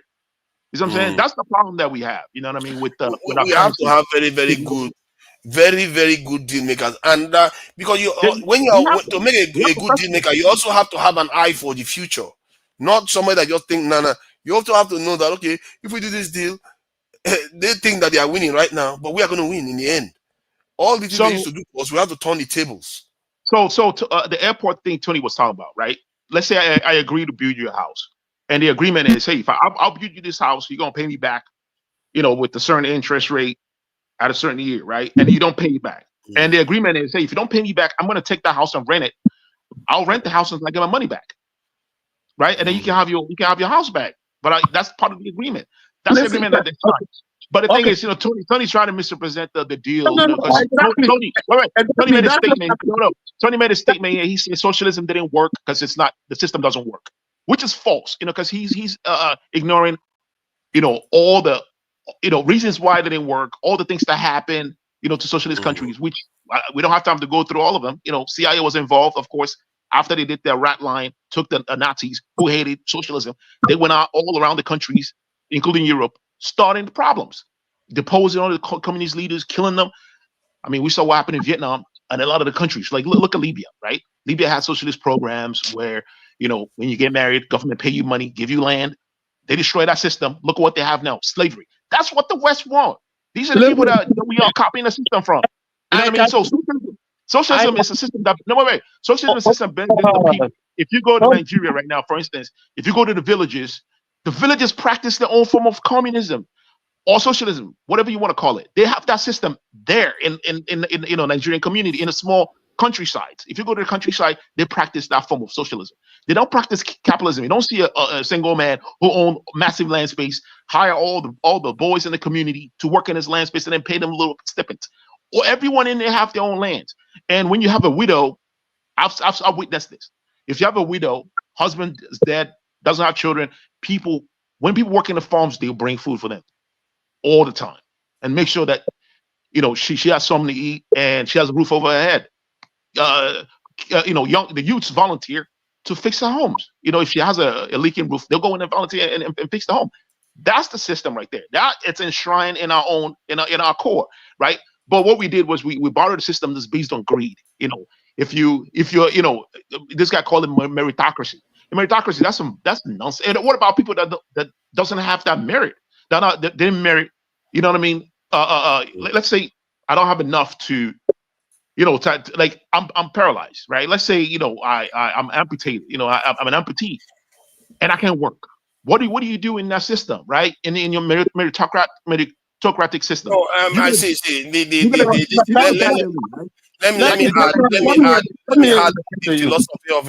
me add the philosophy of most democratic systems. The term they tend to use to describe it is there is a limit beneath which no citizen should descend, and there is no limit above. There's no limit above which no citizen cannot ascend. So, in other words, you cannot. They will make sure you don't become so poor that you don't have a shelter, you don't have food, and all that. That's what's going on right now in California. To rise. Pardon? That's what's going on in California. There's a lot of homeless people there. 30,000 homeless people. Yeah, but the reason why they are homeless is because they live in a very, very expensive state, and some of them have psychological issues. It's not only because they cannot afford a home. Okay, wait. Now you're making the case. You're making the capitalist case. Why would you have a system where if the living wage there is living expenses is so high, anyone that cannot meet up to that should drop off where they become homeless and sleep on the street in the cold weather. I mean, they do offer them a place. See, what you're missing is that if somebody is psychologically flawed, they don't. Then why are there poor people that have? But is it everybody that is poor that is living on the street in America? Answer. Some of them live in their cars. No, I'm saying okay. Let's say is 98% of poor people in America, are they not living in homes? The poorest in America. Well, some of them are in jail, locked up. You know how many people are incarcerated? You have accommodation, in other words. You do not go to jail because you are poor. You go to jail because exactly. You are not trying to answer the question. The system was designed to take care of the poor people, but yes, America's one is a bit harsh compared to European ones. European ones, they do take care of poor people here a lot. Exactly. They don't generally leave them on the streets. That they inherited. Yes. They inherited social America has it too. America is just not enforcing it very well. So, fathers, can I reply to? There's something that Eccentric said about socialism that I want to refer to. Karl Marx is one of the proponents of. He has a theory, principle of socialism, and how you have it was conflict between conflict school of thought. I'm trying to remember how it's framed, and how the contradictions in capitalism will resolve itself in a situation where there be an uprising. Okay, and so when he was theorizing socialism, or is it Marxism, as a way that the country should follow, if you look at the theories, his postulations, there's no country in the world now that has adopted that thing, and even his postulation has not worked. It failed, because if you That's take false. if you That's take false. hold You on, let keep me finish. saying it, but it's not true. Don't interject. Let me finish. I'll let you speak. Now, No, if no, you no. take hold on, please let me finish, please. Go ahead. Go ahead. Go ahead. If you take the UK, for example, part of the reason why it failed, that theory didn't work, is No, no, because no, no, no, no, no, no. You're making a blanket statement. You're making a blanket Finish. statement. Let him finish, please. Then you can respond. I promise you get your chance to respond. You have to be Let him specific. finish. You see, what happened was, in the admixture of the practice of capitalism, the UK, for instance, introduced what you call the welfare system. So you didn't have state control, but there are areas where the government had to intervene to ensure that it dealt with certain social needs that the people want, particularly those people who are poor. So you will see that today, Karl Marx theory, it's just a theoretical concept that is not Have you working. read it? Have you read his work though? Why Have you read such his work? because it didn't work, and it didn't in Cuba. It's not working. Have There's you no read his work? It's Have you read working in his work? Cuba. What part of it didn't work? Have you read Karl Marx Let him books? talk. Have you read Karl Marx books? Which one of it didn't work? For instance, in the United States of America, there are unions. There are unions in most workplaces. This is part of the criticism of capitalism. Socialism or communism, it's a criticism of capitalism, because he lived under It's not capitalism. working anywhere. That was him It's not criticizing working capitalism. anywhere. No, and you said In Cuba China, didn't work. I mean, even in no, wait. China, You said they Cuba. started- Wait, you said Cuba didn't Okay. work. Let's settle this. Let's settle this. You see, No. He let's said settle Cuba. it. No, he said Cuba didn't work. That's like that this is like Yeah, but I agree with you on that. catch-all. It's not the reason why Cuba is not working. Cuba has been Exactly. sanctioned, and Exactly. the reason why the Soviet Union failed has nothing to do with the economic system. Exactly. Because they are in conflict and rivalry with America that deny them resources and the state. It just sometimes things happen. Point is that I think essentially you need to understand that these issues are not ideological stuff. Capitalist system, socialist system, communist system, they are all susceptible to same kind of corrupt practices that some people like Boom Boom Red here is saying capitalist system is evil and greedy. Human beings can do good things. Let me explain.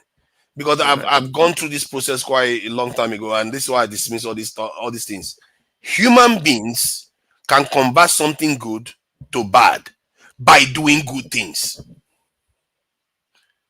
Let me repeat again. You can do good things and reach bad results. Can you explain with an Like example? an example, you are in a society that is socialist, isn't it? Okay. And your son wants to join a college or a guild that trains them for something, and the person you belong to the same church or society with and all that, like your friend or something, their child wants to join that too. You'll be like, oh, your child wants to join. Oh, okay. Can you help me? So when he writes the exam, can you show him how to do it? Okay, you help your friend's child to get an advantage over anybody that doesn't have that connection. Before you know it, one step after the other, the elite system starts building itself over and over again in all the systems, in all human endeavor. Hence why every system it always crops up to having an elite. This example I gave to you is even a benign one. There are more clear ones. They will tell you, my son wants to come to school tomorrow. Can you help me then get to school? After all, we're all the same family. You're not going to say no. You are trying no, but you're not being nepotistic. No, you're not helping the boy write the exam. You're just helping the boy get to school and show him what to do, what form to get. But the other one didn't get it. You see what I mean? Just that little leg up, just a little bit over and over again in the system. Yeah. Before you know So it, you are going to create an elite class. You like it or not? so you create a fair system. That's what the whole criticism of capitalism is You trying to can't get that establish. one. No, another A one. fair Let me give you another one. Do you notice that good-looking people tend to hang around each other? Do you know that certain height of people tend to hang around each other? There are certain things that are inbuilt in nature already. You will fight all you want. You can't get out of it. Germany has free college, tuition-free college, right? Germany has tuition-free. Do you know what tuition-free college would do for Nigeria? I mean, we cannot overestimate that. Free college tuition will do a lot for Nigeria. Like, imagine if Nigeria has subsidized I agree homes. with you on that. We are going to get it sooner or later. Listen. Imagine if the government have subsidized homes in every state, where you cannot be homeless. You cannot be sleeping in your sister's house for years because you can't afford to pay for exorbitant, rent. Imagine if the government have like a check on rent and say, hey, look, your rent has to be this amount. You shouldn't increase that for one bedroom. If you do that, that's against the law. What I'm So saying how is, do they get paid? How do they get finance if the government is to do it, especially the level we are as a country that we don't have much of anything? How do they? How the teachers? How do they? You say that the government should subsidize the institution to university level in Nigeria as it is right now. If you search now whether there is corruption Where in is the Soviet income Union, coming from? you'll Who find is a going lot. to? Where's the income? Where did they? Yes, where is it coming from? I mean, look at the budget, right? How much of the budget was put in on security, right? One of the major issues that Nigeria has, the insecurity Nigeria has to do with hunger, has to do with the high rate of inflation. When people are poor, they do crazy things. Survival is a thing, man. If you're going through psychology, But let's when be people if you push people to the wall, realistic. they will do Let's be anything to realistic survive. about Nigerian standard in issue of employment. In as much, of course, we need that. Our society need to do more for the people, and the government need to have institutions that are working to make sure that all the institutions are function the way is intended. But the job orientation in delivery is Nigerian. They graduate, even they graduate, those who have graduated from university, their skill is very low if you work with them. The point I'm making is that we are not there yet. If we are told we have to be subsidizing school to university level, and the job is not there, and then you see what they are borrowing right now. It will be way more because we don't have the where do we get those money from? We don't So have those money. So the curriculum, right? The way the curriculum is set up, right? Where if you go to school, getting the knowledge to work, elsewhere, right? The government can set it up where if you go to school and get a certain skill, government will subsidize you to establish your own business, or even government can set up, government can have their own businesses, right? They can have government jobs that can hire these people. You know what I mean? And that will be part of this I believe all of part of those the things, system. but government is do never we a have we good have a manager yeah. Government is paying NYSC students. They're paying the money, aren't they? there's no But do you know what tell goes on tell there? me what The NYC you are talking about, go and find out. Even that uniform that they are wearing, the white one and They all of pay those for it. things now, they have to pay for them. That's a problem. That's a problem. Yes, that's what I'm saying. That most of those things is a It's good corruption. thing, but the corruption system is not. It's like a cancer in the spine. You So cannot do much. See, here's what I'm proposing, okay. right? The reason why people are corrupt, people that work in government jobs. I have an auntie that works the government job. She talks to me about how corrupt it is, right? It's because they don't. These people are scared. They're scared of falling off. So they take money hand in hand, take money under the table just to do things for people. But if It's just All because they're societies human will be beings. corrupted They're by just human default. If the beings. moment, That's it. sorry, Why don't you just change it to I speak the truth now? Yeah, I'm going to be calling you I speak the truth from now. This is too much. Next time. What is this one? So, so like make your peace with the fact that anywhere there are human interacting, there's going to be an element of corruption, corrupt practices, even when it's unintended. You have to put other systems in place to mitigate it, to bring it down as much as possible. Because if you look at all the systems, even in churches, even in the Vatican, you go there now, they are corrupt. Even among the disciples of Jesus, there was a thief. So what are you talking about? Mother Teresa, you can't run from it. Mother Teresa used to take money from the mob. Hundreds of millions of dollars that she kept in Vatican. It's human nature. You can't escape it. Sometimes they don't even want to do bad thing, but it will happen by default anyway.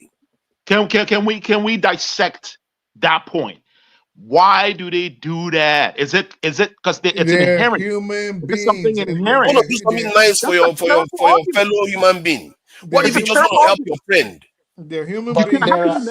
do you think corruption is limited to only Nigeria? I think it's the level of the consequences that make our own worse. I think corruption is everywhere. Greed is everywhere, even in America. We are poor, that's why. It's not because they are poor. The institutions are not working. They are not strong. Not working. They are not strong. They are weak as anything. We didn't build it now. No, we see. And most of our institutions, like EFCC, was I don't want to talk about it because I don't even like Obasanjo. And when he did something wrong, you make me say bad worse about him. He's the one that he brought that EFCC, and it was a Western idea that Nigerians, because they were seeing the way Nigerians were spending money around the world, the rich people and all of that. If for you to hold your own people accountable, you don't need a foreign entity to tell you what to do. And by doing that, you are just, it's not a job creation whereby you say you are creating something different. So you are saying it is like a form of, it's a job that police can do and court can do it. So now you created internal entity that will be going after the people that have money in your country. And end of the day, it's just a nonsense of it's like a contagious disease that you brought upon the people, and it wipe out the whole system instead of strengthening one and then make sure that you reduce the corruption to a level and they become efficient in carry out their job instead of creating an institution that the EFCC now. The house that was built by former CBN governor, I mean the apartment or estate, where was EFCC then? Because the issue is that you are not a criminal until you are not in my party. So why do we ignore the fact that the system itself encourages greed, right? The system that we practice encourages greed. I don't believe that we humans are inherently greedy. Humans actually are inherently greedy. Right from the time of the caveman. If a human has the ability and the desire to take more than the other man, the human will take it. If like forefathers have been saying, and John Abbott has said, there are no consequences. Tony said something very, very interesting earlier about Tanzania. He mentioned Ujamaa. You said something very interesting because I've been listening for hours, and you talked about communism and Pansat, and that was why I wanted you and Pansat to go at it. But of course, forefathers being the terrible host he is. Oh Lord! Come on! Don't mind him now. He has to always let it dig my way. So you and Pansat were really going at it, and I was loving it. I would have appreciated if you had let Pansat speak more, because while you had very interesting position, Pansat also had a very, very interesting position in supporting capitalism. But this is what I want to say. With Tony's Ujamaa and your communism and Pansat's capitalism, do you realize that what in essence is happening is we humans haven't figured out an economic system that will benefit us as a species. That is the bottom line. So Okay, so there is a hunter gatherer society in Africa, right? Well studied. You can find their videos online. If you watch this hunter gatherer society, you cannot find any greed because they cooperate, right? It's a small community. So when they go out hunting, whatever they hunt, whatever they catch, right, they will share it equally. You see what I'm saying? They will share it equally with the group, and then they will Tony, bring do you back. think That's there's no corruption in communist societies? no corruption in communist society. Of course, there will be corruption, but they have a way of dealing with that corruption. Like for instance, in China, right? There's no communist society, anyways. Because I mean, we can talk about communist society, like what it would look like, right? We don't have that yet. So socialism is a We way don't of even getting have to a that. socialist country. We don't. Name one socialist country. Name one China is a today. socialist. China is a Yugoslavia, socialist country. Czechoslovakia, China is a socialist USSR. country. China is a socialist country. China's government is supposed to be communist. The Vietnamese government is supposed to be communist. Vietnam. No. That's not how They, this works. today You they cannot are go. allowing some You measure cannot of go to. capitalism. You Go cannot and check go it. to. Yes. No, you cannot Yes. go to. No, you cannot go to They are communism politically directly. communist. They are politically communist, but economically, they've embraced the capitalist elements. Fine. No. So what are you telling me? No, listen. You said Tanzania have their own form of socialism, and you gave it a name. China has their own socialism, and they have a name for it. Look it up. No, we They have a know name the for it. way socialism is defined by Karl Marx. We know how it's defined. The No. There is no socialism. single definition of socialism. Hold on. Socialism. The There are different. socialism that you are talking about, with reference to the African community, you call it socialism. Some other person can call it something different. But I'm saying that in Tanzania, what's his name? Mwalimu called it socialism, but it was in line with what you were trying to explain. That kind of communal effort where people came together to do things, look after one another, do things together, So that was what he promoted, so that, this division that has bedeviled quite a lot of African countries in terms of language, in terms of, political views and all that, and religion and all that, and language is eliminated.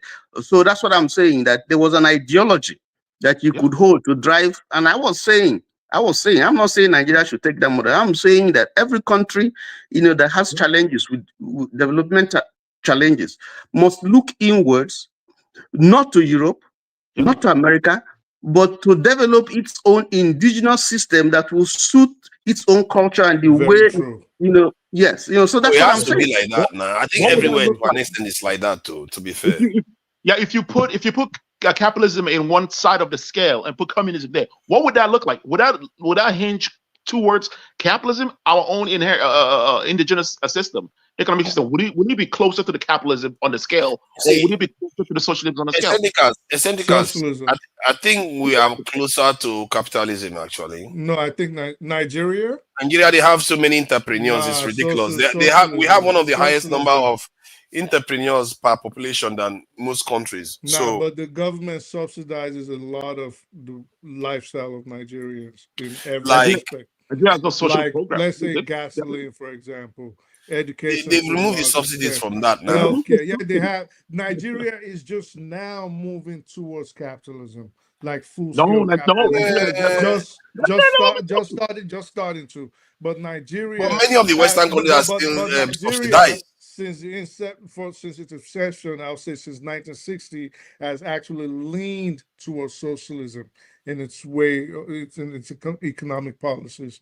That's how Nigeria has actually. I think since 2000 or so, when the democratic system took over, our system has been increasingly more. Like I said, I would say capitalist. 2000. I would say maybe like in the last 4 or 5 years, what about the reason why I say that? The reason why I say that is because it just depends on how you look at it. Like if you go to like Scandinavian countries or Nordic countries, you would think that they are very, very socialist, isn't it? Because of their system.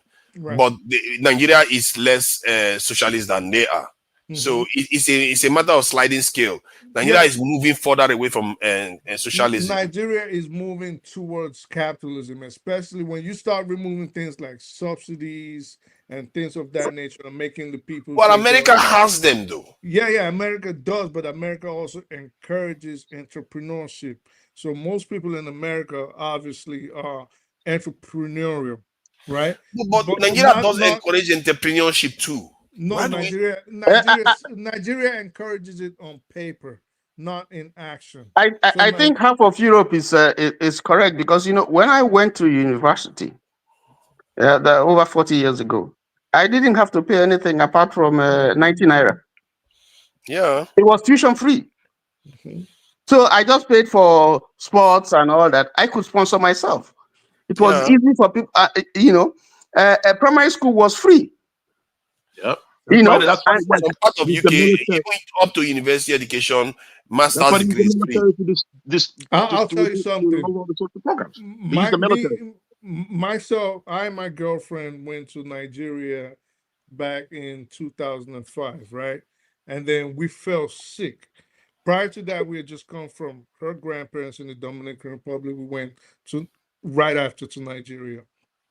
We fell sick and we went to a general hospital. And I tell you, it was not what I was expecting, because it was real clean. The staff was efficient. We sat in line. We got our cards, and everything cost us less than 100 naira. We just had to go buy medication, and that has changed now. You can't get that. That has changed now. It's not the same now. No. Yeah, so you're right when you say we're moving away from, we're moving, to capitalism. That's why I said you're right, because now it has changed. I mentioned the Dominican Republic. Sorry to cut you off. I mentioned the Dominican Republic because when we went there, her sister fell sick, and the healthcare was in shambles compared to what we got when we fell ill in Nigeria.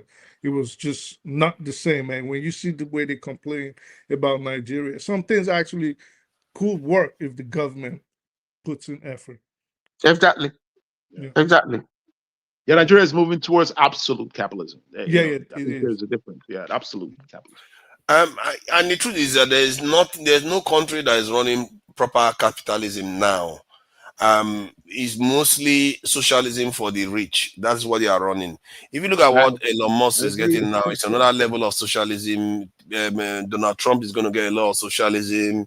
All these people are going to make a whole heap of money without necessarily earning it, just because of their position in society. Like the military, the U.S. military have socialism. The program is pure socialism. Yeah. You know what I mean? You see, capitalism is supposed to correct itself by tax collection. That's how, and most of the taxes from inheritance, so that when you die, you don't pass all the wealth to your children, so that it balances the society out. They take some of it and put it back to the state. But see, the rich is circumventing it all the time. Yeah, it doesn't work for the rich, because if you they bypass it. The inheritance tax, you could easily hide your wealth behind a trust fund, maybe a South Dakota, maybe and this bypass inheritance tax through that way. So let me play this video about this is a topic that I've been talking about forever, regarding our security, but it's one other white guy that is saying this one now, so that and this person is telling Africans to do this. I don't know whether any of you know Jackson Hinkle. I know Jackson. Yeah. I want very popular. I want to make this statement. If I'm incorrect, saying correctly. So I think the way we build our city, that's the European city style, right? Like Lagos. It's kind of like inherently a melting pot where the cultural practices of the of the local people actually goes away, right? Like for instance, in Nigeria. In the cities, they don't do traditional weddings in the cities. They do it in the villages, right? They don't do culture, things like New Yam festivals. They don't do it in the cities. They do it in the village. I was just thinking about this. I was like, the cities, the way they build it, right? It actually it's kind of like a melting pot where it will bring in Western traditions and their way of doing things, and then it will totally isolate. The cultural way of practices and cultural celebrations, like those things are not done in the cities.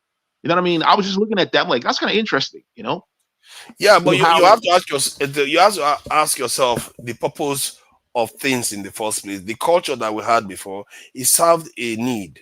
Then most of the things human beings do, it served a need.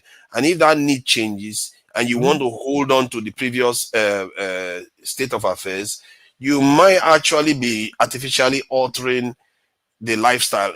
There is an argument sometimes to hold on to your culture because of the benefits it offers, some part of it anyway. But just because you want to hold on to your culture doesn't mean you shouldn't move to the cities. It's part of your identity, right? Like, for instance, moving from the village to like, let's say Lagos State or Aba, right? Shouldn't mean that you should forget, some cultural practices like, New Yam Festival in Esquata, is in some regions, right? All those Why cultural, not? like they do Christmas, right? Why They do not? Christmas. But then how come we don't do, No, I mean masquerade? like the Yam Festival. Why not forget it? Why forget it? It's I want to understand why not. Is it useful? It's our identity. Or you just want an opportunity to party? I'll say something, eccentric ass, and this is why it will be nice if we will not forget things like the New Yam Festival, saying this is where we're from, this is what our ancestors used to do. We have to keep doing it, right? But in a place like Nigeria, first of all, when you go to a new society, of course, you will forget some of your old practices, right? Because this is not what the people do. But in a place like Nigeria, you will be forced to forget it, because say you want to do it in a place outside of your region, the people might get antsy, they might try to discourage it, and you might be forced not to do that. Exactly. So even your own people will be scared to participate in something like that. Like, So I over don't know when time, it's like, you might forget. I don't know when it's like kids born like in Lagos State, right? They don't know how to speak their local languages. Like Igbo kids born in Lagos State don't speak Igbo. They don't know how to speak Igbo, right? They can speak Pidgin, they can speak English. So it's like there's something inherent with the but they are forming a nation. You see, the thing about nations is that they tend to. There's always a tendency towards forming a national identity, depending on the kind of leaders you have. Sometimes some leaders come, they speed up the acquiring of the national identity. Others, they slow it down. I must say, in the case of the UK, where I live, the national identity has quite been diluted. Even I don't know how this will manage to convert. How did they even conquer the world? they barely have a national identity. Everybody's flying each other. When you crazy conquer out the here, world, man. you're bringing in, you know what I mean? You're I bringing don't in know new, how they did it. They don't have a national identity. Like if you hardly see somebody stand before the Union Jack and like, hey, no, they don't do that here in the UK. They barely have a national identity, but yet look at what these guys have achieved. No, but still they have. See, the thing is, it's not. You think they don't have a national identity? They actually do. In every nation, organization, or sub-organization, the main things that count are loyalty to that group. Whatever group you align yourself, whatever you say, this is family. You're aligned. So if you have allegiance, the number one thing is they have allegiance to the Union Jack, and they have loyalty to their own country, which is what we don't have in a place like Nigeria. So don't think there's no they don't have the national identity. I think, let me explain how it works. I think the way they work here is that the only area they express that national identity is the area the public is not always in contact with, which is generally the military. That's the only area they express the national identity, and that is because it is a treaty that was signed amongst themselves. Those are the few treaties they managed to sign among themselves. This blood agreement that they've had, that is the only one that still stands. Anything else, if they are playing football, Scotland is cheering against England. England is cheering against Scotland. Yeah, because Ireland the is cheering Scottish against and both of them. British. It's Pardon? just the same in Nigeria. If you had a soccer club from the north, and you had a soccer club from the west, or you had a soccer club from the southeast, and they went against each other, I guarantee, even if they're from the same city, it's just that rivalry. Okay, let me ask you. Let me ask you. Let's say a soccer team in Nigeria goes and plays a soccer team in Morocco. Who is Nigeria who are Nigerians going to be backing? The Nigerian club. But the Scottish should be backing the opponent. What you mean? I don't understand. I don't understand. The Scottish will be backing Morocco in the UK. Yeah, but That's how we I get what you're saying. I get what you're saying. They will back Morocco. This is the point. Everybody here, they hate each other that badly. That's how they behave. I don't know what is deep, but that's what they do. But that is the core value, and the center is still holding. What you are saying is maybe their own rebellion against their own the government, just like we talk most of the time. But the core belief of the system for what they define themselves is the system is still holding. If the system is not holding with that level, it will break overnight and nothing work. Yeah, I think it's at the level of the monarchy. That's the royal house, because that was when they got this agreement. Yes. At that level.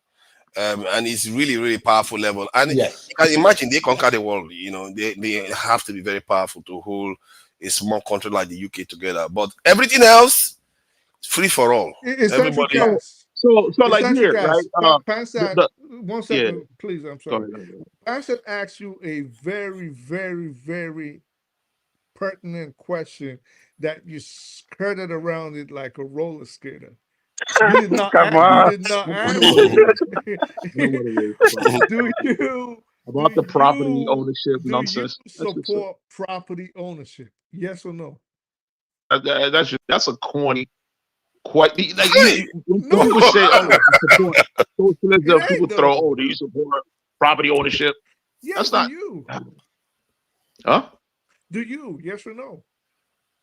Yes or no question? Come on, man. That's not the question. Makes no sense. It does, because you obviously support. You are against excessive. If I say no, you will arrive at a certain conclusion that's already there. There's a conclusion already. I just want to know. If I say no, that's the conclusion already. I know you support. You are against excessive property ownership. Whatever excessive is to you, I accept that. Because I know I do support against excessive property ownership myself, right? So I'm in line with you on that. But are you against property ownership, period? Like one property? I'm not against property ownership. I'm not against property ownership. Doesn't mean that I don't want equality. If someone is going to own a property, everybody should own a property, just like how it is in the villages. I get what let me run some ideas down with Eccentrica, so I understand where he truly stands on these things. Okay, an example is, let's say you have this workplace. Yeah, everybody is on the same level. They all joined as the same level, and then you have a few of the staff that are very, very hardworking, very gifted. They had their first class at university. They work very hard. These are the people that come early, leave last from work, and all of them go home the same time. They still have the same position, get the same salary. It comes time for promotion. They promote those people to go higher, and they carry on working. They wherever they go, they keep working harder. So they should not get any reward for that. Only promotion. Is that it? No. So it's you have to find a way to measure labor, right? That's how you reward labor. How do you recommend? What would you recommend? Like the guy that's cleaning the bathroom and the accountant shouldn't be making their labor output. If you measure their labor output, it's not the same. How do you? But a socialist system is supposed to, communist system is supposed to be equal. So yeah, but in the system itself is saying that you have to make a living wage where you will be able to live. But are you going to still pay those people the same if everybody is earning the same? Well, there are other things that you have to address. You know what I mean, like the price of rental prices and the price of goods. So you should be able to pay someone enough to be able to live in a society. You see what I'm saying? So, but you are okay for them to pay people enough to live in a society while others earn more than those people. Yeah, I mean, they can earn a little bit more. They're not supposed to earn. They're supposed like to how much more would you accept? Well, if they don't earn enough to buy up the poor people's property, which is what happens in capitalism. The rich guy. But how much would you? how much would you allow? How many times the salary of the poorest, that the lowest paid staff, should the highest level employee This is have? this is dealt with in the books written by Karl But Marx. I want to hear it from you. How Okay, much so do you think would be okay?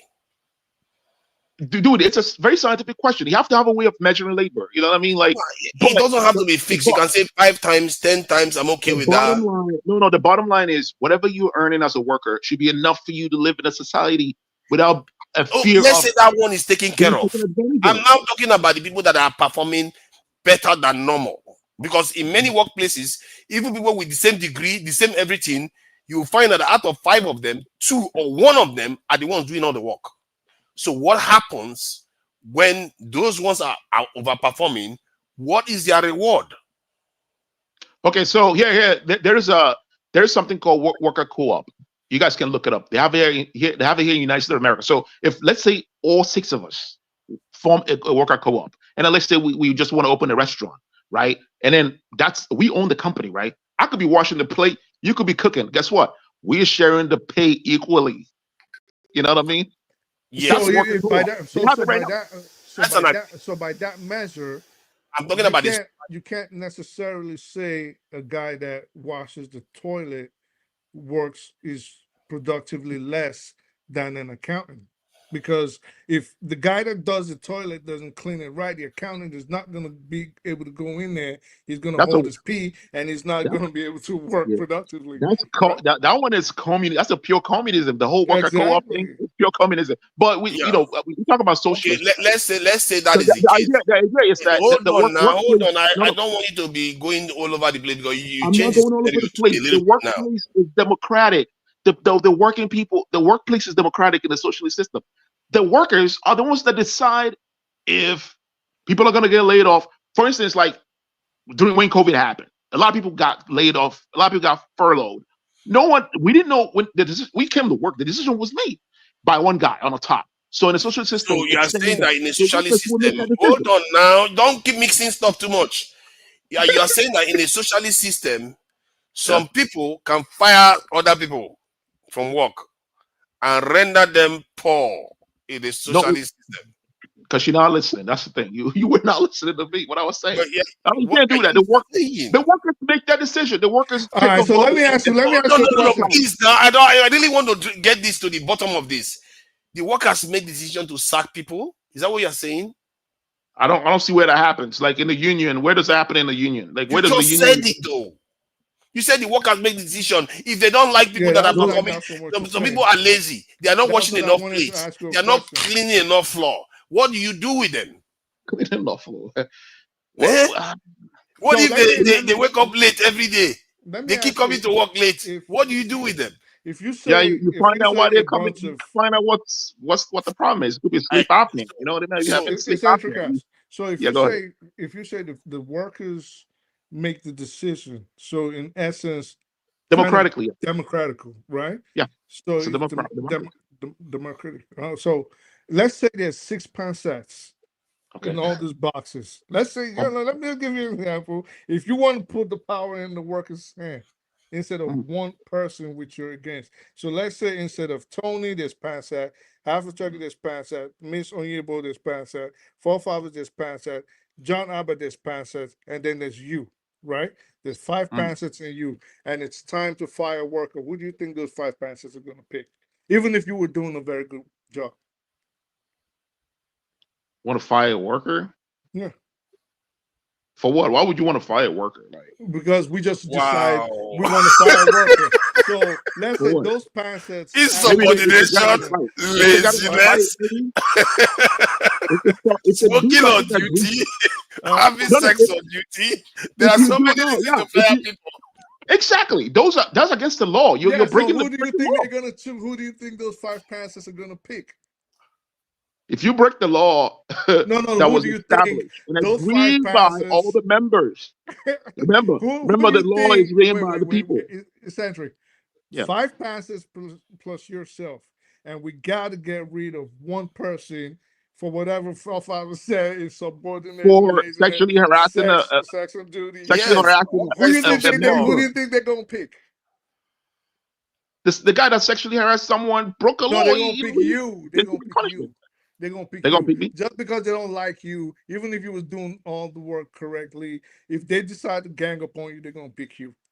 Because there are no rules to that. Because they don't Nobody like can you, so hold it's them a accountable. democracy. That You is gotta the go. only You guys are met. using it in the wrong situation. I'm saying like if the CEO is gonna come up and go, you know what, we want to downsize because our shareholders need more money, and then he goes, you know what, we're gonna go to the blue collar workers and get rid of 50% of them, like they do at Boeing. Yeah, You know what I but mean? what you are describing is not a socialist system. Socialist system, they don't do that.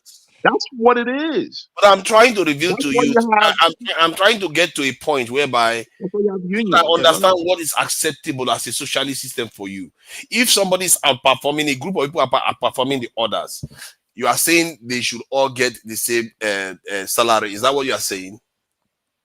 What do you mean? What do you ask the question again? I didn't get that. If one side is working doing twice the job of the other set of workers, should all of them be paid the same salary?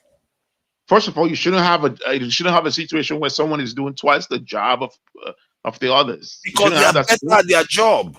You know There's a what I problem if realized, someone is doing Eccentric? twice But the you work. can't force people to be the same, or except you want to dumb the brilliant ones down. Is that what socialism is about? You don't want people to perform the best at what they do? No, I think what Cedric is my understanding is that no one should be left behind, and no one to be left behind should be a program, but Right. doesn't mean it should be a program. He said that that's no, right. yeah, and they know. So once no one is left behind, it doesn't mean that if you are a medical doctor, then you get a wage of a janitor. So end of the day, is talking about a healthy society whereby people will be rewarded regardless, and there will be a program to the lowest, and no one is left behind. That is my Okay, understanding. I get that part. Hold on. So I get that part. What I'm concerned about is no one is also allowed to be escape the dungeons of mediocrity. That is my concern. What does that Are mean? you No. saying, When you have are you saying free people that are education, excellent, advanced when you have mathematicians, when you have advanced free physicists, education, Yeah, they should be rewarded according to their own, according to their performances. no, So, wait. so No, then wait. that's In shifting from a in socialist this system to system, a capitalist system. listen, in this system, you're not gonna have elite schools that that elite schools for the rich people. No, the schools will be equally for everyone. Kind of like in Germany, how the university education is free. You know what I'm But saying? even In in this that school, system, they have you're limited not gonna have a places. private school with Hold the on best now, teachers. hold on. You see, I hear all this is you are saying, but even in that school, if I move from the workplace now to that school, some students are going to perform exceptionally better than others, and it's going to lead to them being selected in the limited position in the elite universities in those in that system. Except they don't have elite universities anymore in that system, which means they will all attend ordinary universities. And even when they attend their ordinary universities, they will still outperform the other students, and they will emerge and get into the workplace. And if you start saying that, okay, even in workplaces, they are not allowed to excel more than ordinary people, guess what? They don't have any motivation to innovate. That's not what motivates workers, though. Workers, people that work, right? Listen, most of us that work, it's not the pay that actually motivates us. The pay is what makes you go in on the job, apply for the job. But then when you get in the job, what actually keeps you on the job is the intrinsic motivation. It's intrinsic. The motivation for you comes from within. There are little things that you don't consider, like your coworkers, how they treat you, the potlucks you guys have, the relationship you guys have outside of work. Those things has influence on the So on people you are saying rather that than you are just saying pay. that you are saying that Okay. people that are highly motivated, and when they come to work and they do 12 hours work on an 8-hour shift work, while some other person that comes for 8 hours shift work does work of about 2 hours, and they should just all work in the same environment. None of them the one that is performing more excellent should not excel. They should all remain Well, in the same level. Well, if you have a system of equality where people don't have to worry about their security, they don't have to worry about if they're going to put food under the table, they don't have to worry about if the kid's going to go to school. If they don't have those things to worry about, you think they're going to come into work and just slack around? No, they will like that system, and they want to put they'll put the all in that system. Yeah, but the danger of that is that people are going to come to work knowing that there is no incentive for them to do better. Yeah. The only incentive for them is their own incentive. You have an inherent is their own. They in don't have the any There's incentive. something called intrinsic motivation. People do things, you know what I mean? Yeah, You but might be that's what I working mean. In other words, is you are capping their incentive only to their own wishes. While in the capitalist system, the incentives. No, let me finish now. While in the capitalist system, the incentive is also comes from wanting more financial recognition, wanting more wealth, and the all fear of ending up on Skid Row. exactly ending up as a nobody, because there has to be an extent. That's right. I agree. That's what capitalism used to motivate people. They use fear. You don't need that. You don't need that. You don't need those But you also need to motivate the losers encouragement. not to be losers. I'll tell you something. I have a king culture, right? How can There's intrinsic motivation behind wanting to, like, for instance, like if I want to learn, I got interest in chemistry. No one's paying me for that. I read chemistry textbooks, watch videos on chemistry. No one's paying me for that. The motivation comes intrinsically.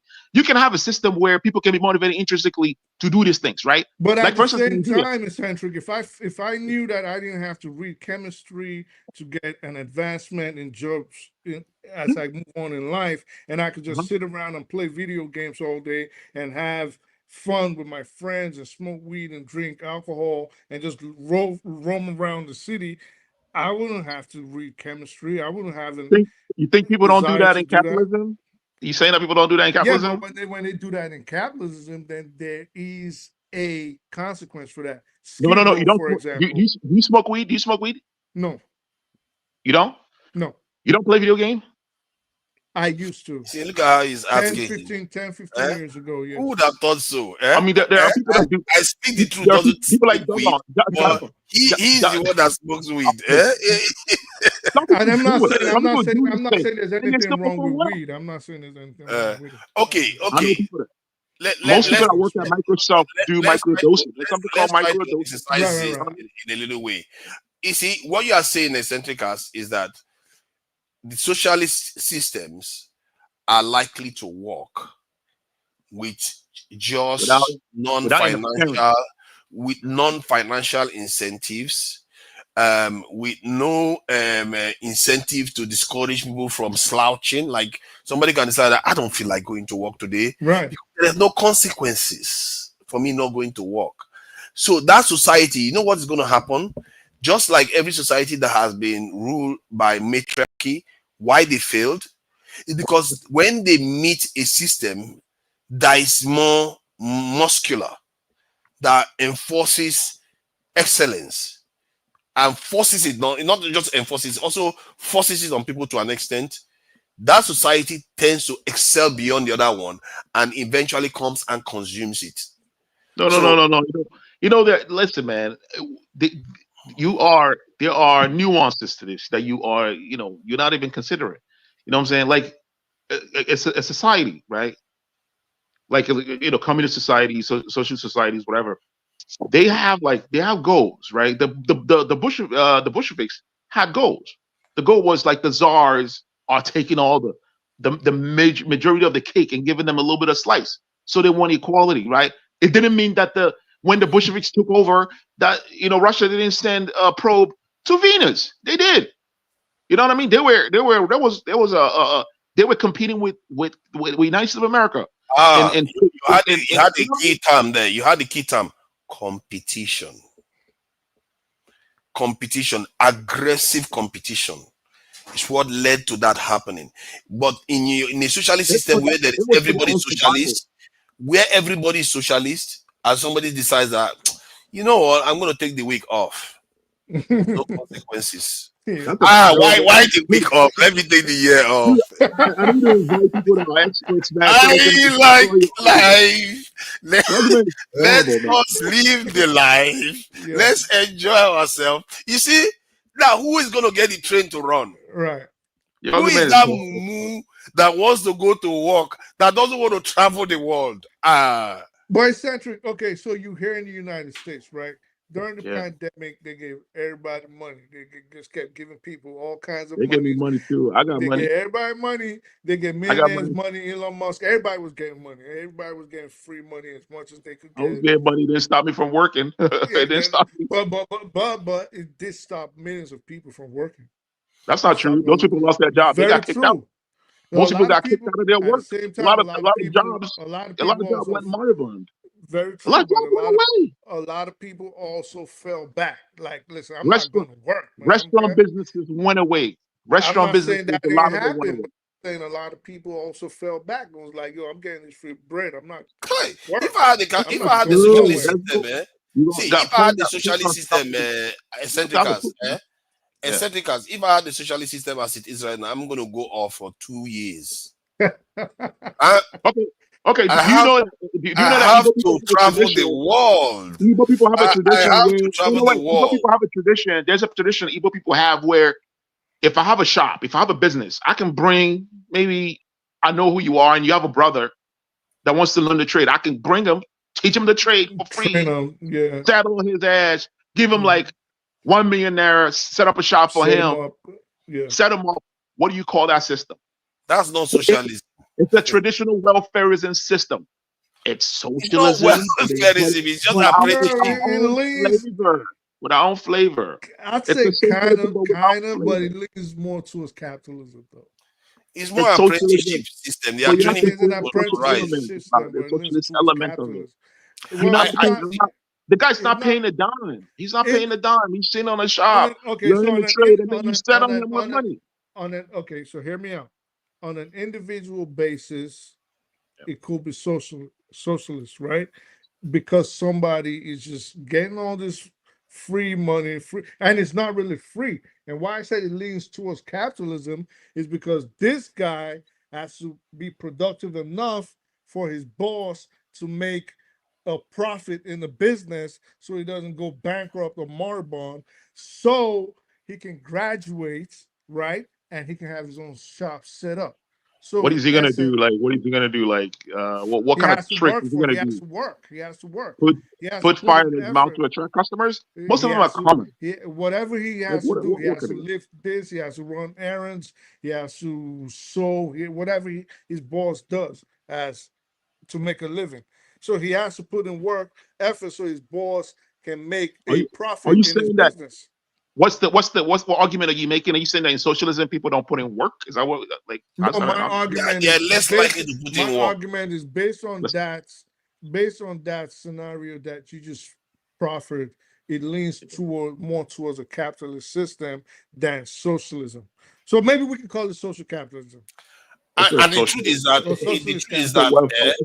traditional welfare system. If you look at the world today, a mix of both of them seems to be the best systems. And this is why it's dangerous to just be looking only at one and not looking at the other. I don't even know why they bother separating it. Sometimes these people, they are funny people, they separate and say make people start arguing. Because there has to be an element of meritocratic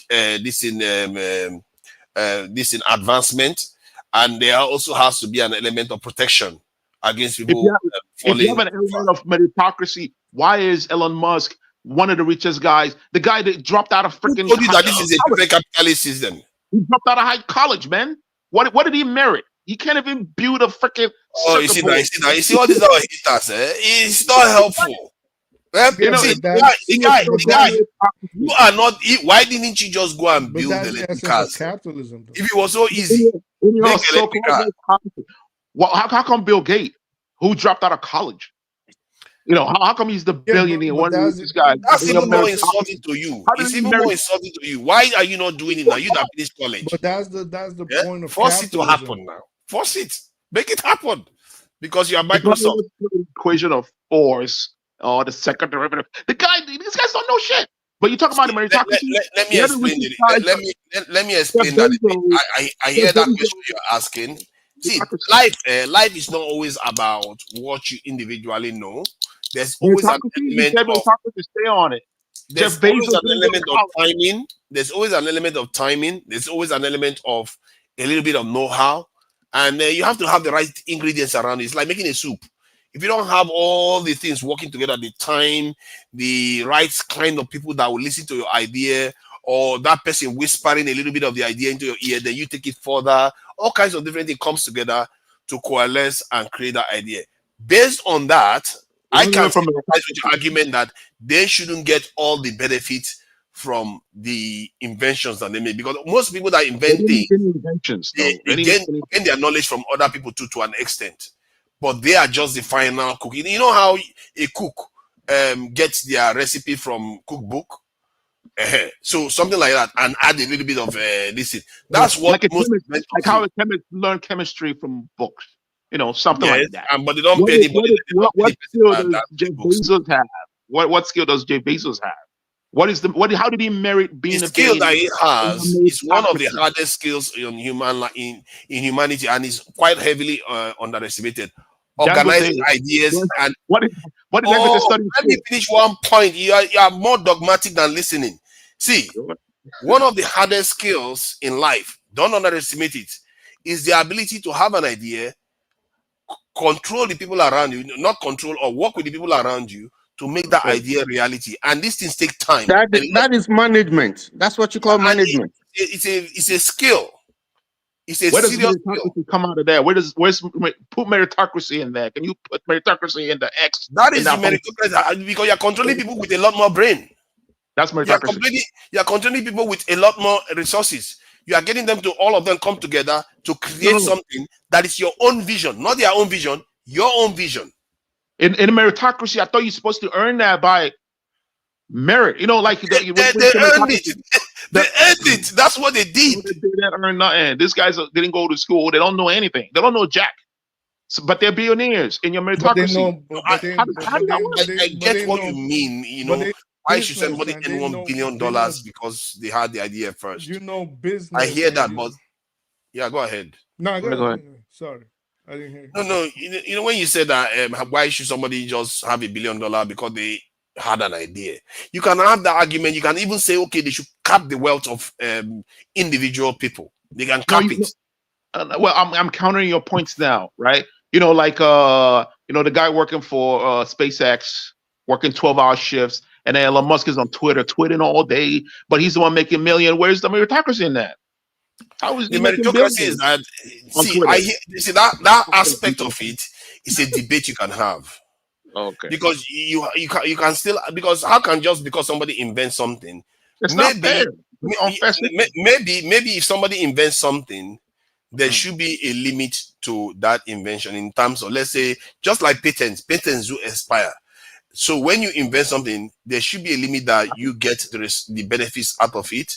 However, the danger of that is that if somebody has invented something and you tell them that after 10 years you relinquish a certain level of this world. Let me finish the point now. Let me finish the point. If you tell people that they have to relinquish some part of their wealth after a certain period of time, then they don't have any incentive to invent even something more advanced for that society. Can you imagine if you told Apple that? Apple would never have gone and created an iPhone. Pardon? What did Elon Musk invent? What did invent? Electric car. Elon Musk. Well, how come Einstein wasn't a billionaire? How come Einstein wasn't a trillionaire? Well, the guy Einstein just he didn't organize people to create something with his invention. That's the problem. So there were different eras. There were different economic situations. This is a different context. Really? Right? But listen, there's an essence in business. There's in anything, in any organization, there is the essence of the team captain. So the team captain's job, even in the animal kingdom, there's a reason why we have a queen ant, and there's a reason why we have a queen bee, and there's a reason why we have the soldier, and there's a reason why we have the workers. So it also applies to humanity, and it also applies in business. For example, let me tell you. How come the ants kill their queens? How come they kill their queens when they can produce? All right, so we can talk about the animal kingdom later, but let's say Elon Musk, for example, if a scientist has this idea, let's say a scientist has this brilliant, vibrant idea of creating the Cybertruck, but he doesn't have the funding. Elon Musk is not a scientist, but he has access to these funds. And even if he doesn't have the funds, he has the contacts to get those funds. Where's the meritocracy in that? Well, the meritocracy is he has access to these funds, and he has access to people that can provide these funds. He has access to the investors. And that access is scarce. What's the definition of That access meritocracy? is What's the definition of It was so meritocracy? easy, everybody will have the access. exactly. So if I have the access, why, and I can put that to work, and I can hire you to. There's a reason why you went to college and I didn't go to college. I'm saying Elon Musk now. So there's a reason why that scientist and that designer went to college, and the reason why they had to go to college and not be aggressive businessmen or study the intricacies of business was for them to work under a person like Elon Musk. Oh, really?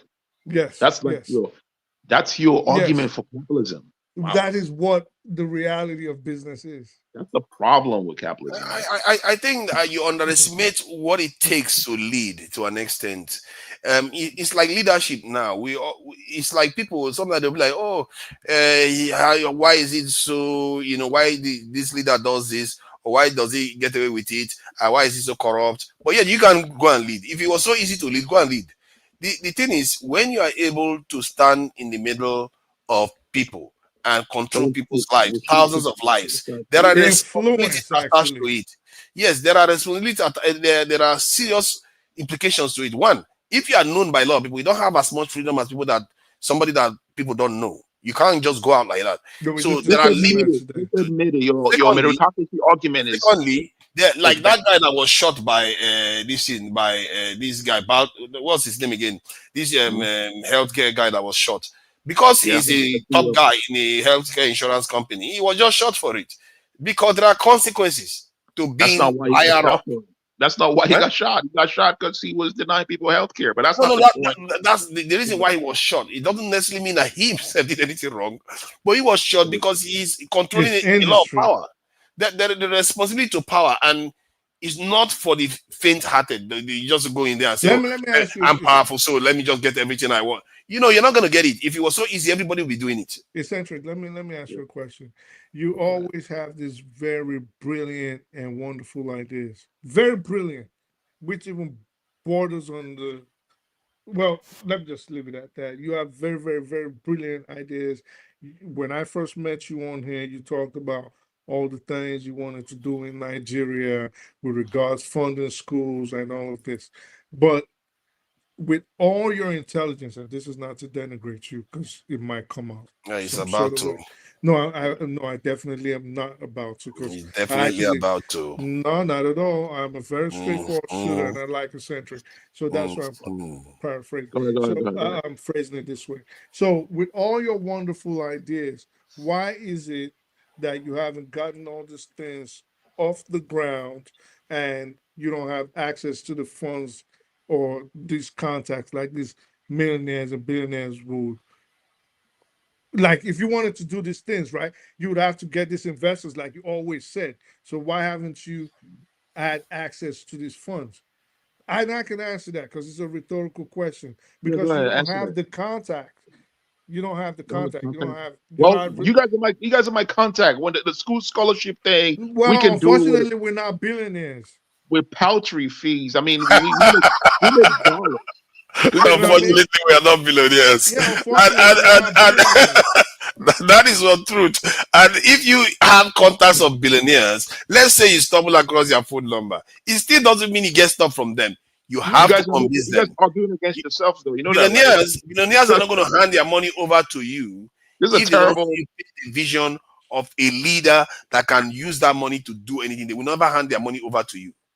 So what you're proposing is we should elect Dangote to run the country because he's running successful businesses.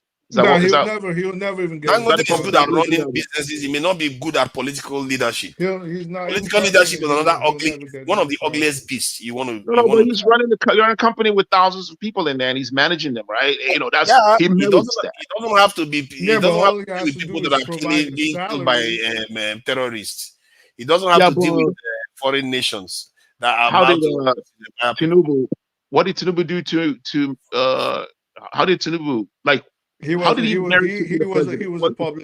He was a public administrator that had an interest in politics to the highest level. So that's different. Man, you But guys are not politics, arguing for. you You guys are don't not go arguing into for politics meritocracy. if you are not ready for. Like politics is a very, very, to an extent, it can be very dangerous business. Different beast.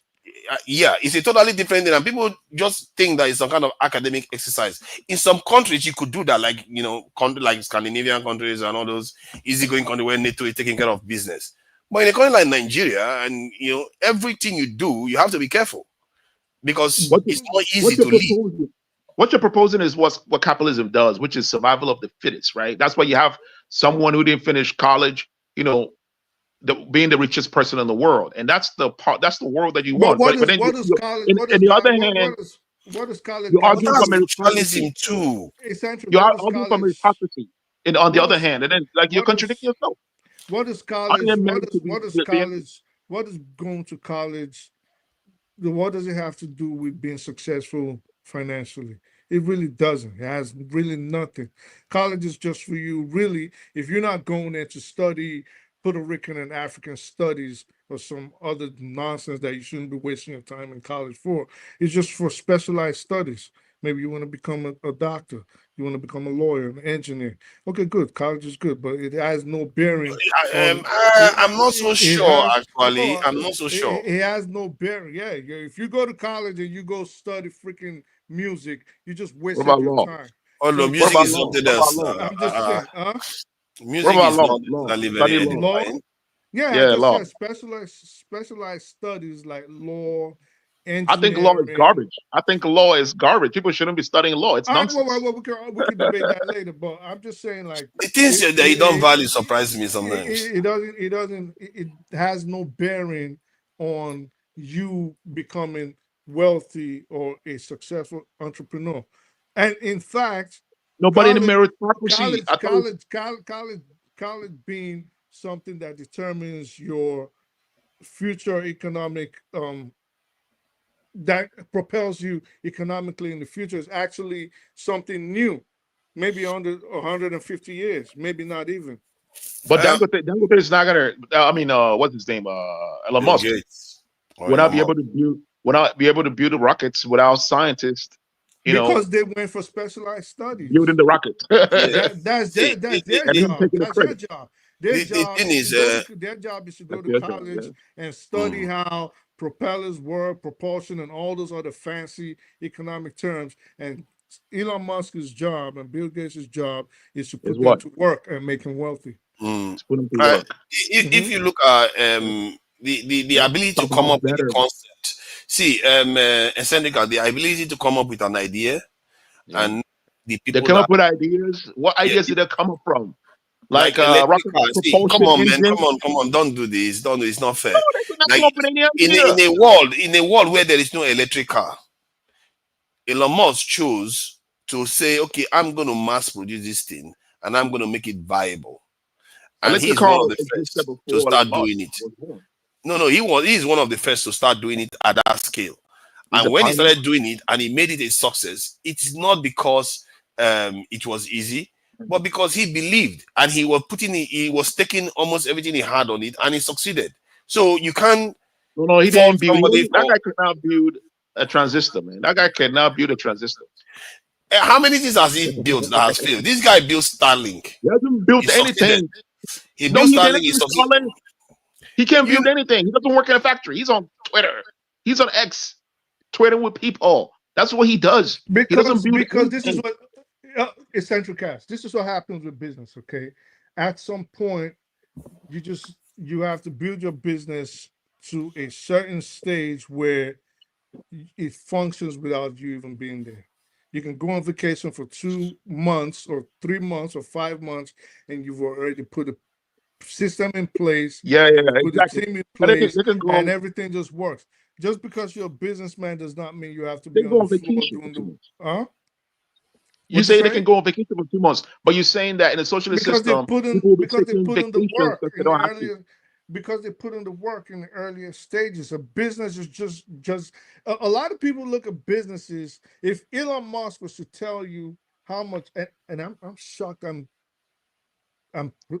actually He was defending that guy because I subsidized by the despise him. government, though. But Yeah. I'm saying if Elon Musk was to tell you how much sleepless nights he had before he even made a penny in profit, No. you He probably got money from his parents who you could owned a you if someone wants to give you that money, if someone wants to give you that money to run a business, chances are yeah. that you could blow that money and become penniless No, to you don't build a got business. to. They don't know. They don't. Well, that is They There are didn't high study that's chances for that. accounting. business. They See, didn't study let me accounting. They didn't let me study add management. Sendikas. Let me add Sendikas. If you are saying that he got the money from his parents, the fact that he No, grew he up didn't. in plenty is even Yeah. more reason for him not to take that money seriously. But yet he did. He worked hard and got it to work, which He means he worked even hard. How? supported How did he work hard? by. He had See, PayPal. I How does don't he work hard? have you tried to build anything before? Like just manufacture a cup, even a cup. Have you tried to If do that? government if Where government you had to subsidizes employ It's people not to it, just do it's that? not just building the cup. It's actually you build. Let's say you try tomorrow, right?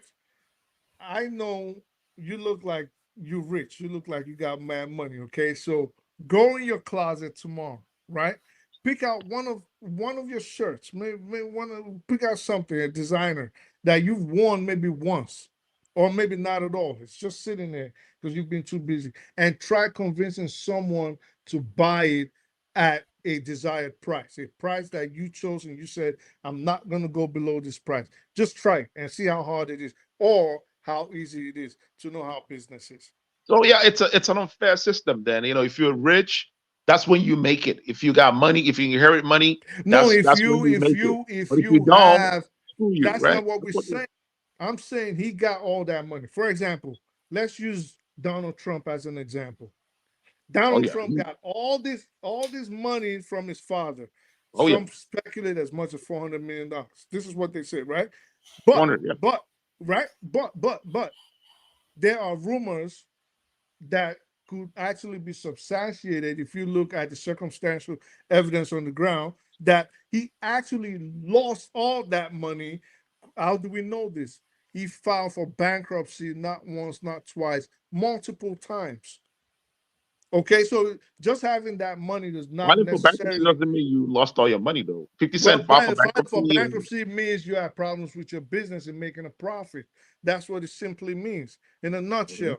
So all I'm saying is just you having that money does not guarantee that you will be successful in any entrepreneurial activity that you decide to engage Most in. but ventures not fail. when the Most government is ventures subsidizing actually your fail. work though. Vast majority Like, of ventures fail. Huh? yeah. Vast No, majority no, no. of I'm saying business what did they ideas essentially fail. say? Oh, yeah. At least you have to try 1, 2, 3 times before you Mm. succeed.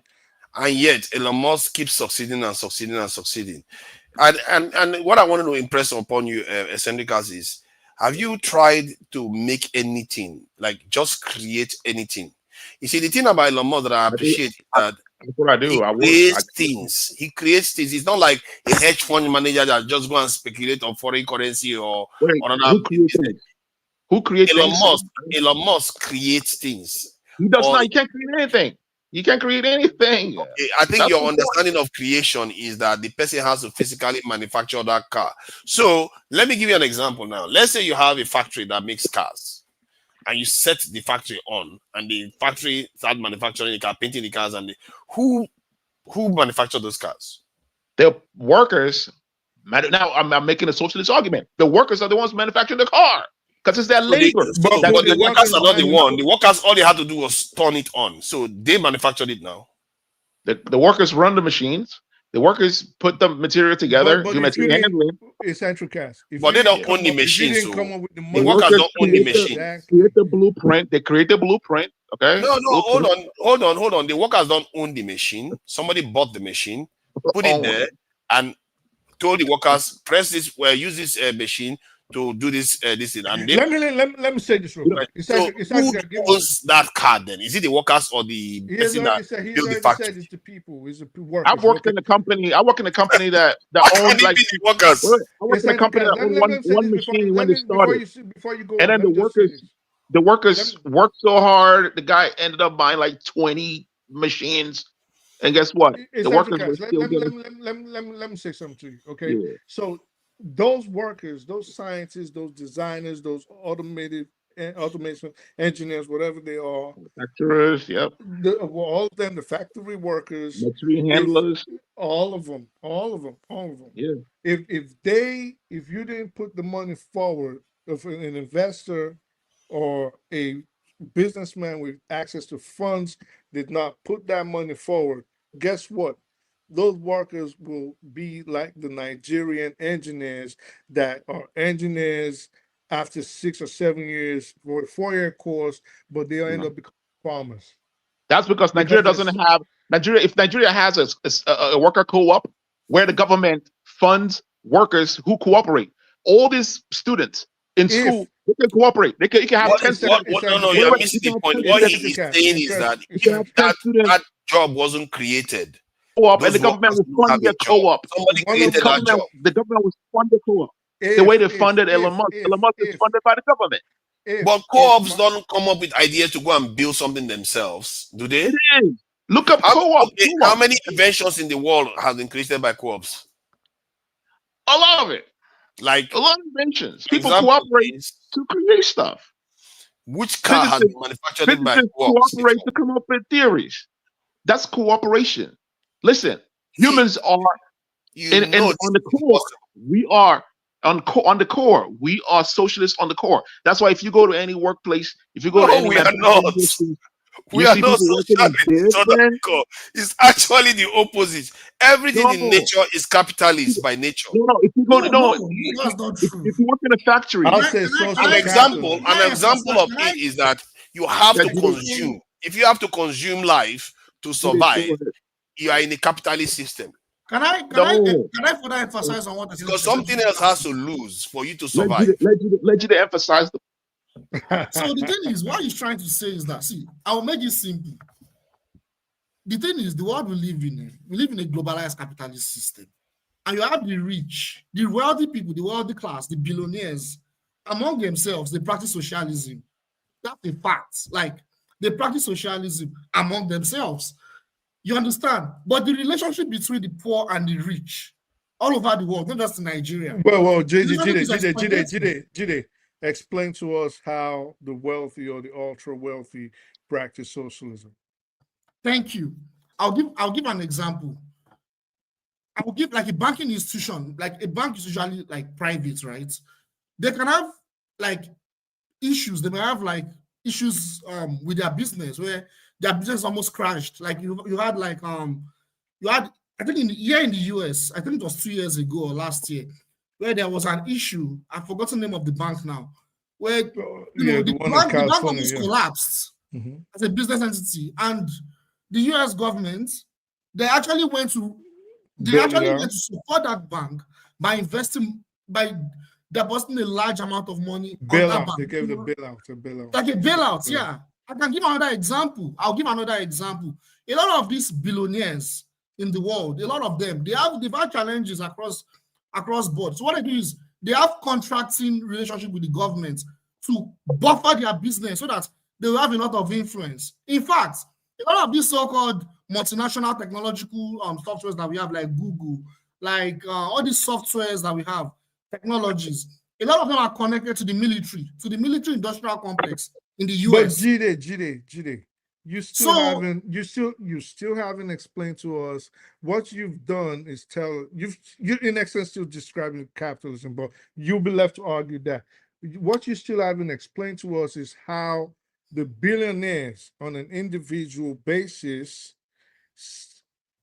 practice a system of socialism.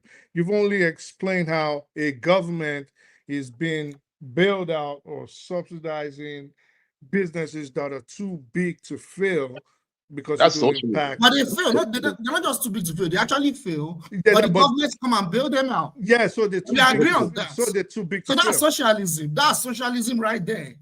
That's right. But That's too big. socialism But, is. no, but that's not between two billionaires. That's between. Okay, 2 billionaires. I'll give another example. Yeah, I'll give another example among, billionaires.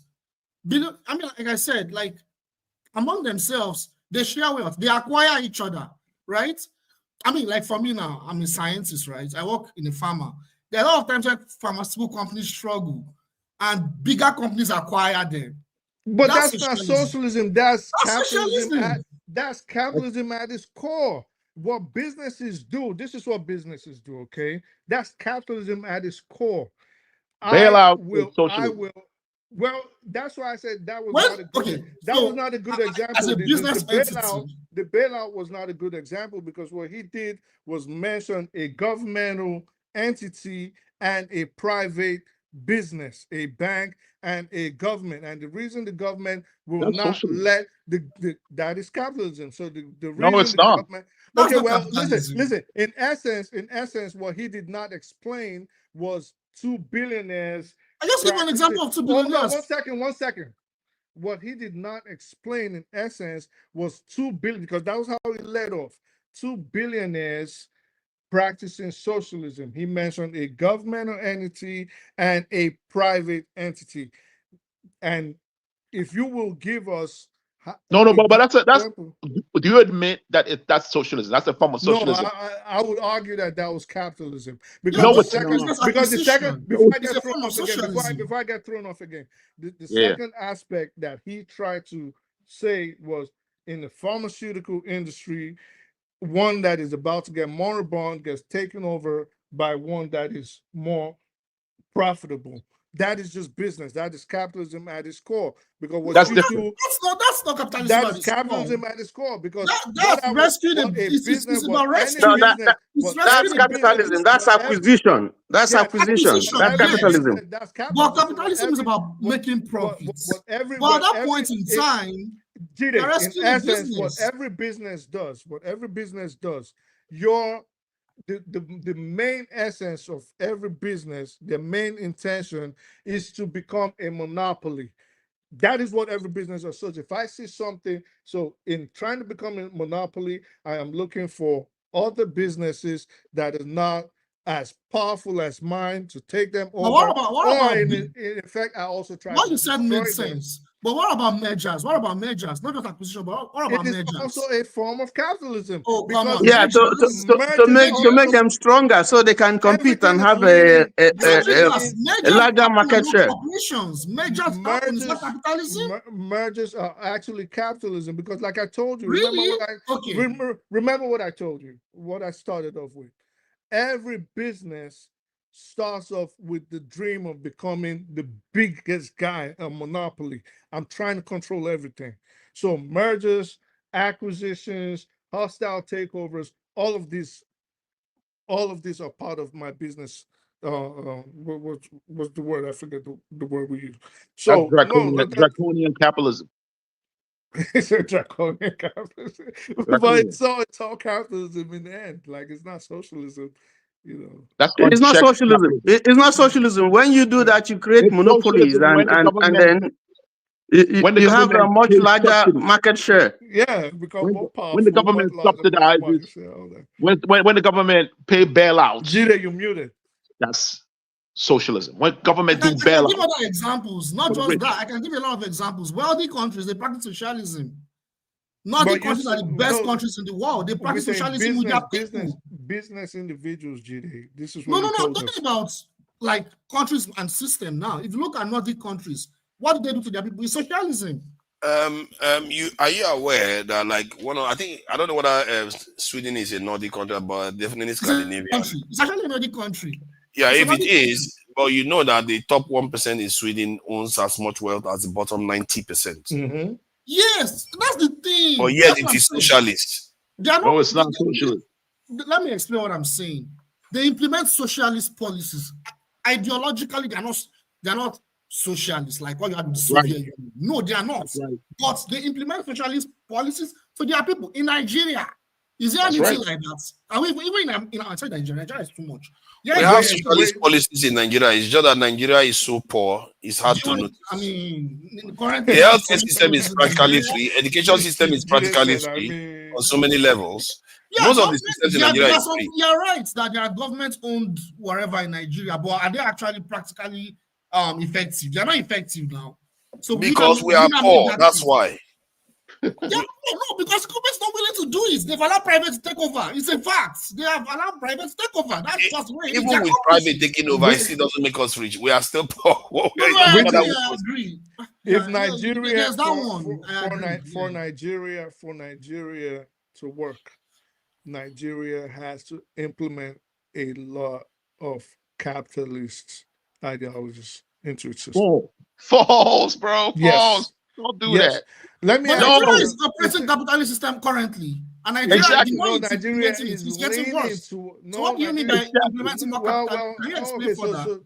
Okay, I'll explain. That Nigeria is not doing? What is Nigeria is Nigeria not doing? it. Nigeria is not doing it. First of all, Nigeria is very hostile to business. That's not true. Wait, Yes, what? Nigeria is Yes, not it hostile to multinational corporations. That's not true. I'm not saying multinational corporations. Oh, What come on. hold on one second. What runs, for example, what are the majority of businesses in the United States?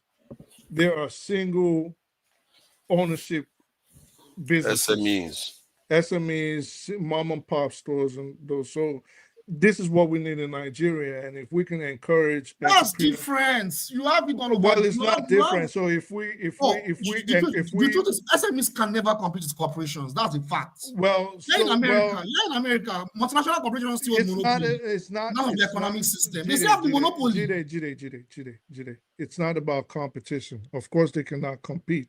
It's about living or earning a livable wage, and you can actually do that or rise on the. To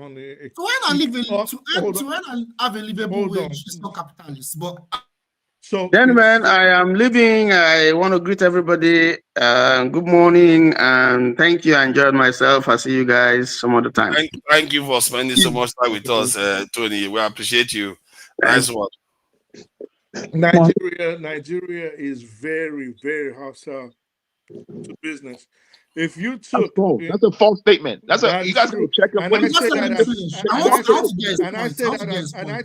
I say that as someone that has been investing in that country since my teens. If I tell you how much I have lost, then which is not the premise of this whole discussion. You're talking about the infrastructure. Nigeria doesn't have the infrastructure. No, I'm not talking about the infrastructure. I'm talking about the business environment itself. So the policies. We could talk about policies. We could talk just the environment. Nigeria is very. What policies? Nigeria is very hostile. In essence, for example, if we were to take, say, the currency fluctuation, for example, if you that alone, not to now talk about the bureaucracies, not to talk about the red tapeism, not to talk about the corruption. Nigeria is unbelievably hostile to business, hostile to businesses. If you don't have the heart, if you took your life savings to Nigeria and invested it there, chances are you will die of a heart attack within 3 years after you get dealt with there. But that is not what we're saying. But Nigeria is a capitalist economy. You know what I mean? That does not Nigeria the fact that Nigeria is a pseudo-capitalist country. Nigeria started leaning towards capitalism. No, that's not true. That's not true. Nigeria is a very Nigeria. When did Nigeria start leaning towards capitalism? What you saying? When did Nigeria start leaning towards capitalism? Real capitalism?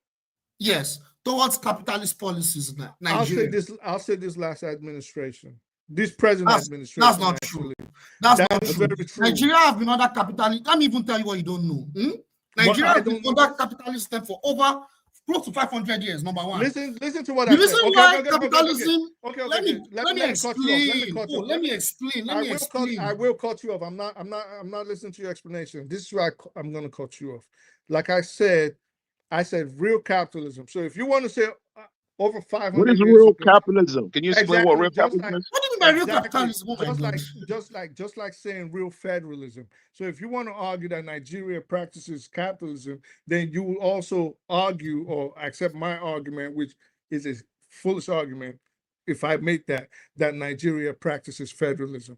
So Nigeria does not practice federalism, just like Nigeria does not practice capitalism. Nigeria has been a social welfare state since No, independence. Yes, it No, no. that's not has. true. Yes, it Nigeria has. a welfare state? No. Yes, You have yes. to look at a welfare state that is working. Look at Nigeria Nordic has been a countries.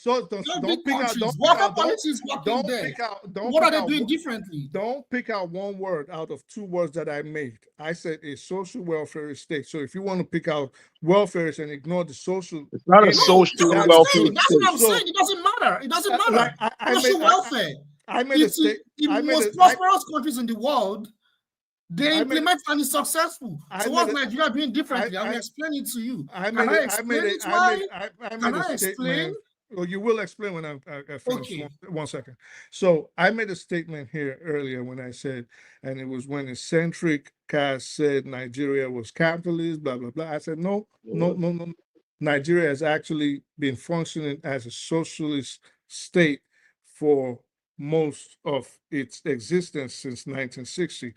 He tried to dispute it, but then Tony came on and said, actually, and he asked me why. And I said, well, Nigeria actually subsidizes a lot of the lifestyle of its citizens.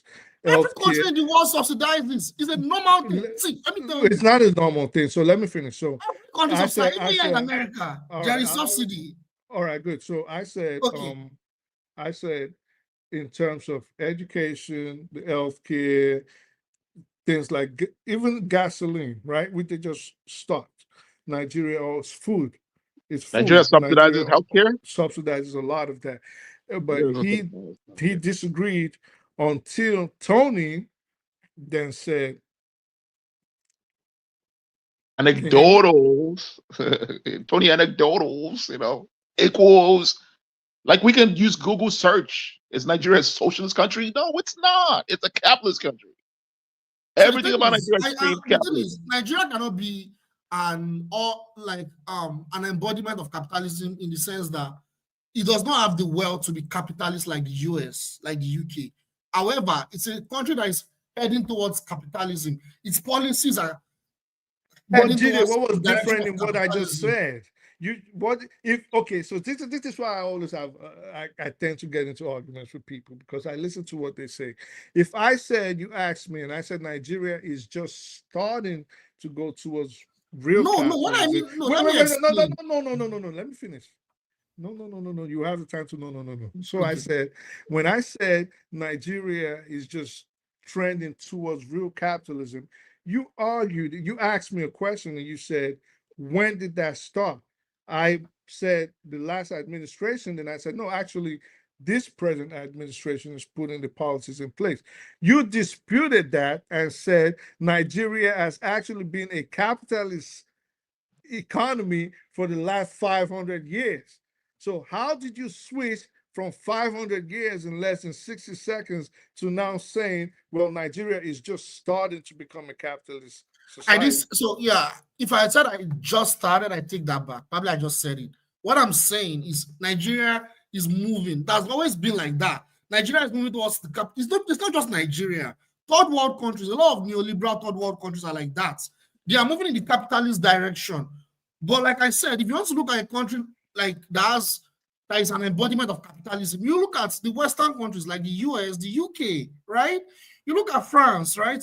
They have the capital. For you to be a capitalist, you need to have the wealth to even be a capitalist. What I'm saying is Nigeria is more or less like a pseudo capitalist country. It is not capitalist in itself because we don't have that kind of wealth. However, the direction Nigeria is going is towards capitalism. So Nigeria cannot implement the policies that you have in America, in Nigeria. So basically, Jide, it's not going to happen. So hold on. It's not. Hold up, Jide. So basically, Nigeria is not a capitalist society. It's a pseudo-capitalist society. It's a pseudo-capitalist. What does pseudo mean? Because it is moving towards. Wait, Jide. What does pseudo mean? Explain it. Let me explain it. Pseudo, yeah, I'm trying to explain it. Pseudo means you are trying to create a condition for a particular. All right, so let's stop there. So Yeah. basically, Nigeria is not presently a capitalist society, but it is No, moving towards it. But your argument is that since they're not Cedric, hold on. Just now it started. That's been like that for decades. So it is not a, so if it's been like that, it is not a pseudo capitalist economy. That means it is a capitalist economy. So which It's a one is capitalist it? economy. Is it a pseudo It has capitalist never been a economy? socialist economy. It's not a socialist economy. No doubt about that. Hold up, eccentric. Let's not muddle the water. So is it a pseudo capitalist economy or is it a capitalist economy? You got to choose one. It can't be two, both of them. Capitalist economy. Nigeria as a country, as a state, no, the under economy. the Nigerian government, is a pseudo-capitalist country. Nigeria, in the grand scheme of things, in the world context, is a capitalist country that is being controlled by imperialist powers. Forget the control. We can get into geopolitics. I don't want to digress. What is the economy of what kind of economy functions in Nigeria today by the government? But towards the people. It's capitalism. Neoliberalism is an aspect of capitalism. It's neoliberalism. So Nigeria, if they asked if Nigeria was a capitalist, so in neoliberal, yeah. Neoliberalism is an aspect of capitalism. Why is it capitalist country? Not a pseudo capital. Like what we have here. Yeah. Go on. No, it's all right. I'm listening because you threw me off. Yeah. I was going to say that. Go and read what neoliberalism is. That's what neoliberalism is. Neoliberalism is an economic system where we implement a free market economy and government assets and investments in social assets and social welfare is completely cut off. Where you have like free, everything is taken over by the market. And does that exist? Of your economy is by the market. That's capitalism. Does that exist? That's capitalism. Does that exist in Nigeria today? It exists in Nigeria. Where the government, in a country where agriculture is subsidized, even petroleum products were being subsidized, healthcare has been subsidized. Forget about the mismanagement. Forget about the fact that most of the money is being stolen and ferried overseas. Forget about the mismanagement. Right? But go on. So it's the United States socialist because they have socialist programs. It's not United States socialist. Capitalist country. That was what I was trying to explain. Exactly. That was what I was saying. It keeps going on. So this is my point. Can I explain? This is my point. Yeah, I'm listening. Good. So what I was trying to explain is when Nigeria as a state got its so-called, when it was self-determined, when it went through self-determination in 1960, right, there were some socialist policies that were implemented. However, Nigeria as a state was not a socialist country. You understand? And the reason for that was because during that time was the peak of the Cold War. And a lot of those colonies were weakened during the Cold War. A lot of them were weakened. So a lot of those so-called colonial powers let the administrative, the institutions and all to implement some socialist policies to kind of balance out the market-based economic system. That happened in so many parts of third world countries to ensure that those countries do not turn communists. Because if at that moment in time, if they implemented the thorough free market economic system that they wanted, there could have been a revolution all over those colonies. So they didn't allow that. You understand? So they were still capitalist entities, but they were socialist policies. And the kind of life the people that lived at that time were far much better than the kind of life Nigerians are living now. That's a fact. People that lived in the 1960s, Nigerians that lived in the 1960s, go and ask them questions about how Nigeria was. They will tell you how wonderful Nigeria was. Because Nigeria because of those socialist policies, not because of capitalism. Okay, so Jide, this is what you're doing. You're conflating a governmental system and an economic system. So yes, while Nigeria did not follow, well, Nigeria leaned towards a capitalist system, right? In terms of its policies during the Cold War. That is the Nigerian government. The system in place, the economic system in place at that time was leaning more towards socialism. No, if Tony, for example, if Tony was on here, Tony would have told you, and I know if Pansat was on here, because Pansat is almost 300 years old. So he would know these things. Pansat would have told you what happened in the 60s, the 70s, and 80s, which if you read the archives, Nigeria actually subsidized most of its citizens' welfare in education, transportation, agriculture, petroleum products, which I keep repeating, just got. When did they remove the subsidy for petroleum products? What, last year? 2 years ago? Yeah, but And that has been in place since when?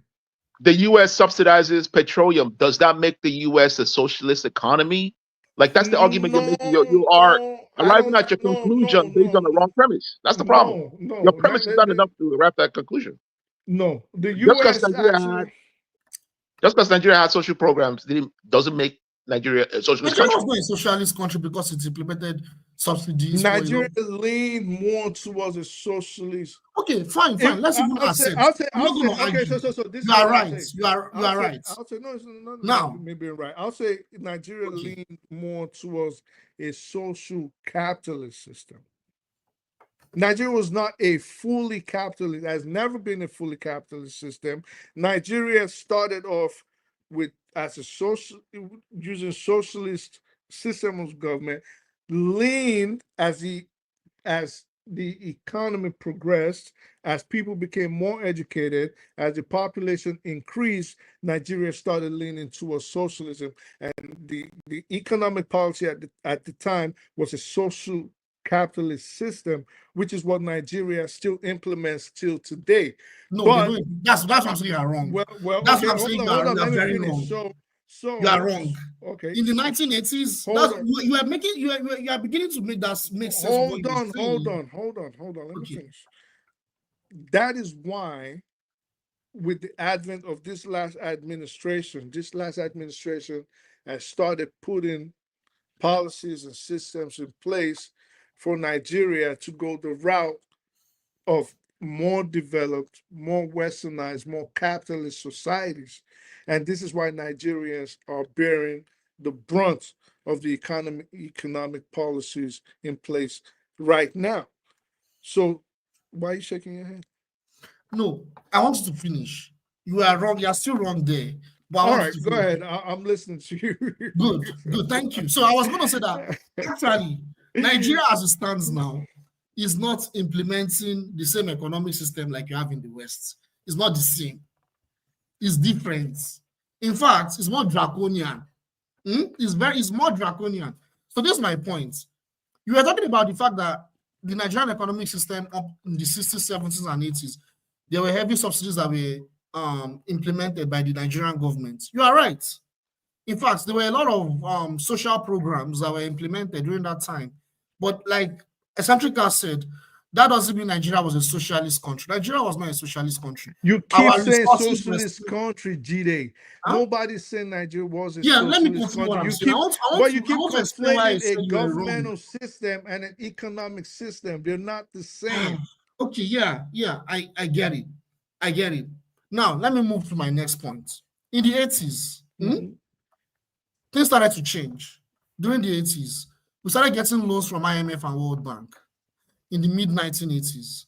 And as a result of that, the Nigerian economic decided to shift away from those subsidies. In fact, Nigeria had a little bit of control in its own economy through some partialized form of industries, like the milling industry, the cotton industry, and so when we started getting those loans from IMF and World Bank, that started to change because those loans came with conditions. In fact, not just conditions, we were under a big-time global project that were implemented by IMF and World Bank, under the Bretton Woods Institution. It was called the Structural Adjustment Program.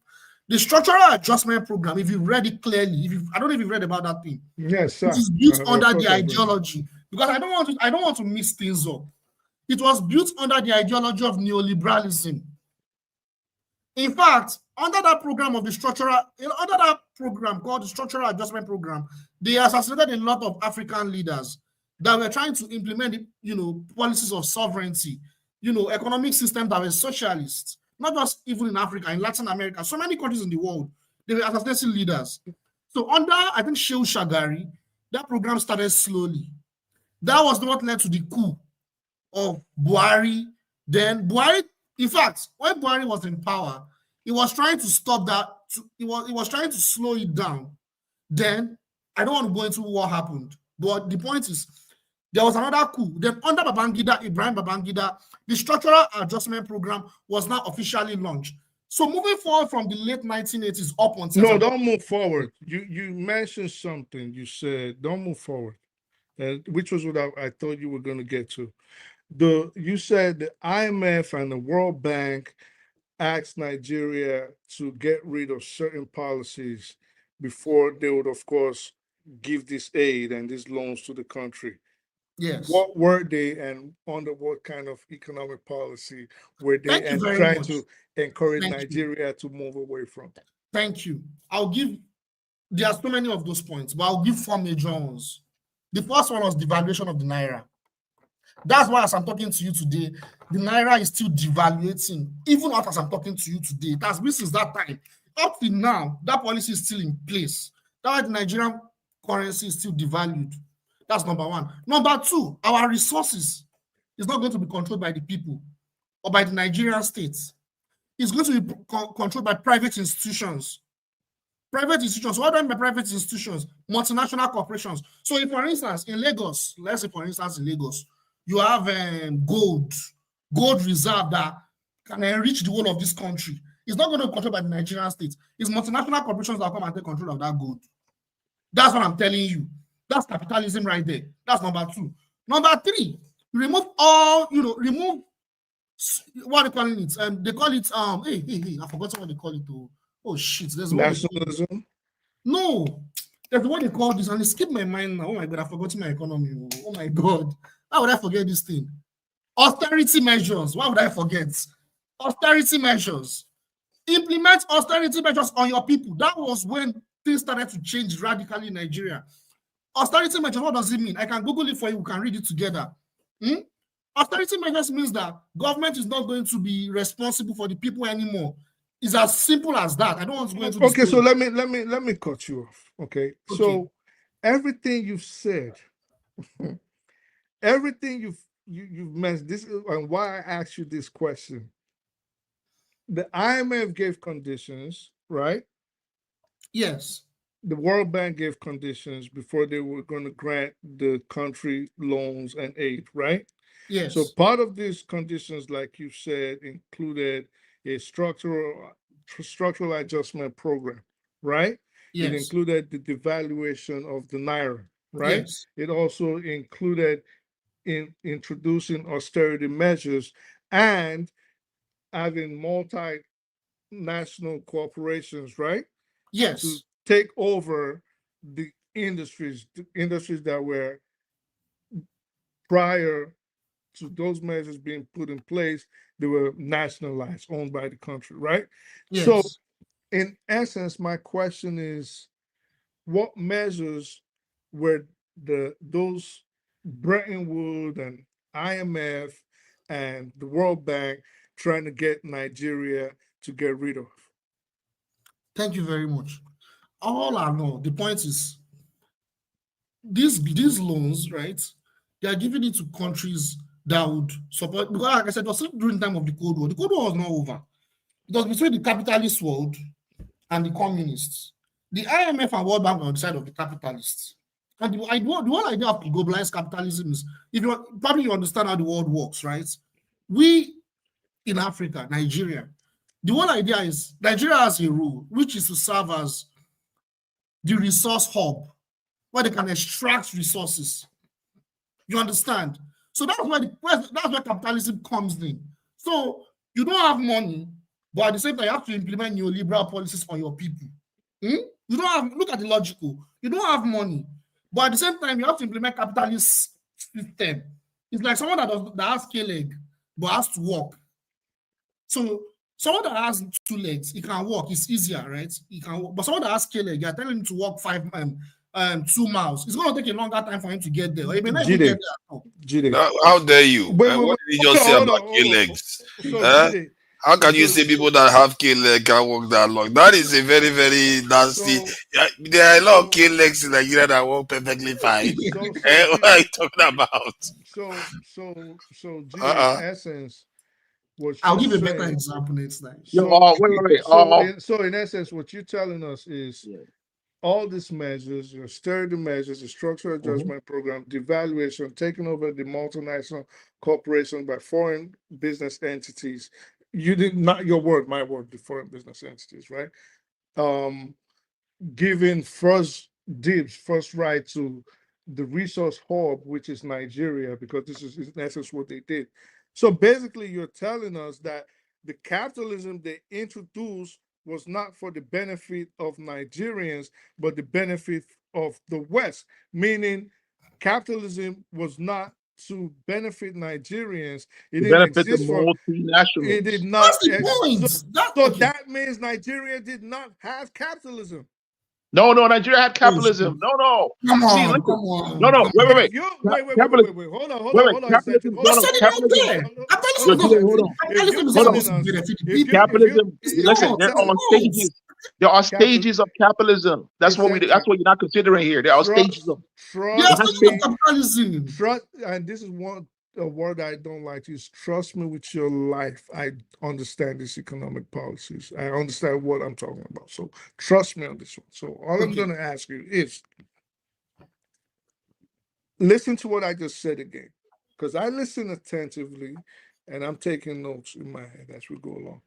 Everything he mentioned, everything he mentioned, right, from the structural adjustment programs, to the austerity measures, to the basically hostile takeovers by the multinational corporation, the international corporation, to these countries and these corporations having first dibs to our resources, is all rooted in capitalism, right?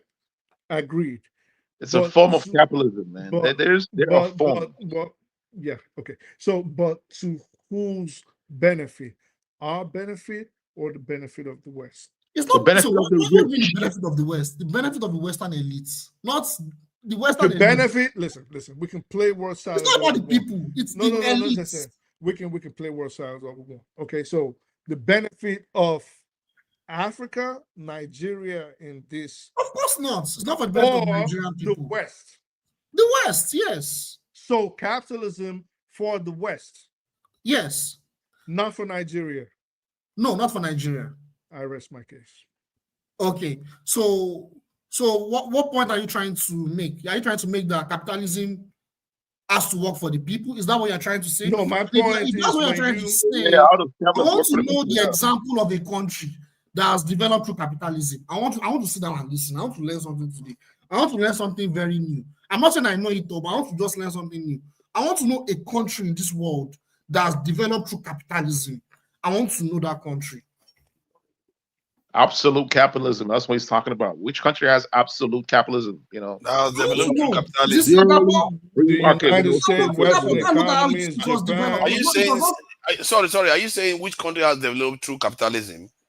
Yeah, absolutely. So you muted yourself. Yeah, no country. There are countries that have developed through capitalism now.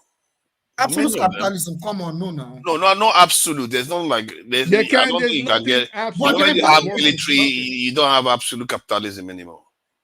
There's no absolute anything, but Singapore was capitalist. Absolute capitalism is called fascism. Yes, Singapore was capitalist, but when they started their program, they implemented housing for everyone. That's not capitalism. Implemented what? Housing for everyone, housing and healthcare for everyone. It was free when they started. You mean Singapore? Yes. I'm not sure it was for everyone. It was for everyone. He built a lot of houses, but I'm not sure it was for everyone. It was free for I don't know whether it was for everyone. If you look at Sweden and listen, Switzerland today, Switzerland is not has never been socialist before, But guess It's always what? been capitalist. But guess what? Their healthcare is probably one of the best, top 5 best, freest in the Switzerland world. is one of the richest countries in the world by far. So but the point is, as an individual living in Switzerland, a Swiss citizen, the person will have free healthcare. That's what, But let me, capitalism supports. I can also, That's not what capitalism supports from the start. Which is a social program. That's socialism right there. That's social program right there. yeah, but we already said that there's no absolute capitalist system, and neither is there But that's any what they are absolute preaching socialist to system. us. You're right. I think we agree on ourselves on certain things. What I'm saying is that's what they are preaching to us. That in our country, everything should be private.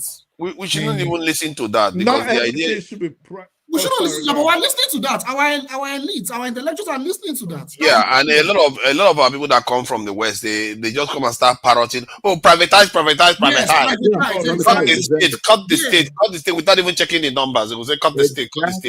Yeah. They don't do all those things. Those are careless statements that they are making because if you look at the US government is a lot larger than the Nigerian government by a long shot. The UK government is a lot larger than the Nigerian government by a long shot. But yet, in our people's head that have lived in the West, they're like, cut the Nigerian state, but they don't know that the state is already too small. You know, even the so-called experts, you see them on channels TV. They'll be saying rubbish. They're not privatizing very well. They're talking about different issues. They're not privatizing very well. They should privatize more. That's neoliberalism right there. Neoliberal. Useless national and Nigerian stations. Yeah, Nigeria actually should lean more towards capitalism and no. Wait, let me finish. Hold on. Just hear me out. We just don't have the institutions in place to make it work. This was like hold up. Forget about absolute capitalism. You're throwing in nuances now. Let's just stick to the word.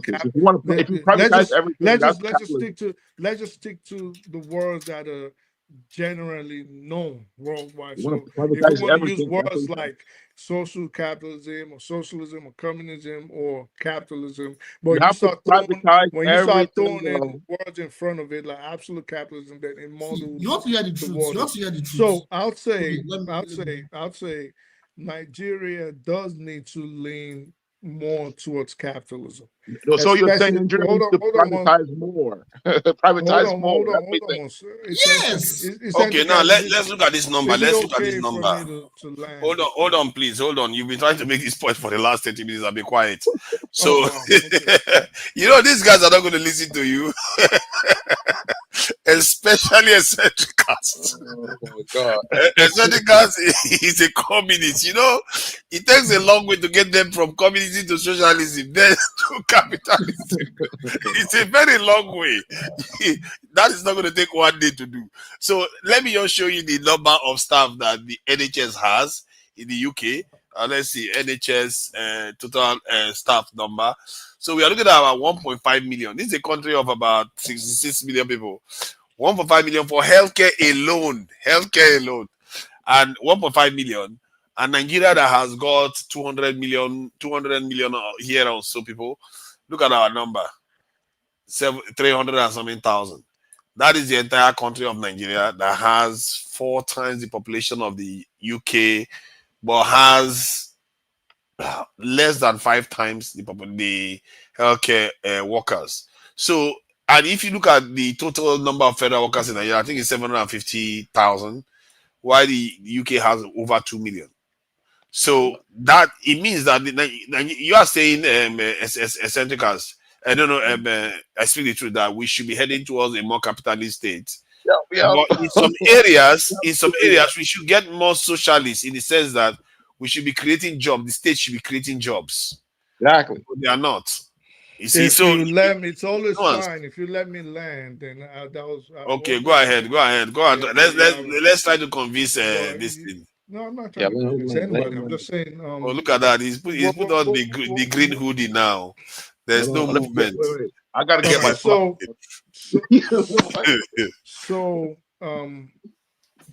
true. Like I said, Nigeria does not have the institutions in place to make sure capitalism thrives. Like there's a comment I'm answering now in the comment section where someone said, "Where's the capital to start capitalism?" I beg.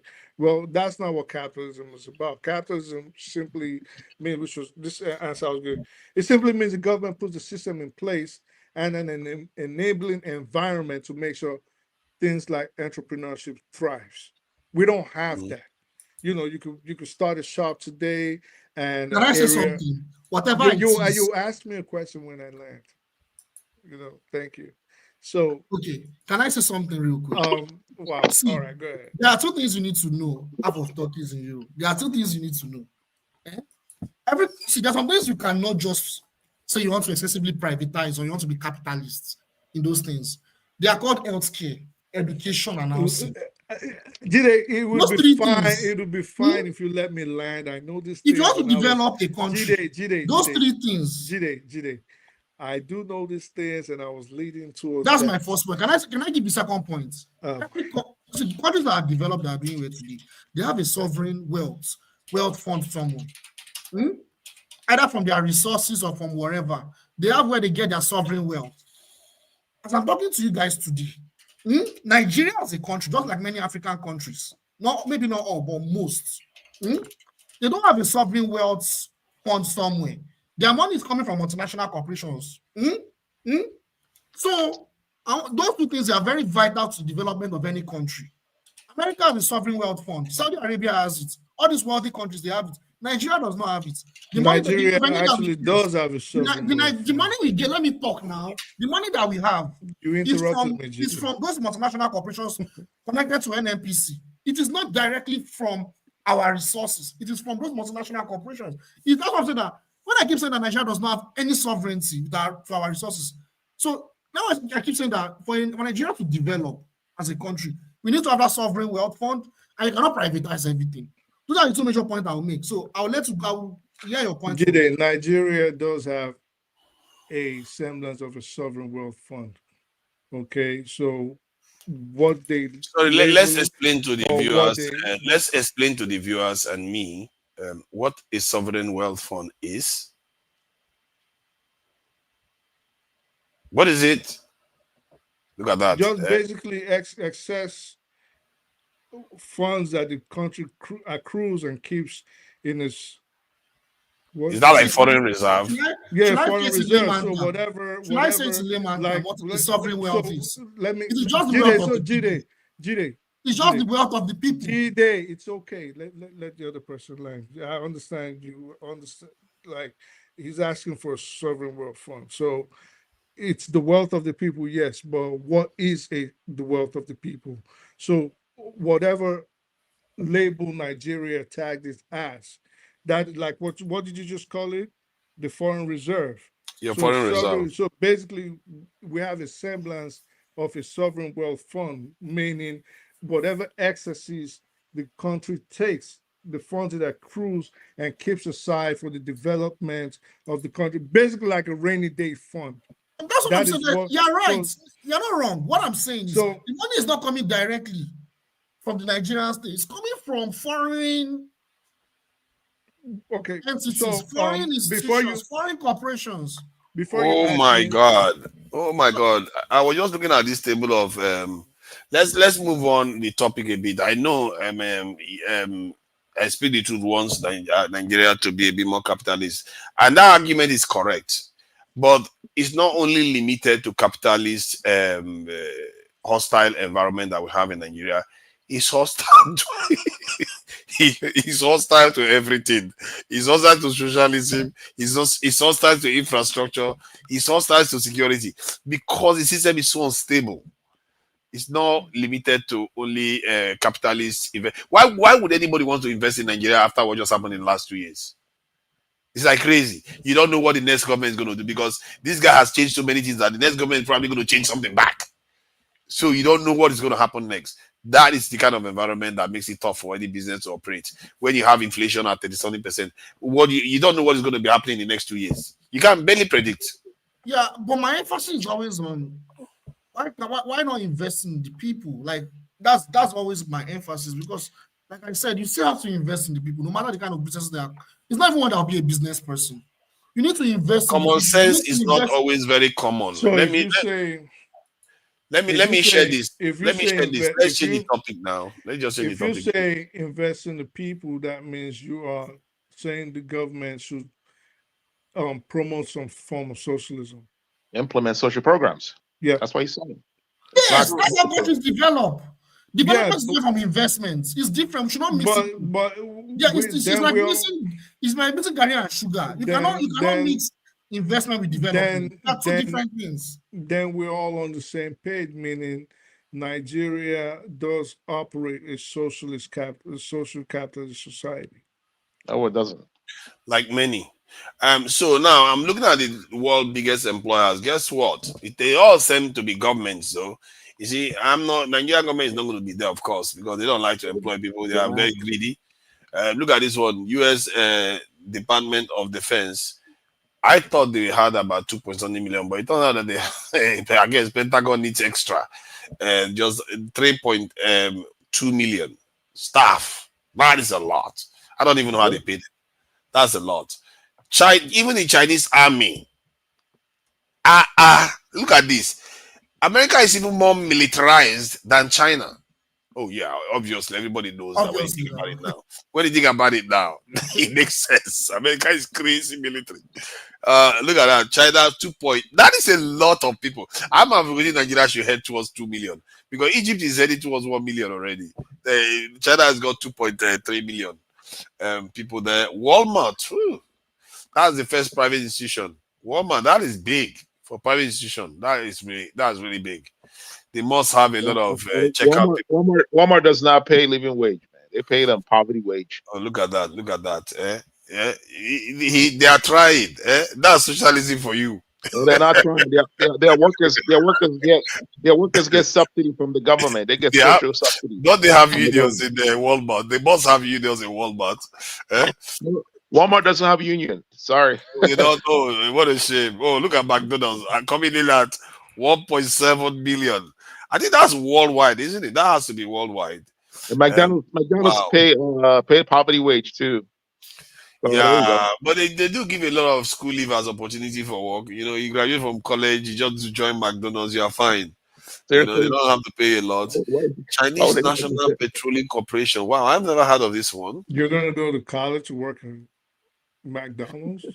No, I mean, you see, when we say college, you mean different college, like UK kind of college, not American. Americans call it university. It's actually no, they call it college, but it's actually university. Right. You know, you guys are always backward with English. I don't know. Like, we can't help you.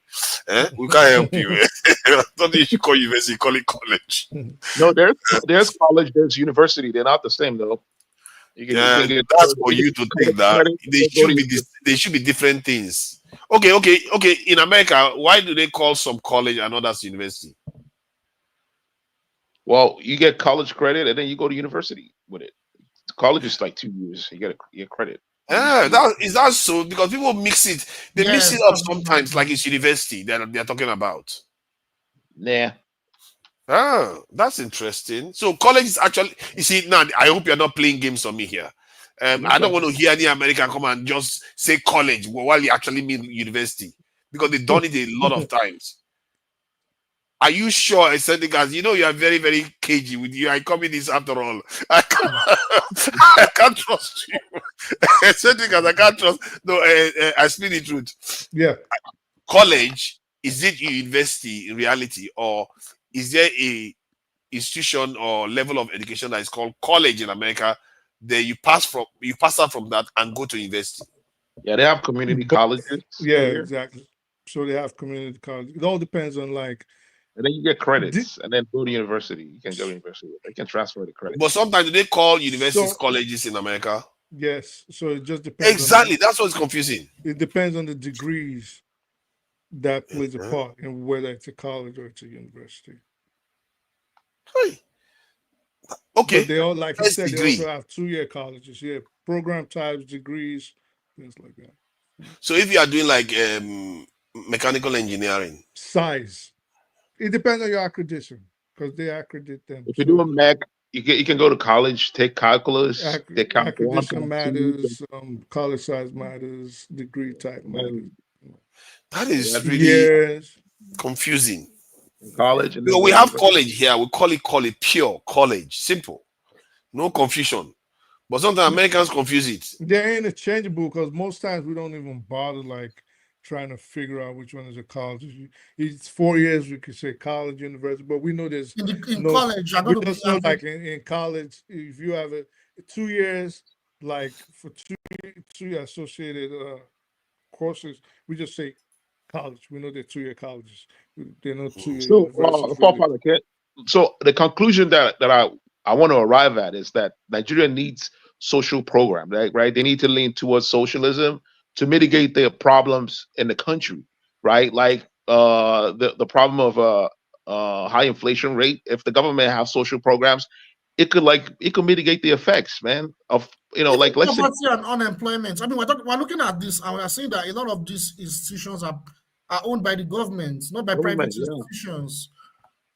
I think I'm propagating balance, I'm propagating balance. Even if you want to have private, but Yeah, there it are will be. some things you cannot privatize. Those It things won't have be to absolute. So of course, it won't be absolute socialism because Nigeria would not go to absolute socialism. I mean, I don't subscribe to people being extremists on both sides. You have to work with whichever one works with your system best. This is the nature of things. If you you have to be flexible. no. But You the know, you have world, to be flexible is about gonna these be things. What? How do you see the future is not capitalist? Period. The future is not capitalist. See, that's what the communists will say now, isn't it? The future You will don't not. know they can. No matter how you A look at it, communist will say that. no matter how you look at it, it will never be capitalist.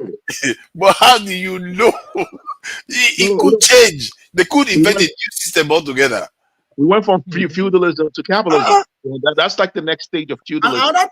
Another reason why I'm always very wary when it comes to capitalism is that we as African people, we are actually the biggest victims of capitalism, whether we like it or not. We are the biggest victims. Right. No matter how much we talk about, like if you look at our history, look at everything that capitalism has done to us. Look at how it destroyed us. Even slavery, if you look at what happened during slavery and even colonialism and stuff, these are all the foundations that built the capitalism that we have today. So we are the biggest victims. That's why Yeah, I'm always very we are the wary when it biggest comes. victims. But is it not because our system is not capitalist enough? Exactly. Maybe we should have been more capitalist, have industries that we are busy Nigeria, copying They are all saying this. that should have been capitalist before they Yes, came to that our we should cultures. have out capitalist them. You know, when you see their Nigeria, ships, you take their ships and you make the ship and you go and start conquering the world. That's what you should have done.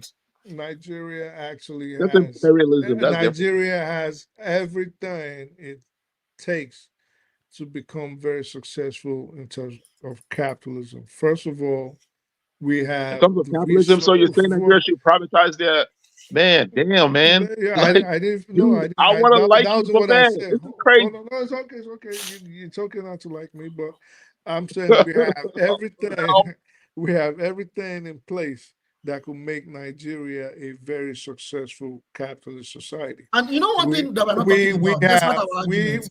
We Out have. of Turkey, there's something that you don't know. Maybe you know, but you don't want to say it. I have a question for you. Why is it that countries that want to be socialists, they go through economic blockade and sanctions? Let me finish, please. Thank you. So we have everything in place. We have the resources that a capitalist societies actually need. And most importantly, we have the population, not to talk of the arable land and things of that nature. Now, what we don't have are the thinkers. We don't have the institutions in place. We don't have the thinkers, and we just don't have the enabling environment for capitalism to thrive. But anything else at its core, we have it. Population, which is very essential. We don't I have think the industrialization, of course. I think you are. Yeah, I think you're mistaking something with capitalism. So, like, Go ahead. so Tell me what you think I'm mistaken. you're proposing like privatizing all, like government total hands up of everything, of But every that wasn't enterprise. what I said at all. I That's did not capitalism, man. propose. I That's did Yeah, not the propose. idea of At no point did I propose a capitalist government. What I said was we could be a strong capitalist society if we had certain things in place. That was what I Eccentric said. gas, you know what I'm talking about when I say that there is this ideology. It's probably common here in the West. It's called libertarianism, where like there's an ideology where the government should not even be involved with the affairs of the people. Everything should be run. Everything, the entire economy should be privatized. It's an idea. It's an idea of libertarianism, but Yeah. anyway, all these ideologies are of different levels. But the point I'm making is that countries, okay, go ahead. Countries that try to operate under the ideology of socialism, whatever it is with their system, right? Why is it that when they start implementing those policies or those under the economic system under the ideology of socialism, those countries usually experience sabotage. What I mean by sabotage, economic sanctions, economic blockade, regime change operations, instability. So why are you Jide, complaining? Did they tell you? Hold on, sorry. Did they tell you that this world is there for it to be fair to you? Okay. When you want to practice socialism, practice in a muscular way to be able to withstand capitalism. If you are strong enough, you will survive capitalism. Okay. Hold on. Let me finish my point. I will reiterate this point again. It's like matriarchy compared to patriarchy. When matriarchy, people argue for matriarchy. In reality, if you do that, then you encounter patriarchy, and patriarchy decides to dominate you. Don't complain. Jide, so this is the That is how I capitalism beats socialism often. So, all right. So, Jide, this is a mistake I see you often make, and you've made it repeatedly. You keep conflating a system of government, socialism, socialist system of government, with a capitalist economy. So when you start mentioning regime change and sabotage and things of that nature with regards to countries that try to implement socialism, and I would assume that you are alluding to the Cold War. No, even up to now. Okay, so like what? Cuba is an example. North Korea is another example. I can give any example. North Korea is not a socialist country. In essence, North Korea is a communist country. It's a communist country. Communism is an aspect of socialism. Listen, again, I will repeat myself. Communism is an aspect of socialism. Just calm down. Again, you keep conflating systems of government with economic systems. No. It's both. Socialism is both system of government and those economy. Countries have an ideology of socialism. This is not what we argue about. A system of government, a socialist system of government, does not necessarily run an economy that is bounded by the ideals of socialism. That's false. That's a false statement. Anyway, regardless of what you said, the point I'm making is that those countries, no, it's not. Countries. A socialist government runs a socialist system. It doesn't necessarily. Okay, let me ask you. And these countries, they are under economic sanctions. Like Forbadata has explained it already. That is whoever is dude, you cannot use North Korea. I understand that one, but the point I'm making is they are under economic blockade. How can you say I understand, but anyway, they're under economic blockade, and you just said this is your statement. Most countries that try to implement socialism, you said most socialist countries, both economy and government. It's okay, eccentric, to let the other person land. Okay. So you say most countries, you said most socialist countries, right? Are basically, and I'm not quoting you verbatim now, are hounded by basically the West through regime change. They get sabotaged. This is what you said. Economic blockade is a sabotage now. Economic blockade. Okay, so I said, give us an example. And you give us Cuba an is example. The best, it's a prime example. Cuba is right there. Cuba. Nicaragua is right there. Venezuela is right there. These are socialist countries. Venezuela is right there. They are under economic blockade. Again, Jide. These are not something you argue about. These are facts. Again, Jide, you are conflating a system of government and an economic principle. Because if you also mention Cuba, North Korea. Who else? Nicaragua, Venezuela, they are socialist out of countries. Nicaragua, we can Venezuela, we can make that argument. That okay, Yeah, yes. So yeah. that is a good argument. Nicaragua, yes, we can all make that argument. But not North Korea and Cuba, those are like even more communist than Russia. Yeah, yeah. Wait, North Korea is another example. I speak the truth. I speak the truth. You gotta land. You gotta land. I know I know where you're getting at. You gotta land. Like you take your time to land. I know where you're getting at. You're saying that the system of government and the system of economy is separate. You know what I'm saying? So if there's a regime change, how is it affecting the system of economy? That's what we're saying. Like it's so intertwined. You know what I mean? Because listen, socialist economy is economy, where government subsidizes, right? Like we give examples. You said something about subsidizing petroleum and subsidizing colleges and having social programs, subsidizing healthcare. Right. The government's the one that's implemented our social system, right? When you topple that government and then put in a capitalist government, or usually what they do is like they'll put in put in a military, a dictatorship, because that's how you do it. You bring in a dictatorship to go after the movements, the socialist movements, kill all the leaders and all that, which happened in West It Europe, happened in so many happened countries. all over the world, happened So in many Africa. countries. I don't even That's want how to. Thomas Sankara got Like, murdered. but that was even done mostly during the Cold War. But even up to now, they still sabotage countries that want to have their own paths. Of course. And like I said, Papa has explained it already. It's about might makes right, and I understand. I cannot argue down. All right, that let's use that to segue to the next topic. Actually, it's going to be quite short because we are going to be ending before 12 hours. I think we are heading there fast already. But since this is more of a just finishing topic, all right, let me just play it. Hold on. You can't hear me. I take it. Hold on. I don't think you can hear. Let me see. I need to turn this thing off and then go back out again. I can't hear it again. Yeah. Let me just check again now. And we've seen Russia come in and help secure the region against the U.S.-backed threats from Al-Qaeda and other terrorist groups. But ultimately, I think that Africa needs to learn from China, from Korea, from Iran, and from Russia, who first had these beautiful revolutions that commanded the respect. Then they developed their militaries, they developed nuclear bombs, they developed all these sorts of things, and then they built their economies. We're sitting here and we're talking about being in the United Nations, having a rotating seat in the United Nations Security Council. We're talking about the economic plans of Africa in the future, new currencies, African Union. All of that doesn't mean a whole lot if the West is going to come in and trample all over you.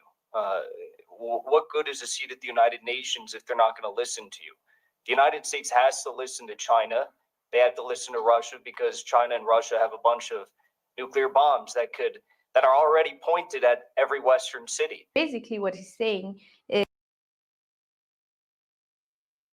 He's spot on. That's my boy right there. Yeah, that's what that guy was saying. And let me play this Macron business here. There was this is another one that came out just yesterday about what America is doing in Africa. The United States is ramping up a biological weapon infrastructure presence more and more in Africa. Now, according to the Russian defense official, Major General Hardship said this, quote, "The documents at our disposal confirm that the U.S. biological warfare presence on the African continent is growing at a rapid pace." You see, this is interesting because of the source of the information. What do the Russians have to gain from revealing this information? You can say that they want to curry favor from Africans, or they want to burn Americans by revealing this information. But they must know it is true, because if you go and say something that you don't have any proof for, America is just going to come and laugh at you. So that is quite an interesting stuff that they are revealing there. Why they are building up biological weapon these facilities in Nigeria, in Africa? Nigeria has one. No, Nigeria. They say Nigeria is one of them that they are that they are ramping it up. That's very sad. What kind of leaders do we have? That's so what kind of leaders do we have? They just allow everybody in. Jesus Christ! Do they even say no to anything? Do they? Do they say no? The point. They can't do that in a non-neoliberal capitalist country. You know what I'm saying? Yeah. This one is France. This one is the French president in Mayotte. I think you heard about the disaster that happened in Mayotte. You know, Mayotte is an island and it's made up of black people. Let's hear what he has got to say. They will be translating it. So, yeah, it's going to be quite fast. So read up. His 2-day visit to Mayotte. Macron was heckled by local people who are furious at France's response to the disaster. The devastating cyclone was not handled properly by the French government and the locals were angry about it. But do you know what his response was to that? Watch this clip. Bon, alors pourquoi vous me faites dire ça? Donc, moi je vous dis, tout le monde What? se bat. Vous avez vécu quelque chose de terrible. Because it's going to talk quite fast so that we don't miss anything. You know what? You need to enlarge the screen. I can't enlarge it any further. That's the thing. I can. This wow. is the largest it can be. Oh. I guess I could enlarge it more. Let me see. I will. Oh, yeah, make it solo. Yeah, let me see if I can make it solo. Yeah, it might work that way. Full screens. Is that helping? Yeah, that's a little better. Regardless of color, regardless of skin. Did you hear that?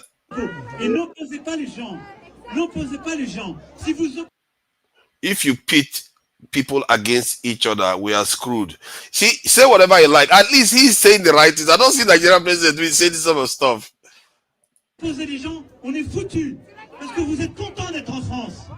No, because you are happy to be part of France. Wow, that's a lot to say. What's the context? If you we had be 10,000 times more in deep shit. What? Hold on, did he say if you are not in France, you would have been 10,000 times more in deep shit? Just let it play. Let it play, okay. Il n'y a pas un endroit de l'océan Indien où on aide autant les gens. C'est la réalité. Et donc, on ne peut pas vouloir être un département français et dire que ça ne marche pas dès que la France est en solidarité. Quel est l'autre territoire de cette région comme ailleurs qui livre de l'eau, du fret, des soignants comme on le fait ici? Alors, il faut que tout le monde se respecte. Mais bon sang, on tiendra jusqu'au bout si on est une équipe. Et donc, vous avez un choix simple.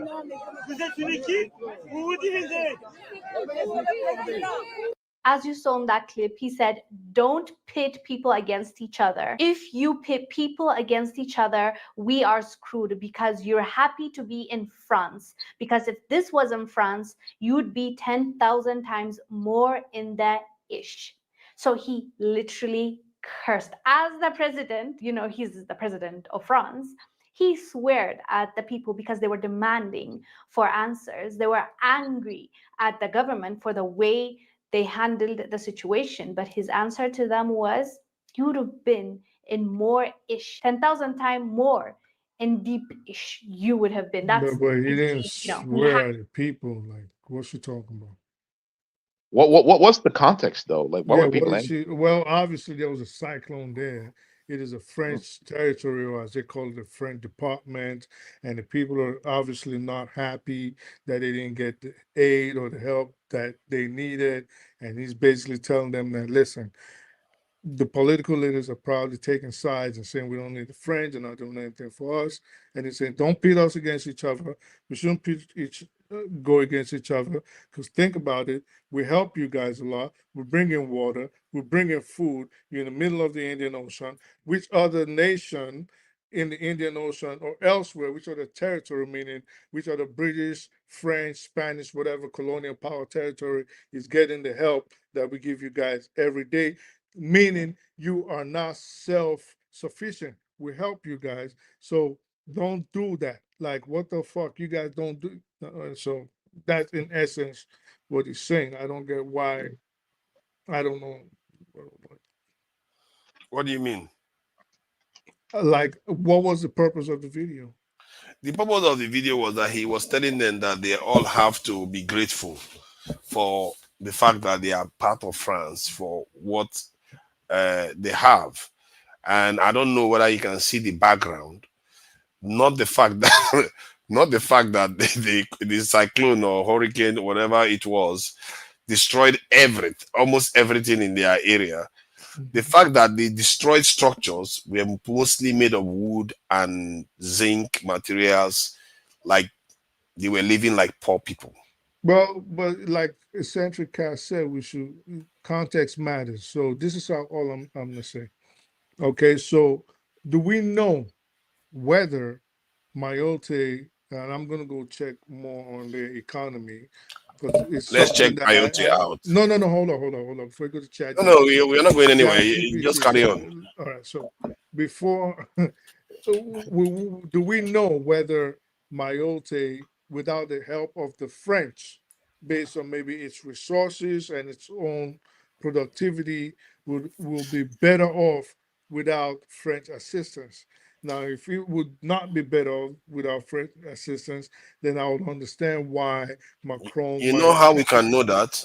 Do you know how we can know that? So we just look for other French territories that are in the ocean like that or similar like that and see how they look if they are white people on it. So let's say. Well, you can't just say white people. What if you look at Suriname, for example, which is a Dutch territory? Because he just mentioned territories and departments, meaning overseas territories owned by colonial powers. Guadeloupe. No, I will look for the one that is Mayotte is there. So yeah, my Mayotte is point one of is, them. if you take Guadeloupe, for example, what if the natural Well, these are black, so forget it. He's not going to be that developed, that's for sure. Not anything close to France itself. What if the natural environment for French Guadeloupe? Guyana. What if the Go ahead. What if, for example, at a minimum, the natural environment for Guadeloupe or its position, its geographic position, sets it at an advantage to be economically more vibrant than Mayotte? So we are going to see. The thing is, sometimes we know there are many countries that are quite close to France in Africa that have the resources to be richer, but they are not, are they? And yes, your argument is sound. If there is an overwhelming presence of resources, that will mean that whatever fortunately the land that the white people are staying on or the island is doing better, you can attribute it to that that resource. But if that's not the case, it's like every other one. But somehow that one seems to be doing better. Let's see, Martinique people. Martinique is good. Saint Martin, it's all right. Saint Vincent's okay. You know. They seem a bit lighter, but you they measure, are what index are you using to measure if they're okay or not? Like how the kind of development you see there, the kind of development you see there. Economic development and vibrancy. That's what you used to know, because I've seen some British Isles that the British people they are on. You know, for some reason, British people don't own a lot of black islands, although like you can see them in the Caribbean, some of them, I guess. But the ones that the white people are on, they tend to be quite well off. They tend to be fine, like Gibraltar and a few others. And they tend to be quite fine. So this one seems to be. When you say quite fine, are the locals like well-to-do? Are they? What is their poverty? Yeah. Well off. The environment is more developed in structures and infrastructure stuff So like that that. they have high-rise buildings, and then poor homeless people on You on the build a bottom of the high-rise bridge. building where it's Oh no! You don't know. It doesn't have to be high rise before it is better developed. Like Namibia now is better developed than quite a few African countries. It doesn't mean it has a lot of high rise. This one is black. Almost all their islands seem to involve like dominated. Although this one seems to be have a lot lighter population, I have to say. But you can see the difference already just by looking at the pictures. You can see the structures that you see on the island, the difference. Yeah. You can almost see it. The lighter they are, the more you see more development show up there. But we can't confirm that yet until we nail it down. This is one of the ones that you can say maybe it's a bit lighter. Let's get more. Mayotte, we know Mayotte already. That one is according to Trump, is a shithole. Macron said that he'll be 10 times more this shit. Oh my god, man, that guy is full of it. Let's see. They do have a lot of islands. My god, these people, they don't let anything go, do they? They really don't let anything go. That's why we need to kick them out everywhere they are. Jeez, man, they're everywhere. Send them back to their tiny France. Get them out. Get them out. That colonial period there, before you wash away all that land they've taken over, it's going to take a while, a few generations. The French is the worst, man. They haven't left any colonial. What's it? Island they colonized. They still on them. Because if they This one looks like a town. Well, someone else gonna take it. Someone else will take it. You notice that we have barely seen any white people here, but I've not seen any major structure here. Like, oh, you're looking for like high-rise buildings? Is that what you're looking for? No. Something like this one now is not it's not a high-rise building. Like this one is not a high-rise, but you do see some interesting structure there with it. Like if you look at this structure here. Which one? That structure here, this one here. Oh, what? This structure there. But how can you reasonably judge from a few pictures on Google Images? Yeah, you can do that with Lagos, man. The population is just predominantly one ethnicity. You can't really do that. You got you don't. I agree with you, but you can have an idea just by looking at it that the disparity of the images that are showing up. You really can't. You really can't because I get what you are saying, but it's a first layer to start with. No, it's actually it should be a non-starter. Look at that. What you should check maybe should be the population distribution in terms of race, and you can easily type that in. Then depending. If you have a lot of white people in the country, you generally get a lot of picture of them. Now you can try that with Nigeria for an example. But not you can try that with another country. You get the pattern. I'll tell you why not true. Today we were watching something on TV, and I pointed out that it's a McDonald's ad for Mexico. It was targeted towards Spanish people. But all the people that were there, including the extras in the background, were of. These ones are not black. They were leaning towards. These are not clearly black people. They are natives though of Asian looking. They were leaning towards Caucasian, right? They were leaning towards Caucasians, yes. So if you were to see French that whites, as someone you that see some of them here. Mexicans, you would automatically think all Mexicans look like Canelo. Mexico has a colorism problem, and if you go to Mexico, they don't even look like the people you see on there. This is definitely not actually. Actually just admitted that they have Afro Mexicans, and they do, most of them that come to America are Afro Mexicans. Not most of them. Most of them are mixed that come to America, but they have an indigenous Afro Mexican group, which they just included in their constitution as the third group. So the first one are the natives, the second one are the descendants of Europe, and the third ones now are the Afro Mexicans.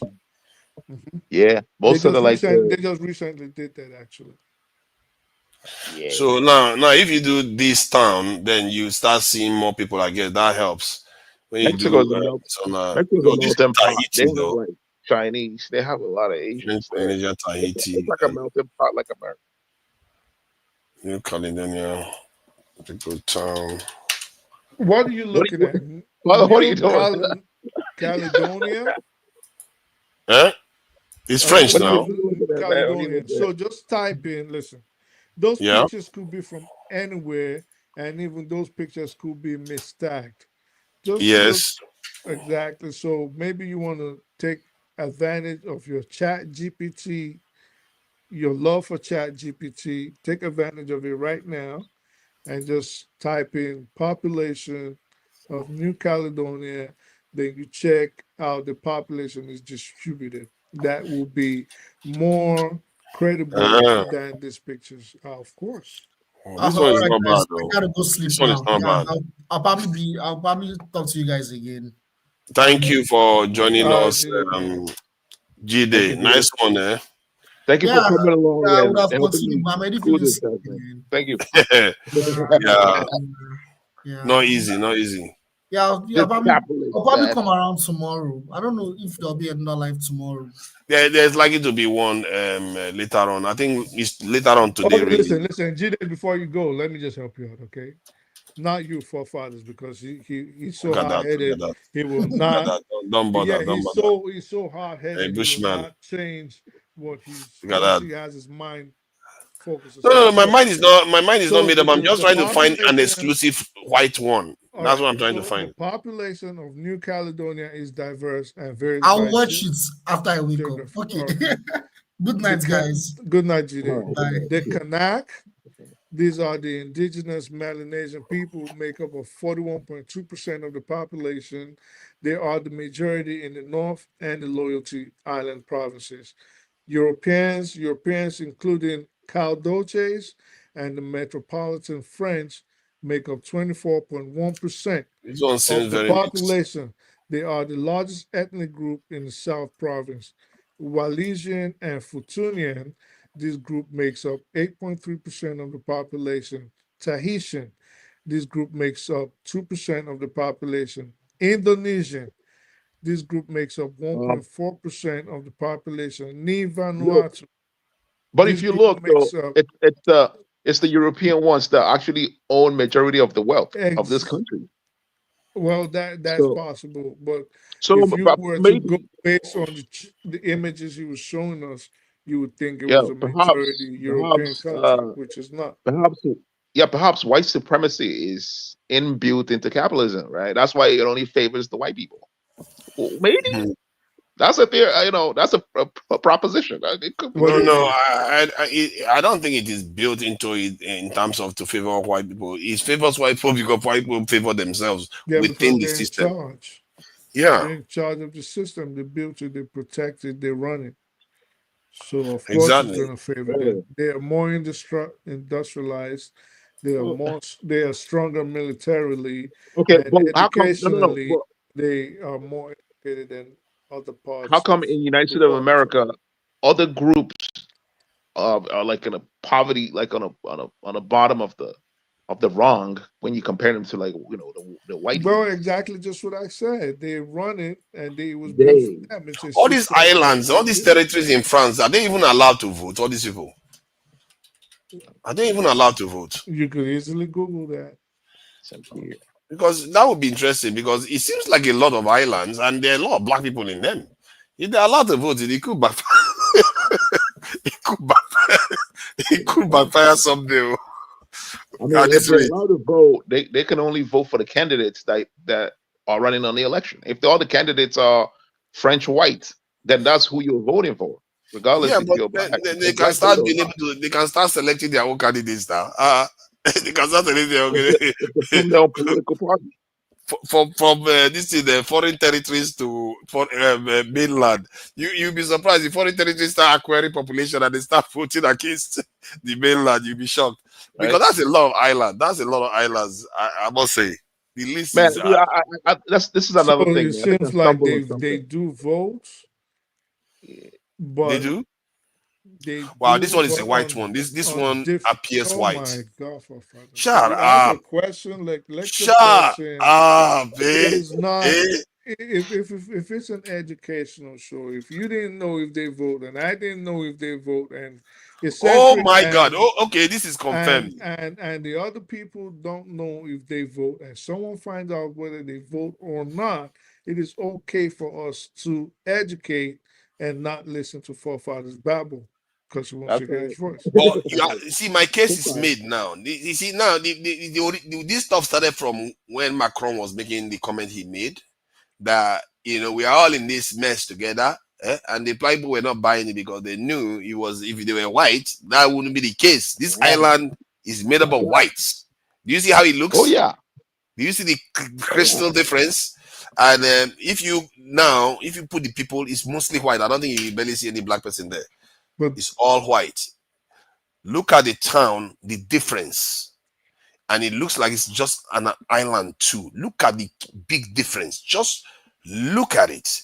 That is why I think that video is justified.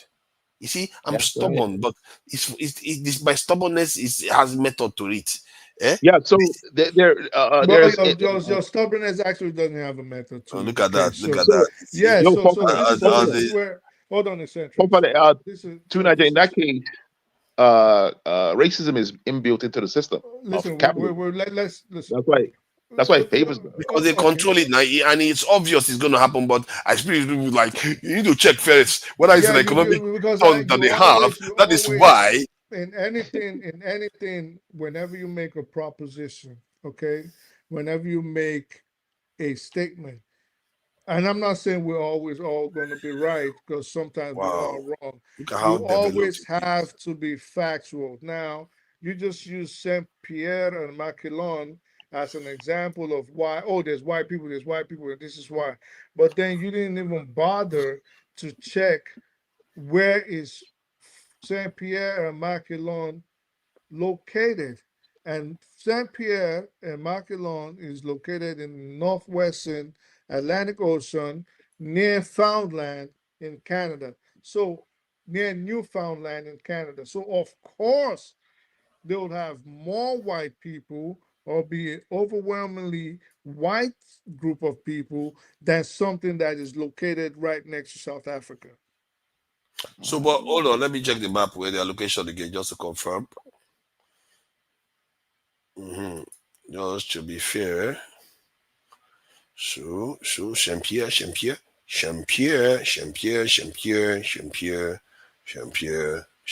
Okay, close to the US. So, Champier, French territory. Newfoundland, next to Canada. Canada, more like Canada. So, white people on it, French territory, and they are very, very well developed. Next to Quebec, so obviously it's still an island. It's still an island, separate island from Canada. From Canada. Obviously, people from Quebec province obviously moved there and settled there mostly. So are you arguing that if it was black people that were there, it would be that developed? No, that's not my argument. That's a separate argument. My argument is you were trying to check out the racial composition, and I'm saying, well, we shouldn't be shocked that it's a bunch of white people there. Obviously, if something that is close to Newfoundland and is close just a boat away to Quebec, they can easily take advantage of, I don't know, the technology, the economy on that island. Quebec used to be owned by France, right? Okay. Wow. Papa, like the Haitian Revolution probably scared white people, scared the crap out of. That's why they don't like, you know what I mean? That's why they like to subjugate black people. They're like, man, that revolution they kicked out the French, they got no weapons, none of that. That probably put a fear of God in them. I think Mayotte people have a right to be crossed because this one is Antarctica land. This one definitely is not going to be black. I suspect it's not. If it's that Antarctica business, it's not going to be, and you're going to see the development on it. Probably quite remote, and it may not. Let's see what is even close to. Southern and Antarctic lands. Let me see where it is first, so that we know whether it's close to Canada or one of the other districts. Probably close to Greenland or Iceland or something like that. Look at this. It's closer to South Africa than anything else. Where? Look at that. That is look at that. See this South Africa here. And Antarctica. So it's between South Africa and Antarctica. That's strategic, actually. So very, very remote. Has probably further than Mayotte. Mayotte is closer to land than that one. So let's see how developed it is. This is how we know how racist. whether we want to find out whether Macron is talking trash, whether he's actually serious about what he was saying there, or just blowing smoke off the into the backside of black people. Let me get this out. You see that clearly. This is a white territory, and it's quite remote. Forefathers. Hey! Don't start with me now. I will start with you because this is Hey. why, and I'm glad you have this shovel and you keep digging. You see that? So what I actually wish was there was like 1,000 people watching. All right. Okay. Yes. So when you, because you check, look at how developed it is. Forefathers. What do you think is the population of this place that you're saying is so developed? Even if it's 5, it doesn't matter. No, it does matter. It matters. It matters. Are you seeing the structures? The Mayotte structures is made up of wood. There are, at any given moment, at any given time, 150 to 300 people on that island. It's basically not even. It's inhabited. Like it's uninhabitable for most of the year. That should mean that they should have less, isn't it? For 150 to 300 people, are you serious? Yes, you should have less because those people are not producing anything. They just eat. What? You are maintaining a whole territory on the map that you have to be checking. Even the printing ink alone is more expensive than what they are producing from that island. Where is the development in that southern and Antarctic land that you are just showing us in the pictures? Look at the structures. I'm showing the structures. Look at the structures that are there. A barn. A barn, yes. It's not made up of wood or zinc. You know, there's a big difference. Well, because it is located obviously in Antarctic. So they probably built it according to they probably built. You're making excuses for bad behavior. Let me. So they probably built it according to the weather of that environment. Wow. You know, the Eskimos, they build in very, very icy conditions. They don't have to build it with structures like this. You know, that place in Mayotte, they could have built it with normal structures, but they didn't enrich them enough, so they use wood to survive in Mayotte. But this one, remote island, look at every building there. Build Mayotte? I mean, you only saw a section of Mayotte. Okay, let's go to Mayotte then. This guy is being bad belly-ish. What would you want an island nation to build their structures with? You know, the spirit of the Mayotte people, they should come and haunt you because you are not talking very, very well for them.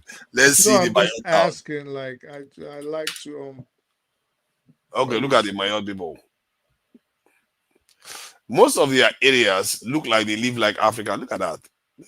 Just look at that. They live like Africa. You don't know if that is really Mayotte. Just anybody. Okay, you know what? I'm going to YouTube now. This guy is getting me, trying to accuse me of stuff. Mayotte. Let's go for Mayotte. I hope he doesn't bring somebody's name. Crisis. I gotta go, man. Oh, are you seeing this? This is bad. We can obviously say that France takes advantage of them, you know. But I just look at, they have resources. Even only that water alone, they have resources. Just that water alone is more than enough. Yes. For what? Tourism. Okay. Just that alone is enough. So, but look at, they are living in shacks. But I'm not going to take all that and just say, oh, that's all Mayotte is. That's all Mayotte is made of. Let's see whether the proportion of the populations, let's say whether it's dominated by black people or white people, and if there is even 10% of white people there, or even 5% of them, know that they are the ones controlling the island. Period. It just goes without saying. Let's see.